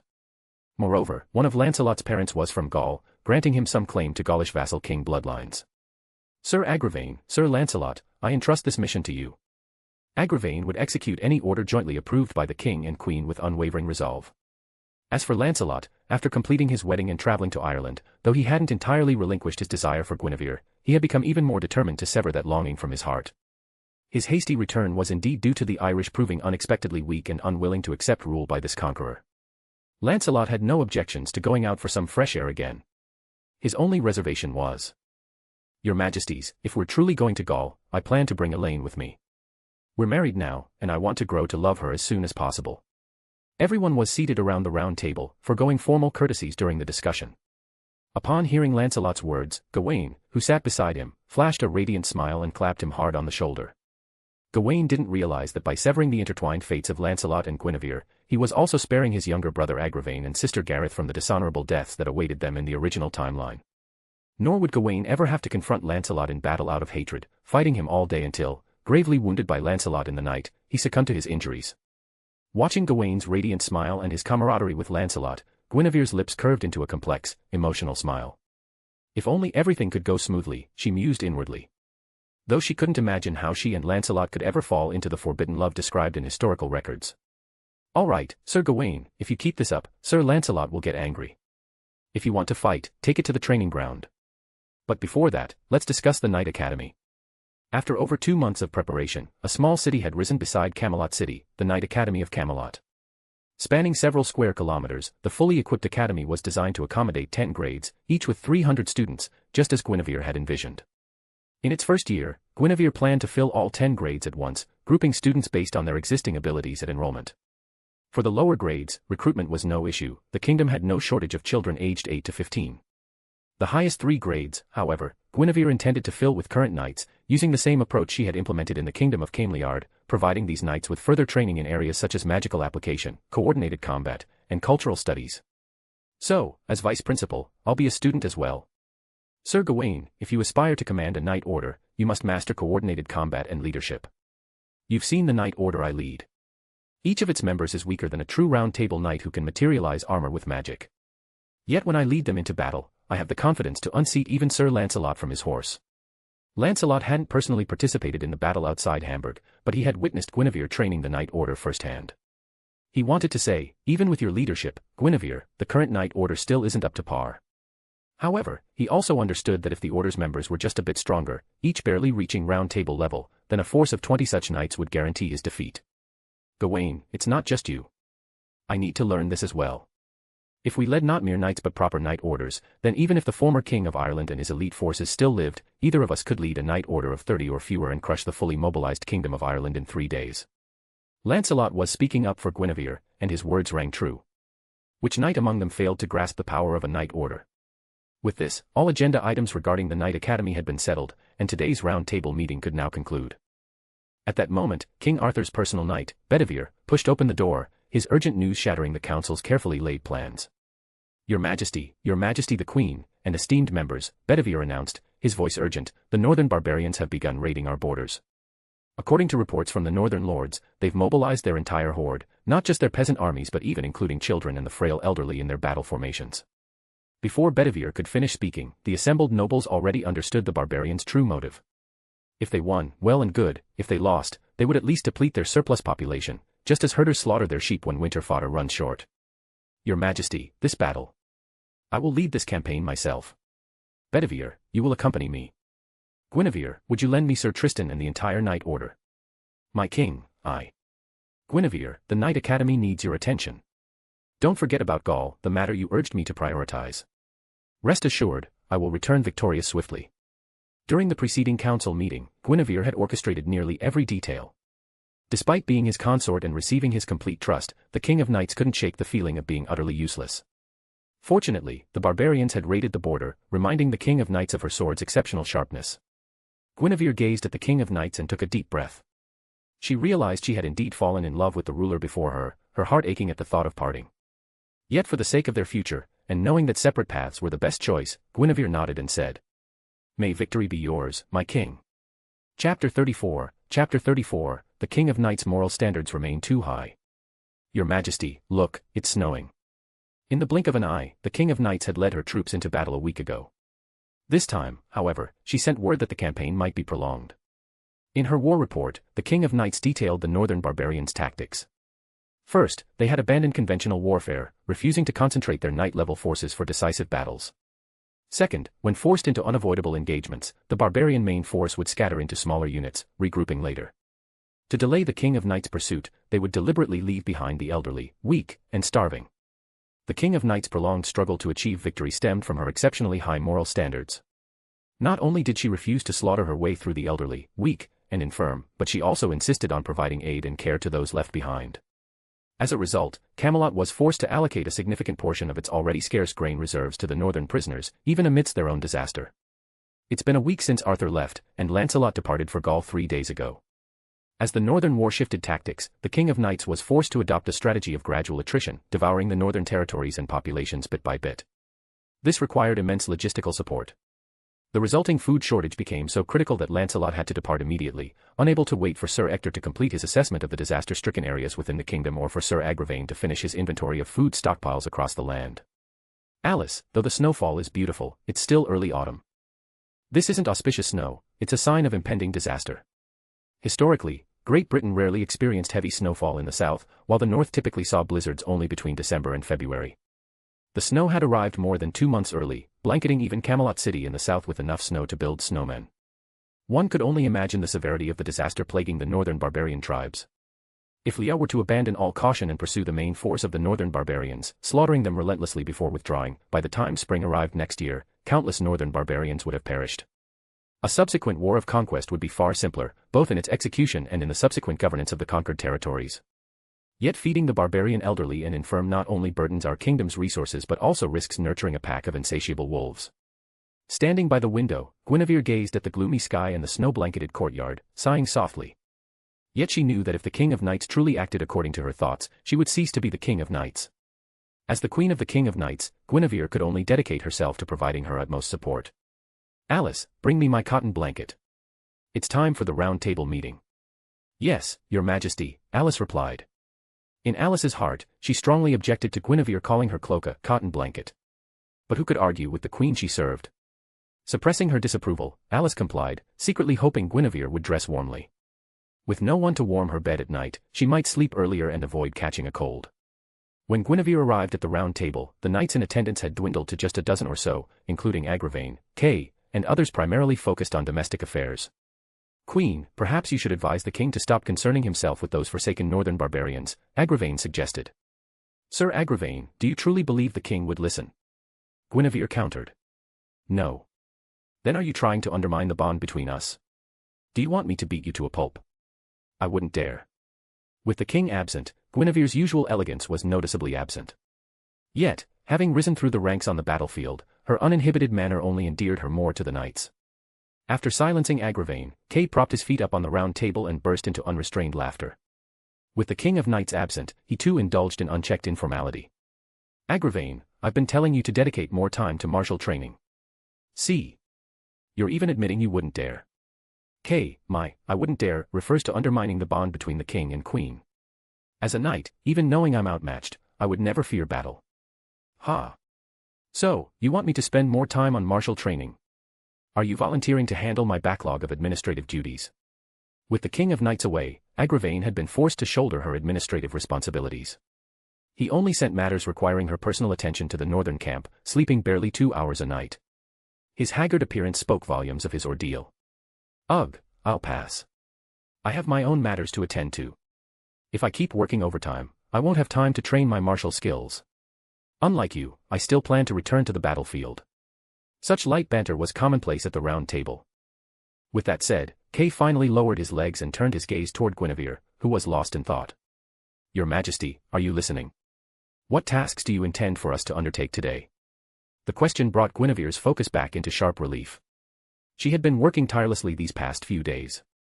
While Kay still found time to train, every moment she once devoted to the training ground had been consumed by preparations for the Knight Academy's upcoming opening. Over the past few days, massive crowds of commoners and knights had gathered at the Academy's admissions office, overwhelming the available staff. Guinevere had already sent a letter to the Kingdom of Camiard, requesting assistance from the Knight Academy in her own domain. After all, since the Northern War erupted, all the knights Guinevere had intended to promote had been requisitioned by the King of Knights. Sir Kay, I wish to task you with leading a team to milk the vassal kings across the land. This year, our strength is insufficient to launch a full-scale expedition into Gaul, so we must purchase their grain. Queen, the king will surely object to this. It might even incite some of the vassal kings to rebel. That's why you mustn't let the king know. It's best if you act in your personal capacity, Sir Kay. Are you willing to bear this infamy? I'm sorry, I know your strength isn't sufficient, and there's a risk of being held hostage by the vassal kings, but... Hey. Puffed. Ha ha ha ha ha. When Guinevere bluntly pointed out Kay's lack of strength, Kay slammed his fist on the table, interrupting her loudly. Agravain, whom Kay had just mocked, burst into hearty laughter, savoring this rare moment of good humor. Queen, don't underestimate your brother-in-law. I may not be as strong as the king, you, Lancelot, Gawain, or the others, but during the Battle of Hamburg, I personally slew 2 enemy kings in the final counterattack. Leave the extortion to me. The vassal kings won't find it easy to hold me hostage. Even if it was a deliberate provocation, Kay would eagerly take the bait. This task genuinely needed someone to carry it out, and among Camelot's remaining knights, he was indeed the most suitable choice. While other knights might be dismissed by the vassal kings, Kay possessed a dual identity, both a knight and the King of Knights' foster brother. With that matter settled, the round table meeting turned to handling trivial matters. Guinevere rarely spoke up during these discussions, lacking expertise in such affairs. Even on topics she understood, her knowledge was superficial, gleaned mostly from her past life memories. While she could point out directions, the actual execution of tasks was left to the knights assigned to carry them out. Your Majesty, a servant announced, Lady Morgan requests your presence. She says she has made progress on the matter you asked her to investigate. Chapter 35, Morgan's Terms of Assistance. The matter Guinevere had asked Morgan to investigate was, of course, finding a way for 2 women to have a child without using shape-shifting potions. But why would Morgan agree to Guinevere's request? The price Guinevere had promised after the battle outside Hamburg remained unpaid to this day. That afternoon, when Guinevere found a moment to visit Morgan's chambers, the fireplace crackled warmly. Clad in a coolly elegant gown, Morgan reclined on a chaise lounge by the window, her gaze lost in the swirling snow outside. As an exceptionally powerful mage, Morgan sensed the fading of the mystical realm more keenly than the knightly Guinevere and her peers. I knew the mystical essence of Great Britain would eventually wane, Morgan mused, but I never expected it to happen so many years ahead of schedule. Clad only in a sheer gown and reclining languidly, Morgan's figure lay fully exposed, her curves clearly visible beneath the fabric. Guinevere entered the bedroom, leaving the door slightly ajar. Seeing Morgan in this state, alarm bells rang in her heart, but the message the maid had delivered on Morgan's behalf was too tempting to ignore, forcing her to come. Composing herself, she surveyed Morgan openly and without hesitation. Morgan's body no longer stirred any longing in Guinevere, instead, it filled her with irritation, making her wish she could drape her own blanket over Morgan. "Sister, it's getting cold. You should put on another layer." "Humph, it's not cold in here." Guinevere couldn't fathom Morgan's thoughts, but as Morgan sat up on the chaise lounge, displaying her figure even more clearly, Guinevere's irritation intensified. She felt an overwhelming urge to flee, terrified the King of Knights would return and find them like this. Just as she was about to leave and return later, the wind slammed the unlatched door shut, and a peculiar fragrance filled her nostrils. Guinevere stilled, holding her breath. There couldn't be any natural wind in the room, and the sudden appearance of this scent was too bizarre, reminding her of classic scenes from wuxia novels she'd read in her previous life. Just as Guinevere was dismissing the possibility of such absurdity, Morgan pointed to a small cake on the vanity table and said, "I made it exactly as you taught me. Want to try some? Do you think I'm an idiot?" Guinevere was human, she couldn't hold her breath for long. She wasn't Merlin, she couldn't breathe through gills. Realizing the fragrant aroma hadn't caused any immediate adverse effects, Guinevere resumed breathing, determined to see what Morgan was planning. Her strength had grown significantly. The defensive magecraft that had once blocked her strike, she was now confident she could shatter in an instant. Heh. By the window, Morgan chuckled softly, her gaze constantly drifting over Guinevere like she was observing prey she was certain to capture. "When we first met, you used to steal glances at my abdomen. But lately, you've been looking at me with increasing disdain, as if my possessing this body is somehow defiling my worthless sister. Guinevere, so you really do like girls after all. And you've actually fallen for her." Morgan continued speaking, removing her veil as she spoke to reveal a face nearly identical to the King of Knights, but with a more mature air. Staring into that face, Guinevere saw not the familiar stern resolve, but something that made her want to immediately cover her face with her veil. But she needed Morgan's help, and this appearance wasn't her fault. Guinevere suppressed her irritation and waited for her to continue speaking. "You know, your infatuation with the King of Knights would have merely amused me, making you seem like an interesting person. But the problem is, the King of Knights has fallen for you too. She even started smiling more because of you. Do you think my worthless sister deserves that?" They stood barely half a meter apart, locked in a face-to-face confrontation. The fury blazing in Morgan's eyes left no doubt, intensifying Guinevere's sense of impending doom. Yet Morgan proved even more unhinged than Guinevere had imagined, or perhaps she was willing to do anything to make the King of Knights suffer. "Don't worry, I won't resort to crude methods like poisoning. That would only give you an excuse to defend yourself to my fool of a sister. Let me be frank, I have indeed found the method you seek. But if you want my help again, you'll have to pay the price first." The unease in Guinevere's heart lingered, while Morgan's confidence only grew stronger. "I've thought it through. If I drugged the King of Knights, she'd simply be crushed by guilt, tormented by daily self-reproach. Yet, for the sake of Great Britain, she would still force herself to carry on. If I drugged myself and did something outrageous to you, it would only make you my sworn enemy. I wouldn't be so foolish. Therefore, I want you to do something outrageous to me in front of that bastard sister of mine. Then, she'll truly taste the bitter betrayal of someone she loves." Many plans fall apart once spoken aloud, but Morgan remained utterly convinced of her victory. "Guinevere, accept this bargain. If you truly want a child with her." Her composure faltered slightly, the magical energy gathering within her body disrupted by the shock. Guinevere desperately wanted to point her finger at Morgan and shout, "Are you insane?" And so, Guinevere did just that. Heh, your frantic expression is truly delicious, Guinevere. I eagerly await the day you finally agree, even if that day is still years away." Morgan's rare, radiant smile bloomed, delighting in Guinevere's stunned reaction. She began to imagine the King of Knights' heart shattering before her very eyes, collapsing into despair. Just the thought of it made Morgan salivate with anticipation. But before that day arrived, before she could indulge her selfish desire to crush the King of Knights' spirit, Morgan couldn't ignore the immediate crisis facing Great Britain. "Guinevere," she began, "would your Knight Academy be willing to add a magecraft department? I don't understand why you're so eager to cultivate power, but I believe your actions are driven by a vision for a better future for Great Britain. After all, it's not your fault you're infatuated with my fool of a sister, and that fool of a sister insists on shouldering the entire future of Great Britain. In the end, Morgan didn't remove her thin veil, sparing Guinevere from a confrontation that would have torn their relationship apart. After considering Morgan's words, Guinevere agreed to establish the magecraft department and formally invited Morgan to serve as its instructor. Guinevere had no reservations about this. As long as it benefited Great Britain, Morgan wouldn't hesitate to contribute her efforts. Sister, I entrust the magecraft department to you. Morgan's obsession with the King of Knights gave Guinevere a headache, but aside from that, Morgan was undeniably a good woman, deeply devoted to the nation's welfare. In any case, if I want to avoid doing things her way, I need to find a way to resolve her animosity toward Leah. Ugh, what a pain. As she pondered this, the incense she'd been smelling hadn't caused any issues. Before leaving the room, Guinevere made a point of asking. Sister, what kind of incense is this? Morgan remained silent, relishing Guinevere's growing suspicion. In truth, it was just ordinary incense, the kind used to help insomniacs fall asleep.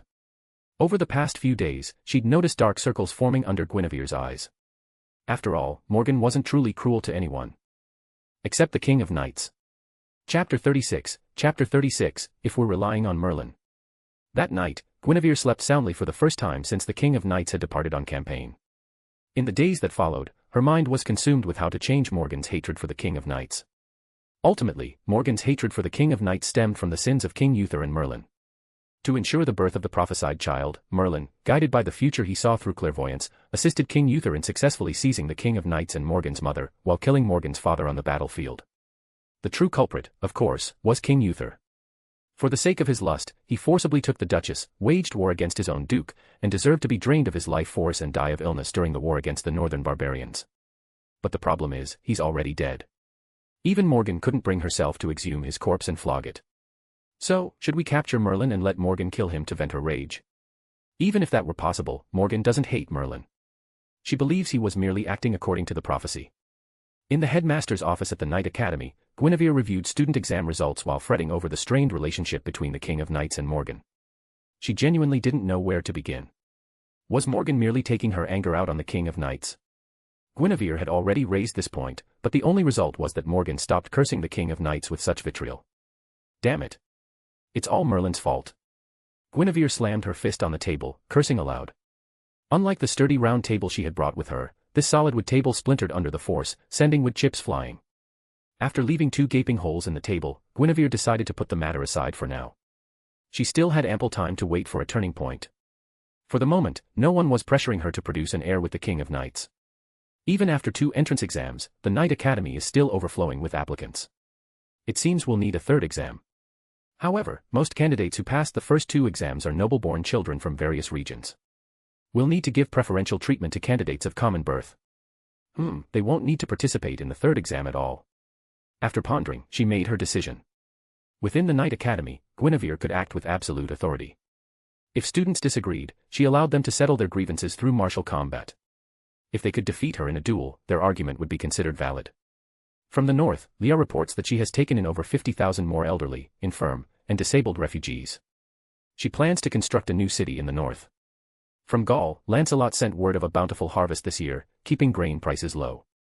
However, transporting enough grain back to Great Britain would require building a vast fleet of new ships. Meanwhile, Sir Ector and Kay reported that their disaster relief efforts and tax collection from the vassal kings were progressing smoothly. They also discovered that several vassal kings were already plotting rebellion. TSK, good riddance. If they're going to rebel, at least sending Kay out won't have been a waste. As Guinevere continued reviewing student records, she muttered to herself. Since becoming involved in central decision-making, she increasingly felt her own knowledge was inadequate. She began to admire Merlin's wisdom and how the King of Knights, relying solely on knowledge gleaned from childhood dreams, managed these complex affairs with such remarkable efficiency. At that moment, Guinevere realized their roles were reversed. She should be setting the strategic direction while the King of Knights handled the execution. In the war in the north, she should remain on the battlefield while the King of Knights returned to oversee the central government. The problem, however, lay in their titles. She was the queen, and Artoria was the king. Unless their roles were officially exchanged, their division of labor could not be altered. In what world does a queen dictate a nation's course while the king executes her directives? Even if such a system existed, it would be unheard of for the queen to lead armies abroad while the king remained in the capital. What would become of the king's authority then? Sigh. This is such a headache. Deep down, Guinevere had always sought to alter the fates of herself and the King of Knights. The ultimate fate of Camelot mattered little to her. But the King of Knights was different. When she drew the sword, Merlin had asked her. By drawing this blade, you will cease to be human. Even so, do you still wish to draw it? The King of Knights had nodded. When my Leah drew the sword, was her resolve the same as what I remember? In Guinevere's memory, the King of Knights' response to Merlin's question had been, to become king is to cease being human. This realization had been with her since birth. A king, by definition, exists to protect the people, and must therefore be the one who kills the most among them. As a child, she had pondered this every night, trembling until dawn. Not a single day passed without fear. Yet, as if by natural right, the sword was drawn, enveloped in radiant light. In that instant, the girl named Artoria ceased to be human. Humph, not human, my ass. For some reason, Guinevere's mind flashed back to a dialogue scene from the FSN game, where she and Merlin discussed the King of Knights drawing her sword. The King of Knights had become king with the resolve to sacrifice everything, solely to save Great Britain from its decay. Yet, despite giving her all, she ultimately faced betrayal, abandonment, and the destruction of her kingdom. What she couldn't accept wasn't her personal tragedy, but the tragedy of Camelot itself. Indifferent to her own fate, she cared only that she hadn't done enough. Thus, she vowed never to draw the sword again, wishing instead for destiny to grant Great Britain a new king.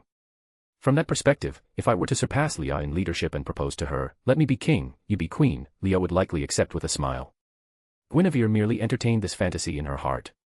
She knew such a decision couldn't be made by her and the King of Knights alone. Any attempt to do so might plunge the kingdom into turmoil, escalating into a civil war neither could tolerate. Guinevere, what are you thinking? If you truly care for Artoria, you should be focusing on alleviating her burdens.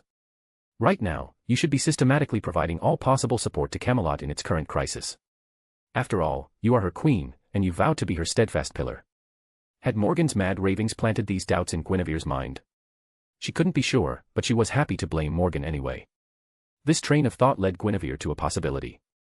She could share her anxieties with the King of Knights. If having an heir is truly necessary, and only Morgan can help, then Artoria should be able to suppress her anger and watch me go flirt with Morgan. Immediately, Guinevere rejected this idea.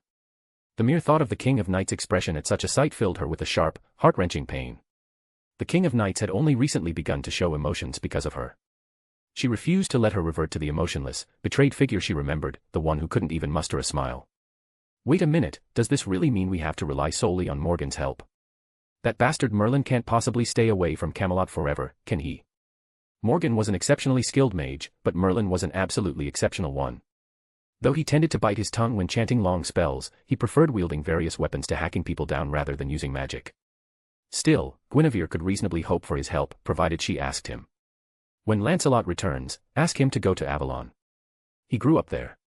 Even if he's forbidden from returning permanently, the Lady of the Lake would surely relay a message to Merlin, wouldn't they? Merlin hadn't told anyone where he was going, but Avalon was the first place Guinevere thought of. 3 months passed in the blink of an eye. This year, deep winter arrived only after 3 months of heavy snow. Chapter 37, Guinevere's heart-winning strategy. Your Majesty, the king has sent a letter saying you've gone too far. But he didn't demand I stop immediately, did he? In the end, driven to rebellion by natural disasters and Kay's extortion, several reckless vassal kings of England rose up in revolt. Their revolt resulted in their deaths and the exile of their surviving kin to Camelot City, where they lived as idle guests of the court. Their territories were brought under the direct rule of Camelot. At the southern tip of Great Britain, within a small, unrebellious vassal kingdom, Guinevere rode her horse, catching the falling goosefeather snowflakes with her gauntlet hand. Christmas was fast approaching, but the bitterly harsh weather had dampened the festive spirit across Great Britain. Since setting out on her campaign a month ago, Guinevere had journeyed through the southern vassal kingdoms. She had seen mostly frozen cattle and sheep, and people of all classes gathered in churches, imploring God for forgiveness. The unusually harsh weather had convinced many, nobles and commoners alike, that this was divine punishment, provoked by their vassal kings angering the heavens. This belief had made Guinevere's conquest relatively easy. But if Camelot takes control and next year is the same? Kay, we've both written to Leah about the situation in the southern kingdoms, Guinevere said. She knows they suffer even more under their vassal kings than the northern barbarians. Her dissatisfaction is merely for the sake of appearances, to placate those unrebellious vassal kings. As she spoke, Guinevere couldn't help but shake her head. For this campaign, she had only brought Kay, Hector, about 30 ordinary knights, and over 3,000 newly conscripted common soldiers. Because Kay and Hector were the ones she was speaking to, Guinevere didn't need to use formal terms like Arthur or him. Come to think of it, Leah must have gathered nearly 500,000 old, weak, and infirm people in the north by now, right? She's probably supporting all those destitute souls up there. Your Majesty, are you still worried about the coming spring? Kay asked, his breath steaming in the cold air as he spoke. In full armor, with a heavy cloak and his breath fogging the air, Kay understood Guinevere's concerns. The barbarian king of the north, realizing the king of knights would support the abandoned elderly, weak, and infirm, had abandoned fighting altogether. Instead, he began driving the remaining vulnerable people toward the border daily, a cunning ploy to stall the king of knights' advance and bankrupt the kingdom of Camelot through sheer attrition. As it turned out, the king of knights had indeed halted her advance, and Camelot's resources were being stretched thin by supporting over 500,000 additional people. The barbarians are, after all, barbarians. We've been at war with them since King Uther's time and even earlier. How could decades of accumulated hatred simply vanish? If things go smoothly next spring, those who are currently holed up in the vassal city, constantly praising Leah as the destined ruler of Great Britain, will likely retreat deep into the northern grasslands and choose to become our enemies once again. But at the round table meeting over a month ago, didn't you say that while the barbarians might be ungrateful, you also saw the foundation for integrating the north into our kingdom? With the strategy you proposed, I believe we can make it happen. Whether the barbarian elders and weaklings whom the king of knights had taken in would choose obedience next spring remained uncertain. Guinevere couldn't help but worry about the outcome. In truth, her own instinct was to rescue them, but with far fewer provisions. Only those barbarians who pledged loyalty would receive food. However, the king of knights couldn't bear to see the elderly and vulnerable starve. Thus, Guinevere's role remained one of patching things up and persuading the king of knights' opponents to support her. At the round table meeting, she proposed a strategy based on simple truths: send emissaries among the barbarians to extol the virtues of the king of knights and expose the vices of the barbarian king. Her aim was to ensure every barbarian who benefited from the king of knights' generosity understood who provided them with sustenance, and who had driven them away like stray dogs when famine struck. Guinevere suggested Agravain lead the operation. Over the past month, in the dozen or so temporary vassal cities established in the north for barbarian resettlement, the truth was already being openly discussed by the barbarians themselves. The barbarian king was employing a transparent strategy, aiming to bankrupt Camelot and believing his abandoned people would return next year. In response, Guinevere relied on the king of knights' compassion, Camelot's accumulated reserves, and the grain Lancelot had risked everything to purchase from Gaul and transport back. Using these resources, she launched a psychological offensive against the barbarian populace, further undermining the barbarian king's authority and striving to realize the pie-in-the-sky promises she had made at the round table meeting. If you keep praising me like this, I'll have to hide my face. This is just a countermeasure any ordinary person from later generations could devise. Guinevere kept the second half of her thought to herself. Returning her focus to the present, she couldn't help but conjure magic to warm her body. If even she felt the cold this keenly, one could only imagine the discomfort of the 3,000 common soldiers she had specifically recruited for this expedition, trailing behind them. This expedition served a dual purpose: to subdue rebellious territories and provide essential aid to the suffering populations of vassal kingdoms. For the 3,000 common soldiers, Guinevere selected only the strongest and most physically robust, a significant portion of whom were Knight Academy rejects. She promised them a fresh start. Urged them to quicken their pace. We'll make camp and rest once we reach Ford Town ahead. Yes, Your Highness. Kay headed to the rear of the column. It was fortunate that the knight steeds possessed magical beast bloodlines, otherwise, even they would have been forced to dismount and continue on foot in this weather. The draft horses pulling the supply wagons were of lesser quality, yet their stamina and resilience far surpassed those of ordinary horses in later eras. How else could they traverse snow-covered terrain, the drifts already knee-deep across the wilderness, in such a blizzard? Huff. Exhaling a plume of white breath, Guinevere glanced back at the soldiers' arduous struggle. She could only force herself to remain optimistic, hoping that Gaia, the planet's will, wouldn't maintain such relentless severity beyond the spring thaw. Bastard, she cursed inwardly, deliberately avoiding naming the target. Though she understood that Gaia lacked consciousness, the sentiment remained. After several more hours, as darkness nearly enveloped them, Guinevere's party finally spotted the snow-covered town where they intended to halt for the night. There were no rules against entering the town or camping outside, for in this weather, anyone without a sturdy roof would inevitably be buried under snow by morning. Even if such a decree were issued, it would inevitably spark widespread outrage, even with Guinevere's authority. This army lacked the discipline to enforce such an order. After we settle the supply train at the church, you and I will take turns leading the night watch. Let the ordinary soldiers find lodging with the townsfolk themselves, but remind them to pay. The kingdom will reimburse them. Guinevere had allocated generous compensation to the ordinary soldiers for this campaign. After personally executing several rebel kings and confiscating most of their wealth, she had no shortage of funds. The grain carried by the supply train was largely obtained by borrowing from regional lords during the autumn harvest. They were unwilling to help the common people, so Guinevere stepped in to assist them. Agravain had calculated the grain reserves of each vassal kingdom based on Camelot's own stores. In the first year of the disaster, these lords undoubtedly possessed vast quantities of grain. Throughout this winter, Guinevere also intended to lay the groundwork for Camelot's future unification of England's vassal kingdoms by winning the hearts and minds of the people. Chapter 38, Guinevere and the Holy Church. Ford Town, located over 30 kilometers south of London, lay not far from Great Britain's southernmost coast. Normally, snow would never fall here, and the residents had never imagined enduring 3 consecutive months of snowfall. Guinevere had planned outside the town to have the army provide accommodation fees to the civilians. But upon entering Ford Town, she realized the money could be saved. Within the town, any civilians who could flee had already fled. Most of those who remained had perished, and the remaining 100-odd people were all huddled together in the town's most fortified church. "Thank you for your hard work, Bishop Edward," Guinevere said. "It's no trouble at all. I'm merely fulfilling my duty as bishop," he replied. Had he been an ordinary bishop, the white-haired, white-bearded, and elderly Bishop Edward wouldn't have been able to protect even himself. But he wasn't ordinary. Blessed by God, he could perform divine miracles. To Guinevere, however, these miracles seemed like mere variations of magecraft. After speaking with the bishop, meeting the surviving townspeople, and instructing the dozens of soldiers selected to help prepare porridge, Guinevere prepared to depart. "Queen Guinevere, may I address you as such, Your Highness?" Emerging from the church, Guinevere now stood behind it, where nearly every church maintained a graveyard. Her gaze swept across the forest of tombstones, neatly arranged old graves, a newly erected tomb from 3 months ago, an unburied corpse from 2 months ago, and several unexcavated plots reserved for the dead in the past month. As she circled the graveyard, Guinevere noticed the increasingly emaciated corpses. The most recent arrivals were completely naked, their bodies stripped bare. This sight revealed the horrors they had endured. During my travels through the vassal kingdoms, I witnessed entire villages ravaged by death. But I've never seen a town as devastated as this. Is the local lord completely neglecting his people? He rebelled alongside the neighboring vassal king and was slain on the battlefield by your hand. Oh. So this is partly my fault, then? No. Even had he lived, he would never have aided those he considered mere rabble. Not every knight shares the King of Knights and your own noble virtues. Normally, a bishop's vestments in this region would be white robes adorned with gold trim. Yet Bishop Edward still wore black. A shade of black eerily familiar to Guinevere. Your Highness Queen Guinevere, are you familiar with the Holy Church? We transcend sectarian divisions, Catholic, Protestant, or otherwise, respecting each faith's unique tenets. Our sole purpose is to combat heresy. Of course, as an alliance of mystical branches from various churches, we also preach God's love and provide aid to the impoverished, just as I am doing here. Her eyes were fixed on the corpses of civilians who had died most tragically, while her ears caught Bishop Edward's self-introduction. Upon hearing the name Holy Church, Guinevere felt a sudden realization, as if her earlier suspicions had been confirmed.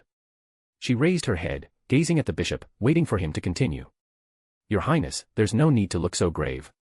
Having been raised since childhood with the education of the ruling class, and having saved many lives while taking countless others, Guinevere's stern gaze was even colder than that of the earnest King of Knights. Under that piercing stare, Bishop Edward's heart trembled. The words on the tip of his tongue retreated into his throat, swirling there until he was certain they were acceptable before he slowly uttered them. Your Highness, thanks to your and the King of Knights' benevolence, countless humans have survived. Not just I, but all the bishops of Great Britain intend to propose that you both be canonized as saints. Bishop Edward bowed with exaggerated humility, as if Guinevere were already Saint Guinevere. But this obsequious demeanor only earned a scornful laugh from her, for she knew there was no such thing as a free lunch in this world. Why don't you tell me what you really want first, Bishop Edward? Do you think I'm blind? The people still living in the church all worship your God, while the non-believers lie dead here. Your Highness, didn't you and the King of Knights also have your wedding officiated by the Archbishop of Canterbury? What grounds do you have to criticize us? The matter of the faithful was undeniable, and Bishop Edward made no attempt to refute it. He readily admitted that while the noble knights treated the common people as lesser beings, he himself was even worse. Having retained memories from her previous life, Guinevere understood the Holy Church of the Fate universe far better than the secular Protestant or Catholic churches. This organization, primarily established to suppress heresy, contained only a sliver of the benevolence the secular church preached. Outwardly, they waged war against demons, vampires, mages, and any heretical creatures who rejected their doctrines. Inwardly, they were equally ruthless and merciless, willing to do anything and sacrifice everything to achieve their goals, their moral standards on par with those of most mages. When the Holy Church took an interest in Guinevere and immediately offered her the title of saint, an honor bestowed no more than once a century, alarm bells rang in her mind. Noticing Guinevere's apparent lack of fondness for the Holy Church, Bishop Edward's smile faded. He realized that Guinevere. Your Highness, it seems you harbor some misunderstandings about the Holy Church. Let's cut to the chase and make a deal. I've heard you plan to establish a magecraft department at Camelot's Knight Academy. Would you consider handing over all the mages drawn to Camelot to us? Since the founding of the Holy Church, we have hunted mages relentlessly. They refuse to acknowledge him as the Holy Child, even attempting to desecrate his remains, treating them as precious magecraft materials. They are enemies of God. Your Highness, if you hand over these heretics to us, the Holy Church can accomplish everything you expect of those mages, including what you expect Lady Morgan to accomplish for you. As Guinevere listened, her gaze gradually sharpened with danger. She didn't understand how Bishop Edward had learned of this matter, but considering the Church's vast resources, she believed they possessed such intelligence-gathering capabilities. This revelation ignited Guinevere's desire to uncover the source of the leak and eliminate it. In Guinevere's past life memories, the Church had been founded in the 1st century AD, while the Son of God had been born several years before the Common Era. In terms of historical precedence, mages had existed for millennia before the Church and the Son of God. Even the oldest surviving mage organization traced its founding back to around the time of Christ's birth, possibly predating the Son of God's birth itself. Guinevere understood why they would consider the Son of God's remains a magecraft resource. She also recognized the immense assistance she could gain by accepting the Church's proposal. But she couldn't trust the Church. Their influence was already overwhelming, with even the King of Knights and the monarchs of other nations requiring Church endorsement for their coronations. Guinevere refused to allow the Church's power to expand further in Great Britain. Bishop Edward, the Holy Church inspires far less trust in me than the mages. She paused, a palpable killing intent radiating from her, causing Bishop Edward to instinctively recoil. Your proposal aims to sever Camelot's ties with the mages.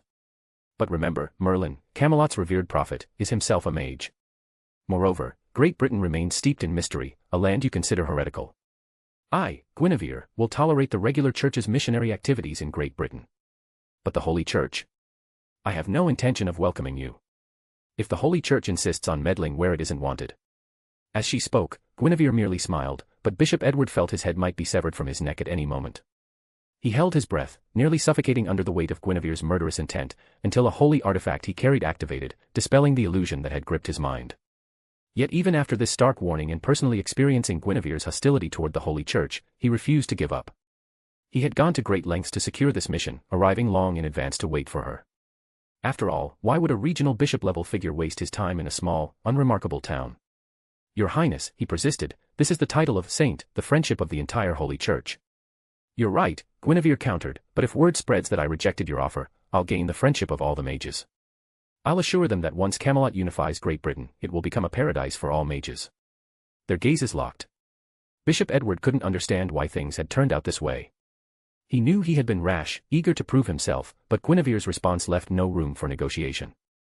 As for threatening her with more sensitive information, such as the fact that the King of Knights was a woman, Bishop Edward believed that would truly cause the Holy Church to vanish completely from Great Britain.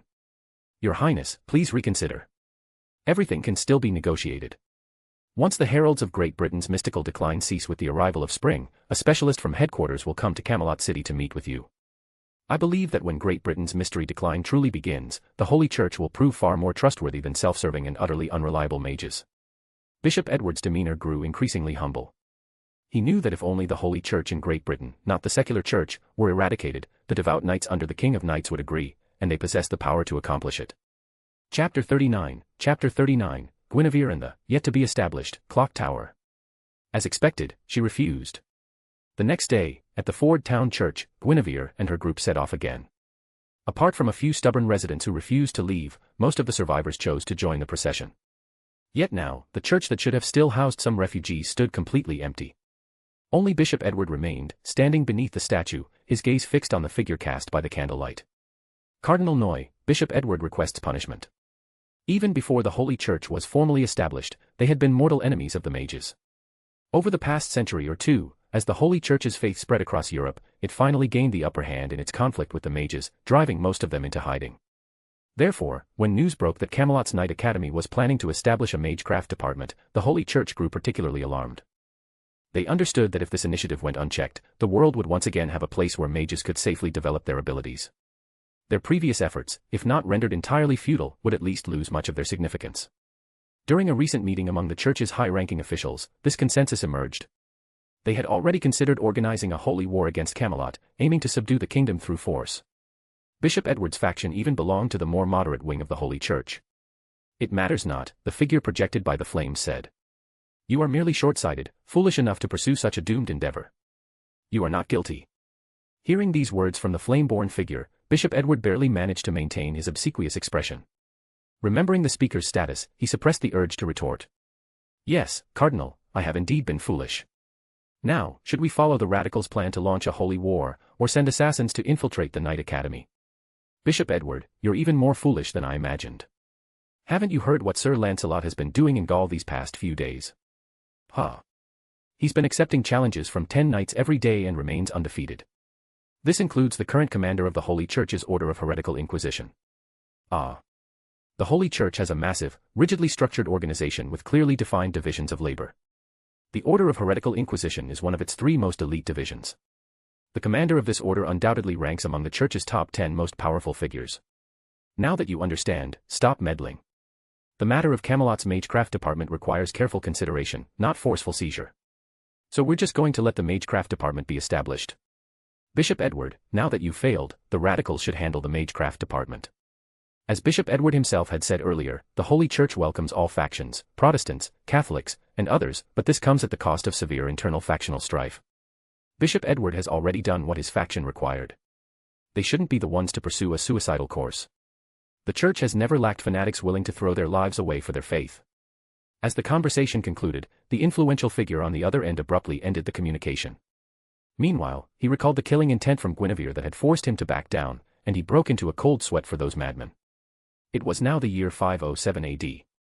The Church and even the Holy Church had only been established a few centuries prior, lacking the deep foundations of later eras. In Great Britain, where the veil of mystery was beginning to thin, the Holy Church's power was particularly weak. Turning our focus back to Guinevere's side, more than half a month had passed since her encounter with Bishop Edward. After 3.5 months, the sun finally pierced through the clouds, casting a ray of hope upon the war-torn land of Great Britain. Outside London, Guinevere gazed up at the sun, feeling the snow beneath her feet slowly melting. She tightened her cloak and urged her troops to quicken their pace, planning to set up camp and prepare meals after entering the city. Snow melt days were far colder than snowy ones. While the knights and soldiers could endure it, the thousands of raggedly dressed civilians they had gathered along the way could not. Yet despite the biting cold, knights, soldiers, and civilians alike cheered and prayed to the sun, hoping for similar weather tomorrow. Watching most of her troops praising the Lord and incidentally praising the sun, Guinevere's teeth ached. Still, she didn't regret rejecting Bishop Edward's proposal. Recalling memories from her previous life and considering the Church's ambitions, Guinevere would have been a fool to invite wolves into her sheepfold. She trusted in Camelot's strength and, as a transmigrator, felt confident she could overcome the Church's threat. Did the bishop mean today when he said the prelude to the waning of the mysterious was nearing its end? Knights excelled in warfare, but their understanding of weather couldn't match that of clerics and mages. Ever since the bishop casually mentioned this news, Guinevere had been anticipating this day. This phase is now over. Alert all regions to intensify epidemic prevention measures. Tell the vassal states that haven't yet rebelled to follow our orders to the letter, unless they want their entire families to perish. Yes, Your Highness. After a major disaster, a major epidemic was inevitable. The continuous 3.5-month snowstorm had already claimed the lives of at least hundreds of thousands in Great Britain, with countless livestock lost. If the deaths of wild animals were added, Guinevere couldn't bear to imagine the total toll. That's why she had declared the snowstorm merely the first phase. If the thawing corpses weren't properly managed, a full-blown epidemic could erupt. Given the era's rudimentary medical capabilities, Great Britain, with its total population of barely 10 million, could lose a significant percentage of its population. Remind them again, I'm not exaggerating. If they refuse to comply this time, even if Leah forbids it, I'll slaughter their entire families. Yes, Your Highness. Kay nodded solemnly, recalling Guinevere's meticulously planned strategy from the past half-month, ever since that day at the church. He knew Guinevere's concerns were not baseless. He couldn't fathom why she insisted on boiling water before drinking it, nor why she defied everyone's objections to cremate unclaimed corpses. Beyond these measures, many aspects of Guinevere's strategy remained incomprehensible to him. Your Highness, we'll leave you in charge here. The knights and I will disperse across the land to deliver your orders to the vassal kings and lords. Please, Kay. I don't want Leah to return from the north to find her homeland ravaged by a plague that shrouds every household in mourning. The horses possessed magical beast blood, and the knights were imbued with potent magical energy. By pushing both their mounts and themselves to their limits, most knights could traverse the snowy terrain with ease. As the knights scattered, Guinevere urged the remaining troops onward. With the knights gone, the entire force now consisted solely of soldiers and civilians, with Guinevere as their only leader. In this vulnerable state, what would happen if they were attacked by magical beasts awakening from their winter slumber? Mage Bartholomew, I have chosen to trust you and entrust the safety of this journey to you.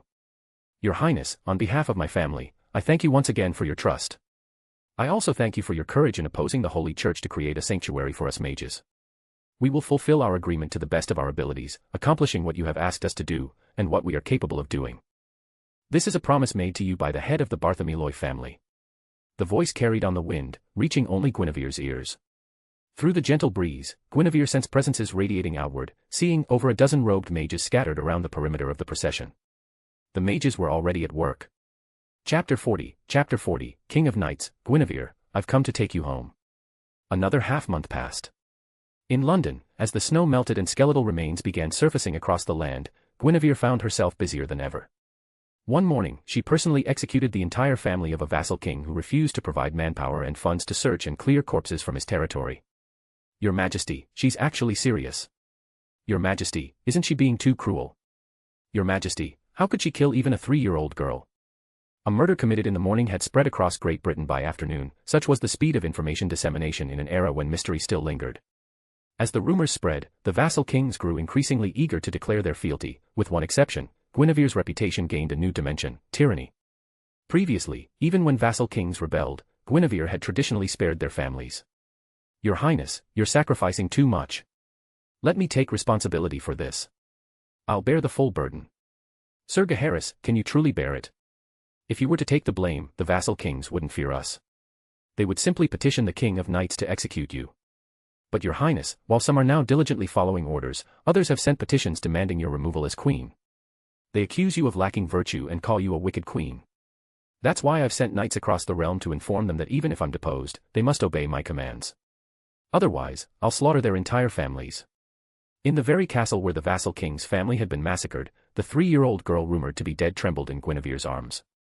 According to Guinevere's own orders and her memories of stories where failing to eliminate the root led to future consequences, she should have killed the child in her arms. Yet, gazing at the pitiful, chubby-cheeked little girl, Guinevere found herself unable to act. Instead, she instructed her attendants to spread rumors of the child's death. As for whether this child would seek revenge in the future. Little one, Guinevere whispered, playfully twirling a strand of hair near the child's ear. If you want to kill me to avenge your family, you'll need to train diligently, grow stronger, and do it quickly. Don't wait until I'm dead and you still can't even touch my heel. You know, I've already killed nearly a dozen vassal kings and countless knights and lords, hundreds, perhaps thousands. There's no shortage of people who want me dead. Cradling the child, Guinevere twirled a strand of hair near her ear, her gaze fixed on the girl's trembling form, gradually hardening with nascent hatred and a spark of life. Guinevere couldn't help but smile. In for a penny, in for a pound, she thought. If she feared even this tiny creature, how could she ever hope to change her fate and that of the King of Knights? Truth be told, if Guinevere had simply chosen to stay in the royal palace, embroidering and ignoring all affairs of state, she might have easily altered her own destiny. But what of the King of Knights' fate? Smiling playfully, Guinevere glanced down at the child in her arms. She knew this little one now wished to live. But who would raise her? As the young daughter of a vassal king, the child had a host of knights, nobles, and royal relatives to choose from. Finding a foster family of impeccable character wouldn't be difficult. After her smile faded, Guinevere handed the child to a knight standing by, ready to take her away, then turned her gaze to Gaheris. As one of Gawaine's younger brothers, Gaheris had previously served as Gawaine's attendant. But with Guinevere's shortage of personnel, Gaheris and several attendant knights from the Knight Academy who had recently developed magical abilities were assigned to her en masse. He was young, resolute, and possessed the same silver-gray hair as Guinevere. It was baffling how Morgan had managed to give each of her children such distinct traits: hair color, temperament, physique, all so different from one another. Though she secretly cursed Morgan's name, Guinevere couldn't bring herself to imagine the worst, simply because Morgan wore Artoria's face. Time to return to Camelot, she sighed.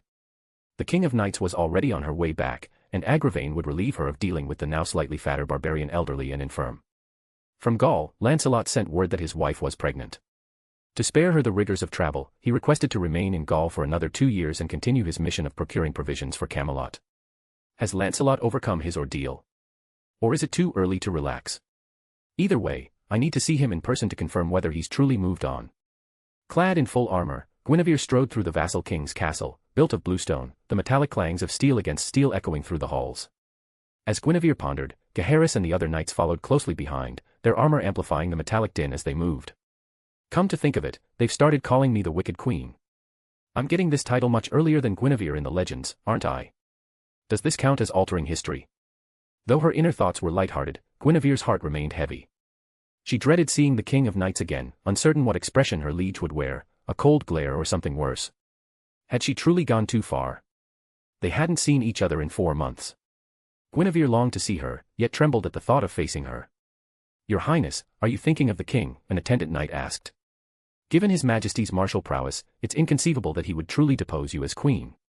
At most, he might voice some complaints when the two of you are alone. Everyone knows you couldn't resist personally executing the vassal king of this region. It was because he neglected his duties, allowing a devastating plague to ravage several villages under his rule. We, too, have jointly petitioned his majesty on this matter. When the round table convenes, I, my brothers Gawain and Agravain, and knights like Kay will all speak in the queen's defense. Gaheris, still young at barely 16, spoke with youthful innocence, never considering the possibility that the King of Knights might publicly rebuke her based on the opinions of the vassal kings. But Gaheris's words rang alarm bells in Guinevere's heart. If so many knights believed she shouldn't be punished, and yet she was, these knights would inevitably harbor resentment toward the King of Knights. Now, Guinevere desperately hoped the King of Knights wouldn't do anything foolish. If he truly intended to punish her, it would be best if it were done in private, just the two of them, perhaps even on the bed. Filled with apprehension and anticipation, Guinevere's party reached the gates of the vassal king's castle. But as they emerged, they were greeted by a sight that shouldn't have been possible, a company of knights in full armor. Clad in full armor, the knights couldn't dismount to offer formal bows. Instead, those belonging to Guinevere's knight order struck their right fists against their chests and lowered their heads in a silent salute. Tristan, whom Guinevere considered an early friend, strummed his harp and sang a song that made both her and the King of Knights blush, a tender poem expressing the king's longing for her. As the poem reached its climax, the fully armored King of Knights dismounted, removed her visor, revealing her face, slightly thinner than before, yet still graced with a gentle smile. She strode forward steadily, and when she reached Guinevere, her restrained smile blossomed into a radiant one. Guinevere, you've worked hard. I've come to take you home. By now, the King of Knights' hand was extended toward Guinevere. Leaning close to the king's ear, the clinking of armor muffled her words. Guinevere whispered in a voice only the king could hear, Leah, who taught you that? At this, the King of Knights' earlobes flushed even redder, but she merely wrapped her arm around Guinevere's waist. If you want the truth, it's simply that I long to see you again as soon as possible. Her words, spoken in their usual earnest tone, resonated deeply with Guinevere. There was no trace of flattery or insincerity, only genuine sincerity. She understood now, the King of Knights had come solely because her own heart had urged her here. The King of Knights had arrived in such haste that she likely hadn't yet received the vassal king's memorials from across the land. However, after this incident, Guinevere no longer cared whether the King of Knights rebuked her. Chapter 41, King of Knights, I can't wait any longer. That very night, Guinevere's party rushed back to Camelot City, completely missing the elaborate welcoming ceremony Gawain had spent the entire afternoon preparing. Upon returning to the castle, the King of Knights, eager to see Guinevere as soon as possible, first retired to the throne room to convene a round-table meeting, the first in 4 months with Guinevere's participation. There, she learned about the kingdom's situation over the past 4 months and understood what Guinevere, Lancelot, and the other knights had accomplished during the recent natural disaster. Finally, the King of Knights received the memorials from the vassal kings and heard numerous knights vouch for Guinevere's merits. At this moment, all eyes turned to her, wondering whether she would reprimand Guinevere to appease the vassal kings or rebuke the vassal kings to defend Guinevere. Guinevere. After a long period of contemplation with her eyes closed, the King of Knights called out her name. But instead of scolding her, she simply stared at her for a long moment, speechless. Guinevere, let's draft a formal decree together. We'll pledge that as long as the vassal kings don't rebel or refuse Camelot's commands, Camelot will never initiate hostilities against them. Let's record this oath in writing. This serves as an explanation to them, and also to some of the knights under our command.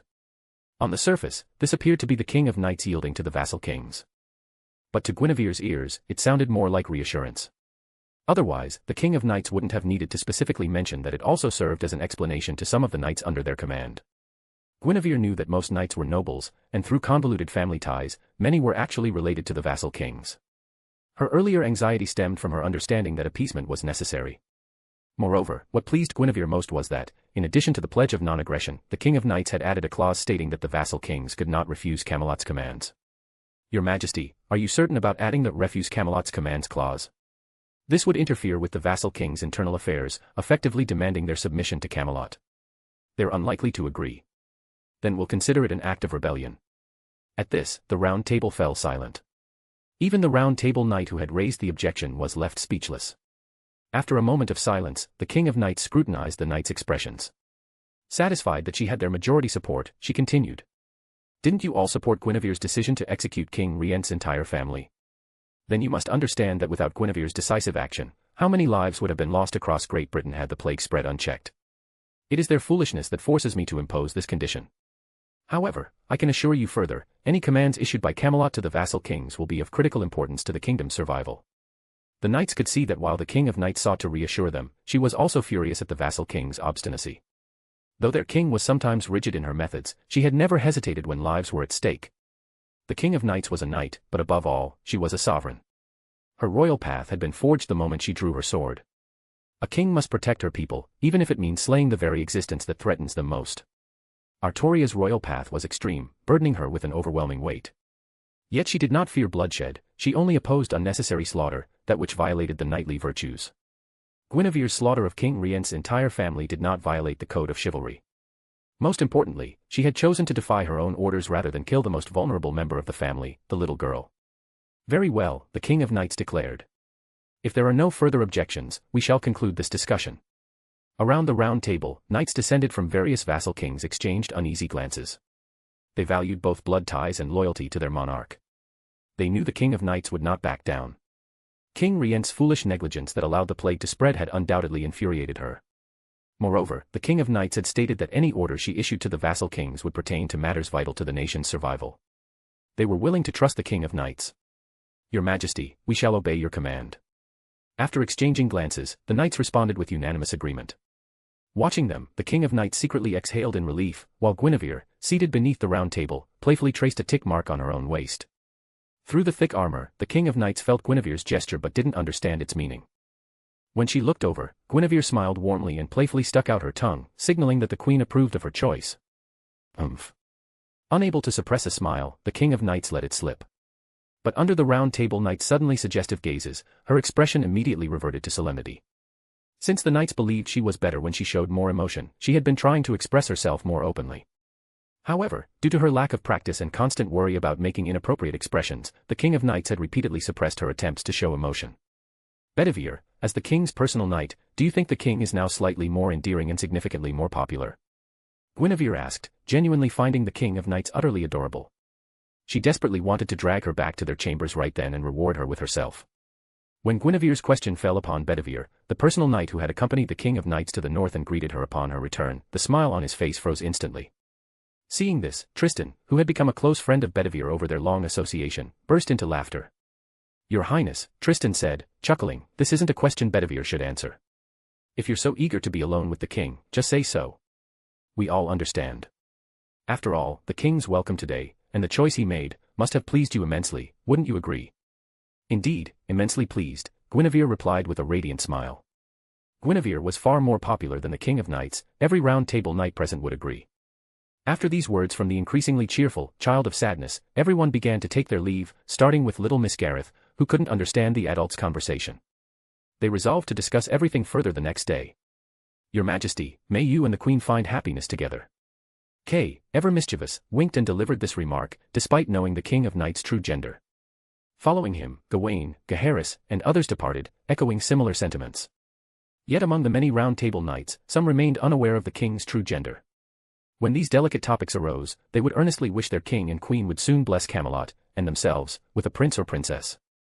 Soon, the bedchamber belonging to the King of Knights and Guinevere had been tidied up, the room as fresh and clean as ever. Only the King of Knights wore a stiff expression, her long dormant guilt toward Guinevere resurfacing. I'm sorry. I can't give you a child. How would you know if you don't even try? Guinevere, it's not about trying or not. It's a fundamental matter of procreation. If you don't understand that. MMPH. Inside the chamber, Guinevere had long lost patience. She planned to kiss the King of Knights to her heart's content first. Chapter 42, the King of Knights knows everything. Hee, Lia, hee, Lia. Rarely, Guinevere didn't grow dizzy after their deep kiss. She eagerly went in for a second, but when her hands began to wander, the startled King of Knights pushed her away, making it clear that it wasn't yet time to go further. Hee, my Lia. Both lay side by side on the bed in their nightgowns, their eyes locked. The King of Knights couldn't help but feel that Guinevere had gone completely mad tonight.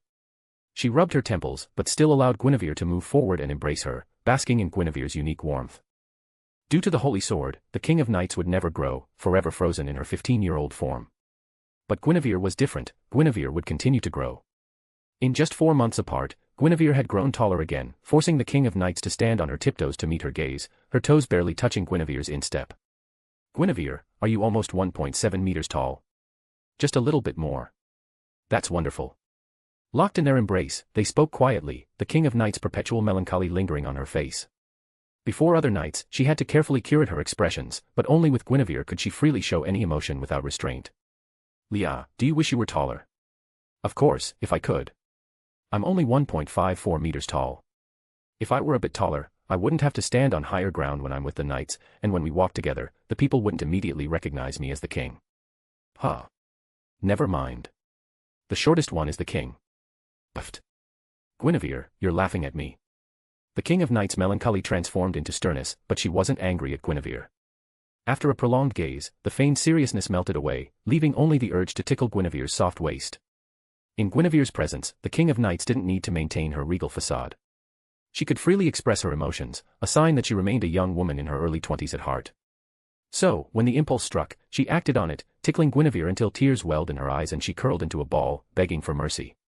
When two people are in love, their personalities blur into one, their actions becoming intertwined, regardless of their usual temperaments. This was especially true for Guinevere and the King of Knights, both strong-willed individuals who, beneath their occasional moments of tenderness, always followed their impulses wholeheartedly. Exhausted from their play, the King of Knights watched Guinevere sprawled on the bed, panting heavily. She, too, struggled to catch her breath. Guinevere didn't resist, she retaliated directly. "Leah, if you truly want to grow taller, try letting Excalibur leave your side for a while. Isn't that what's been stunting your growth? During that time, you could use my replica, it looks exactly like me. Just be warned," she added with a mischievous glint in her eye, "if you choose to grow, you might end up growing sideways before you get taller." Lying beside Guinevere, the King of Knights mimicked her unreserved posture, listening attentively to her suggestion and pondering it earnestly. When Guinevere mentioned horizontal growth, the King of Knights paused for a few seconds, then her gaze drifted to Guinevere's own, horizontal growth. The King of Knights felt a twinge of envy. But no, never mind. If my true gender were revealed, it would only cause unnecessary trouble. "Oh, then pretend I didn't say anything." Guinevere had merely been thinking of the Lancer-class King of Knights, recalling how she had grown again after losing the Holy Sword, and the suggestion had slipped out. However, noticing the King of Knights' regret about not growing, Guinevere was struck by the terror of her own continuous growth. She was only 19 after the new year, perhaps too young to dwell on such matters. But if she couldn't find a way to freeze her appearance, in a decade or two, standing beside the King of Knights, she might be mistaken for the king's mother. Should I ask Morgan again? Or continue deluding myself with unreliable Merlin? Or pose this challenge to the mages who just formed a cooperative pact with me? Fortunately, while true immortality is rare in this world, methods to freeze one's appearance are plentiful. The establishment of the magecraft department had brought Guinevere both threats from the Holy Church and offers of service from various mages, giving her new options when she needed to rely on magecraft. However, when it came to something as crucial as creating children, Guinevere would never entrust such a task to someone she didn't fully trust. Though Morgan hated the King of Knights, if she were to ask Morgan to create the King of Knights' child, the result would undoubtedly be the King of Knights' own offspring. "Guinevere, you're drifting off. What's on your mind?" Tilting her head, Guinevere gazed at the King of Knights, whose breathing had finally evened. After a moment's hesitation, she decided to tell the king everything, about the Holy Church, the mages, and Morgan's request. So many misunderstandings arise from things left unsaid. "Leah, rest assured, now that I've told you this, I have no intention of sleeping with her. You mustn't suggest you'd allow it for the sake of the kingdom's stability." If Guinevere hadn't spoken so plainly, the King of Knights might have reluctantly endured it, prioritizing the nation's welfare over her own feelings. In the original tale, she had genuinely endured Guinevere's affair with Lancelot, enduring it for a long time. Alas, her forbearance only paved the way for the kingdom's downfall. "Guinevere, I understand. I'll find time to speak with my sister and ask what conditions she requires to help us conceive an heir." At tonight's round table meeting, the King of Knights and Guinevere were blessed in such a manner that the King of Knights had no choice but to consider the matter, especially now that she knew Morgan possessed a way to achieve it. However, when the King of Knights offered to negotiate with Morgan herself, Guinevere immediately seized her hand and shook her head vehemently. In the original story, the King of Knights had been drugged by Morgan, and then In short, Guinevere's sudden, electric-like start was born from her fear that destiny might force this matter into its preordained path. Leah, you believe I can see the future, don't you? Then promise me you'll leave this matter to me. Confusion, bewilderment. Guinevere, what have you seen? I've seen my heart shattering into pieces. In any case, you must be wary of Lady Morgan and prevent her from making a move against you. The King of Knights wasn't stupid. At this point, she understood exactly what Guinevere had seen. I was violated by my sister. No. I can't get pregnant. Ah. Cough, cough, cough, cough. Guinevere choked, and the King of Knights realized she had misunderstood. She found the idea absurd. Even if drugged, she could never bring herself to attack her own sister. I understand. I'll be wary of my sister and never let her succeed. Or, after drinking her potion, could I use my hand? For the sake of the kingdom, the King of Knights would do anything. As a knight who had fought on countless battlefields, she knew all that needed to be known. But Guinevere resolutely refused to let this happen. She pressed herself firmly against the King of Knights, gazing down at her with intense seriousness. She spoke slowly, each word deliberate. I will never allow such a thing. Their eyes locked. The King of Knights understood Guinevere would never back down on this matter. Her heart jolted, and she shrank back a little, murmuring, I swear on the honor of my father, King Uther, that I will never do such a thing. Having the King of Knights swear on her father's honor, Guinevere finally believed her. Guinevere breathed a sigh of relief. She knew that if she hadn't brought up Morgan's matter today, and Morgan had approached the King of Knights herself, her Leah might actually have gone through with the very thing she had just sworn against. In short, Leah, if you ever do something like that again, I'll abandon you and run off to a convent to live out my days in solitude. Guinevere, I'm sorry. Despite having already sworn an oath, Guinevere continued to press the matter, making the King of Knights realize that her girl-loving queen was genuinely furious. Guinevere, do you still want a kiss now? Yes. Overcome with shame, the King of Knights was particularly adorable at that moment. And out of embarrassment, when Guinevere's hand once again strayed to where it shouldn't, she hesitated briefly before letting it linger without protest. Chapter 43, Morgan, Goo. For several days, Guinevere basked in bliss. Even her sword practice at the training ground felt unusually listless. Yet once she laid down her sword, she had to confront the urgent matter of having children. Though the King of Knights had made her promises, Guinevere knew she couldn't rest easy until this issue was resolved. To this end, she resolved to leave no stone unturned.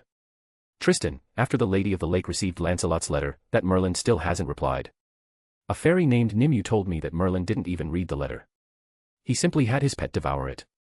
That old bastard, Merlin. In a corner of the royal palace, Guinevere spoke with her personal knight, Tristan. Lancelot might not be able to return, but at least his letters could. Yet Merlin's silence suggested he had foreseen the future but still chose to remain uninvolved. Tristan, thank you for your efforts. Standing rooted to the spot, Guinevere watched Tristan depart. Having abandoned all hope of Merlin's intervention, she now had no choice but to confront Morgan directly. Ever since the magecraft department was established, Morgan had been frequently seen wandering the Knight Academy, personally selecting over a dozen children with promising magic circuits from among the students. These children became Morgan's first disciples, guided by her into the world of magecraft. However, Morgan lacked patience. After completing their initial instruction, she released them to practice independently, planning to resume formal lessons once they had mastered the basics. Meanwhile, the mages who had formed contracts with Guinevere arrived in Camelot City. After obtaining permission, they began excavating a new dungeon beneath the Knight Academy, intending to use it as a base for teaching and collaboration. Morgan's first cohort of disciples was granted the opportunity to seek guidance from these experienced mages. With her formal teaching duties temporarily suspended, Morgan retreated into her usual state of secretive activity, leaving everyone to wonder what she was truly up to. Yet every day after lunch, Morgan still returned to her chambers for an afternoon nap. Guinevere stood outside Morgan's bedchamber door, her hand raised to knock. Before she could, the door swung open, revealing Lady Morgan still dressed in her revealing attire. You've come to tell me you've made your decision, haven't you? The potion is on the vanity. If you're ready, you may come and claim me. Guinevere's steps faltered, but she resolutely stepped inside. The aftermath of the snowstorm is far from resolved. Providing seeds and livestock to farmers and herders will keep Leah busy for weeks. She won't have time to observe. Then what are you doing here? Don't expect me to withdraw my demand and grant your wish unconditionally, do you? Lady Morgan, surely you don't want Camelot to fall into ruin. If this drags on endlessly, we'll both lose. Guinevere closed the door behind her. This time, she didn't look at Morgan with disdain. Having finally achieved what she had only dreamed of in her past life, realizing her desires with the King of Knights, she now felt more at ease in the presence of feminine allure. Beside Morgan's bed, Guinevere sat down sideways, her gaze intensifying with unwavering determination. As Morgan witnessed this undisguised fervor, she unexpectedly flinched, but quickly glared back fiercely. She wasn't wearing a veil now. "Guinevere, what do you really want?" Whether she was drugged or not, Morgan was certain Guinevere would never harm her, simply because she adored the King of Knights. "Lady Morgan, seeing your unflappable confidence, you seem to understand that I could never agree to your previous terms." The burning gaze lingered, and Morgan's rationality gradually flared to life. She wanted to say that if agreement was impossible, then they would simply continue to stall, but... "You may refuse, but I'm certain my foolish sister would accept anything for the sake of the kingdom." Morgan sat up, her voice soft yet resolute. But as soon as the words left her lips, she realized why Guinevere had suddenly grown so anxious. Just days ago, knights had reportedly toasted to Guinevere and the King of Knights bearing a prince or princess soon. "Guinevere, you wouldn't have told that idiot sister about our deal, would you? Did she actually permit you to come to me? If so, the deal is off. This no longer satisfies me." Looking at Morgan, Guinevere hadn't anticipated this response.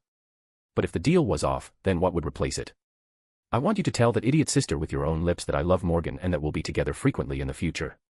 And I want her to guard the door properly." As she spoke, Morgan's face lit up with excitement, as if she believed this scheme would torment the King of Knights worse than death. Little did she know, Guinevere had already resolved to stop at nothing. Her declaration that the King of Knights wouldn't come was merely a pretext to unleash her plans without restraint. "Sister Morgan," Guinevere said, her voice sharp. "I recall warning you before, you're too impulsive, and when you act impulsively, you disregard the consequences. Did you truly think I'd agree to such absurd conditions? And don't you think we're standing too close to each other?" Guinevere paused, then her hand shot out, seizing Morgan's face, which was still flushed with delusional fantasies. "Sister Morgan," Guinevere continued, her grip tightening, "what gives you the confidence to threaten a knight standing right in front of you, whose strength rivals your own?" The smile on Morgan's face froze, her features contorting slightly, mirroring the King of Knights' own twisted expressions. As Guinevere gazed at her, she silently vowed. "This isn't the lost belt Queen Morgan from FGO. This is just that damned Morgan, consumed by hatred for the King of Knights, desperate to make me and Leon miserable. Guinevere, if you hesitate now, you might never get such a perfect, unexpected opportunity again." With this thought in mind, Guinevere punched to her left, shattering the suddenly materialized magic circle. Simultaneously, she squeezed Morgan's cheek with intense force, momentarily disrupting her thoughts.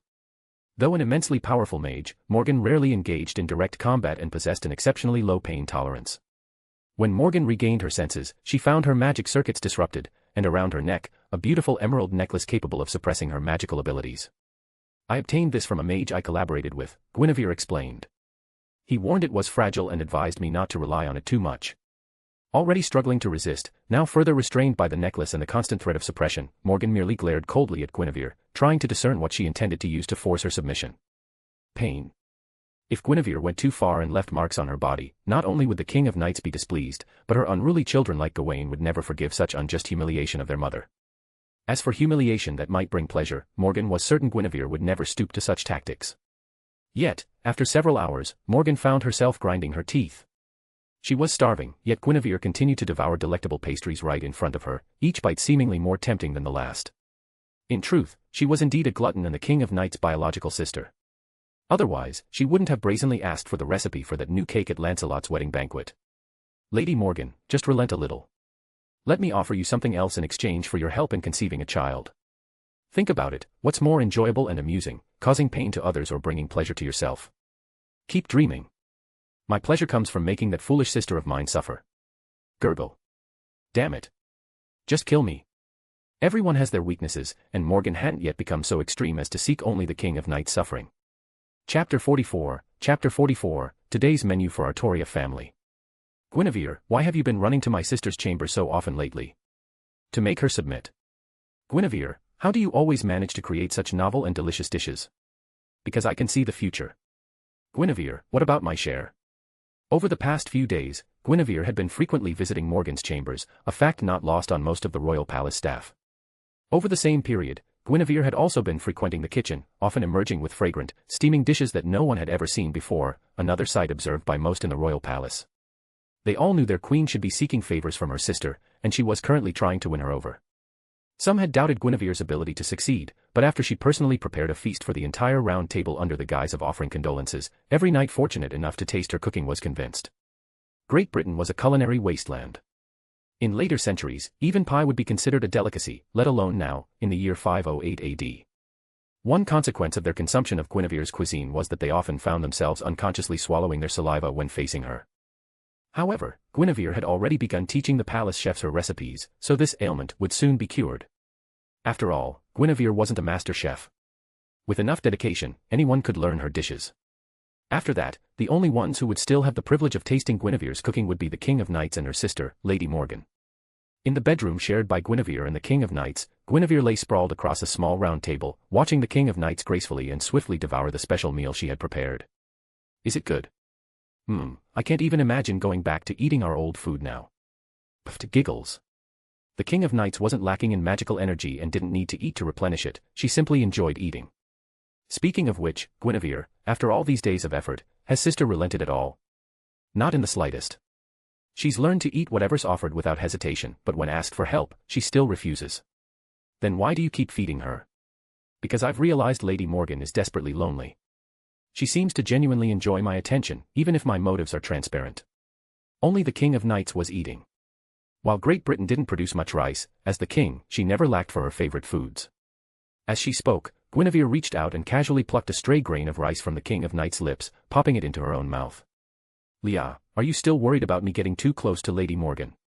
I'll allow you to cuddle with her, but would you even do it? No. The words had barely left her lips when the King of Knights, startled by the spicy food she'd just tasted, stuck out her tongue. Guinevere paused, a smile spreading across her face.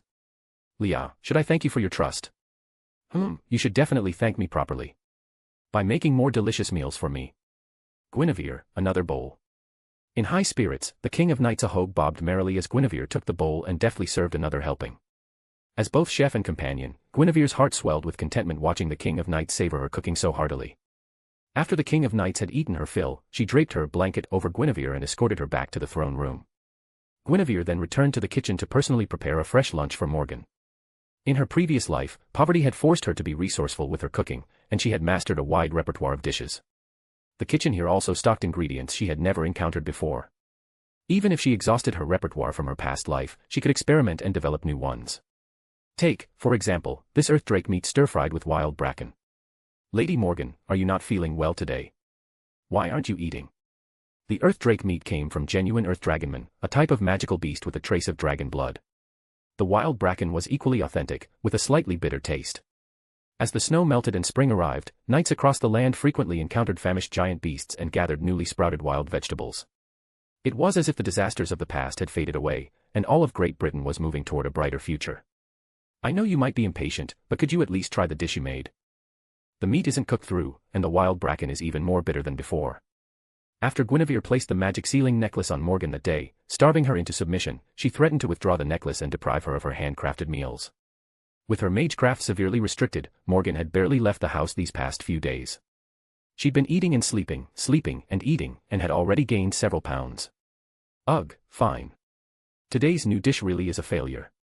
Just eat the other dishes you know are okay. Perched at the small round table in her bedroom, identical to her own, Leah watched Morgan eat across from her. The longer she observed, the less repulsed she felt by Morgan's more mature Artoria-like face. She had finally managed to see them as distinct individuals. Hey, Lady Morgan, wanna go stroll around town this afternoon? I'll do your makeup, but you have to wear the outfit I pick out. One should never bite the hand that feeds, but Morgan had long resolved not to soften her stance, no matter how Guinevere tried to appease her. She was curious to see what other tricks Guinevere might have up her sleeve. After finishing her meal, Morgan let Guinevere dab at her face and comb her hair into a high ponytail. Overall, Guinevere's makeover seemed to have rejuvenated her, making her look like she'd aged back from her 30s to her early 20s. The outfit Guinevere had prepared for her was a light, flowing dress brimming with youthful charm. Perfect. This dress really complements the emerald necklace I gave you earlier, Guinevere remarked. Hearing this, Morgan almost tore off the magic sealing necklace around her neck and hurled it at Guinevere's face. But she abruptly restrained herself, realizing she had actually grown fond of being fed daily. Of course, Morgan would never admit she had come to enjoy the daily meals shared with company. In her youth, her father had died and her mother remarried. Her betrothal had been forced upon her by King Uther. How could Morgan ever have loved him? Now, she had 4 disobedient children, each one a King of Knights fan she longed to kill and be done with. Yet after countless interactions and growing understanding of Morgan, Guinevere believed she should have gone mad long ago, though not by taking out her rage on the ever-patient King of Knights. "Sister, let's go. Let's take a stroll through the streets together."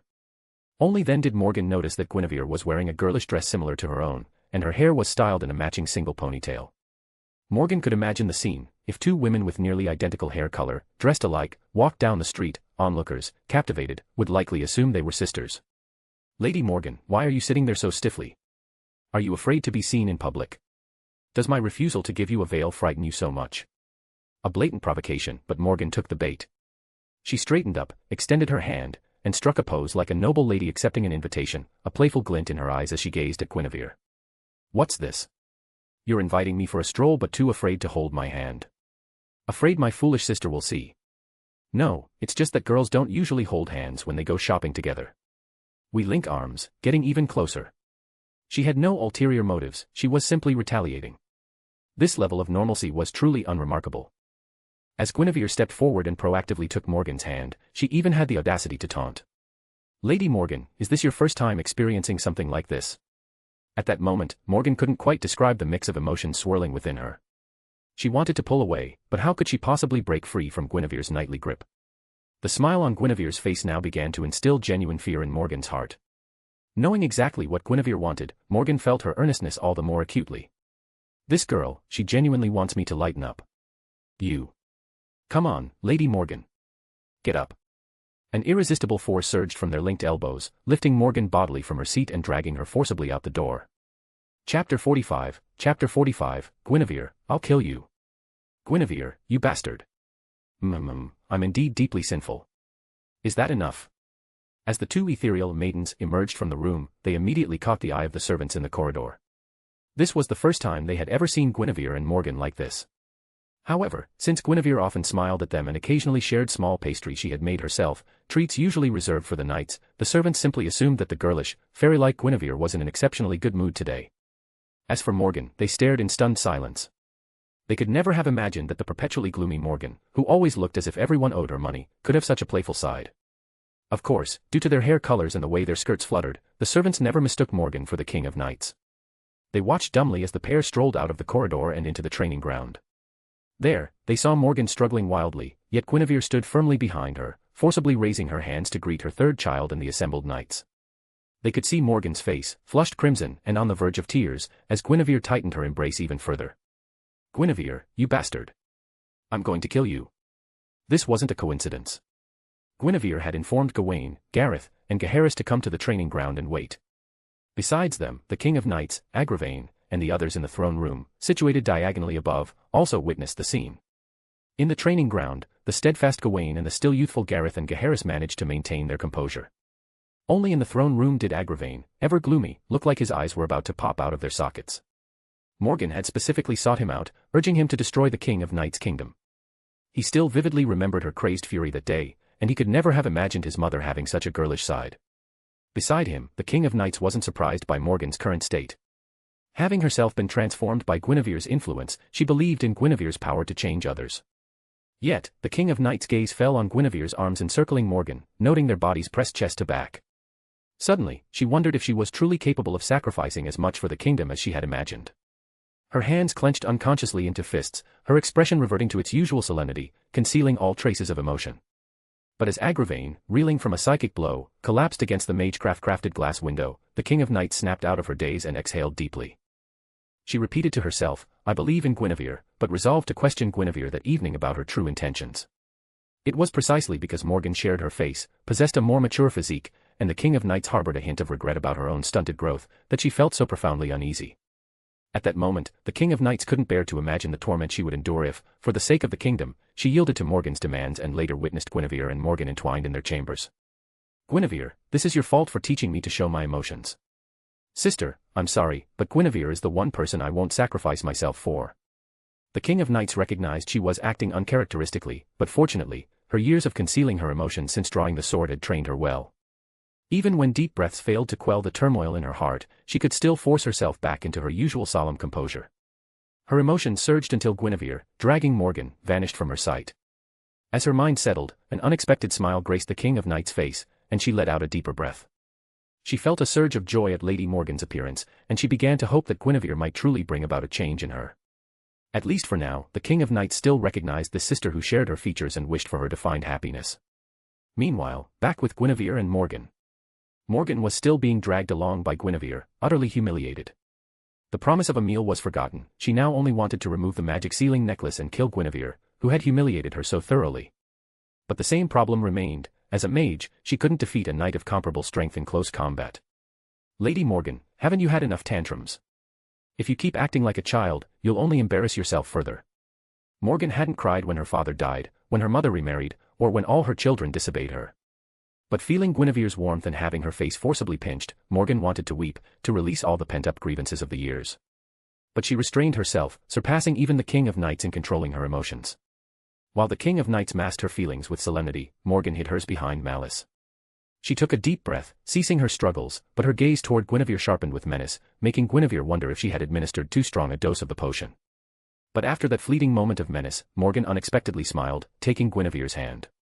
Just now, in the throne room, I noticed my dear sister's expressions shifting constantly, utterly fascinating. Her lips curled upward, like a fox who had stolen a chicken. This mischievousness made Guinevere momentarily lose her composure, as if Morgan had truly become a young girl again. Hey, Guinevere, why don't we head back to the training ground for a while? I'll give you a shoulder massage and a back rub, as long as my dear sister is still there. Guinevere's heart skipped a beat, her thoughts snapping back from their daze. She finally understood why Morgan had reverted to her youthful self. Despite her injuries, she had gained something she had long desired but couldn't obtain, something that brought her both physical and emotional satisfaction. From Morgan's words, it was clear that the King of Knights was deeply disturbed by their earlier physical contact. Lost in thought, Guinevere instinctively wanted to pull away, but Morgan tightened her embrace. Morgan said, "You don't have to return to the training ground right now. But if you struggle again, I'll never help you with my sister's child." Morgan's smiling threat was far more intimidating than her usual dark, crazed outbursts. Now it was Guinevere's turn to take a deep breath. Yet as she gazed at Morgan's radiant, smiling face, she felt no regret for wanting Morgan to be more cheerful. I'm the one asking for her help. I can't bear to see Artoria's face so gloomy, Guinevere thought. Still, just in case, she spoke up, even knowing she might be accused of being presumptuous. All right, let's keep this up. But I need to make something clear first, I only love Leah. If you develop feelings for me, you're not allowed to go mad if I reject you. Guinevere, aren't you a bit too narcissistic? Morgan released Guinevere's arm as if she had touched something filthy. Guinevere shrugged and smiled. After glaring at her for a moment, neither woman moved to hold hands again, as if both harbored some lingering fear. Chapter 46, What is the King of Knights doing? They exited the royal palace and walked onto the bustling streets. Guinevere and Morgan walked one after the other, maintaining a tense silence. This silence only lasted until they both had time to process the situation. Then, Guinevere took the initiative, linking her arm through Morgan's once more. In Guinevere's eyes, the King of Knights had already seen everything. To avoid suspicion now would only betray her distrust. She believed the King of Knights wasn't a stubborn fool incapable of understanding explanations, and she trusted that her affection for the king could withstand scrutiny. Besides, abandoning everything out of fear of choking would render her determination to stop at nothing meaningless, as good as feeding it to the dogs. But what about Morgan? Why didn't she pull away? You want to know? Fine, I'll mercifully tell you, I've figured it out. Even if I fall for you and suffer from your rejection, as long as I stay close to you, it will torment my sister. That's my victory. Stunned by Guinevere's forceful gesture and humiliated by the children's stares, Morgan had been flustered. But after cooling down during their walk, she regained her usual composure and elegance, now looking even more like the big sister she was meant to be. Hearing Morgan's explanation, Guinevere felt a pang of discouragement. But after patting her cheeks with both hands, she rallied her spirits. Her clever scheme had reached its limit. Now it was a matter of patience and perseverance. She remained confident that Morgan would eventually change. Arm in arm, they strolled through the upper district under the watchful eyes of the nobles. After more than an hour, they arrived in the lower district. Amidst the shocked gazes of the lower district residents, they bought food and purchased a large quantity of clothing for the poor children. With the final purchases overwhelming their carrying capacity, Guinevere summoned Tristan and a detachment of knights. Where are you going with all this? Tristan asked. Outside the city, Guinevere replied. The snow has stopped, but the blizzard's aftermath persists. I want you to see what Leah has been working on these past few days. Though Guinevere had chosen simple dresses, their fine fabrics stood in stark contrast to the rough clothing of the commoners. It was immediately clear they were noble ladies. Moreover, Guinevere and the King of Knights had ridden through the streets on a flower-decked carriage, ensuring that at least some among the crowd would recognize their faces. However, seeing someone with the king's features dressed in a gown, they naturally assumed she was a relative of the King of Knights. With Tristan leading the way, Guinevere and Morgan rode on horseback behind him. While Guinevere remained composed, Morgan, growing increasingly self-conscious under the intensifying gazes, couldn't resist using her partially restricted magecraft to conjure a veil. Queen. Queen. Queen. Queen. Queen. Queen. As they rode onward, more and more people cheered, and the knights who had come with Tristan naturally fell into their protective roles. Throughout the winter, Guinevere's tireless efforts had been plain for all to see. Her stories of leading soldiers on patrols across the land and constantly rescuing those in need were widely circulated by traveling bards. If the King of Knights hadn't already possessed such an overwhelming reputation, Guinevere's winter of border duty would have left her domestic achievements obscured. She might have even surpassed the King of Knights as the nation's most popular figure. The people seem to adore you. Why, then, do the vassal kings impeach you and call you the Queen of Calamity? Sister Morgan, surely you can figure that out. The people love me because I show them tangible care and bring them tangible benefits. The vassal kings despise me because I'm taking their money, power, and soon, their heads. The two horses rode side by side, and both women made sure their words were meant only for the other's ears. Hearing Guinevere's explanation, Morgan fell into a brief contemplation, still harboring some doubts. But aren't nobles and vassal kings far more important than commoners? Deep down, Morgan despised humanity, fairies, and the weak. She loathed everything. Yet, for this very reason, she genuinely didn't care about the distinction between nobles and commoners. She felt no resentment towards Guinevere's emphasis on caring for the common people.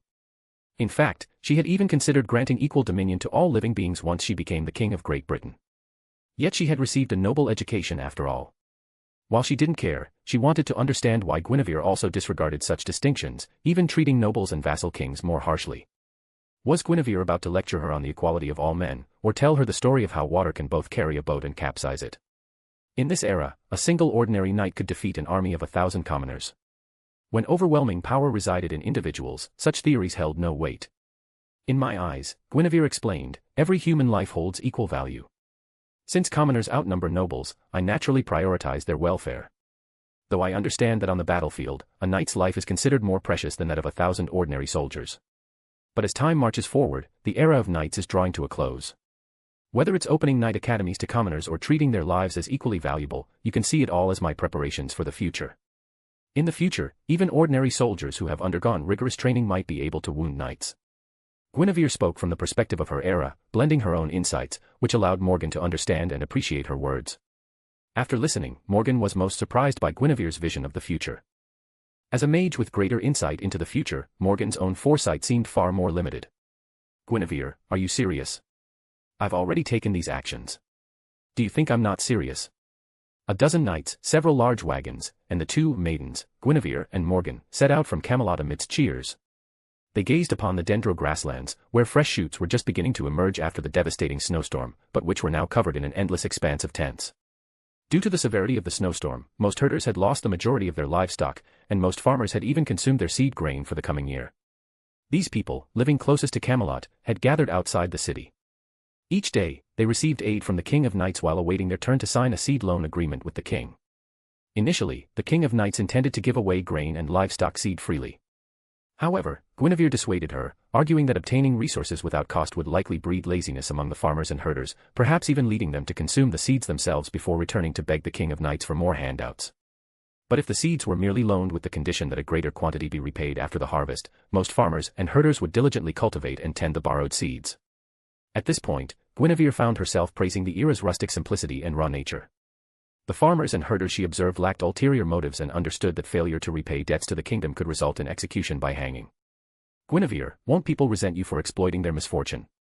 If they want to survive, they have no choice but to borrow. Besides, they won't find lower interest rates elsewhere. Sister Morgan, let me be frank, due to the upkeep of hundreds of thousands of northern barbarians, the kingdom's grain reserves are nearly depleted. The seeds we're loaning to the farmers and herders are entirely purchased by Lancelot in Gaul. Even at Gaul's relatively low grain prices, by the time the supplies reach Camelot, their true value has at least tripled. Wait, are you saying that the seeds my sister lent to the commoners were still at the original price? Where did you get the money? The seeds were sold at cost, of course. As for the money to buy grain from Gaul, Kay extorted quite a bit. Otherwise, he wouldn't have forced those vassal kings, who knew they were doomed, into rebellion. As she spoke, Guinevere watched Tristan hand over several cartloads of supplies to Sir Ector, who was responsible for distributing them outside the city walls. Lady Morgan, shall we continue onward? Let's go watch Sir Ector distribute the supplies we bought to the children who've lost their parents and families. Chapter 47, Refugees and Factions among Camelot's Knights. After a major disaster, there are always children left orphaned. When these children finally made their way to the outskirts of Camelot City, it was Guinevere who crushed the heads of the slavers and established shelters specifically for them. Now, glancing back, the corpses of criminals still hung from Camelot City walls, including those of the slavers whose skulls Guinevere had shattered. It was the King of Knights' mercy, the knights and soldiers' discipline, and Guinevere's brutal executions that brought order to the chaotic refugee camp outside the city. Of course, Guinevere's ruthlessness earned her a favorable reputation among some victims, while solidifying her image as a demonic concubine in the eyes of criminals and their families. At present, rumors of Guinevere as a Queen of Calamity had not yet spread widely. Most citizens refuted such claims upon hearing them. However, fueled by the machinations of certain individuals, the label continued to circulate. Unable to gain influence through the upper echelons, some began attempting to sway public opinion. Upon arriving at the orphanage, the children there were divided into two groups. The larger group consisted of those who had been orphaned since their arrival, while the smaller group still had family members hanging on the city walls. Even for the children of criminals, Guinevere refused to cut the weeds at the root. With so many knights watching, such a drastic measure was impossible. In this era, knights were unwilling to harm the weak and innocent. They widely accepted revenge, firmly believing it was a knight's duty to display such courage. Sir Ector, distribute the food and clothing we've brought. As you command, Your Majesty. Near the city walls, in a small camp set up specifically for them, over 100 children flocked toward Guinevere and her entourage. They were grateful for Guinevere's rescue, and when she smiled at them, they returned her smile. Only the children of the executed criminals were different. Some were too young to understand right from wrong, knowing only that their families' deaths were connected to the queen before them. The most foolish among them even threw stones at Guinevere. She caught the stone, her gaze lingering on the angry stares of the surrounding children fixed on the foolish child. For now, these children couldn't act on their impulses, but once they were out of the knight's sight, they would undoubtedly settle the score with the foolish one.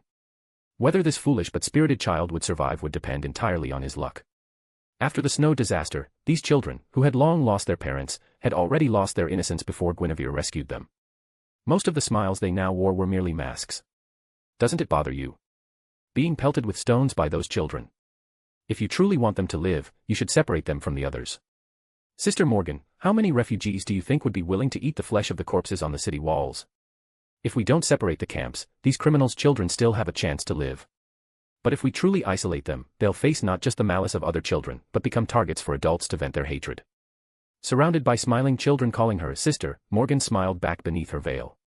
But after Guinevere whispered in a voice only she could hear, she immediately noticed that most of the children were deliberately trying to please her. In an instant, her interest waned, and she began to wonder why Guinevere had brought her to such a place. Why? Guinevere replied. This is just my usual routine. After feeding you each morning, I take a stroll outside the city to see if there are any more criminals to hang on the walls.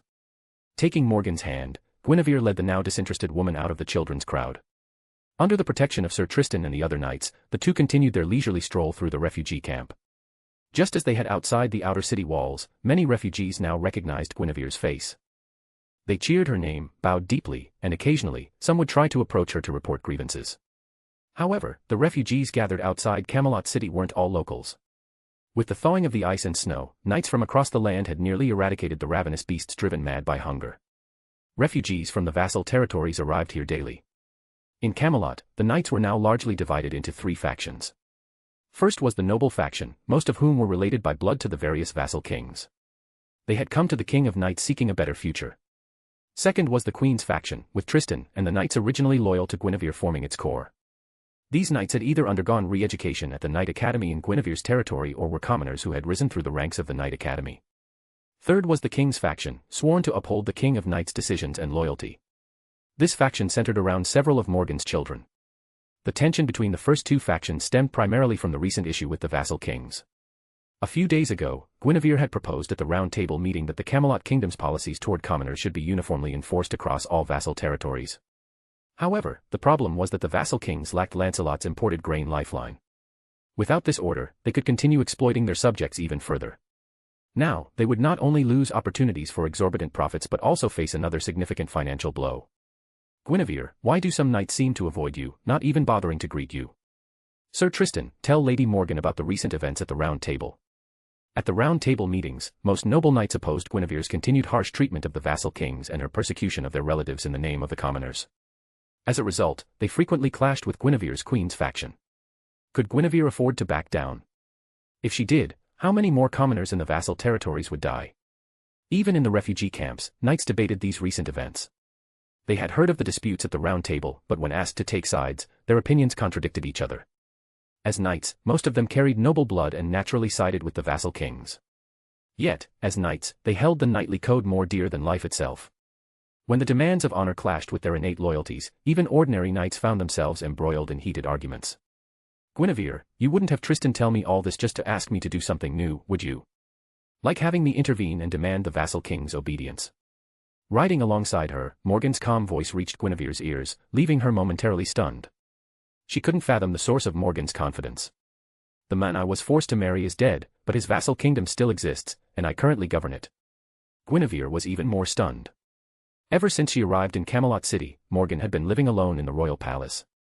She had never even considered what had happened to Morgan's consort. Now that Morgan claimed he was dead, Guinevere couldn't shake the feeling that something was off. In her past life's memories, she distinctly recalled that King Arthur not only didn't die so early but was actually a major ally of the King of Knights. He's dead. Well, so be it. But shouldn't Gawain inherit his vassal kingdom? Chosen by King Uther from among all the vassal kings, Morgan's late consort had commanded a truly formidable territory. Do you really think Gawain would willingly return to serve under my little sister?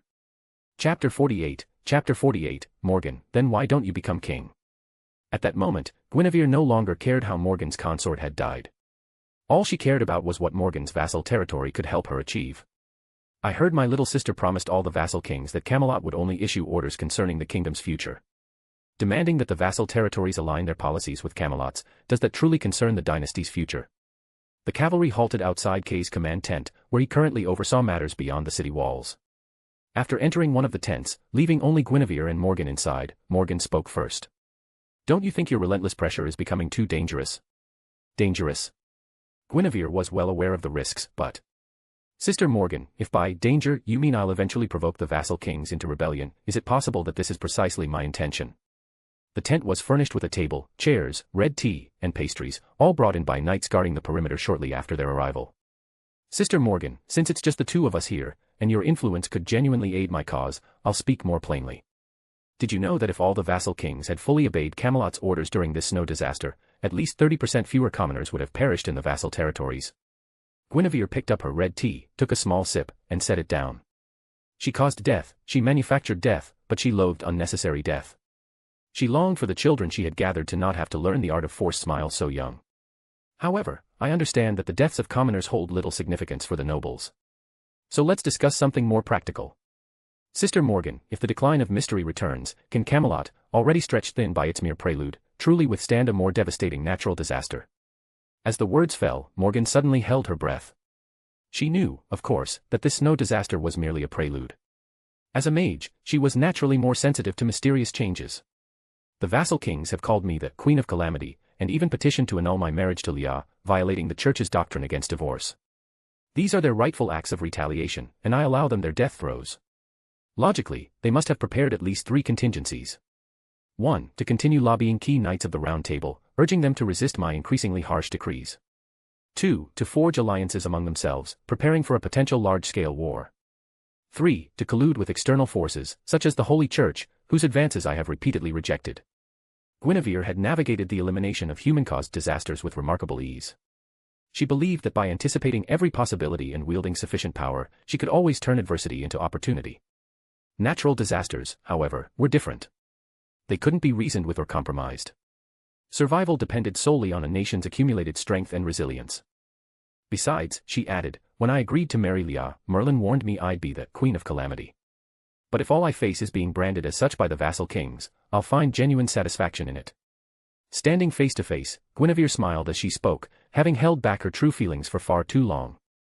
She saw this as an opportunity to finally vent her frustrations, and frankly, she didn't care whether Morgan kept her words secret. In fact, she hoped Morgan, and Kay, who was now standing outside the tent, would spread her words far and wide. Guinevere longed for them to understand her a little better after hearing her true thoughts. Of course, since Leah has already assured the vassal kings that Camelot won't launch an offensive, I won't pursue them to the bitter end if they show willingness to understand my intentions and obey orders.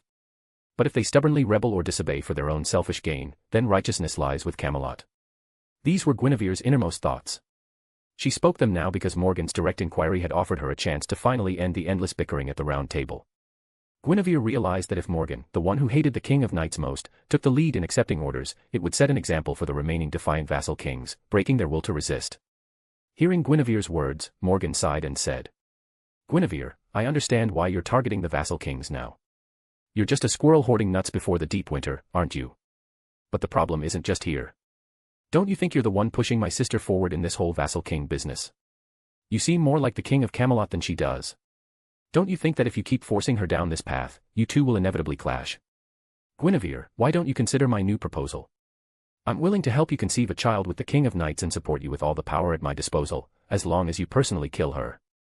Afterward, if you need a bed partner, you can do anything you want to me. I'll let you have your way. Guinevere, come and be queen. Rule until your child with the King of Knights comes of age." Using magecraft, Morgan ensured these words reached only Guinevere's ears. As Guinevere stared at Morgan, she took her warning seriously, but she found Morgan's proposal utterly absurd. "Lady Morgan, has your mind been burned out?" Guinevere had long understood that if she were the Queen of Camelot, many matters would be simplified. But that would be putting the cart before the horse. "Lady Morgan, you seem to misunderstand something. I don't value the common people as much as you think, nor do I care about the kingdom as much as you imagine. The reason I care about both is because I care about Leah. If Leah insists on preserving the vassal kings throughout the land, and is willing to let the kingdom crumble for it, I can concede. Even if I were to seek the throne myself, it would only accelerate Camelot's downfall. Your children's loyalty lies solely with Leah." Guinevere transmitted these words directly into Morgan's mind, just as before. Yet Morgan merely chuckled, as if Guinevere remained blinded by her own narrow perspective. "You claim everything you do is for my sister's sake, yet you continue to push her forward yourself. Doesn't this betray your lack of faith in her ability to rule Camelot? If you keep pushing her, at least to outsiders, it will appear as though the queen is manipulating state affairs. Should any mistakes occur, they will all be blamed on you, the queen." Struck as if by a thunderbolt, Guinevere fell silent. Morgan had pinpointed the core of the problem: Guinevere's lack of faith in the King of Knights' ability to handle matters, her constant urge to do everything for her. But for Guinevere, who knew the original future and desperately sought to alter it, there was no easy solution. She genuinely distrusted the King of Knights' judgment in critical matters. Seeing Guinevere's stunned, bewildered expression, Morgan burst into uproarious laughter, her stomach aching from the force of it. It was the first time she had ever seen Guinevere so utterly helpless. "So, you want to become king? I don't want you to kill her anymore. Keeping her as a gilded canary would be much better." Morgan seemed to truly transform into a witch, slowly trying to stir Guinevere's heart. "But..." Guinevere lifted Morgan's chin and said with a disdainful tone, "Sorry, I have no interest in old women. Besides, I'm fine with taking all the blame." Because of Morgan's face, Guinevere's insults were restrained, but even so, Morgan's composure snapped again. No woman likes being called old to her face. She swung a palm at Guinevere, but Guinevere gripped her wrist tightly. Gritting her teeth, Morgan hissed, "From now on, I'll spend my time mastering close combat. Heh, by the time you can beat me in close combat, I'll probably be dead and buried." Inside the tent, the atmosphere was tense, yet neither woman left. Outside the tent, Kay had finally understood what Guinevere was thinking about her opposition to the vassal king system. Chapter 49, Leah, I love you just the way you are. That night, in the king and queen's chambers, Guinevere was once again combing the King of Knights' hair, untangling the golden tresses that had been coiled up all day and smoothing them into soft waves. By now, Guinevere's justifications for appointing the vassal kings had spread like wildfire among the knights. Kay had indeed fulfilled her wishes, repeating her carefully planted words to several close-knit knights, ensuring they reached the intended ears. "Guinevere, thank you for your hard work. I should have been the one to play the villain." Having accepted Guinevere's ability to see the future, the King of Knights attributed her recent, drastic actions to her having witnessed a future far too bleak to bear. Thus, everything Guinevere had done truly fell under the king's own responsibilities as ruler.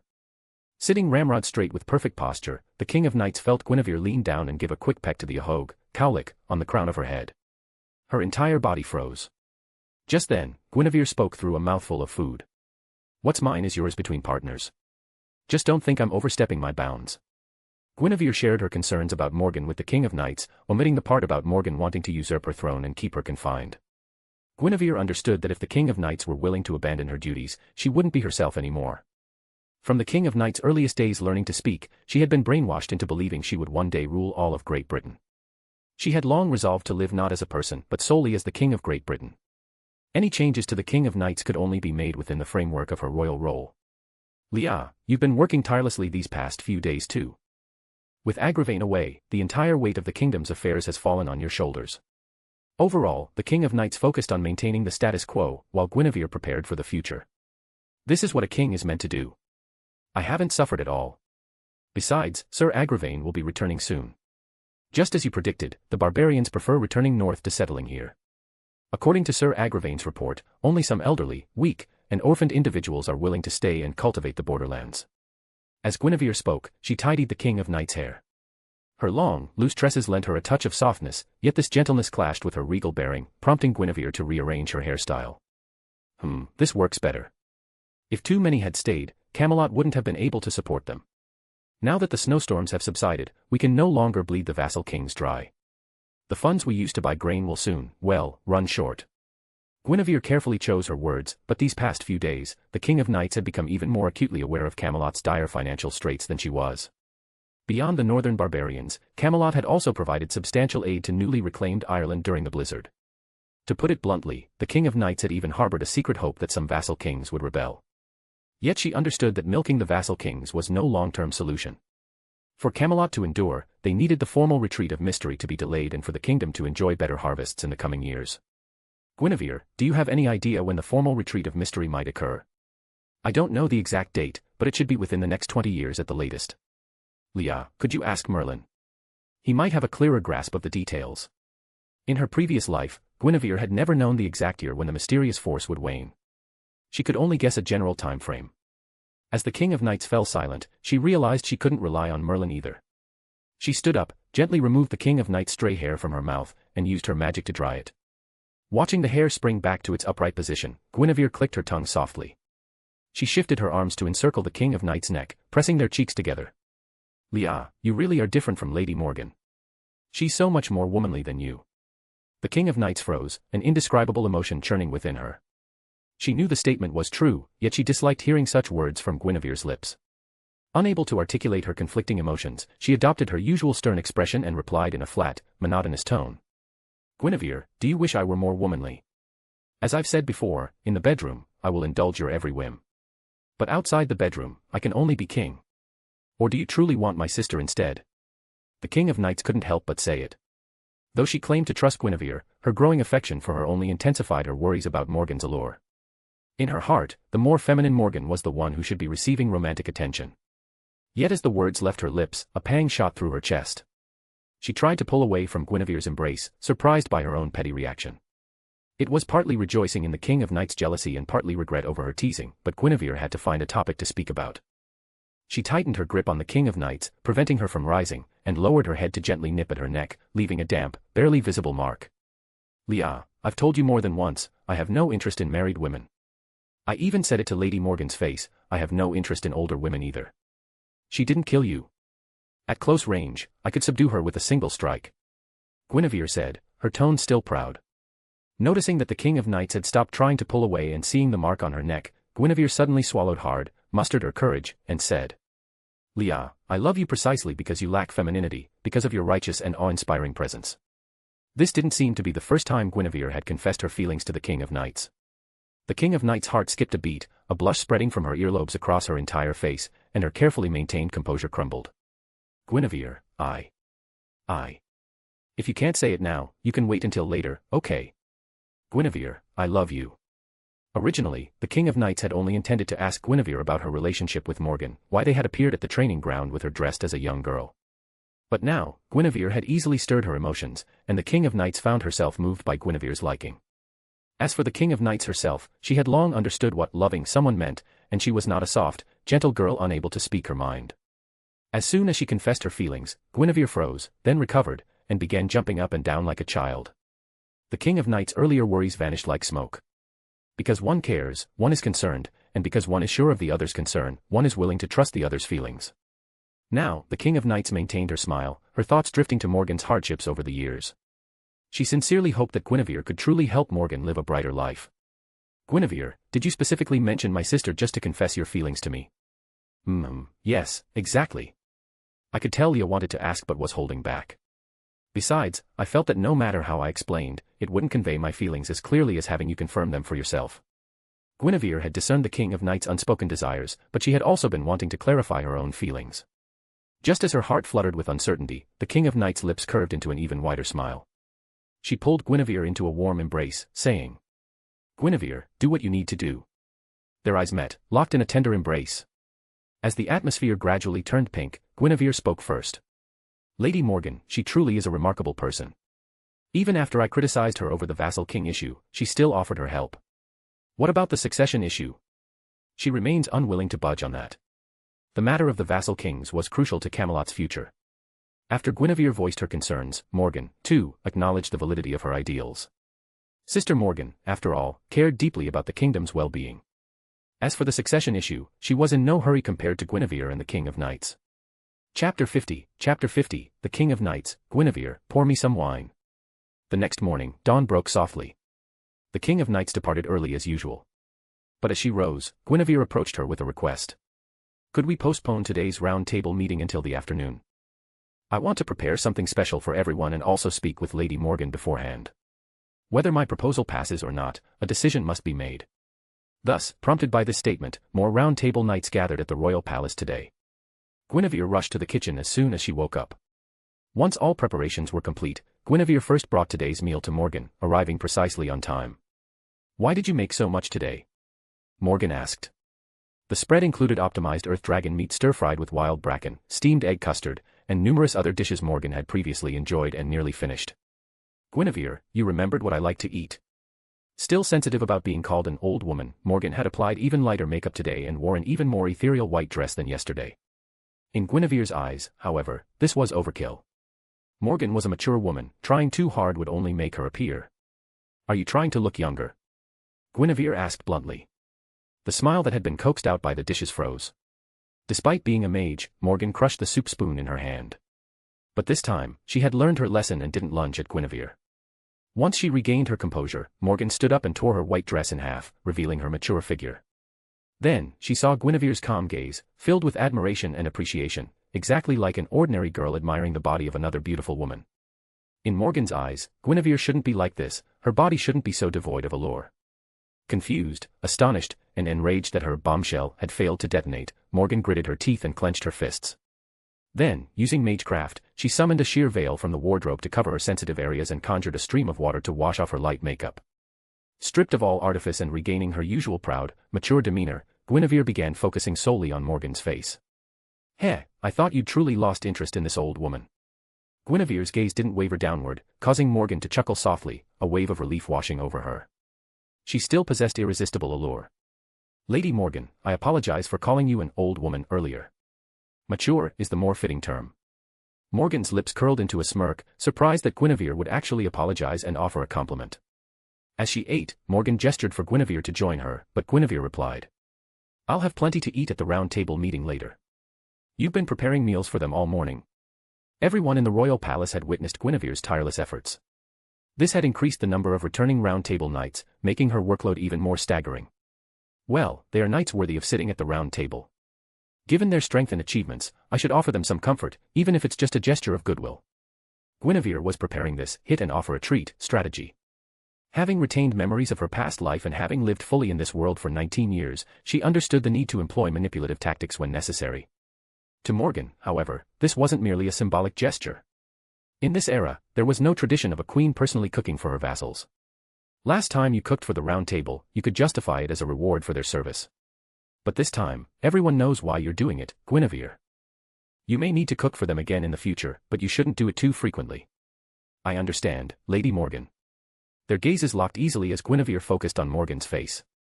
To call it merely a gesture of goodwill was an understatement. This meal represented the Queen's highest recognition of their worth, possibly even a prestigious honor they could boast about. But whether these assumptions would translate into reality remained to be seen. "Sister, are you only eating the finest parts of each dish?" Lowering her fork to take a bite, Guinevere looked up to meet Morgan's gaze. Morgan seemed to lack appetite, barely touching even her favorite dishes. You can be more direct. I'm just saving my appetite because I'm worried about your affairs. I won't break my promise. Silence, then. Thank you. Afterward, in the throne room, beside the round table, Guinevere remained seated beside the King of Knights, while Morgan unhesitatingly occupied the opposite side, as if their conflict never existed. Without preamble, she demanded a vote, glaring fiercely at Gawain and the other royal heirs, and declared that the vassal territories under her control supported Guinevere's proposal. The voting is now concluded. After this meeting, messengers will be dispatched to inform the vassal kings of the results. As the voting ended and the King of Knights announced the outcome, some knights cheered, others sighed in relief, while still others frowned in dismay. Yet all eyes turned to the dishes finally being served, and ultimately focused on Guinevere, who tapped the table. Gentlemen, this feast is my token of appreciation for your willingness to sacrifice for Camelot's future, and for granting a lifeline to commoners who were destined to perish. By this point, over 100 dishes had been served, prepared with the assistance of court chefs trained by Guinevere herself. Gentlemen, I pledge this: if the vassal kings sacrifice a small portion of their present wealth for the sake of our future, I will demand nothing more. Moreover, I promise to compensate their losses in the days to come. I harbor no ill will toward any of you. Everything I do is for my king, my Arthur. The wealth Kay has collected from the vassal kings is entirely devoted to the prosperity of our kingdom. With these words, Guinevere raised her goblet and drained it in one smooth motion. She leaned forward naturally and shared a long, passionate kiss with the King of Knights. Guinevere was deliberately showcasing her affection for the king, aiming to reassure those knights who felt she was overstepping her authority. Finally, I know some of you may still be dissatisfied with the outcome of the vote. Therefore, I permit anyone who objects to challenge me to a duel. If you defeat me, we can reconsider this matter. The murderous intent and madness radiating from Guinevere's magical aura sent a chill down the spines of the knights who had abstained from voting in favor. They recalled her daily presence at the training ground. Among Camelot's knights, only Lancelot and Gawain during the day could consistently best her in combat. Queen, there's no need for such measures. Though we abstained, we will obey the decision and carry it out. They might have harbored resentment, but Guinevere had spoken with such conviction that anyone with a shred of sense knew it was time to back down gracefully. Guinevere's combination of appreciation, reassurance, and intimidation proved far more effective than she had anticipated. After all, they were sworn knights, and Guinevere was the queen of the very king they had sworn to serve. And the King of Knights, who had always upheld her dignity and never touched alcohol, raised her glass to them. The saying goes, a scholar will die for one who truly understands him. Noble knights might defy their lord for the sake of their lineage or interests, but they could also betray their heritage for their lord's favor. Yet, after 3 rounds of drinks and 5 courses of food, the noble knight's pent-up resentment began to boil over. Unable to challenge Guinevere to a drinking contest, they instead focused on the King of Knights, trying to get her drunk. As for the King of Knights, she actually couldn't hold her liquor. The consequences of her drinking too much were that she would brandish the sword of promised victory, stomp one foot on the round table, and pound the massive table until it rattled. Guinevere, pour me more wine. Drunk, the King of Knights abandoned all pretense of dignity and became boisterously jovial. Her ahogue, cowlick, even drooped without her noticing. Why are you all laughing so quietly? Your laughter lacks spirit. Louder. Yes, your majesty. Yes, your majesty. With abundant food, overflowing wine, and the king and queen leading the way, the round table truly shed its traditional hierarchy of ruler and subjects for the first time. Even the most timid knight dared to point a finger at the King of Knights and invite her to drink. Among the assembled company, only Morgan continuously used magecraft to conjure dishes they had never tasted before, then discreetly vanished when no one was watching. Chapter 51, The Holy Church and the Vassal Kings. Meanwhile, while the King of Knights nursed her hangover from the previous night, the vassal kings were plunged into despair upon receiving the resolution. That bastard Kay took so much from us. He promised to speak on our behalf, but he still voted in favor of the resolution. Ha! Haven't you heard? Kay was just acting on orders from the wicked queen to extort us. She even used the kingdom's future as leverage. What could the knights do? They could speak for us, but they couldn't ignore reality. What about King Leodegrance? Is he just letting his daughter run wild? He claims he can't control the wicked queen. Says she's been headstrong since childhood. He even advised us to comply obediently, warning us about her temper. That old bastard. A daughter-obsessed fool. He deserves to have only one daughter. You know he only has the wicked queen as his daughter. He'd agree to merge King Leodegrance's territory directly into Camelot if she asked. As vassal kings, these rulers possessed limited numbers of knights and occasionally recruited mages, allowing them to communicate across vast distances through magecraft rituals without needing to meet in person. Just as Guinevere had anticipated, her oppressive rule had driven most vassal kings to band together, strategizing and discussing their options. However, due to Camelot's military might and the recent, complete family annihilation of one of their own, they had yet to openly discuss rebellion. The carnage Guinevere had wrought had instilled genuine terror in them. King Bors, I ask you, you have connections with the church, don't you? What's their take on the decline of mystery the wicked queen keeps mentioning? King Adrice, what are you implying? If the decline of mystery is real, are you just going to obey the wicked queen's orders? And what, are you planning to refuse? In a subterranean chamber, 4 cloaked mages stood at the cardinal points, while over a dozen crystal spheres were arranged around the edge of a round table. Within each sphere, the vassal kings displayed varied expressions, their gazes all fixed on King Bors, who was being questioned. As vassal kings, their own interests should have come first. However, if Guinevere's predictions of the future proved true, they might be willing to sacrifice their present circumstances. If the future disaster is many times worse than the recent snowstorm, I am willing to obey the wicked queen's commands. King Clydman, are you betraying us? If we blindly obey, the wicked queen will slaughter us all. King Bors, the wicked queen has made her promises again, and I am willing to trust her. I'm now curious what benefits the church has offered you, that you would not only promote the title wicked queen but also defy her orders, even at the risk of your territory's future. Have you forgotten how deeply the church has meddled in the affairs of the kings across continental Europe? Do you want the church to control every aspect of your realm, from your coronation to every detail of governance? Even in the British Isles, where the church's influence was weaker, the King of Knights had formally sought investiture from the bishop of the time during their coronation and sent envoys to the Pope on the European mainland. The Camelot kingdom was the vassal king's enemy, and the insatiably greedy church was no less of one. King Clydman, his hair streaked with grey and his gaze icy, spoke these words. Instantly, over half the vassal kings' eyes shifted as they looked at King Bors. King Adrice, who had first posed the question, interjected to smooth things over. King Bors, selling out your kingdom is your own affair. Answer my question, what is the church's view on the decline of mystery? Within the crystal sphere, only a single face was visible. King Bors, already drenched in sweat, froze in panic. Just as he was about to stammer a response, someone shoved his corpulent frame aside. A man in a black clerical robe stepped into view, replacing him in the crystal sphere. Greetings, esteemed lords. I am Priest Andrew Godbeback of the Holy Church. His voice, resonant and youthful, carried the oppressive weight of authority. What truly silenced the vassal kings was the man's face, though seemingly featureless, it shifted with each glance, revealing different facial features, leaving them in unnerved awe. Though you are merely provincial vassal kings from the backwoods, you are still kings. Surely you've heard of the Holy Church, and of my name. The man calling himself Andrew exuded confidence, but he was destined for disappointment. After all, the Holy Church was a secretive organization at best, and Great Britain was truly a backwater. In this backwater, the title of vassal king might sound grand, but their actual territory rarely rivaled that of a powerful baron on the European mainland.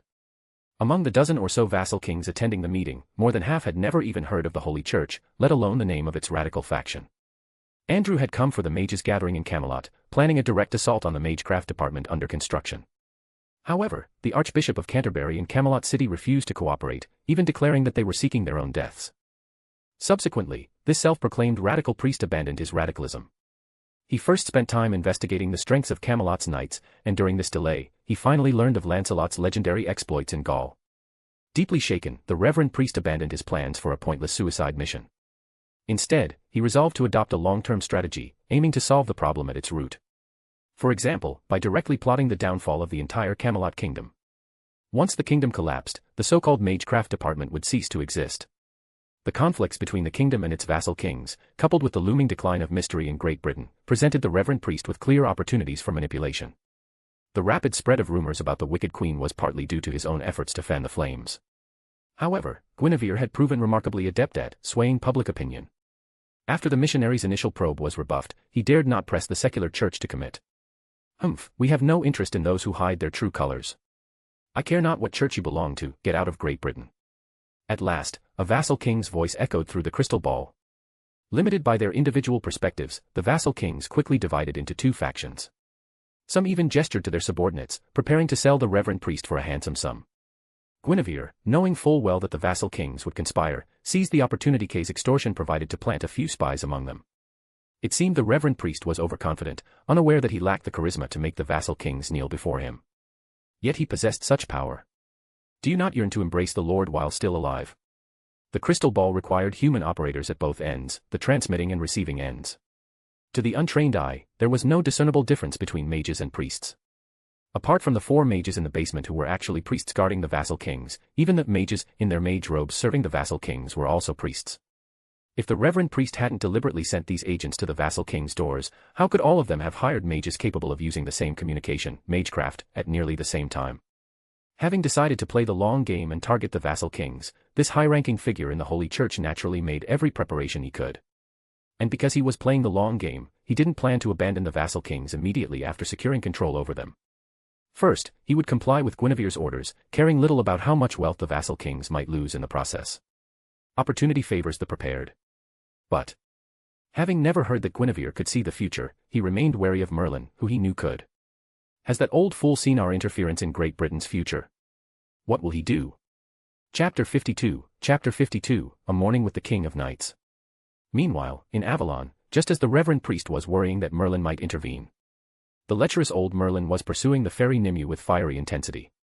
He had collected a massive pile of foe's shed fur and woven it into a pair of warm gloves.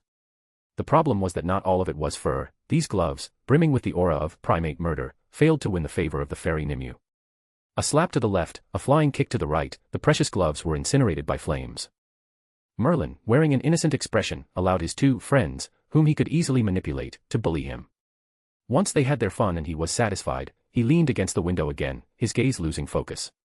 In his mind's eye, the future he saw transformed from a misty haze into a tangled mess, yet the fate of the King of Knights remained unchanged. No matter how chaotic the tangle, every thread eventually converged on the same point. So there's no need to interfere, is there? I don't see any part for myself in this tangled mess either, the unreliable mage murmured to himself, his understanding of human emotions as stunted as ever. This time, he reached out to grab the foe who was about to deliver another flying kick, petting it like an ordinary bunny. Foe struggled and resisted, but to no avail, just as Merlin hadn't yet seen the tangled threads that might lead to a different outcome. For Merlin, only if a different ending existed, and if his actions played a part in reaching that ending, would he consider guiding the future toward that timeline. Only then would he truly have a choice. Such a pity, Guinevere. You haven't quite done enough. You need to try harder. Foe. Lost in thought, Merlin unconsciously tightened his grip, finally provoking Foe to bite. A sharp sting, this tiny beast the primate predator, had finally broken free. Yet its future still reverted to the point where Merlin's hand reached out. Meanwhile, in Camelot City, in the royal bedchamber shared by the King of Knights and Guinevere, the King of Knights was still asleep, with Guinevere at her side. Leah, you're so beautiful. Guinevere held her liquor far better than the King of Knights, and as queen, she hadn't been pressured to drink as much by the knights. For once, she had awakened first, allowing her to gaze sideways at the unguarded King of Knights. Leah, your drinking etiquette is truly awful. By the end of yesterday's revelry, the King of Knights had completely climbed onto the round table. Standing at its center, she pointed at each knight in turn, demanding they drink with her.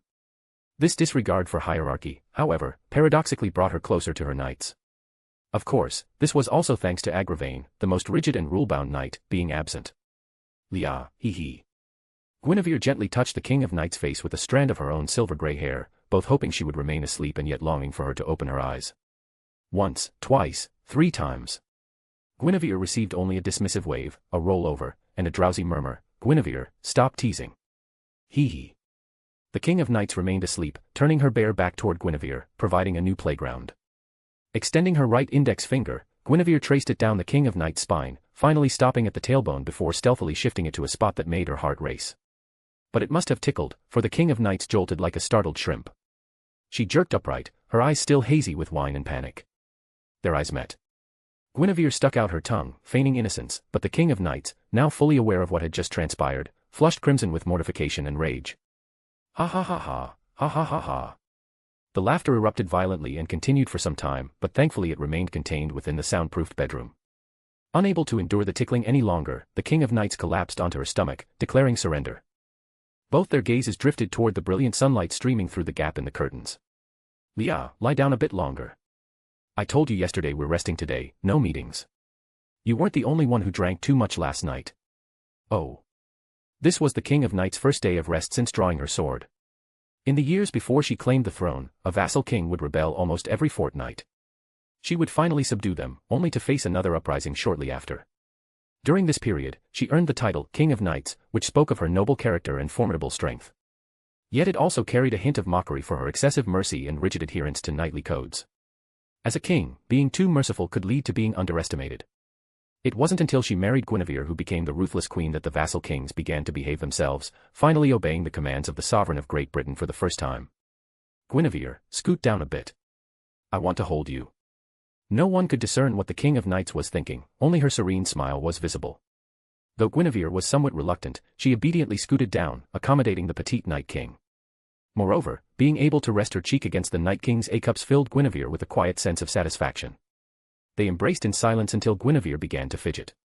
After a long while, Guinevere, still limp with contentment, was the first to rise and dress. She then drew back the curtains, welcoming the exceptionally bright sunlight into the bedroom. Leah, are you going to get up? Let's go feed Lady Morgan together, then take a stroll around. Come to think of it, we haven't even been on a proper date yet. You rarely get a day off. Sprawled on the velvet bed, the King of Knights felt utterly drained. The problem lay in her possession of the scabbard named Avalon. This scabbard rapidly healed its wielder's wounds and ailments, and even provided a degree of relief from excessive physical exertion. Therefore, in a prolonged battle, Guinevere was destined to lose.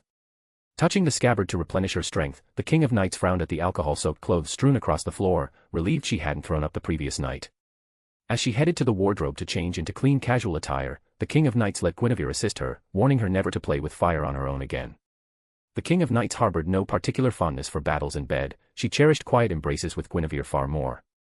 Once they were dressed, Guinevere went to the kitchen to prepare a small meal. This meal, which included Lady Morgan's portion, wasn't delivered to her room. Instead, Guinevere found a small side room and personally set the table with 3 sets of utensils. After a considerable wait, just as the King of Knights was urging Guinevere to deliver the meal directly and Guinevere was convinced Morgan wouldn't come, Morgan strode steadily into the room, fully dressed in her usual attire, the magic sealing necklace still around her neck. The moment she arrived, Morgan seized Guinevere's wrist and glared defiantly at her younger sister. Foolish sister, Morgan purred, maintaining her regal arrogance. Did you invite me here just to make yourself miserable? She maintained her haughty demeanor and leaned in to kiss Guinevere's cheek. But under the King of Knights' watchful, smiling gaze, Guinevere firmly blocked the kiss. Sister, the King of Knights said calmly, her voice unwavering, you can't take her from me. Her voice was confident, unwavering, as if stating an unshakable truth. Seeing the King of Knights' composure, so different from her disarray at the training ground that day, Morgan grew confused, then panicked, her hatred for the King of Knights intensifying. Why do you deserve happiness? Morgan spat, momentarily losing her composure. The root of her hatred for the King of Knights lay in her resentment toward King Uther, stemming from his treatment of her mother.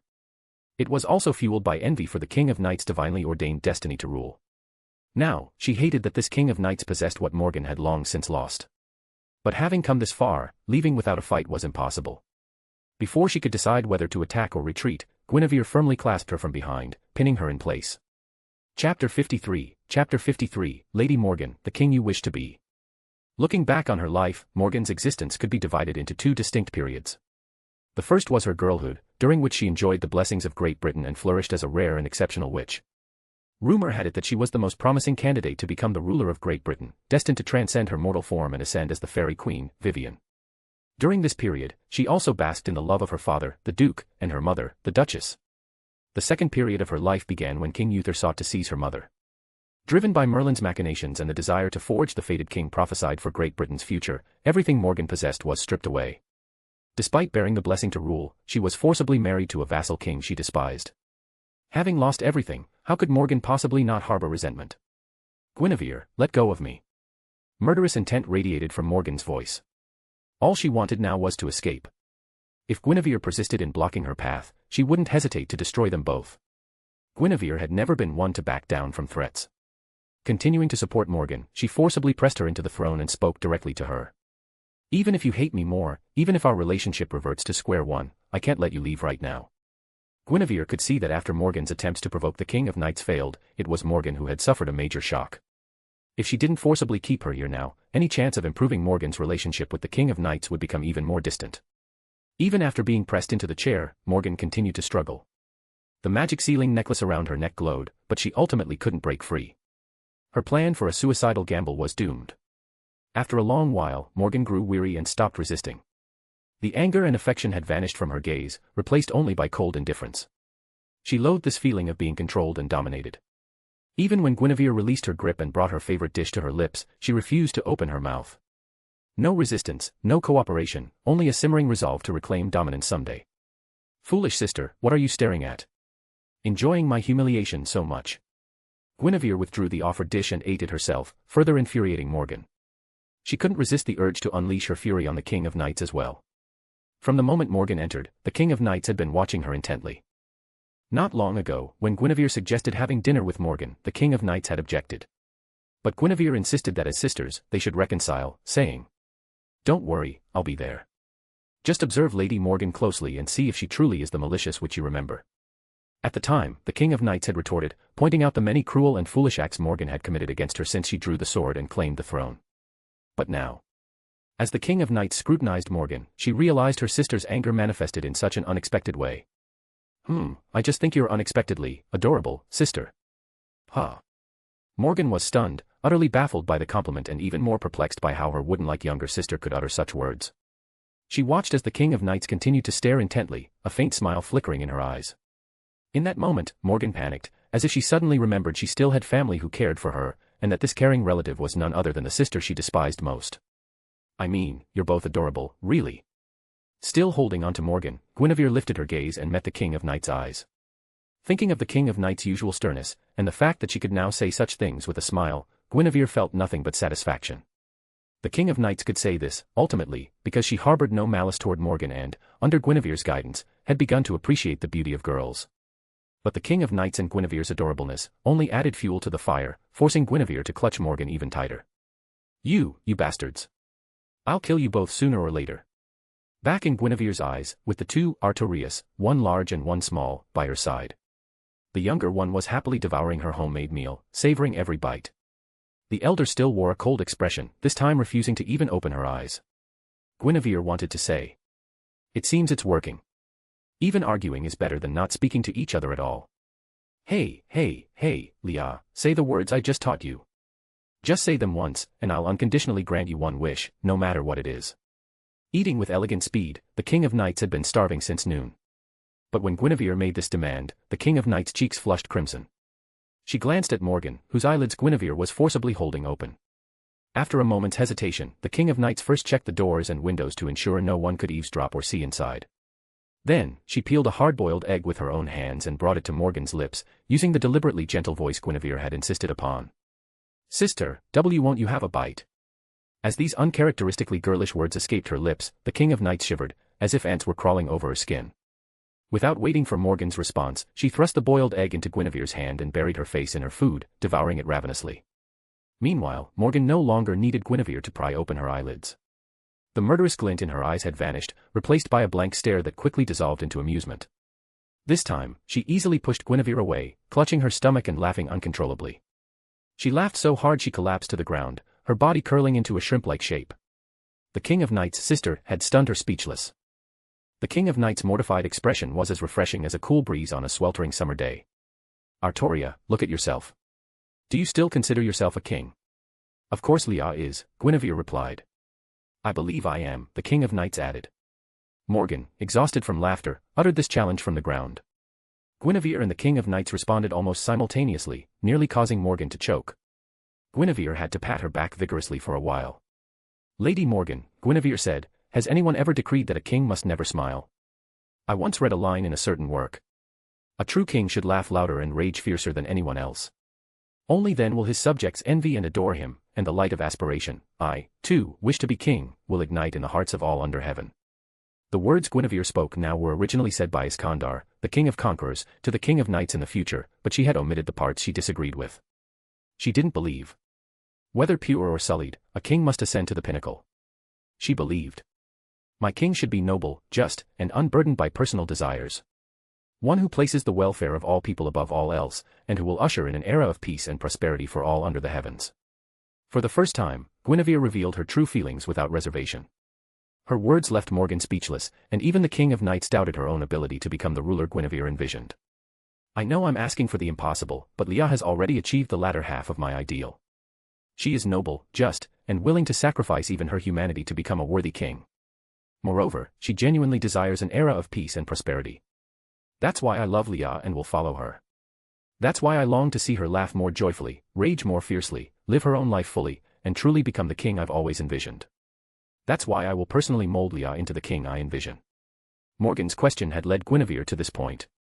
Now, her words turned back to Morgan, as she asked a question that had been burning within her for a long time. Lady Morgan, you said earlier that you wanted to become king, but now you say that a king shouldn't be like Leah just was. So, what kind of king do you aspire to be? Chapter 54, Sister Morgan. What kind of king does she want to be? Until this day, Morgan had never truly considered this question. From childhood, blessed by Great Britain, she had been seen as destined to become king, yet she had never received any formal education on kingship. Her ideal king was likely King Uther, the most deeply ingrained figure in her memory. Therefore, if she were to become king, she would probably emulate Uther, seizing everything she desired and arbitrarily dominating all under her rule, just as Uther had seized and dominated her own life. But as king, Uther met his end in utter ruin. After his death, the kingdom fractured into warring factions. If you follow his path, the kingdom you rule will inevitably suffer the same fate. Guinevere had asked the question, Morgan had answered, and this was Guinevere's response to Morgan's answer. Moreover, since Uther's downfall had always been Morgan's desired outcome, she found herself genuinely unwilling to argue against it. You're right. The path of forceful conquest and domination will inevitably lead to destruction. But I can forge a different path to kingship. I will devote my time to cultivating the qualities of a true king, and I will never abandon this goal easily. Through this exchange, Morgan only relinquished her vague notion of how to become king, but her ambition to rule remained unshaken.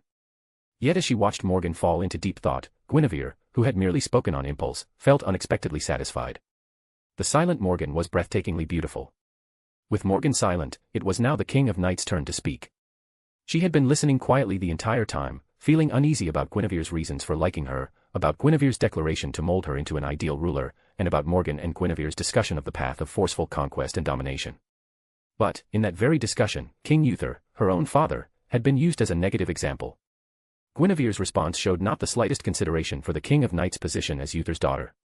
Guinevere, my father was indeed a bastard, but he's dead now. Can't you show him a little respect? As a child, the King of Knights had heard Merlin's tales of King Uther in her dreams. She had imagined him as a great hero, nearly unifying Great Britain.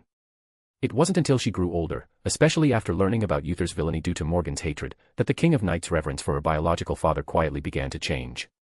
However, as the rightful King of Great Britain, the King of Knights possessed not only the legendary sword in the stone, which proclaimed its wielder the fated king, but also her bloodline as King Uther's daughter. Blessed by her lineage, she couldn't deny that Uther was her biological father. Despite her discomfort, she would always defend him, occasionally even introducing herself as King Uther's son. However, her request was met with, I'm sorry, Leah, but if I have to mention King Uther again, I'll try to make my insults more refined. Stiffly, Guinevere ate, but could only endure in silence. When Guinevere became stubborn, she refused to listen to reason, and the King of Knights had no intention of arguing with her in front of Morgan. The King of Knights mouthed the words, just wait and see. The King of Knights' furious eating left Morgan dazed once more. She realized her impression of the King of Knights was fragmented. Can mutual affection truly bring about such profound change? The fact that the King of Knights no longer bristled at Guinevere's touch was a blow. The degradation of her hazy ideals of kingship to utter worthlessness was another. But the King of Knights' transformation itself was the most devastating blow of all. Lost in thought, Morgan murmured to herself, her expression twisting into bitterness. Her hatred for the King of Knights burned anew, even more intensely than before. Once again, she hated her for possessing something she herself had never known. But after taking a deep breath, Morgan remained silent, listlessly waiting for the agonizing luncheon to end so she could retreat to her room and shut herself away. Leah, you can trust me with this. If I can change someone as stubborn and rigid as you, your sister will be no problem at all. However, if you're truly willing to help, her transformation should happen much faster. So, would you be willing to try this? With her mouth still full of food, the King of Knights noticed Morgan's strange demeanor and recalled Guinevere's words when she had first decided to invite Morgan. She hesitated, her heart pounding wildly, her earlobes suddenly flushing red. But she was, after all, the upright King of Knights. If a small sacrifice could truly change Morgan. Sister, I don't approve of Guinevere liking you as a lover, but she can like you as your new little sister. The words were saccharine and cloying, churning the King of Knights' insides. She desperately wanted to punch herself and bolt out the door. This time, Guinevere forcibly held her in place. Stunned, bewildered, her lips stretched to their limit, an overwhelming urge to burst into laughter welled up from the depths of her soul. Puffed. Ha ha ha ha, cackle, cackle, cackle. Morgan burst into laughter again, her face flushing as red as a boiled shrimp.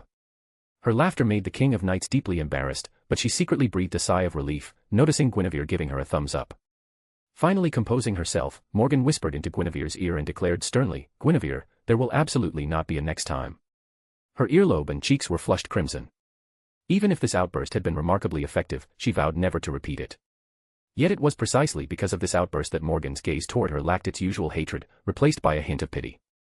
"Foolish sister," Morgan sneered, "seeing you in this ridiculous state, only someone with a brain full of water would want your Guinevere. After all, even if I cling to her again, you won't even get angry." After her laughter subsided, Morgan recalled the entire luncheon in her mind. The incident at the training ground had taught her how easily she lost her temper, forcing her to reconsider many things afterward. It struck her that her sister and Guinevere hadn't been trying to provoke her, but rather to mend their relationship. It dawned on her again that she was fundamentally unfit to be king, she simply lacked the capacity. With this realization, and her continued love for her country, Morgan had finally come to understand. The King of Knights was born to become king, but becoming king was the King of Knights' own inherent ability. The King of Knights' throne had never been stolen from her. Had she succeeded in drawing the sword that day, she would never have achieved what the King of Knights had accomplished.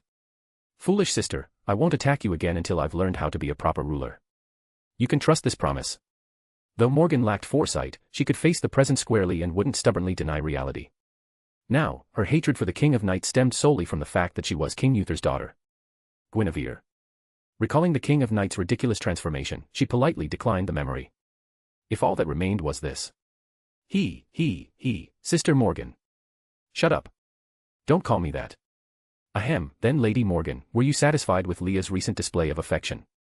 Do you want to play the wicked older sister and bully her mercilessly again? I support you, you know. For instance, you could snatch that roasted chicken wing she's about to fork. Guinevere's words were like a demon's whisper, causing Morgan's body to move faster than her mind could process. By the time she regained her senses, the chicken wing was already in her hand, while the King of Knights stared at her in dumbfounded shock. There you go, you've snatched the chicken wing. Now you can go for that drumstick. Once she had done it once, doing it again came naturally. Though Morgan knew it was wrong, a violation of the noble upbringing she had received, she couldn't help but find satisfaction in stealing things from the King of Knights. Whenever she succeeded, an involuntary smile would creep across her face. Whenever she failed, she would seethe with inner fury. But when Guinevere occasionally helped her snatch food the King of Knights was reaching for, and she could relish her meal under the king's clenched-jawed glares, her sense of satisfaction grew even deeper. She hated the King of Knights, wishing for her swift demise. Yet hatred, one of the most primal human emotions, at its extreme, could be called care. Foolish sister, put that pancake down. Chapter 55, Morgan, if it's a three-person child. Glastonbury, the burial ground of Camelot's past monarchs, was also the site where the King of Knights was having her own tomb constructed. Several days later, the King of Knights, Morgan, and Guinevere were all heading in this direction. However, they weren't visiting the King of Knights' under-construction tomb, nor were they paying their respects at the rarely visited tomb of King Uther. As they approached Glastonbury, Guinevere led them down a narrow path.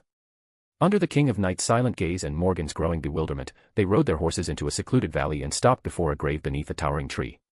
Compared to a royal tomb, this grave was small and unmarked, clearly a recent double burial. Dismounting, they stood solemnly. The King of Knights quietly swept away half the fallen leaves from one side of the grave, and Guinevere followed suit on the other. Observing the King of Knights and Guinevere's solemnity, and how they only tended half the grave, treating the other half with mere respect, Morgan began to understand. Before she could ask, the King of Knights, having finished sweeping, spoke directly. At Guinevere's suggestion, I separated the joint burial of my biological father and mother, moving my mother's remains here. The other side of this grave holds your biological father's remains. Forgive us, sister. This matter had to be kept secret, and Guinevere also wanted to surprise you. That's why we didn't consult you and asked Tristan to handle it instead. Sister, if you're not satisfied with the location, you can move it again. But once you've done so, please let me know. She was also my mother. That day, Guinevere said, my mother was forcibly taken back by my father. She certainly wouldn't want to be buried together with him. This entire affair was primarily meant to continue currying favor with Morgan, who was well aware of the maneuver. Yet, she couldn't help but be won over. She admitted to herself that this latest strike from the couple had once again left her stunned. If not for the thin veil concealing her face, her expression would have been utterly humiliating. Foolish sister, Guinevere, have you finished tidying up? Could you please leave now? Morgan's voice trembled slightly, desperate to conceal her unraveling composure from prying eyes. This wasn't the first time she'd felt the urge to cry recently, but this time, she felt the tears were truly about to spill. Morgan understood the immense risks the King of Knights had taken by making this decision. If word of this spread, she would inevitably be branded as unfilial, and any future claims of being Uther's heir would only be met with ridicule. Guinevere, do you really think this will soften Lady Morgan's hatred toward me? Outside the valley, beyond earshot of the sobbing on the mountain peak, the King of Knights and Guinevere led their horses by the reins, speaking in hushed tones. It should. Lady Morgan isn't heartless, she has normal human emotions. But Leah, don't pretend you're doing this just to please Lady Morgan. You agreed to move Mother's tomb and have her buried with the Duke of Tintagel because you genuinely believe it's the right thing to do. The somber mood wasn't right for laughter, so Guinevere merely curled the corners of her lips into a faint smile and reached up to gently cup the King of Knights' face. So, do you think Lady Morgan will choose to help us now? I don't know, but I imagine she won't refuse to have lunch with me every day anymore. But I don't have time. I usually eat lunch with the round table. Then we'll have dinner together. To help you reconcile with Lady Morgan, I can sacrifice a little of our alone time. An ordinary jest, but when their eyes met, the King of Knights' decision carried a weight of guilt toward King Uther. Her emerald eyes flickered with a hint of evasion. Come on, don't be like that. If father ever fakes his death, I'll personally stuff him back into his coffin. He made this mess himself, you're just cleaning up his mess a little. He should be praising you for doing such a good job and feeling ashamed instead. Anger, silence, and sighs. After lunch that day, the King of Knights tried to talk to Guinevere about King Uther again, but Guinevere wouldn't listen. She was stubbornly biased, making the King of Knights feel ashamed of her own origins. Leah, let me say this one more time, Uther and Merlin are the ones who should feel guilty. They created this foolish situation. A person can't choose their birth, they can only choose how to live. Besides, if you truly believe your ancestors did wrong, aren't you already compensating the victims? How should I put it? Whether they forgive you is up to the victims, but you've already done everything you possibly could. Leah, the church says we're born with original sin and can only ascend to heaven by atoning for our sins. You don't actually believe that nonsense, do you? Guinevere forcefully cupped the King of Knights' cheeks and launched into a persuasive speech. The King of Knights very much wanted to say that she actually did somewhat believe the church's teachings. After all, her coronation had been performed by the Archbishop of Camelot. The King of Knights was well aware of the church's machinations across the European continent and its encroachments upon royal authority. She also knew that, given the choice between the Holy Church and the mages, Guinevere had unhesitatingly chosen the latter. All right, I don't believe in the church's nonsense anymore, and I no longer feel guilty about my origins. Is that enough? Also, you were shouting just now. The only living beings in sight were the King of Knights and Guinevere, with Morgan in the valley counting as the third. As such, the King of Knights saw no need to maintain a facade of majesty. As for why Guinevere had deliberately raised her voice earlier. Of course, it was so Lady Morgan could hear too. Indeed, Morgan had heard everything, even through her tears, which had completely ruined her makeup as she crouched before her parents' graves, gasping for breath. She understood perfectly why Guinevere had spoken those words so loudly. Father, Mother, do you think I should forgive Artoria? She's nothing like that bastard King Uther, she's truly a good child. I'm finding it harder and harder to hate her. Her voice was soft and questioning, but no one could answer her. After finally catching her breath, she began to tell her parents about her experiences since their deaths. As she sorted through her thoughts, Morgan realized she had little to tell. She didn't want to unleash her hatred on her parents. Then, aside from hatred. Father, Mother, do you know? Guinevere is truly a strange person. She changed my foolish sister, and she changed me too. If she had fewer whimsical ideas and were a little kinder to me, I might have actually fallen in love with her. But since she and Leah are in love, as their elder sister, I can only offer them my blessings, right? Leah still has to maintain her male disguise and can't get pregnant. I wonder if Guinevere would be willing to carry a child herself. If she's not. Ah, right. Maybe I could help them conceive. I'm unlikely to become a better king than Leah, but perhaps a child born to the three of us could. As she spoke, Morgan chuckled softly. It was just a thought, really. Her laboratory was already built, and she didn't need anyone's body, just the blood of the King of Knights and Guinevere would suffice. Unbeknownst to herself, she had already begun calling her, foolish sister, by name, Artoria. Chapter 56, Guinevere, you can fake a baby bump now. 1 day, 2 days. March, April, half a year passed. From the day she took Morgan to visit her parents' graves, the King of Knights, Guinevere, and Morgan began sharing regular evening meals. They would lock the doors, soundproof the room, and, since all three were hearty eaters, the meals would often last over an hour. But this very pattern, the absence of servants and the unusual duration, began to fuel speculation. Rumors even started circulating among the common folk that the King of Knights and Morgan were having an affair, and that their shared meals were actually part of a ménage à trois. Head of the Bartholomew family, are you certain the Holy Church is behind these rumors?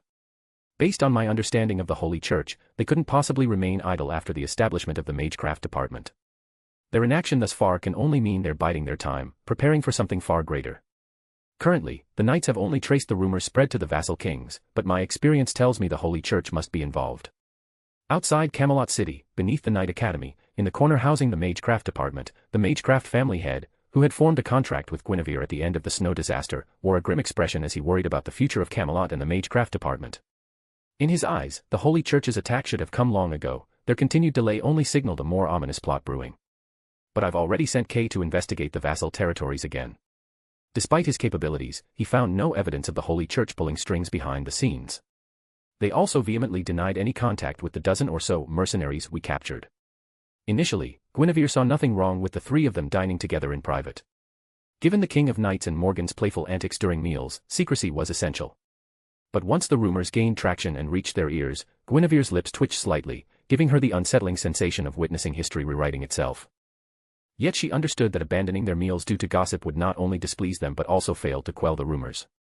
By the time the rumors had spread from the taverns of the lower district to the highest echelons of the royal palace, they had become impossible to suppress.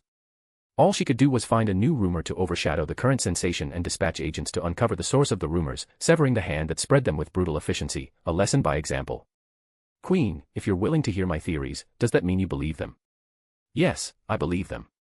That's why I came here, and I await your personally volunteered service. The Bartholomew family head was young, at least in appearance. Having been hunted like a stray dog by the church for years, this noble-born man had long abandoned any pretense of aristocratic etiquette. As Guinevere accepted the red wine he poured, raised her glass, and took a delicate sip, he abandoned all pretense. Queen, leave the investigation to us. But I have another request. Could your magecraft department be expanded into a full-fledged magecraft academy, with separate departments based on each mage's specialization? You might not understand, but while we are all mages, our research focuses very greatly.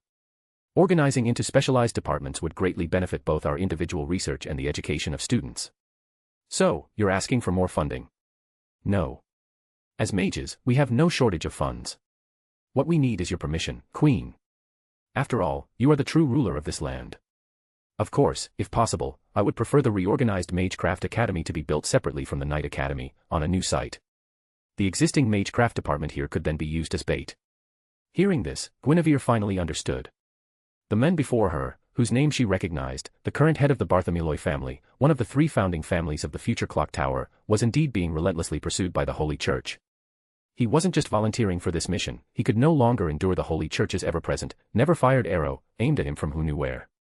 This mage intended to expand his underground sanctuary. Very well, then proceed. I entrust you with the reassessment of the vassal kings and the selection of a location for the new Magecraft Academy. Lady Morgan will retain responsibility for the Magecraft department here. She's been unexpectedly diligent these past few months. Yes, Your Majesty. We've all witnessed Lady Morgan's tireless efforts. As a mage, the Bartholomew family had truly cared only about magecraft itself. Now that his desires had been acknowledged, he wouldn't be foolish enough to gossip about the relationship between Guinevere, the King of Knights, and Morgan. Even if the rumors were true, this ménage à trois would still be considered relatively tame compared to the rampant debauchery in the various European royal courts. In the future, should the human creation magecraft he had discussed with Morgan ever prove useful, he would only care about the results of the magical experiments. Your Majesty, I'll take my leave now. Oh, and one more thing, one level below this is Lady Morgan's Magecraft workshop. Feel free to visit if you're interested. In recent days, though Morgan continued to feign animosity toward the King of Knights, her foolish younger sister act had diminished. She no longer fought the King of Knights for every morsel of food. Guinevere knew what Morgan had been occupied with. Morgan had requested blood from both her and the King of Knights, and they had both willingly provided it. To further demonstrate trust that she wouldn't use the blood for curses, the King of Knights had even offered to temporarily entrust her with the scabbard, capable of healing all wounds and ailments. Only Guinevere's intervention had prevented it. Lord Bartholomew, you may leave. But I'll postpone visiting Lady Morgan's Magecraft workshop for now. Even after relocating the King of Knights' mother's grave and sharing nightly meals for months, Morgan's cooperation had only been secured through these measures. Naturally, caution remained prudent, yet trust was also essential. Especially now, with Morgan's emotional volatility, often shifting abruptly from laughter to cold detachment, Guinevere had no intention of provoking her needlessly. The problem was, even without Guinevere seeking her out, Morgan herself came to Guinevere after Lord Bartholomew departed. What did he say to you? He said he exchanged some magecraft knowledge with you. Speaking of which, is it really impossible for someone without magic circuits like me to learn magecraft? Of course not. You have power and authority. You can simply find a mage you like and forcibly transplant their magic circuits and crests. I see. Then I'll hold off for now. Even if I got the transplant right away, I wouldn't have time to train my magecraft. In the not-too-small basement, Morgan's attire remained unchanged. Her navel, which she usually left exposed, was still visible, allowing Guinevere to feast her eyes once more. Guinevere, you should start preparing your fake pregnancy belly. Huh. If you don't disguise it, do you intend to let this already formed child be rumored to be the offspring of me and my foolish younger sister? Chapter 57, Mordred, Embryo. So, should I fake a pregnancy? Guinevere recalled the major man-made disasters that led to the collapse of Camelot. 3 key events stood out. First, the Queen's affair with Lancelot, which directly caused the Round Table Schism and the deaths of over a dozen Round Table knights, including Agravain. Second, in the quest for the Holy Grail, a significant number of Round Table knights, including Galahad, returned to the embrace of the Lord.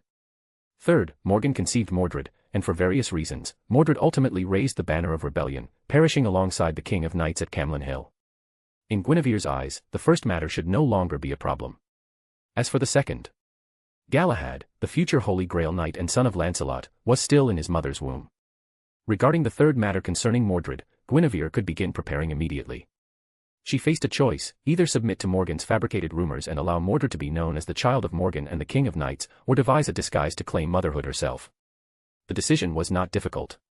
Regardless, to prevent Mordred from ever raising the banner of rebellion again, Guinevere would tighten her grip on Mordred's education, instilling greater reverence and affection for their father king. Sister, I understand. Should I stuff pillows under my clothes, or do you have a disguise magecraft potion we can use? Wait a few months, and I'll cast illusion magic for you. Just stay put for that last bit of time and avoid wandering around so you don't get exposed by outsiders. Speaking of which, that old geezer Merlin is a master of illusion magic. If he were to cast disguise magecraft for you, the risk of being discovered would be even lower. Sister, you should stop thinking about Merlin. He hasn't returned once in all this time. In Avalon, within a high tower, the unreliable Merlin sneezed. He had been considering returning to Camelot because ever since Morgan had only superficially abandoned her hatred for the King of Knights, the future he foresaw had grown increasingly chaotic, hurtling toward a completely unpredictable path where only the King of Knights' ultimate fate remained glaringly clear. Thanks to this, he finally found himself without a script to follow. Staying in Avalon and waiting for the fairy Nimue to bury him alive would be pure self-torture. With this realization, Merlin first conceived the idea of acting freely. Meanwhile, in the basement, the 2 women who had given up hope on Merlin remained unaware that the complete unraveling of the future had finally freed him. After they reached a consensus on whether to use disguise magecraft, Guinevere was invited to the lower-level magecraft workshop. There, she saw many things that made her feel as though she had traveled through time again. Various glass instruments, along with calculation symbols that made her dizzy just looking at them, lined the walls, alongside cylindrical cultivation tanks that looked straight out of a futuristic sci-fi world. At the top of each cultivation tank, magic-infused gemstones glowed, serving as the energy source that sustained the tank's operation. Inside the tanks, green liquid swirled, and chunks of flesh pulsed rhythmically within: earth dragons, sprites, goblins. But what truly captured Guinevere's attention was the tank Morgan pointed out, the one containing Mordred, who had only survived after over 100 failed attempts and had just begun to develop. Compared to the tanks housing other creatures, Mordred's cultivation tank was remarkably small, no larger than an adult human's head. Within this cramped space, Mordred herself was barely the size of a pinky finger, only just beginning to resemble a human form. Yet, as one of Great Britain's top 10 knights, Guinevere could hear her faint heartbeat and sense her budding vitality, like a new sprout pushing through the earth. If you hadn't planned to disguise her, I would have raised her to adolescence in one go, then presented her to you and the King of Knights at the opportune moment. But since you've decided to disguise her, I won't make any further adjustments. I'll focus on ensuring she lives a normal human lifespan and deliver her to you as a healthy infant. Guinevere, when the time comes to raise the baby, don't find it troublesome. Do humans possess a sixth sense? Can they feel an electric jolt upon first encountering a life connected to them by blood?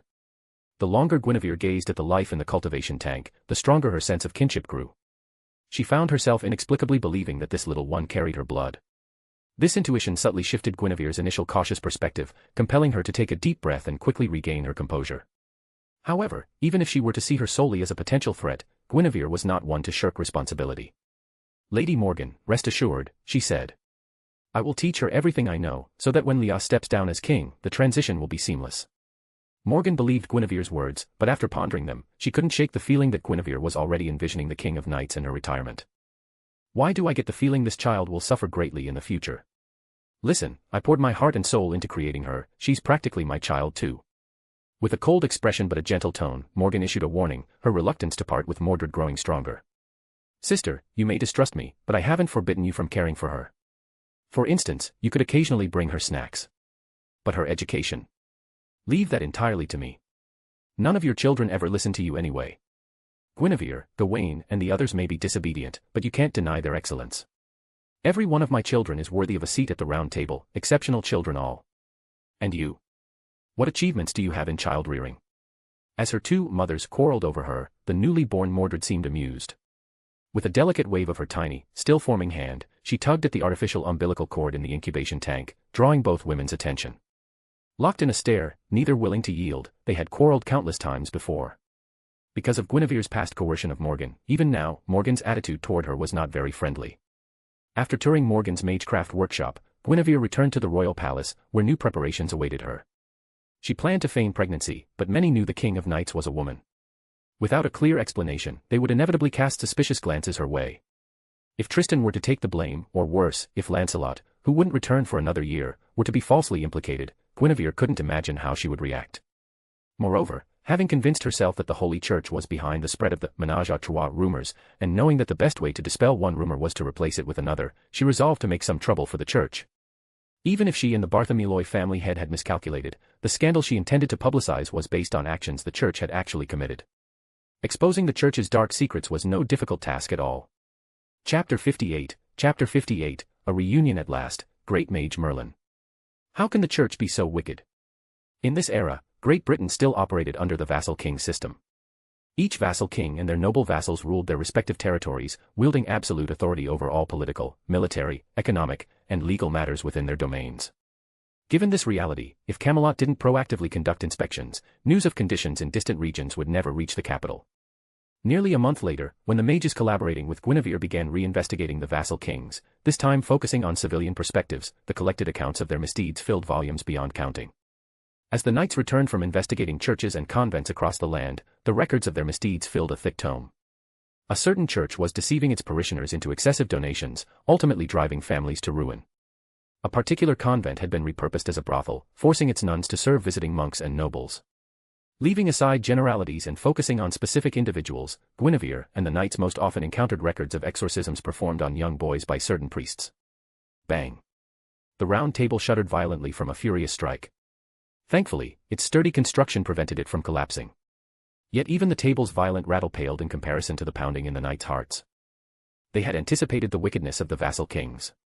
Unlike the King of Knights, many of these rulers weren't knights themselves, bound neither by morality nor law. But the Church. These were the noble knights, sworn to uphold the knightly code. They had believed the Church's clergy would adhere to similar standards, maintaining purity, integrity, and guiding others toward righteousness. Bastards. They preach that all are born in sin and that good deeds and sincere repentance are the path to salvation, yet they themselves scoff at these principles. Sir Kay, calm down, Sir Ector urged. At least this infestation of vermin is relatively small. There are still true followers within the Church who genuinely uphold its doctrines. In the throne room, gathered around the massive round table, were the participants of today's round table meeting, Kay, Ector, and other knights who knew the King of Knights was a woman, along with those Guinevere and the King of Knights had deemed trustworthy after careful deliberation. Whether it was announcing to the knights that the King of Knights was a girl and that she and her consort had asked Morgan to create an artificial child for them, or the subsequent counterattack against the Church and its cleansing, the full scope of these actions could only be entrusted to knights deemed trustworthy. Sir Gawain, what are your thoughts? Your Majesty, you and the Queen are correct. The Church is deeply entrenched in Great Britain, and complete eradication is impossible. Only by first exposing the rot in the Church's roots to the public can we justify cleansing those roots and seize the opportunity to infiltrate and reform the institution. Having served as the vice principal of the Knight Academy for over half a year, Gawain had undergone extensive re-education. He had also thoroughly studied the textbooks Guinevere had written when establishing the first Knight Academy. Regarding the sections of the textbooks emphasizing loyalty to the Lord, Gawain had offered supplements, deeming Guinevere's original explanations too superficial. Gawain was a devout Christian, or rather, all knights were to some extent, but his faith in the King of Knights surpassed all else. Should the king's grand ambitions clash with the Church, he would unhesitatingly side with the king. This sentiment was shared by his younger brothers, Agravain and Gaheris, as well as his sister, Gareth. Thus, all three knights were present at the meeting. In addition to the King of Knights' foster father and foster brother, Morgan's 4 children, Guinevere, the king's personal knight, and Tristan, the queen's personal knight, were also in attendance. "Your Majesty, I would risk my life to carry out your command," Guinevere declared. "My lords and ladies, would you care to hear a new piece I composed recently?" Tristan asked. With only trustworthy individuals present and undeniable evidence of the church's transgressions, they unanimously endorsed Guinevere's proposed purification plan. In Guinevere's memories, Great Britain had its own independent church faction, but that wouldn't emerge until nearly 1,000 years later. However, the fact that something happened in the future didn't mean she couldn't act now. While both shared the name purification plan, hers aimed to purify the church itself, largely following the methods Gawain had outlined earlier. Less than a month ago, after leaving Morgan's residence, Guinevere had initially intended only to counter the rumors. But upon witnessing the church's actual atrocities, she found herself unable to remain silent. As for the vassal kings, since the King of Knights had pledged not to initiate military campaigns, Guinevere had no choice but to restrain herself, however reluctantly. As the mages continued their investigations, Guinevere learned that her patience wouldn't need to last much longer. Some vassal kings were showing clear signs of collusion with the Holy Church. Guinevere's only concern now was whether Camelot's current military strength would suffice if they openly clashed with the Holy Church. "Guinevere, are you truly going to do this?" "My king, I'm not demanding Lancelot return immediately. I'm simply requesting that he bring his wife and child back as soon as Lady Elaine gives birth. Until then, I'll carefully manage our retaliation against the church." There was no other choice. The more Guinevere personally clashed swords with Lancelot, the more she was awed by his strength. Urging his swift return was simply an extra layer of security. After all, Guinevere had some understanding of the Holy Church, knowing just how formidable this intersectarian organization for hunting heretics and the occult truly was. In her memories, the Holy Church housed not only ancestor-level beings from the dead apostles, but also beast-class entities like Chiara Sessioin, a being capable of threatening entire planets and representing one of humanity's 7 deadly sins. However, according to Guinevere's recollections, Chiara Sessioin should not yet have been born. The Holy Church of the present would therefore not be identical to the one she remembered. Even so, the current Holy Church still drove mages to flee like stray dogs. Guinevere's caution was hardly excessive. Moreover, I'll explicitly forbid Lancelot from returning early in the letter, to prevent any unpleasantness with Lady Elaine. If possible, she'd even ask Merlin to add extra safeguards. "Oh ho, you're calling for me." It was the fragrance of flowers, and Guinevere recognized the exceptionally gentle voice she had heard before. As she regained her senses amidst the floral scent, Merlin, draped in a white robe adorned with cascading flowers and wielding a black magic staff, had already materialized beside the round table, visible to all. "Don't stare at me like that. I simply received the letter early. Leah said she wants to announce to everyone that she's actually a girl." Well, I've watched Leah grow up, after all. When something this unexpected happens, of course I'd come back to see it for myself. The King of Knights had indeed written to Merlin, but neither she nor Guinevere held any real expectation of his return. After so long apart, Merlin's charm remained undiminished, his tone still carrying the characteristic lightheartedness. As his words hung in the air, all eyes turned toward the King of Knights, waiting for her to personally confirm the truth. In truth, the knights had long suspected the King of Knights was a girl. But since she wished to keep it hidden, they were content to play along, pretending ignorance. They weren't blind. After spending so much time together, how could they not have discerned the King of Knights' true gender? Even Tristan had seen through her disguise during the drunken feast where the King of Knights lost her composure, realizing she was, in fact, a girl. Everyone else was stripping to the waist and chugging ale, so why was the King of Knights the exception? Why was Guinevere baring her teeth at the boisterous crowd? Chapter 59, Merlin, my blade hand is numb. At that moment, there was no shock in their eyes. This made the King of Knights, who had been inwardly anxious since preparing to reveal her secret, feel even more conflicted. She understood now. Everyone had already seen through her disguise long ago. She regretted only choosing to confide in those present, believing she should have revealed the truth directly to all the knights eligible to attend the round table meetings. "Leah, don't overthink it," Merlin said, his voice calm.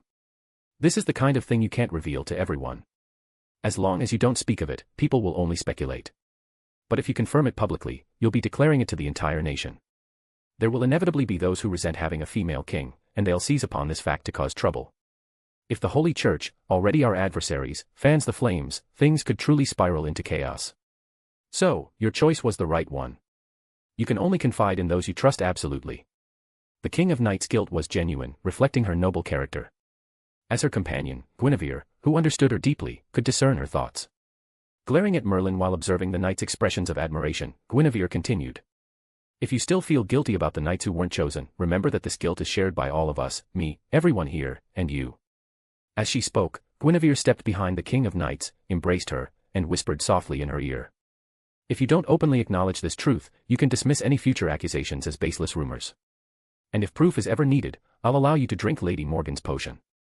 After a long pause, the knights nodded in agreement, murmuring affirmations like, "That's right." The King of Knights' guilt resurfaced, and with a stern expression, she suppressed her inner turmoil. She clasped Guinevere's hands, which were wrapped around her, and patted them, saying, "Guinevere, I entrust this to you." Guinevere shot another glare at the still-smiling Merlin, straightened up behind the King of Knights, untied the braids coiled at the back of her head, and neatly arranged her flowing golden locks. As the cascade of golden strands fell, the King of Knights nervously clenched her fists. It was Kay who whistled first, exclaiming loudly, "I always said my sister was a great beauty." Marrying Guinevere was a complete bargain for her. With her hair unbound, revealing her delicate feminine features, Artoria no longer faced the knights as their king. It wasn't just Kay, every knight present smiled, relieved, and offered Artoria their goodwill in their own ways. "Now, would you all like to hear a song from me?" To celebrate the King of Knights finally being able to be honest with everyone. Tristan's song was neither mournful nor sorrowful, but filled with joy and exuberance, stirring Artoria's emotions once more. After the song ended, she rose solemnly, bowed slightly, and sincerely apologized for her past concealment. "Your Majesty, please don't misunderstand. Our loyalty lies with the true you before us. This loyalty will not waver because of your gender." From Merlin's sudden revelation to Guinevere's calculated manipulation of the King of Knights' guilt to win hearts, and now, the King of Knights' sincere apology, Agravain was the most susceptible to this narrative. Just days ago, he had returned from handling affairs in the north. There, preparing for future conquests and governance, he had been forced to restrain his usual methods. This made his work particularly grueling, leaving strands of gray in his hair from the strain. But when he received the King of Knights' sincerity, trust, apology, and genuine heart, all his weariness and resentment vanished. He immediately knelt on one knee before the maiden-like King of Knights. Following his lead, the others began to prepare to kneel as well, but fortunately, the King of Knights promptly stopped them, citing the round table as her reason. In this semi-private setting, she was unwilling to accept the formal deference of her foster father and foster brother. Even though the formal kneeling was halted, the knight's attitude had become abundantly clear. At last, the King of Knights could set down the heavy stone weighing on her heart. "Guinevere, I must trouble you again." Whether untying or retying her hair, Guinevere moved with practiced ease. Now that the revelation of the King of Knights' true gender had temporarily subsided, Guinevere steered the conversation back to their plans against the Holy Church. Then it settled. "We'll start by secretly hiring thugs to spread rumors about the church. Once the rumors gain traction, we'll find aggrieved parties to file formal complaints. Then I'll step in to escalate the pressure." Their scheme required meticulous planning and absolute secrecy. After over an hour of detailed discussion, laying out specific strategies and contingencies, Merlin, who had remained silent throughout the entire deliberation, suddenly volunteered to handle the thug recruitment himself. He guaranteed that no one would ever trace his involvement. "Master Merlin, was this also part of the future you foresaw?" the King of Knights asked. Guinevere had been about to ask the same question, as she recalled Merlin never intervening in matters beyond the prophecy. "Not at all," Merlin replied with his usual flippancy, a rare moment of self-deprecation. "I told you long ago, I can no longer see the future clearly. Your Master Merlin is now just a useless old fool." His gaze shifted to Guinevere, as if he had something he wanted to tell her. Whatever Merlin and Guinevere might discuss later, the round table meeting had now concluded. Soon, even Agravain chose to withdraw temporarily to attend to his duties, leaving the King of Knights, Guinevere, and Merlin alone in the throne room. "Master Merlin, if there's anything you wish to say, you may speak now." Only Merlin knew that the King of Knights' letter was but the smallest part of his reasons for leaving Avalon. He could no longer discern the process clearly, having lost the ability to follow the script. One reason for this was his deliberate attempt to explore too many possibilities before his vision faded completely. When his sight still held, no matter how the tangled threads of fate twisted and turned, those countless strands invariably converged on a single, clear conclusion. In other words, he had witnessed Artoria's death countless times. In these countless scenarios, Artoria would resent her own incompetence, regret choosing Guinevere as queen, and hate herself for. Yet across all those countless outcomes, Artoria never once resented Merlin. Even though she knew he foresaw her fate, he kept it secret from her time and time again. Countless times, Merlin had glimpsed Artoria's heart-wrenching final smile. Countless times, he had felt her regard him as the person she trusted most. Yet the very person she trusted most had concealed the truth from her, allowing her to walk blindly into the abyss. Amidst Artoria's countless smiles and unwavering lack of blame, Merlin's guilt had slowly grown from nothing. He finally experienced his first true human emotion. Unable to bear witnessing the process any longer, he returned to Camelot of his own free will. But the inevitable outcome remained unchanged. All he could hope for. Guinevere, as the old fool who watched Leah grow up, can I truly entrust her to you? Are you truly willing to bear the weight of her future? Guinevere was taken aback by Merlin's unexpected question, his tone unusually earnest and grave. Chapter 60, Merlin, if we trim away the bad routes. What was Merlin truly thinking? What was the real reason for his return? Guinevere had no answers, but she could answer his question without hesitation. She stepped forward, embraced the King of Knights tightly, their eyes locking, and declared, "No matter what the future holds, I will never let go of Leah. Together, we will reach an ending of absolute happiness." Flames seemed to burn in her eyes, their fervent intensity threatening to incinerate the doubt in Merlin's heart. But alas, Merlin had yet to glimpse the rewritten ending, and his doubts remained unchanged. He merely exhaled deeply, a smile spreading across his face, for he already understood. Regardless of Artoria's ultimate fate, before it arrived, she had already attained a happiness that none of the countless Artorias across infinite timelines had ever achieved. Guinevere, thank you. I hope the future truly unfolds as you say. His words dissolved with the fragrance of flowers as Merlin departed, leaving the King of Knights and Guinevere alone in the throne room. Still holding her close, Guinevere snapped out of Merlin's bewildering words and couldn't resist nipping the King of Knights' earlobe, whispering, "Leah, you have a biological father, an adoptive father, and Merlin, shouldn't he be considered your godfather? I neither want nor could obtain your biological father's blessing. I already received your adoptive father's blessing on our wedding day. Now, I've finally earned your godfather's approval, haven't I?" Wicked queen, this prophecy had originated from Merlin himself. Therefore, gaining his acknowledgement filled Guinevere with extraordinary joy, convincing her that her recent efforts had borne partial fruit. As for the King of Knights in her arms, while she remembered Merlin's words, her thoughts were more focused on Guinevere's hand inching forward, forcing her to push Guinevere away. "Guinevere, don't forget this isn't the bedroom." "Understood. Shall we head back to the bedroom now? We need to work extra hard to maintain the illusion of my pregnancy." Guinevere pressed herself against the King of Knights, showering her with affection, only to be met with the king's stern refusal. Though she was undeniably delighted, she remained stubbornly rigid. When the sun hung high in the sky outside the window, she would never agree to retreat to the bedroom for battle with Guinevere. Meanwhile, in the castle of a certain vassal king, a reconnaissance mage had finally infiltrated the stronghold, coming face to face with the hypnotized monarch and an agent of the church. Death bloomed instantly. His death, and the final vision he witnessed, were directly transmitted into the mind of another through the eyes implanted in his sockets. Yet even with this sliver of his schemes exposed, priest André Godby back, no. Two of the Holy Church burial agency remained unfazed. A greater crisis loomed before him. Merlin. As the floral fragrance dissipated, Merlin reappeared, standing directly before André and his faction of agents. By any conventional means, it would have been impossible for anyone to locate them so easily. A black key slipped from his sleeve and hurtled toward Merlin, but instead of piercing through the floral shadow, it was cleanly struck down by the holy sword in Merlin's hand. How should I put it? Magecraft isn't really my forte. I prefer solving problems with my sword. He casually held the sword in one hand while scratching his head with the other.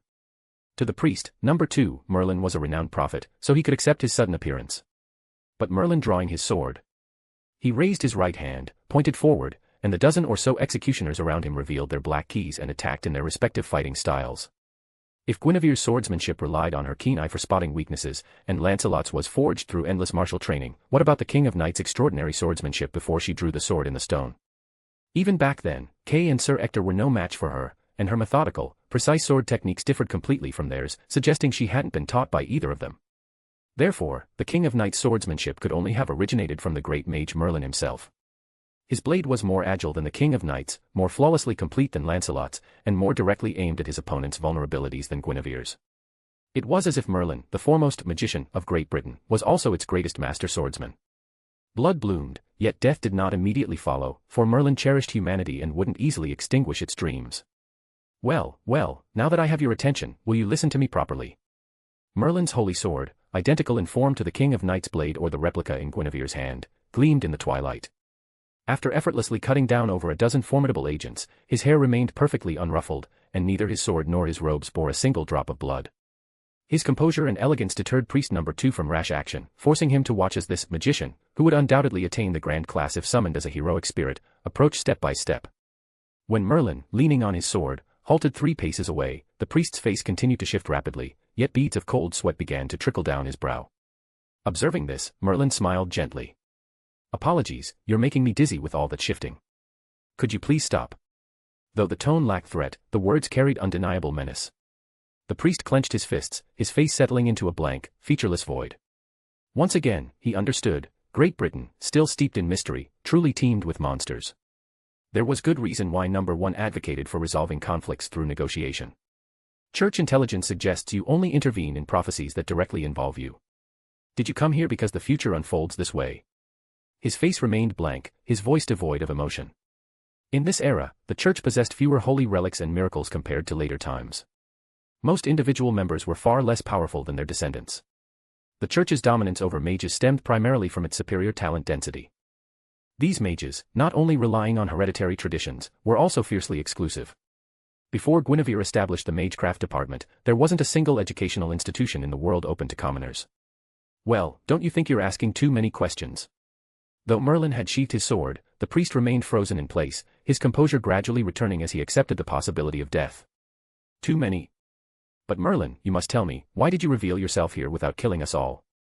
What do you want us to do? Ah. Didn't I mention it? Compared to the priest's sense of standing on the edge of the abyss, Merlin remained completely at ease, as if everything were perfectly under control. After tapping his forehead, Merlin suddenly turned serious, adopting a threatening tone as he said, I am, after all, a guardian of Great Britain. Shouldn't matters involving children be left to the children to resolve? What do you think? Merlin had come here because he foresaw this situation and, in his own way, was trying to avert what he considered the worst possible outcome. If he didn't intervene, Guinevere would be severely wounded in this battle, preventing her from maintaining the pretense of pregnancy. He didn't like that. After all, Mordred had already taken shape. She wouldn't wait for Guinevere to recover from her injuries. Great Mage Merlin, do you mean you simply want us old fogies to stay out of it? Ah, you understand. That's all that matters, Merlin said with a smile, beginning to steer the future toward sweeter shores. In his heart, he reasoned that since the stage had already become unpredictable, adding himself as a director to trim away the worst possible paths couldn't make things any worse. But deep down, he knew he was merely pruning what he perceived to be the worst paths. This unprecedented action stirred doubt and unease within him. Chapter 61, during pregnancy rest, one can only study magecraft, right? After the round table meeting, Guinevere remained unaware of Merlin's actions. But even if she had known, her determination would not have wavered in the slightest. Relentlessly forward, striving onward with every ounce of her being, clinging to the few fragments of the future she recalled. Change, enemies, natural disasters. Anything that threatened to alter her destiny and that of the King of Knights became her immediate target.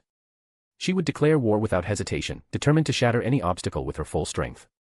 Thus, even after sending a letter to Lancelot and following Merlin's unexpected return, Guinevere maintained her rigorous training regimen. On days when she wasn't overwhelmed by duties, she devoted half her time to the training ground. Her commitment to enhancing her combat skills never faltered. However, as another half-month passed and Morgan declared it was time for pregnancy signs to appear, Guinevere had to adjust her training regimen. That day, Morgan cast the false pregnancy spell on her. Together with the King of Knights, Guinevere announced to the round table. Yes, Guinevere is pregnant. I can assure everyone that the child to be born will undoubtedly carry the bloodlines of both Guinevere and myself. Its conception was indeed aided by my sister's magecraft. Back in the throne room, nearly all the round table knights of Camelot were present. From the shock on their faces, the King of Knights and Guinevere understood.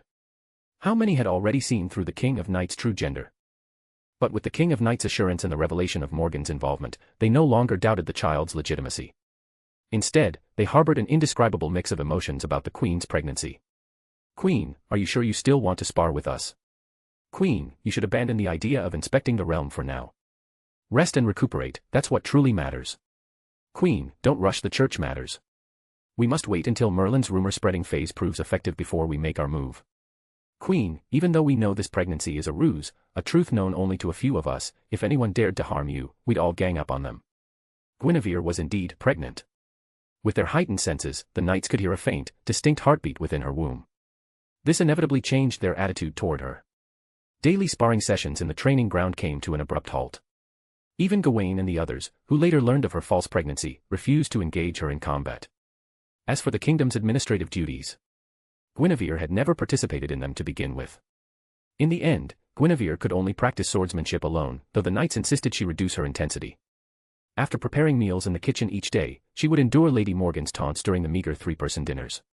"How's the pregnant treatment? I experienced it 4 times. Everyone fawning over you, afraid you might break or shatter. And you're still not satisfied." During these dinners, Morgan no longer wore her veil. Though she maintained a veneer of hostility, a cruel smile would occasionally flicker across her face, especially when mocking Guinevere.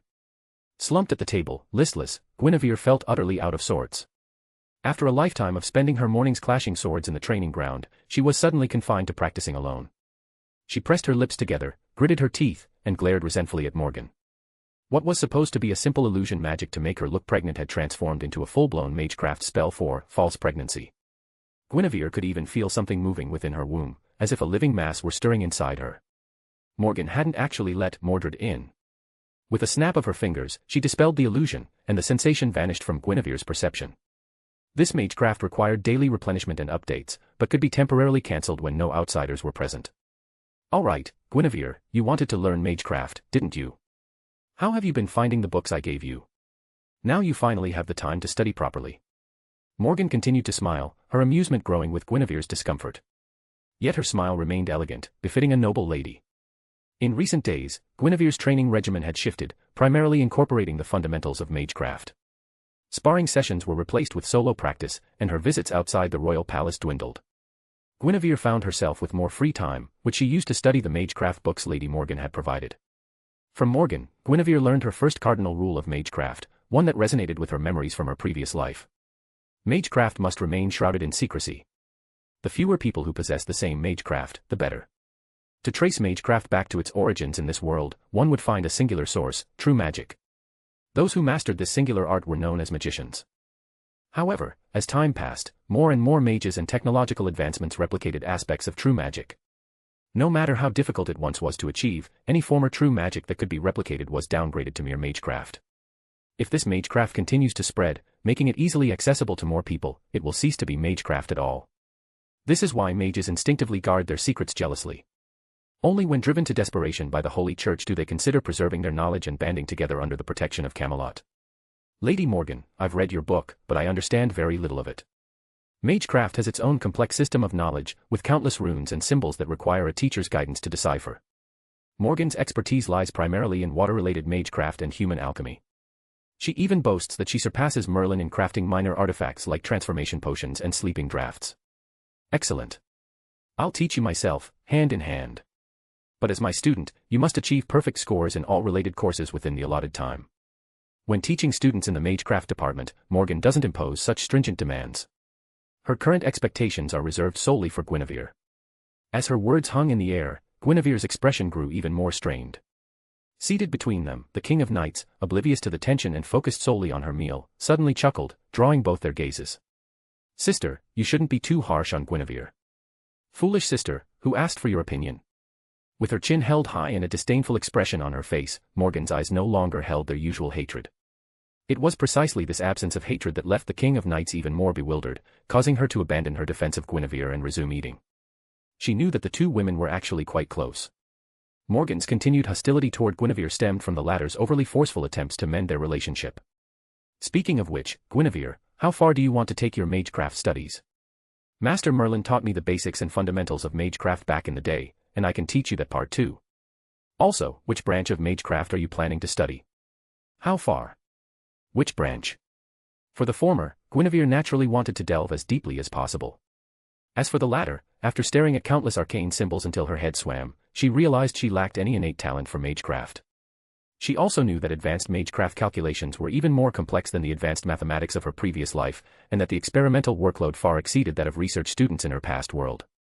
And back in her previous life, she had always struggled with science. Now that she had been reincarnated, "I want to learn magecraft that doesn't require extensive calculations, something that can enhance my physical strength, stimulate my mind, and aid me in close-quarters combat." Indeed, Guinevere only grasped the fundamentals of magecraft. She knew she was still best suited for being a brute. Her swordsmanship had already reached a plateau. Perhaps magecraft could provide the boost she needed to break through. Chapter 62, The Enforcement Knights. "Go. Get out of here. Report this to the king immediately." Over half a month ago, Merlin confronted the Holy Church's priest, using his power to force the old men into retirement. This effectively eliminated the route through which Guinevere might have been severely injured due to the priest's actions. However, beyond this intervention, Merlin made no further demands, allowing the church to continue its machinations unimpeded. After his departure, with the church's access to top-tier martial power restricted, their plans grew even more intricate. They managed to perfectly conceal the controlled vassal king, ensuring he remained undetected during the mage's inspections. Furthermore, they used the discovered controlled vassal king as bait, setting a trap for the Camelot knights who came to investigate again. A squad of knights, led by 2 non-core round table knights, fell into the ambush. Only one escaped with his life, while the rest perished. Bang! The round table resounded with a sharp rap as Guinevere, her belly still flat despite the false pregnancy magecraft, took her seat at the round table meeting. As queen, she shouldn't be here. Yet beyond her royal status, she remained one of the kingdom's foremost knights. Moreover, after receiving the mage's investigation results implicating her, she had tacitly approved Sir Agravain's proposal for a second review by a team of round table knights. While Guinevere trusted the mages, the knights did not. The mage's investigation results were a direct slap in the face to the knights who had conducted the initial inquiry. Your Majesty, I beg forgiveness for our previous distrust. It was this distrust that led to the deaths of Will and the other 11 knights. Sir Agravain, the decision to send them was approved by a vote of the Round Table. If blame is to be assigned, it should be shared by the entire Round Table. But, Your Majesty. Sir Agravain, your plea for forgiveness should not be empty words. Bring me the heads of those murderers as penance. Having not drawn her sword in battle for far too long, and with the frustration of studying magecraft adding to her agitation, Guinevere decisively cut off Agravain's continued apologies, abruptly shifting the topic. As this was a round table meeting, where all members had the right to speak, Guinevere's interruption wasn't considered a breach of protocol and wouldn't provoke any discontent among the round table knights. The moment the discussion turned to revenge, the knights, who had been bowing their heads in shame, immediately lifted their gazes. They too felt deeply ashamed and furious, their hands itching for action after months of inactivity. Ever since the King of Knights drew her sword, war had typically followed within half a month. But after the battle outside Hamburg a year ago, many of them hadn't seen blood for far too long. Without war, without martial glory, how could knights earn promotions or receive land and titles? Moreover, as rumors about the church spread, most knights had grown indifferent to waging war against it, eager to purge the corrupt church's underlings, those hounds who dared bare their teeth at Camelot. Your Majesty, allow me to lead the Academy army into battle this time. The senior students will graduate soon, and there is no better graduation exam than blood and fire. Known as the son of the sun and the origin of the term Prince Charming, Gawain was handsome, radiant, and the dream lover of countless maidens, the object of their fantasies and handcrafts. Yet when it came to seizing glory, he showed no restraint whatsoever. His reason for requesting command left the other knights unable to find fault. As the Vice Academy head, and with Academy head Guinevere expecting, it was only natural that Gawain would lead the first graduating class into battle. However, given everyone's eagerness for action and Guinevere's high regard for the Holy Church's strength, how could she and the King of Knights possibly let Gawain lead the student corps alone? Sir Gawain, in this battle, aside from Sir Agravain remaining behind to guard Camelot and Guinevere resting to focus on her pregnancy, I will lead all round table knights, as well as the student corps you mentioned, into battle. We will concentrate our forces and strike swiftly to achieve a decisive victory. This was overkill, using a sledgehammer to crack a nut, and Guinevere might have been overly cautious due to her past life memories. But she felt compelled to err on the side of caution. Moreover, before the round table meeting, she had instructed the King of Knights to send another letter to Merlin. Everyone, I implore you, show no mercy to the enemy forces. Crush their every scheme completely. Having grown accustomed to the direct, straightforward nature of knightly warfare in this era, Guinevere didn't expect the King of Knights to suddenly grasp strategic subtleties after leading the troops into battle. Concentrate our forces and hack them to pieces. This was the King of Knights' most common tactic. Only during the initial battle outside Hamburg, when the enemy forces vastly outnumbered their own, did the King of Knights consider strategic maneuvers. But even those tactics, if distilled, were nothing more than basic battlefield principles. It was Gawain and the student corps, who had yet to graduate, who truly grasped the potential of military strategy. They had studied Guinevere's incomplete version of the 36 stratagems and the 16-character maxim of, exhaust the enemy, harass them relentlessly. When the era of knights faded and Camelot transitioned to modern military warfare, these students would undoubtedly shine. For now, however, with Bedivere capable of single-handedly defeating an entire year's worth of recruits, the concentrated, head-on charge of traditional knightly warfare remained the most effective approach. Your Majesty, allow me to join the campaign, Agravain proposed. The defense of the capital can be entrusted to the Queen, Sir Tristan, and the Queen's Knight Order.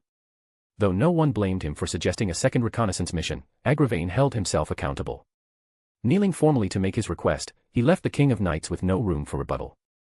Thus, the expedition's roster was finalized. Every knight at the round table except Guinevere and Tristan, along with the students Gawain said were on the verge of graduation. Guinevere mentally calculated the odds.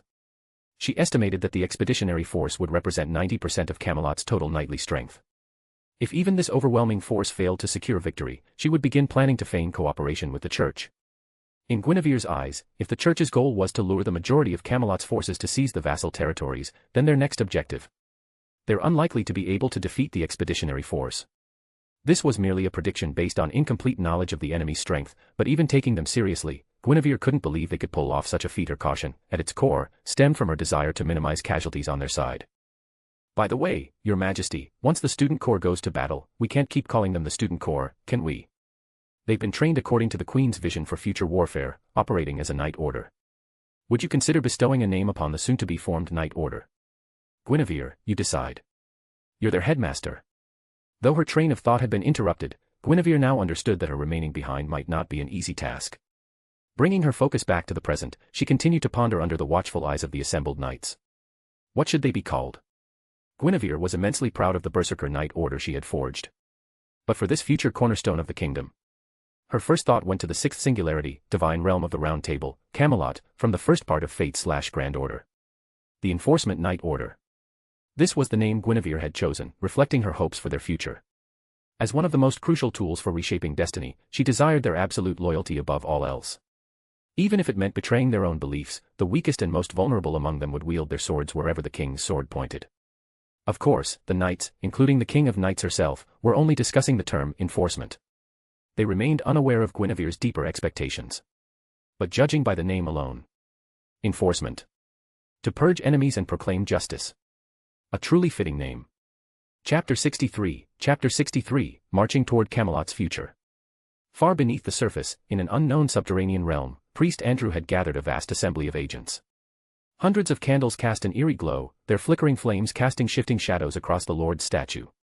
These agents were executioners, tasked with eradicating anyone the Holy Church deemed heretical. Ever since Guinevere rejected the moderates' overtures and insisted on establishing the magecraft department, she, and the entire kingdom of Camelot, had been branded heretical by the Holy Church. Thus, they spread rumors of a scandalous love triangle between the King of Knights, Guinevere, and Morgan, hoping to undermine their prestige among the knights and the populace. They controlled numerous vassal kings, bestowing secret arts upon their knights at the cost of their lifespans to forcibly enhance their strength. They had also prepared to launch the grandest war against Camelot, intending to burn it to the ground. But their most arrogant ambitions shattered like foam the moment Merlin single-handedly crushed them, leaving their number 2 priest too terrified to even move. Abandoning their goal of annihilating Camelot, they settled for a lesser objective, assassinating the wicked Queen Guinevere with their remaining resources. Their investigation had revealed that Guinevere was the driving force behind the magecraft department, manipulating Morgan as merely a teacher.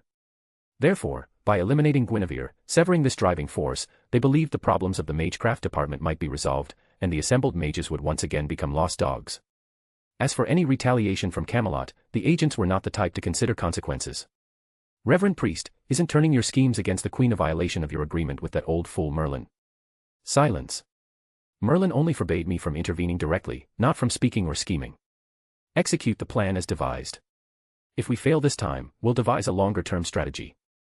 We and the heretics will never rest until one side is annihilated. Understood, Reverend Priest. A dozen voices responded in unison.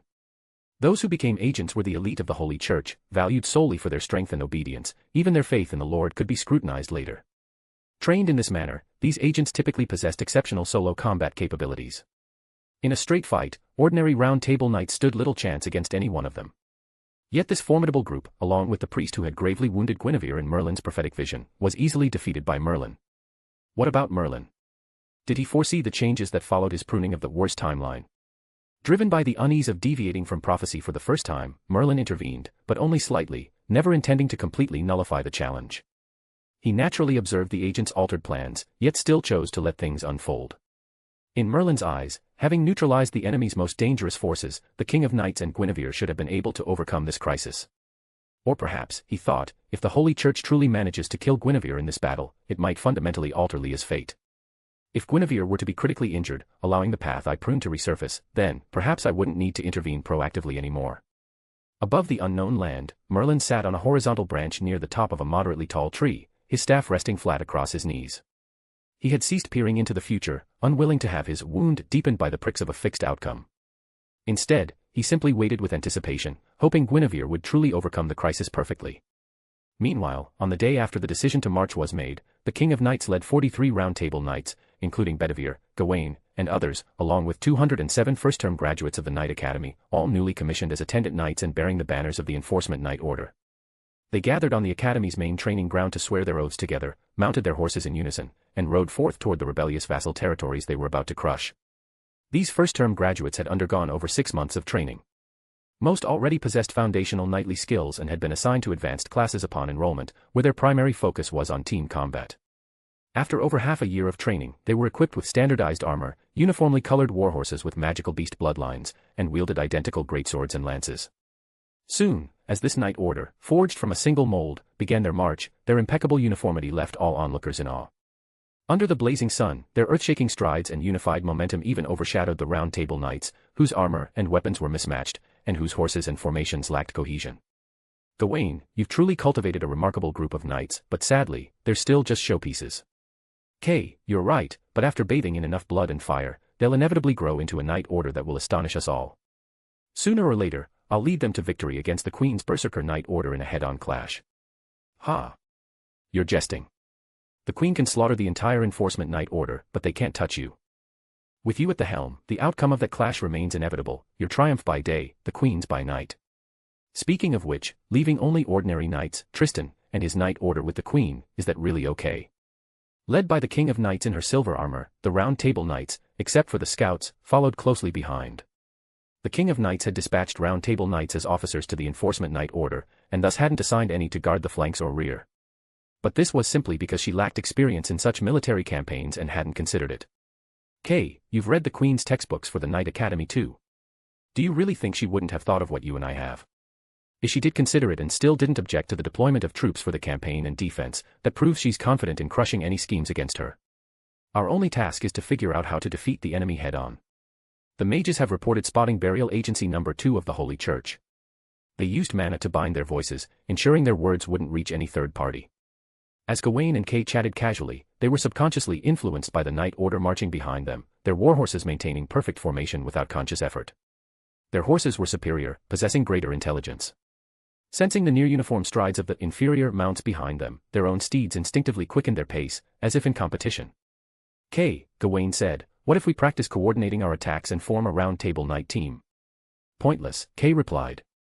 After this battle, Camelot will likely see several more vassal territories. The king will bestow honors upon us, granting us higher titles and dispatching us to govern our respective fiefs. Of course, none of these rewards apply to you. As Academy head, you'll never be sent abroad. Still, if you truly desire a fief, you could simply ask your mother for it. Your father's vassal territory should have been yours by inheritance. Kay, let's drop that topic.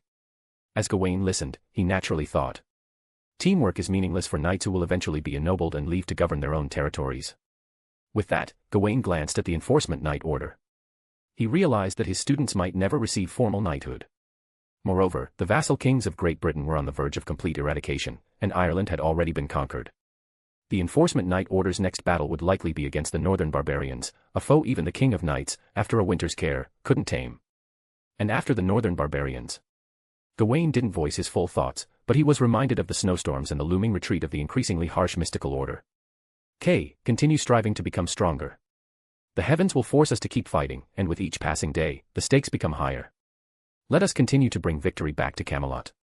The son of the sun, burning with battle fervor, was the first to deduce the true purpose behind forming the Knight Order. He was also the first to vow to follow the king and queen, dedicating himself wholeheartedly to securing Camelot's future.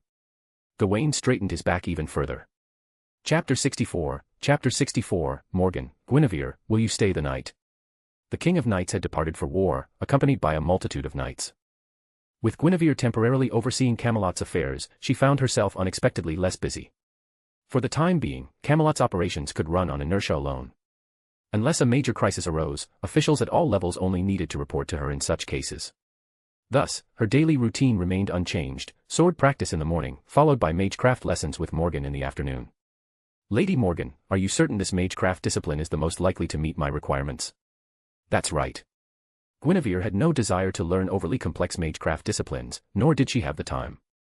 She wanted a simple, easily learned form of magecraft that could enhance her own abilities. To this end, Morgan presented her with two subjects to choose from. The first was potionology, which primarily involved identifying, mixing, and brewing potions. In critical moments, one could simply consume these potions for immediate effects. But if her sole purpose was to take potions, Guinevere could simply ask Morgan for them directly, making the extra effort unnecessary. After eliminating potionology, Morgan offered the second subject, duel magecraft. While she wasn't an expert in this field, possessing only a basic, superficial understanding, it was more than enough to satisfy Guinevere's needs. As a major branch of magecraft within mineralogy, the greatest barrier to entry for duel magecraft lay in the gemstones themselves. In mineralogy research, minerals that have slumbered deep within the earth are most likely to develop natural spirits. Gemstones with inherent elemental properties are essentially simplified magic crests. Teacher, what are nature spirits? The explanation is too complex, and you don't need to know. In Morgan's room, a ruby and a sapphire lay on the table between them. Morgan, her face cold, rebuked her unambitious disciple in a frosty tone. All you need to know is that to perform the most basic duel magecraft, one doesn't even require a magic crest. You merely need to be able to store mana within the gemstone. Constantly infuse the gemstone with mana to store it, and when you need to use it, simply throw the gemstone to detonate it. The gemstone's inherent magical properties will then harm your enemies. See? It's quite simple, isn't it? If you can find gemstones naturally imbued with properties that enhance the user, you can easily achieve the self-enhancement you desire. Given how few opponents could force you to enhance yourself with magecraft, carrying a few such gemstones should suffice. Morgan's face, unhidden by her veil, grew unexpectedly earnest as she spoke, genuinely considering Guinevere's future. Gazing at that face, so like Artoria's, Guinevere couldn't help but feel a flutter of emotion. She found herself thinking about creating a new dish to reward Morgan. Come to think of it, ever since their first battle outside Hamburg, Guinevere had owed Morgan a considerable debt she hadn't repaid. Thank you, sister, she said earnestly, even rising slightly to give a small bow. Guinevere had no intention of deliberately provoking Morgan's displeasure. Yet her unusual behavior stunned Morgan. She rose and touched Guinevere's forehead, checking to ensure she hadn't been possessed by some evil spirit. Just a thank you? Morgan asked. I'm already calling you sister. What more could I possibly say? Guinevere replied, her small mouth slightly agape. Morgan was once again taken aback by Guinevere's shamelessness. Yet faced with Guinevere's innocent expression, she couldn't bring herself to curse her. Instead, she grabbed the ruby from the table and pressed it against Guinevere's face. Yet the same problem persisted. In close combat, Morgan was no match for Guinevere. Guinevere seized Morgan's wrist, her face icy as she gritted her teeth. Despite her earlier intention to avoid angering Morgan, she had done just that, again. Releasing Morgan's hand and catching the ruby, Guinevere sat down awkwardly and steered the conversation back to duel magecraft. Afterward, she massaged the root of her magic circuit, began channeling mana into the ruby, and focused on maintaining a stable flow. Perhaps due to Guinevere's innate talent for spotting weaknesses, she immediately noticed when the mana structure within the gemstone became unstable. By adjusting the mana input, she quickly restored its stability. With this ability, Guinevere successfully infused the first ruby with mana on her very first attempt. She easily filled the subsequent rubies, the second, third, and so on. See, sister. I'm a genius. Is that so? Then open the Mineralogy Fundamentals textbook I gave you. We'll start learning gem appraisal. To use duel magecraft, you need to understand how to identify a gem's inherent properties and its naturally formed magic crests. Initially, Morgan taught Guinevere with the intention of seeing her make a sour face. However, she meticulously covered every required topic. Guinevere, you already know the basic usage of duel magecraft: infuse gems with mana, throw them, and detonate them. You must understand that you won't always have the chance to test a gem's effects in real combat. This knowledge is essential. But, could I also ask you to appraise these gemstones? Few mages were fools. As soon as Guinevere spoke, Morgan understood she wanted to delegate this task to her. But was that her only motive? Unlike potions, most of the mages under Morgan's command were capable of appraising gemstones. After helping her create a child with the King of Knights, Morgan became even more certain that Guinevere's true purpose in approaching her was to make her smile more often. Otherwise, Guinevere could have gradually grown indifferent to her after achieving her goal. Guinevere was the first person after the deaths of Morgan's parents who openly bullied her, asked for her help, and showed genuine concern for her. Too bad she's with that foolish younger sister of mine. Guinevere, since my foolish sister is away these next few days, would you care to stay with me? I wouldn't mind confining our relationship to physical intimacy. Though Morgan appeared young, she was still the mother of 4 children. While Guinevere had made her slightly more cheerful, the core of her personality remained unchanged. Just like the Morgan of proper human history that the Lost Belts Morgan knew, she was cruel, capricious, and never hesitated to use her own body as a weapon. But at this moment, Morgan's words were aimed at shattering Guinevere's resolve. She reveled in being cared for, but despised being treated like a pitiful wretch. A faint smile curled her lips as she watched Guinevere flinch backward, nearly toppling her chair. How rare to find someone like you among the royalty of Great Britain, someone who actually refrains from causing chaos. Her tone was gentle, almost wistful. Morgan drew her veil back across her face, regaining her initial aura of mystery. But just as she prepared to continue her teasing, her expression suddenly turned grave. As you wished, I've erected a detection barrier covering the entire Camelot royal city. Just now, a group of individuals brimming with potent mana has breached it. Their destination appears to be Canterbury Cathedral, under the archbishop's jurisdiction. Wait, they've entered, and my perception is cut off. What do you plan to do? Me. Naturally, I'll go hunting outside the city to prevent it from being ravaged. You're rather overconfident. To be honest, Guinevere didn't want to be so confident, but the letters she'd sent to Gaul had been exceptionally effective, so effective, in fact, that she feared they would cause even greater trouble than the Holy Church's assault. Lancelot, that fool, had disregarded her warnings and abandoned his wife, who was about to give birth, to return. Chapter 65, Lancelot, Queen, I have returned. Lancelot, didn't I write in my letter? I told you to wait until Lady Elaine had given birth and then bring them both back. But Queen, even though I was far away in Gaul, I wasn't completely ignorant of what was happening in the kingdom. You established the magecraft department, didn't you? The Holy Church couldn't possibly ignore that. Most importantly, you sent a letter urging me to return. That meant the situation must be dire. Guinevere had first encountered Lancelot shortly after the King of Knights led the army to war, an event that took place in the training ground. At the time, not for one's own glory was merely Lancelot's remarkable ability to disguise himself so convincingly that even his closest acquaintances would fail to recognize him. When Lancelot, disguised as an ordinary knight who had earned his glory on the battlefield, suddenly appeared before Guinevere, who was practicing swordsmanship alone in the training ground of the royal palace, he proved his return through his swordsmanship, letting Guinevere know he had returned. His subsequent explanation left Guinevere utterly speechless. Given the circumstances, how could I possibly linger here because of romantic attachments? Elaine understands me. She even gave me a pendant when I left. Whether Lady Elaine truly understood him, Guinevere couldn't know. But how could Lancelot's reasons for returning not include a more ardent personal affection? Now, judging by his face and eyes alone, the infatuation and anguish he once felt for Guinevere seemed to have vanished entirely. The problem, however, lay in his inability to meet her gaze. Once they left the training ground and were truly alone together. He first offered his blessings for Guinevere's pregnancy. But upon learning it was a false pregnancy, his breathing momentarily became uncontrollably disordered. Lancelot knew the King of Knights was a woman, so the matter of the false pregnancy had to be explained to him. Guinevere, everyone knows you've been avoiding him like the plague. Yet you summoned him back. The urgency of this situation must outweigh all appearances. I never imagined that after half a year apart, with Lady Elaine about to give birth, he could still be so devoted to you. No, I should say, time has only intensified his longing for you, making it burn even hotter. Outside Camelot City, Morgan wore her usual black and blue long dress, the intricate patterns on the black lace veil concealing her lower abdomen. Her words carried on the gentle breeze, reaching Guinevere's ears alone. Guinevere, clad in full armor, her head completely covered by a helmet, gripped the reins of her warhorse tightly. Behind them, Tristan had not accompanied them. He would coordinate all the ordinary knights left behind by the King of Knights.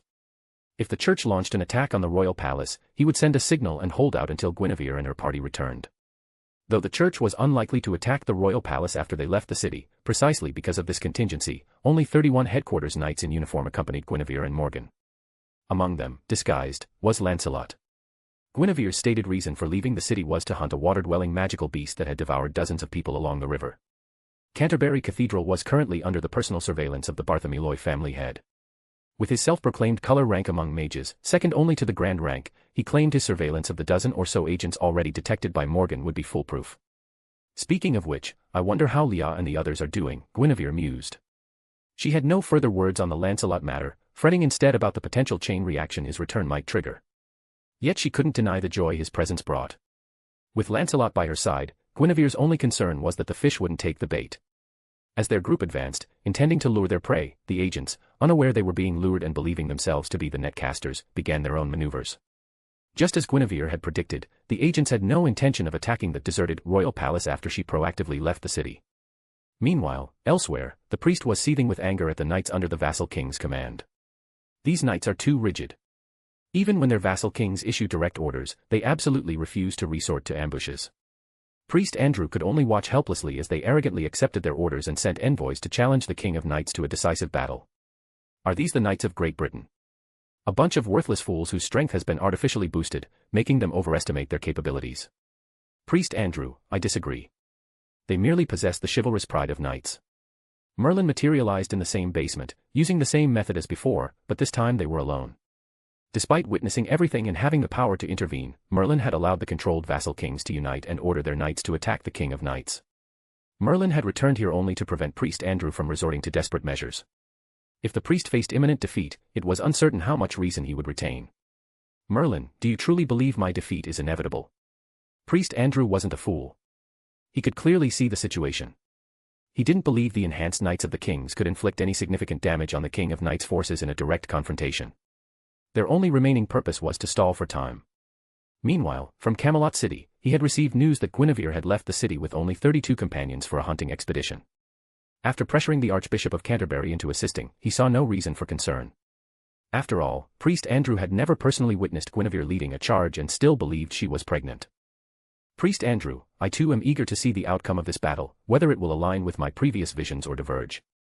Before the faceless priest, Merlin sat cross-legged on the ground, his voice calm and gentle, showing no fear of a sudden attack. Watching Merlin, sensing his unwillingness to speak further, Priest Andrew felt an overwhelming urge to become a chatterbox, to vehemently challenge his placid composure. Tell me, Great Mage Merlin, if your interference forced us to resort to extremes, to use that thing as a substitute for the me you suppressed. So, you accept this future and are willing to bring it to fruition. Merlin looked up at the faceless priest, an ominous premonition rising in his heart. He considered proactively glimpsing into the future once more. But there was no need. The priest continued. Great Mage Merlin, you should know that while the burial agency is responsible for entombing heretics, we don't object to heretics joining our ranks, do we? In fact, the founder of the burial agency was himself the greatest of heretics, an ancestor level being among the dead apostles. If the faceless priest could smile, he surely would have, for he saw on Merlin's face. The heretic nation deserves to be entombed. But alas, even using the transformative blood poison of that one, will only manage to kill your queen. I will make your king personally send your queen to the pyre. Shock and rage, these were the emotions the priest saw on Merlin's face, and the second and third human emotions that surfaced in Merlin's mind as he considered the myriad uses of the ancestor-level dead apostle's blood poison. Moreover, he knew that since the priest had spoken so plainly, any attempt to intervene would be too late. Moreover, the priest's words, I changed my plans because of you, had plunged Merlin deeper into self-doubt, paralyzing him with indecision. Urgency and anticipation became Merlin's fourth and fifth emotions. Yet, amidst this emotional turmoil, he gradually regained his composure, his gaze fixed silently on Priest Andrew. In the timeline where I don't intervene, you would severely wound Guinevere, and she would kill you, Merlin said. Perhaps I should hand you over to her for judgment. After speaking, Merlin silently guarded Priest Andrew, determined not to give him another chance. But the most critical factor was that as he witnessed the timeline sliding toward an even darker path, his self-doubt rapidly morphed into self-destructive torment. Merlin had initially refused to act, but now he dared not. He now found himself desperately hoping that the blood poison would be used solely on Guinevere, rather than in some more brutal manner. Yet he knew that a mere blood poison, without the direct blessing of the ancestors' embrace, could never transform a powerful knight like Guinevere. At most, it would cause a stomachache. Chapter 66, Why the Extremist Faction. Queen, are you all right? I, let my guard down. On the banks of the Thames River, Guinevere and her companions had easily hunted down the octopus monster, their surface objective. It was puzzling how this marine creature had managed to survive in freshwater. After killing it, they deliberately set up a hot pot feast on the spot, hoping the agents who had been monitoring them from nearby would mistakenly believe they were completely unaware of the observation. But shortly after they began eating, Guinevere's stomach began acting up, as if her mastery of duel magecraft had also inherited the gemstone mage's fate of suffering critical malfunctions at crucial moments. Normally, a stomach upset would only mean a few extra trips to the restroom. But here, on a completely exposed riverbank with enemies closing in, it was a dire situation. Guinevere. Don't worry about me. I can hold out a little longer. Use this time too. Guinevere wasn't the only unlucky one. Soon after her, 31 knights, including Lancelot, also began experiencing stomach distress.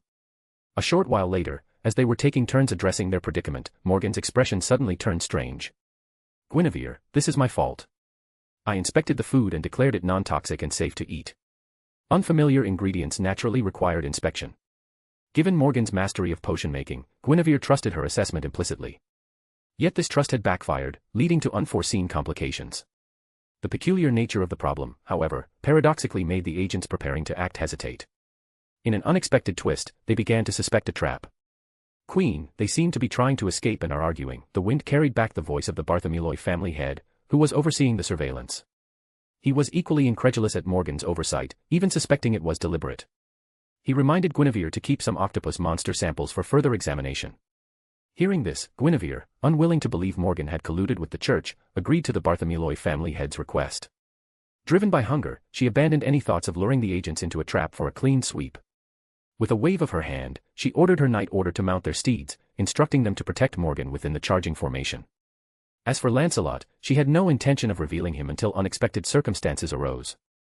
Knight order, advance. The discomfort in Guinevere's stomach limited her full strength, but the bloody madness within her mana remained undiminished. As her mana and that of her knight order overflowed and merged into a unified force, their stomach ailments began to subside. While forming their battle formation and slowly advancing toward the agents, Guinevere was most surprised to discover that Lancelot's mana also contained madness, allowing him to perfectly conceal himself within the knight order. It's a trap after all. Archbishop Canterbury's intelligence was accurate. Camelot City is covered by a wide-ranging detection barrier. Then we agents will never be chased into fleeing by heretics. God will protect us. We are not weak. To become an agent, paramount strength was the primary requirement, with faith taking secondary importance. Moreover, the founder of the burial agency's prototype that accommodates agents was a dead apostle ancestor. Thus, when the captain activated some mechanism and issued a final order, the cloaks covering this group of agents were ripped away, revealing a mass of inhuman bodies. Werewolves, harpies, ogres. In this era where the supernatural had yet to fully recede, the church still had the opportunity to capture and domesticate these heretical beings. Over 1,000 years later, with heretics nearly extinct, the church found it increasingly difficult to acquire and domesticate them. Consequently, the burial agency, which housed the agents, became almost entirely composed of humans. As the price for being domesticated by the church, these heretics had no means of retreating on their own.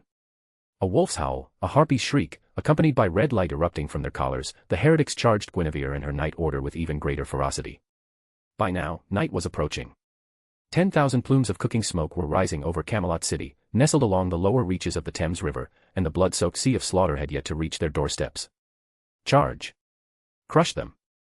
From a slow march to a brisk pace, then to a full-scale charge once they closed the distance with the agents. The battle unfolded with astonishing ease, so effortlessly that not a single member of Guinevere's forces fell. Over a dozen powerful heretical agents were utterly crushed. Were they deliberately sent to die? Guinevere's unease grew with each passing moment, the unnerving smoothness of the battle only intensifying her anxiety. There's definitely something wrong, Lancelot confirmed. I just checked, among all the agents, only one is human, and he bears the fanatic's mark. The Holy Church likely never intended for them to return alive. Having spent over half a year in Gaul, Lancelot knew the Holy Church far better than anyone in Great Britain. They were fanatics, madmen 100 times, 1,000 times more deranged than the Holy Church Guinevere knew, the one that would one day reconcile with the mages. Under the guise of hunting heretics, they had nearly eradicated all heretical creatures from the European continent. Now, with true heretics growing scarce and even most mages reduced to homeless vagrants, they had begun hunting ordinary people born with magic circuits. Back on the banks of the Thames River, after confirming the annihilation of the heretic agents and verifying the area was clear of enemies, Guinevere's group dispersed to address personal matters. The Bartholomew family head, who had remained hidden in the shadows, and Lady Morgan, her heart burdened by unspoken frustrations, went together to examine the remains of the octopus. The examination revealed that the octopus was harmless, merely an exceptionally powerful magical beast. The real problem lay in the previously overlooked river water. After collecting a large quantity of river water, refining it, and concentrating it to an extreme degree, Morgan finally detected a foreign poison lurking within. The group's upset stomachs and the octopus's sudden frenzy were likely caused by this toxin. Someone poisoned the Thames River. Guinevere wondered aloud. Camelot City's water supply relied almost entirely on this river. The river water itself couldn't possibly be toxic. Given the river's immense flow, Guinevere couldn't fathom what kind of poison, in what quantity, could resist such dilution and still cause diarrhea at such a low concentration. If she hadn't experienced it firsthand, Guinevere would never have believed such a thing possible. Guinevere, Morgan said gravely, we may have to kill a great many people. On the horizon, the sun, delayed by their investigation, began to sink. In the river, red-eyed nocturnal fish began leaping from the water's surface to hunt. Guinevere, this poison is from the blood of a dead apostle. It's been diluted to near extinction. For any creature with strong vitality or mana, it would at most cause diarrhea. But if a frail ordinary person were to ingest it, and someone were to manipulate it through some means, that person could very likely be transformed into the lowest-ranking dead apostle, a ghoul.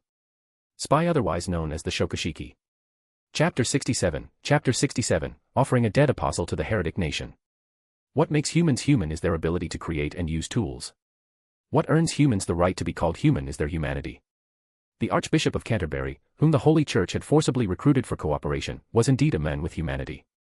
Or rather, he cared more about his position, status, and authority as Archbishop than about sacrificing himself to God or dying alongside the agents. Human greed is also a part of humanity.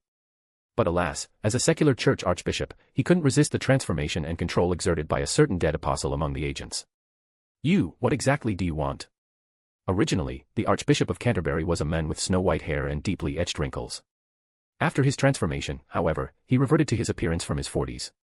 This rejuvenation, fueled by the youth coursing through his veins, coupled with his forced servitude under a greater dead apostle, reduced the unfortunate archbishop to little more than a grumbling puppet, feigning indignation. To survive and maintain his restored youth, he complied when ordered to administer the spiked communion. You'll soon understand our plans, Archbishop of this heretic nation. How laughable. You arbitrarily label us heretics. As both a dead apostle and one of the agents, you can't possibly believe in the Lord, can you? This so-called Lord is nothing more than a pathetic wretch, crucified and powerless to save even himself. Archbishop of Canterbury, you blaspheme. You transformed me into a dead apostle and forced the secular church to war against an entire nation. That is the true blasphemy. Religion can shape hearts and minds, blinding people with dogma. But the Archbishop of Canterbury, as one of its highest-ranking scribes, would never worship the wooden and clay idols they themselves had crafted, painted, and invoked, all in the Lord's name, while perpetrating demonic acts. If that wretched fool truly became a god, and the church's doctrines were as they claimed, then the church itself would be the first to face reckoning. He. They locked eyes, suppressing their laughter. The greater dead apostle controlling the Archbishop of Canterbury had seen through his thoughts. After his laughter subsided, he spoke, alas, the Lord does indeed exist. Under the right conditions, we can invoke a divine descent using spirit-summoning magecraft refined from mages' techniques.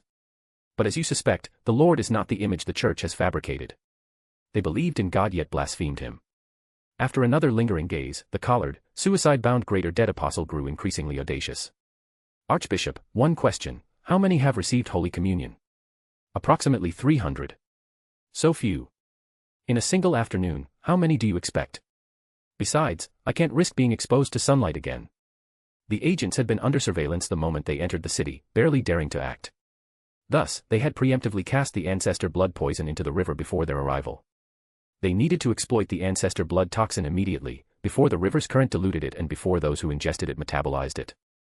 Thus, they came, initially planning a risky operation. But when Guinevere attempted to draw the battlefield out of the city, they found themselves with more favorable conditions for preparation. The agents who had been following, throwing themselves to their deaths, were genuinely meant to make Guinevere believe her fishing expedition had succeeded, hoping to delay her return to the city. With only Priest Andrew restricted from intervening, he concluded that no force other than himself could pose a threat to Guinevere. Archbishop, look. The moon has risen. Dead apostle is a collective term for all creatures that sustain themselves by consuming the blood of living beings. In the European context, it typically refers specifically to vampires. They are ageless and immortal, yet maintaining their physical form requires regular consumption of human blood. In essence, vampires are humanity's natural predators, locked in a predator-prey relationship. Only with the development of human technology, magecraft, and faith did this simple predator-prey relationship gradually evolve into a mutual predation between the two species. As enemies of humanity, vampires' most terrifying trait is their infectivity. Lacking natural reproduction, they convert humans by injecting their blood, replacing reproduction with transformation. However, vampires rarely seek offspring. Their conversions almost always serve to create servants or for mere amusement and slaughter. In the latter cases, the resulting creatures are often mindless living corpses, driven solely by an insatiable thirst for human flesh. Now, catalyzed by the spike communion, guided by the rising moonlight, and recently having drunk river water, the traces of ancestor blood toxin within the populace began to surge, irreversibly transforming them into living corpses. Slaughter, death, agony, screams. As the transformation began, as the slain citizens stirred again, their eyes burned with an insatiable hunger for living flesh. They first pounced on their own families, parents, spouses, children, within the same dwelling. First, flickering sparks of fire, then coalescing into a raging inferno, until the catastrophe engulfed the remaining ordinary soldiers and knights. Had they not witnessed it firsthand, no one would have believed that the agents who fought to eradicate heretics could descend to such depraved depths.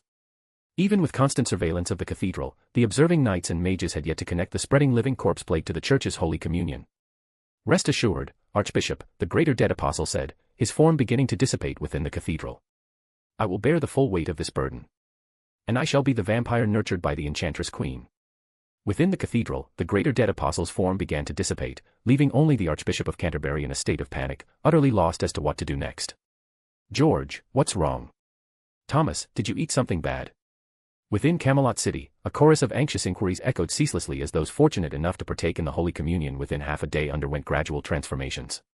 Among them, no distinction was made between commoners and nobles, only between the physically strong and those with sufficient mana to resist the effects. Ultimately, even the ancestor blood poison, when diluted in the river, had become nearly undetectable. In the end, many knights consumed the Holy Communion, yet none showed signs of infection. "Sir Tristan, we..." Amidst the wails of despair and the relentless march of death, Tristan and the knights were completely stunned. They immediately sent out distress signals. Tristan's second command was for all knights to prepare for battle, assemble their forces, and await further orders once the situation became clearer. His approach was arguably sound. With the enemy unidentified, pockets of chaos erupting across the city, and fewer than 300 knights available, dispersing their forces would have left them vulnerable to being picked off piecemeal. However, Tristan's caution and correct tactics ultimately cost them the precious time needed to swiftly quell the crisis. The diluted blood poison was weak, and the creatures it spawned were the lowest tier undead, living corpses and ghouls. Technically the living corpses are called the dead in the wiki, but for flow's sake it will not be used. Also, the people here won't know the wiki accurate name for these things anyway. A defining characteristic of vampires, regardless of their rank, is their extreme infectivity to humans. The initial 300 quickly swelled to 3,000, then gradually spread to 10,000, transforming district after district into death arenas. Chapter 68, Open the door, I'm Guinevere. What on earth? Before Tristan could raise the signal, Guinevere's group had already sensed the impending danger. They shed their heavy armor and raced back at full speed, heedless of potential ambushes. As they stood outside Camelot City, the sight of flames engulfing the commoner districts, noble quarters, and royal palace confirmed their worst fears. The blood poison in the river had been unleashed. "Sister Morgan, could you and Lancelot go to the Knight Academy and rally all the reserve knights? Tell them to prepare for slaughter." Camelot City was ablaze, and the dying screams of its citizens carried 5 miles to their ears. Morgan and Lancelot exchanged worried glances with Guinevere before setting off to carry out her orders. Morgan's status and reputation would command the students' respect, while Lancelot's abilities assured Guinevere that the task would be handled effectively. As for her and the 30 knights under her command, one advantage of possessing memories from a past life is the explosion of information in later eras. "Through constant exposure, I've absorbed bits and pieces of countless schemes and strategies," Guinevere mused inwardly as she gazed at Camelot City. The scene before her reminded her of Stratholme from World of Warcraft, and Arthas, the men mockingly dubbed the second idiot. In the game, grain infected with the undead plague was smuggled into Stratholme. By the time Arthas arrived with his army, the city's populace had already begun transforming into undead. Choosing to slaughter the citizens would brand him a mass murderer, a stain he could never erase. Yet inaction meant allowing the entire city to turn into undead, leaving no one alive to save. Faced with this trolley problem, Arthas unflinchingly chose the former, accepting eternal infamy. Now, faced with a similar dilemma, Guinevere realized her only viable option was also the former. She couldn't simply stand by and watch Camelot City, the very city entrusted to her by the King of Knights herself, fall into ruin. However, Guinevere's situation was far more favorable. The ancestor blood toxin in the river wasn't as terrifying as the undead plague. According to Morgan's research, it required a catalyst to detonate. Therefore, Guinevere only needed to eliminate the already transformed citizens and the innocent who couldn't understand orders. As for the true culprits, their deaths were certain. Moreover, her moral compass was far lower than Arthas's, the paladin. When she decided on the massacre, she had already planned how to shift the blame. "I'll take responsibility for ordering the slaughter, but everyone must understand who forced me to make such a decision." Unlike the knights who refused to believe the church capable of such an act, Guinevere had already concluded that the church was behind it. Or rather, even if the church wasn't truly responsible, she would make sure they were framed as the culprits. "What's your condition?" "Your Highness, after purging the filth and replenishing our rations, we've recovered about 70% of our strength." 70%. That's enough. Confidence was etched across Guinevere's face. Even if she felt uneasy, she had to reassure her subordinates. "Let's go. Follow me." "Yes." Without questioning their destination, the 30 knights responded in perfect unison, spurring their warhorses into a coordinated gallop. As they approached the city gates, they saw them already sealed shut. The knights guarding the gate paced anxiously along the ramparts. "Open the gate. We've returned.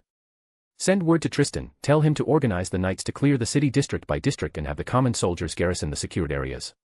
Tell him all surviving civilians must remain where they are. Any who wander will be killed. Your Majesty, we can't open the gate. The citizens have blocked it completely. Some among them may already be infected by the living corpses. We can't let them out. Open the gate. The living corpses can't survive past sunrise. They can't withstand the sun." Outside Camelot city stretched a flat plain, offering no shelter. If these people truly became living corpses, their retained intelligence would prevent them from straying far. Fueled by Guinevere's unwavering resolve, the Camelot gate creaked open. At the narrowest gap, someone was crushed into a bloody pulp. As the gate widened enough for people to pass, others were trampled to the ground. 100 meters from the gate, Guinevere and her 30 knights watched the carnage unfold. Only their restless steeds stirred uneasily. "Your Highness, we likely won't be able to wait for all the civilians to evacuate. The crowd is so dense that even a full-force charge might not break through." Guinevere's knights were veterans who had served her for years. Though their individual combat skills couldn't match those of the Round Table Knights, they possessed considerable experience and insight.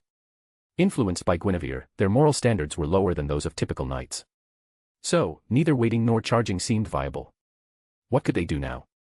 As they surged with the crowd, the tail end of the procession remained out of sight behind the city gates. Guinevere instinctively placed her hand on her replica holy sword. Unleashing a single strike would clear the gateway, but it would also sever her bond with the King of Knights. Should I be grateful that I value the King of Knights far more than ordinary civilians? If I place the King of Knights on the lesser side of the scale, I could, without hesitation, sacrifice the many to save the few. She would bear the blame for ordering the slaughter, but Guinevere would never act in a way that she couldn't explain to the King of Knights. She could only try reasoning with the crowd, shout to them.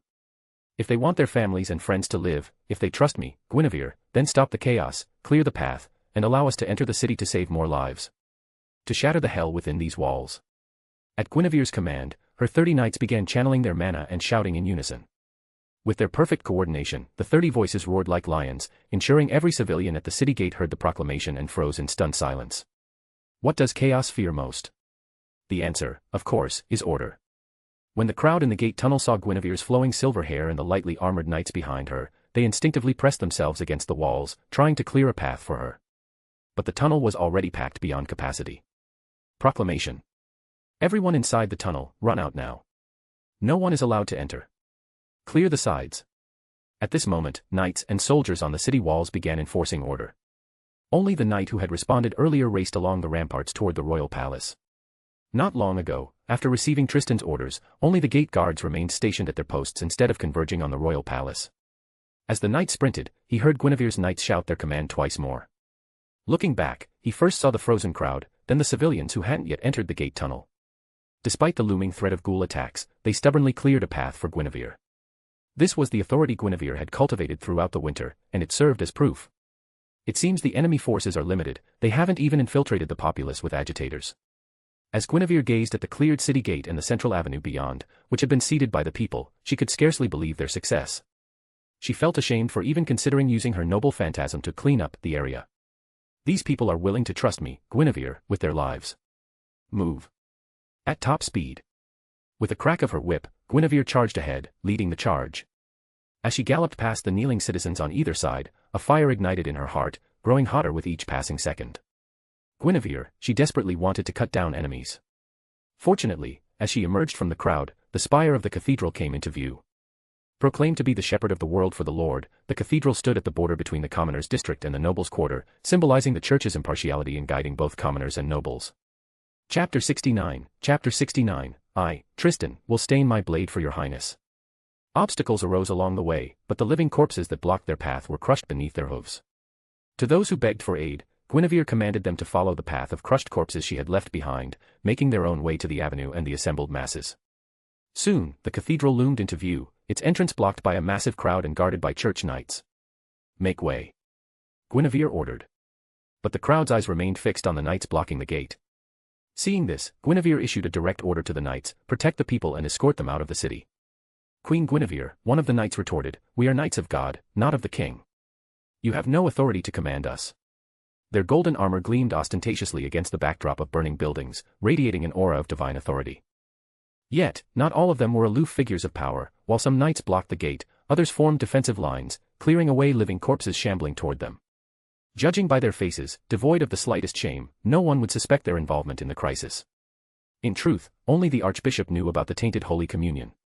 "Stand aside," Guinevere declared, her voice amplified by the wind. "I have received intelligence that the archbishop caused this disaster. He released blood poison into the river upstream and laced the daily Holy Communion with a catalyst." Her unwavering words reverberated among the thousands gathered outside the cathedral, igniting a firestorm of reactions. The crowd erupted in uproar, while the church knights bristled with indignation. They raised their weapons, demanding Guinevere retract her slander. But having already decided to pin the blame squarely on the church, Guinevere refused to heed their protests. This wasn't outside the city walls, there were no barriers. If the people didn't yield, she could simply trample over their heads to get through. "Hold your positions here, keep a close watch on the church knights. If they dare to attack, slaughter them all." Grasping her sword, Guinevere leaped from her horse and truly trampled over the people's heads, racing all the way to the cathedral. Faced with the lone Guinevere, the church knights guarding the cathedral entrance didn't dare intervene. They could only watch as she kicked down the 10-meter-tall, heavily bolted doors and entered alone under the gaze of the surging crowd. Guinevere remembered the cathedral well. It was where her wedding to the King of Knights had been held. Returning now, its gilded splendor remained unchanged, chandeliers blazing with candles, and the miraculous porcelain floors so polished they reflected faces like mirrors. But what truly captured Guinevere's attention was the statue of the crucified martyr at the cathedral's center. Did he run? He'd better have. If the archbishop were still here, Guinevere would refine the blood poison from the river and transform him directly into a dead apostle. With the archbishop absent, Guinevere found it convenient to frame him. She circled the cathedral, emerged, and raised the blood poison high, declaring she had found irrefutable proof. What followed was a confrontation with the church, a war of words to sway public opinion. At that moment, Guinevere was grateful for Merlin's past efforts to expose the church's scandals. He had done an excellent job preparing the ground. "Archbishop of Canterbury, are you here? You've killed so many. Won't you come out and confess your sins to the Lord?" Knowing the agents had entered the cathedral and Morgan was investigating the riverside deaths, Guinevere realized one culprit had slipped through the net. She had come alone, hoping to bait him out again. But instead of catching her prey, she found the archbishop's blood-stained robes beneath the Lord's statue, with ashes clinging to the fabric. It was as if the wearer had truly been a dead apostle, already reduced to ash by death. Frowning, Guinevere sensed trouble brewing. A premonition nagged at her, suggesting she might have been too confident. Simultaneously, a louder commotion erupted outside the cathedral, prompting her to rush out. Her first glance revealed the church knights guarding the entrance had been slaughtered. A middle-aged man with blood at the corner of his mouth and a collar around his neck was sprawled across a knight's corpse, his gaze fixed on her. As Guinevere locked eyes with the dead apostle, preparing to capture him alive, he suddenly prostrated himself before her and shouted, "Queen, your orders have been carried out." A sense of foreboding gripped Guinevere's heart. Before she could raise her sword, the dead apostle's aura vanished, his entire body turning to ash in an instant. The chaotic crowd witnessed this scene and heard his words. She had sought to expose the church's sins, but the church seemed equally determined to frame her. The blood poison refined by Morgan, which she held in her hand, suddenly felt too dangerous to reveal. Her teeth clenched audibly, but Guinevere refused to concede. "Holy Church, this feud will end only with your destruction." At that moment, Guinevere was truly enraged. They had come to hunt mages, yet dragged countless civilians into their conflict. Instead of facing her directly, they sought to assassinate her through public opinion. Taking a deep breath, Guinevere gazed silently at the stunned crowd. They seemed unconvinced by the dead apostle's dying words, but they were even less willing to accept Guinevere's previous claims. Their gazes shifted behind Guinevere, as if searching for the archbishop she had declared the true mastermind behind the incident. But the archbishop was already dead. As Guinevere rushed toward him, a greater dead apostle, unable to conceal his dead apostle transformation, had killed him directly. He didn't understand Guinevere's schemes, but he couldn't leave any loopholes in Priest Andrew's plans. After all, Andrew was still a child when he was human and remained within the church. "Queen Guinevere, where is the archbishop?" Between the city gates and the church, the crowd had chosen the church.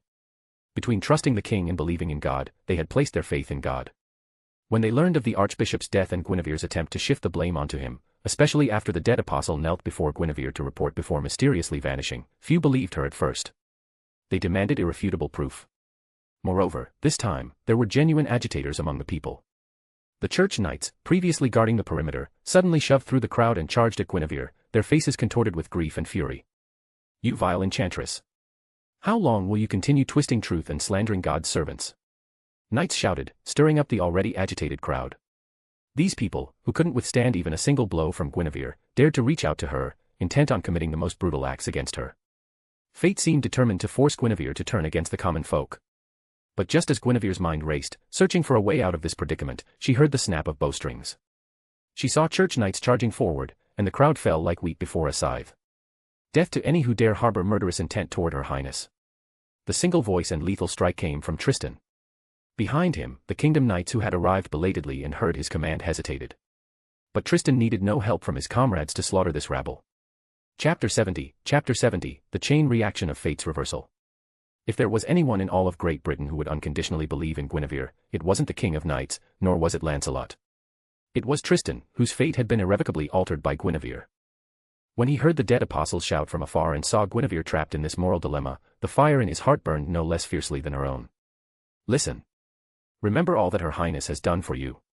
Because of the wedding, she reduced your taxes. During the snowstorm, she personally led relief efforts across half of Great Britain, risking her own life to save as many as possible. Do you know how much the subsidized seeds you received this year would cost in the Northlands or some vassal territories? A dead apostle claimed to be connected to her highness, and you actually believed it. Is it because her highness revealed that the church was behind this night's tragedy? Consider this, everyone, what has the church ever given you? And what has her highness provided? Death deterred any who dared to step forward, especially since Tristan had his own motives. His earlier strike with the unleashed demonic bow had instantly annihilated the church knights. If Guinevere said the church was responsible, then the church was responsible. Since these church knights and the mob had attacked Guinevere, they deserved to die. Only he and the knights under Guinevere's command still called her Your Highness, cared solely for her well-being, and pledged unwavering loyalty to her. Meanwhile, at the cathedral entrance, Guinevere bit her lower lip fiercely. She cared deeply for the King of Knights, and slaughtering the populace herself would tarnish her righteousness. Yet she couldn't bring herself to flee. Just as she was about to draw her sword, Tristan arrived, taking the blame for the slaughter upon himself. His words plunged the surviving populace into deep thought. The church gave us our faith. And then what? Death resonated with the strumming of his strings, beheading those who couldn't discern Tristan's fury. As blood splattered, the remaining dissenters immediately fell silent. In an instant, the path cleared.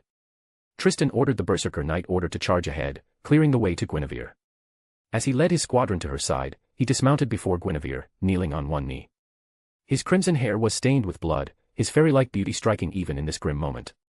Your Highness, he said, I, Tristan, have betrayed your trust. While you were hunting river ogres outside the city, I failed to detect the church's movements, leading to tonight's tragedy. Your Highness, I alone bear the full responsibility for this night's disaster. Tristan continued to shoulder the blame. If Guinevere had been dim-witted, she could have seized this opportunity to shirk her own responsibility. But she was no fool. How could she possibly cast the blame onto the one who had taken the people's hatred upon himself for her sake? Sir Tristan, what do you mean by full responsibility? Your fault is no different from mine, both of us failed to exercise proper vigilance. The true culprit of tonight's carnage is undoubtedly the church. Taking a deep breath, Guinevere's mind raced as she pieced together the day's events. This morning, when Leah led her troops into battle, the archbishop was still blessing them under the sunlight during the oath-taking ceremony. But just now, when I entered the cathedral, I found dead Apostle Ash clinging to his blood-stained robes. Did his transformation occur this afternoon, after the agents entered the city? Guinevere pondered, her gaze sweeping over the crowd's varied expressions, confusion, hatred, resentment, yet most still refused to believe the church was to blame. Take your men into the cathedral now. Go beneath the statue of God and collect all of the archbishop's remains. With a snap of her fingers, Guinevere summoned a bird to perch on her shoulder, the Bartholomew family head's familiar, which had been shadowing her and maintaining communication. Ask the mage who was monitoring the cathedral after we left the city how many people entered and whether they consumed anything. Your Majesty, I have already inquired on your behalf. After we left the city, the archbishop, under the guise of sharing Holy Communion, invited Camelot's most devout believers to an additional service. My son has completed a thorough search of the cathedral's kitchens, the remaining Holy Communion, the archbishop's residence, the basements, and other locations. The catalyst you requested has been found by my son. Your Majesty, if you wish, you may send someone to follow my familiar. It will guide your envoy to the residences of the most devout believers. Among them, some survivors, either humans or ghouls, should remain and provide corroborating evidence for your accusations. The archbishop's transformation occurred in the afternoon. Since then, he should have been unable to leave the cathedral or venture into sunlight.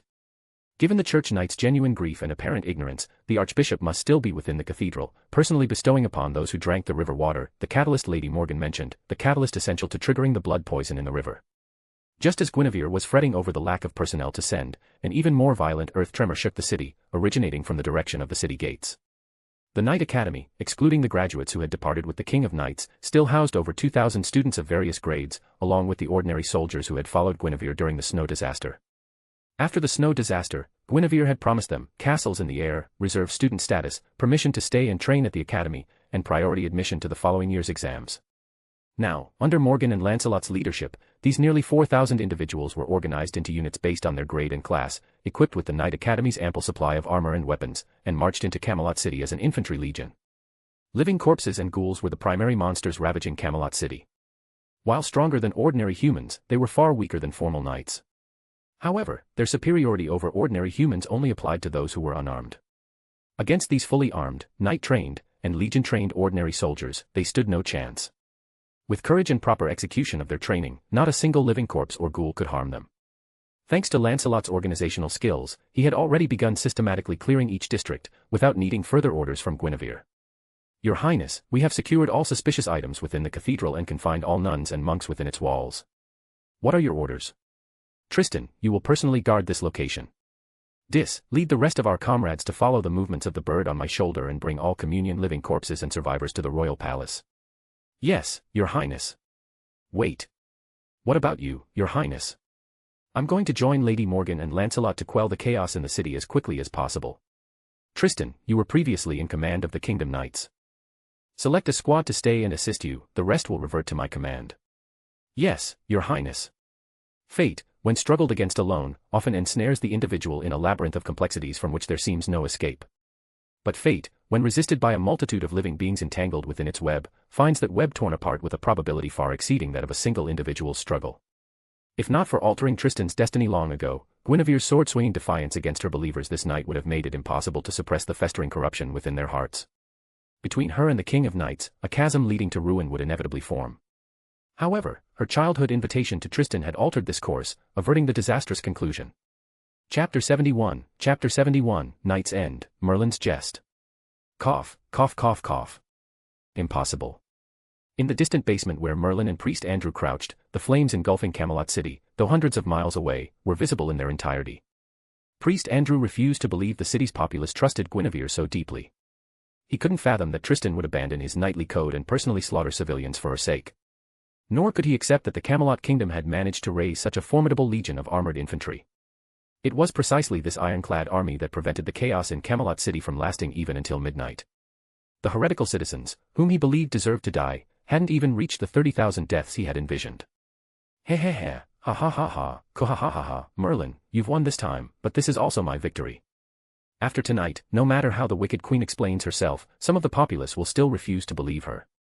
Thus, the seeds of doubt about the wicked queen will be sown. As nights like this repeat themselves, even those who still trust her will begin to suspect that she is indeed the wicked queen. Furthermore, after tonight's events, Camelot and the Holy Church will become mortal enemies. Even the moderate fools within the church will finally understand that heretics must be exterminated without mercy. Ha ha ha ha.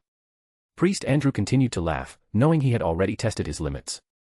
He was no match for Merlin and had no chance of escaping his grasp. When Merlin declared he would hand him over to Guinevere, Priest Andrew realized his slanderous plot had utterly failed. His only remaining option was to use tonight's actions and his own death to irrevocably escalate the conflict between Camelot and the Holy Church. Was he resentful? Of course. But having been defeated by Merlin, he still felt a sense of honor in his defeat. After all, he had at least forced the Church's hand. Stronger forces would rise to carry out the mission he had failed to complete. So, do you truly believe the Holy Church is stronger than Camelot? Since you know me, you must have heard of my prophecy regarding the King of Knights, haven't you? The Church crusades against heretics, and Merlin, a half-incubus hybrid and top-tier Grand Mage, naturally appears on their list of heretics. By prophesying about Merlin, the Church would have inevitably uncovered the truth about him. Priest Andrew knew two prophecies.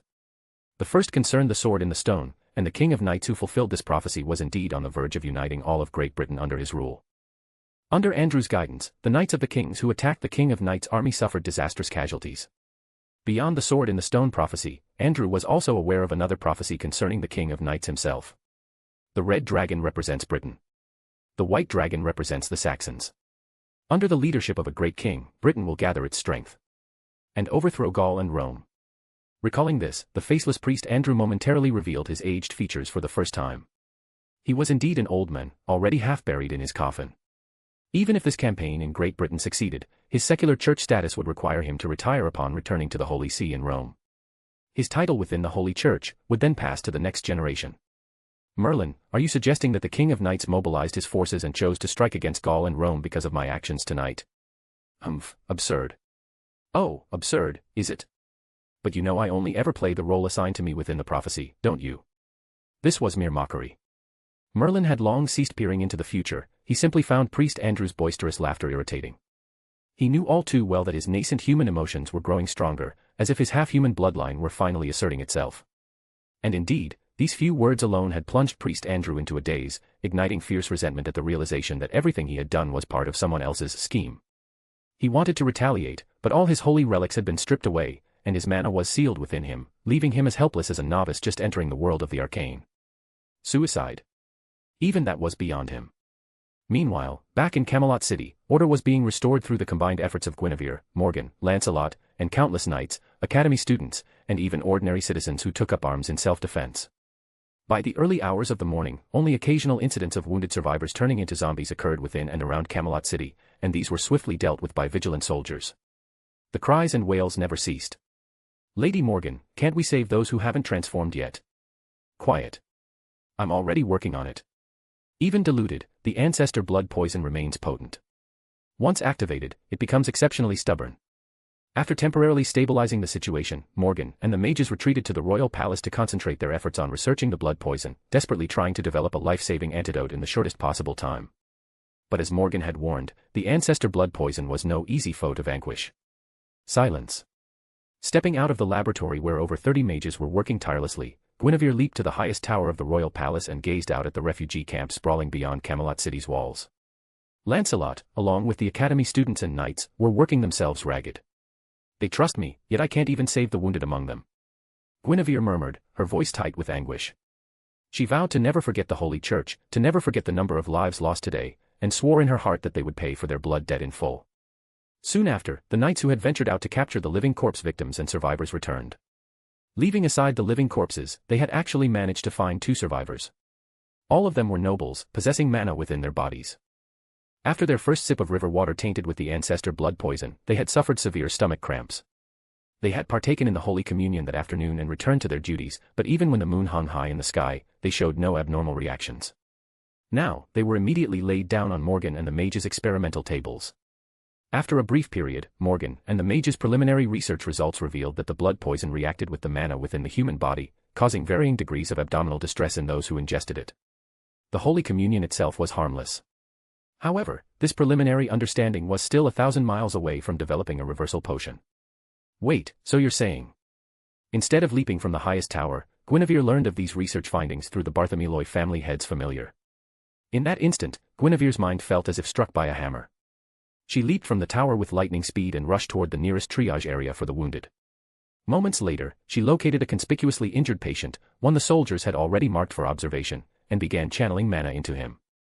Having practiced channeling mana into gemstones, Guinevere quickly grasped the technique of infusing mana into the human body. As for why these visibly wounded civilians were still alive, and why treatment was delayed until after their transformation, that, of course, was Guinevere's order. Why had Guinevere issued such an order? It wasn't solely due to Arthas's case, it stemmed from the people's trust in her and her shame at having considered using the holy sword to clear the area. She wanted to give her trusting subjects as many chances as possible, hoping they would survive until Morgan developed an antidote. They hadn't survived until Morgan found a cure, but they had endured long enough for Guinevere to devise a practical solution. As she infused her mana, the wound's decay halted, and the injured man's stomach began to rumble violently. With this success, Guinevere immediately ordered Morgan and all the mages to halt their research and prioritize treating the wounded. She also commanded the knights to transport the injured to the royal palace and house those who had already received treatment in the nearest noble districts. They worked tirelessly through the night, saving every life they could. By dawn, the lightly wounded who hadn't been treated in time were emitting wisps of black smoke from their wounds under the morning sun. Meanwhile, with the exception of those Guinevere had ordered to be kept alive for observation, any remaining living corpses and ghouls that had slipped through the cracks were reduced to ashes by the sunlight.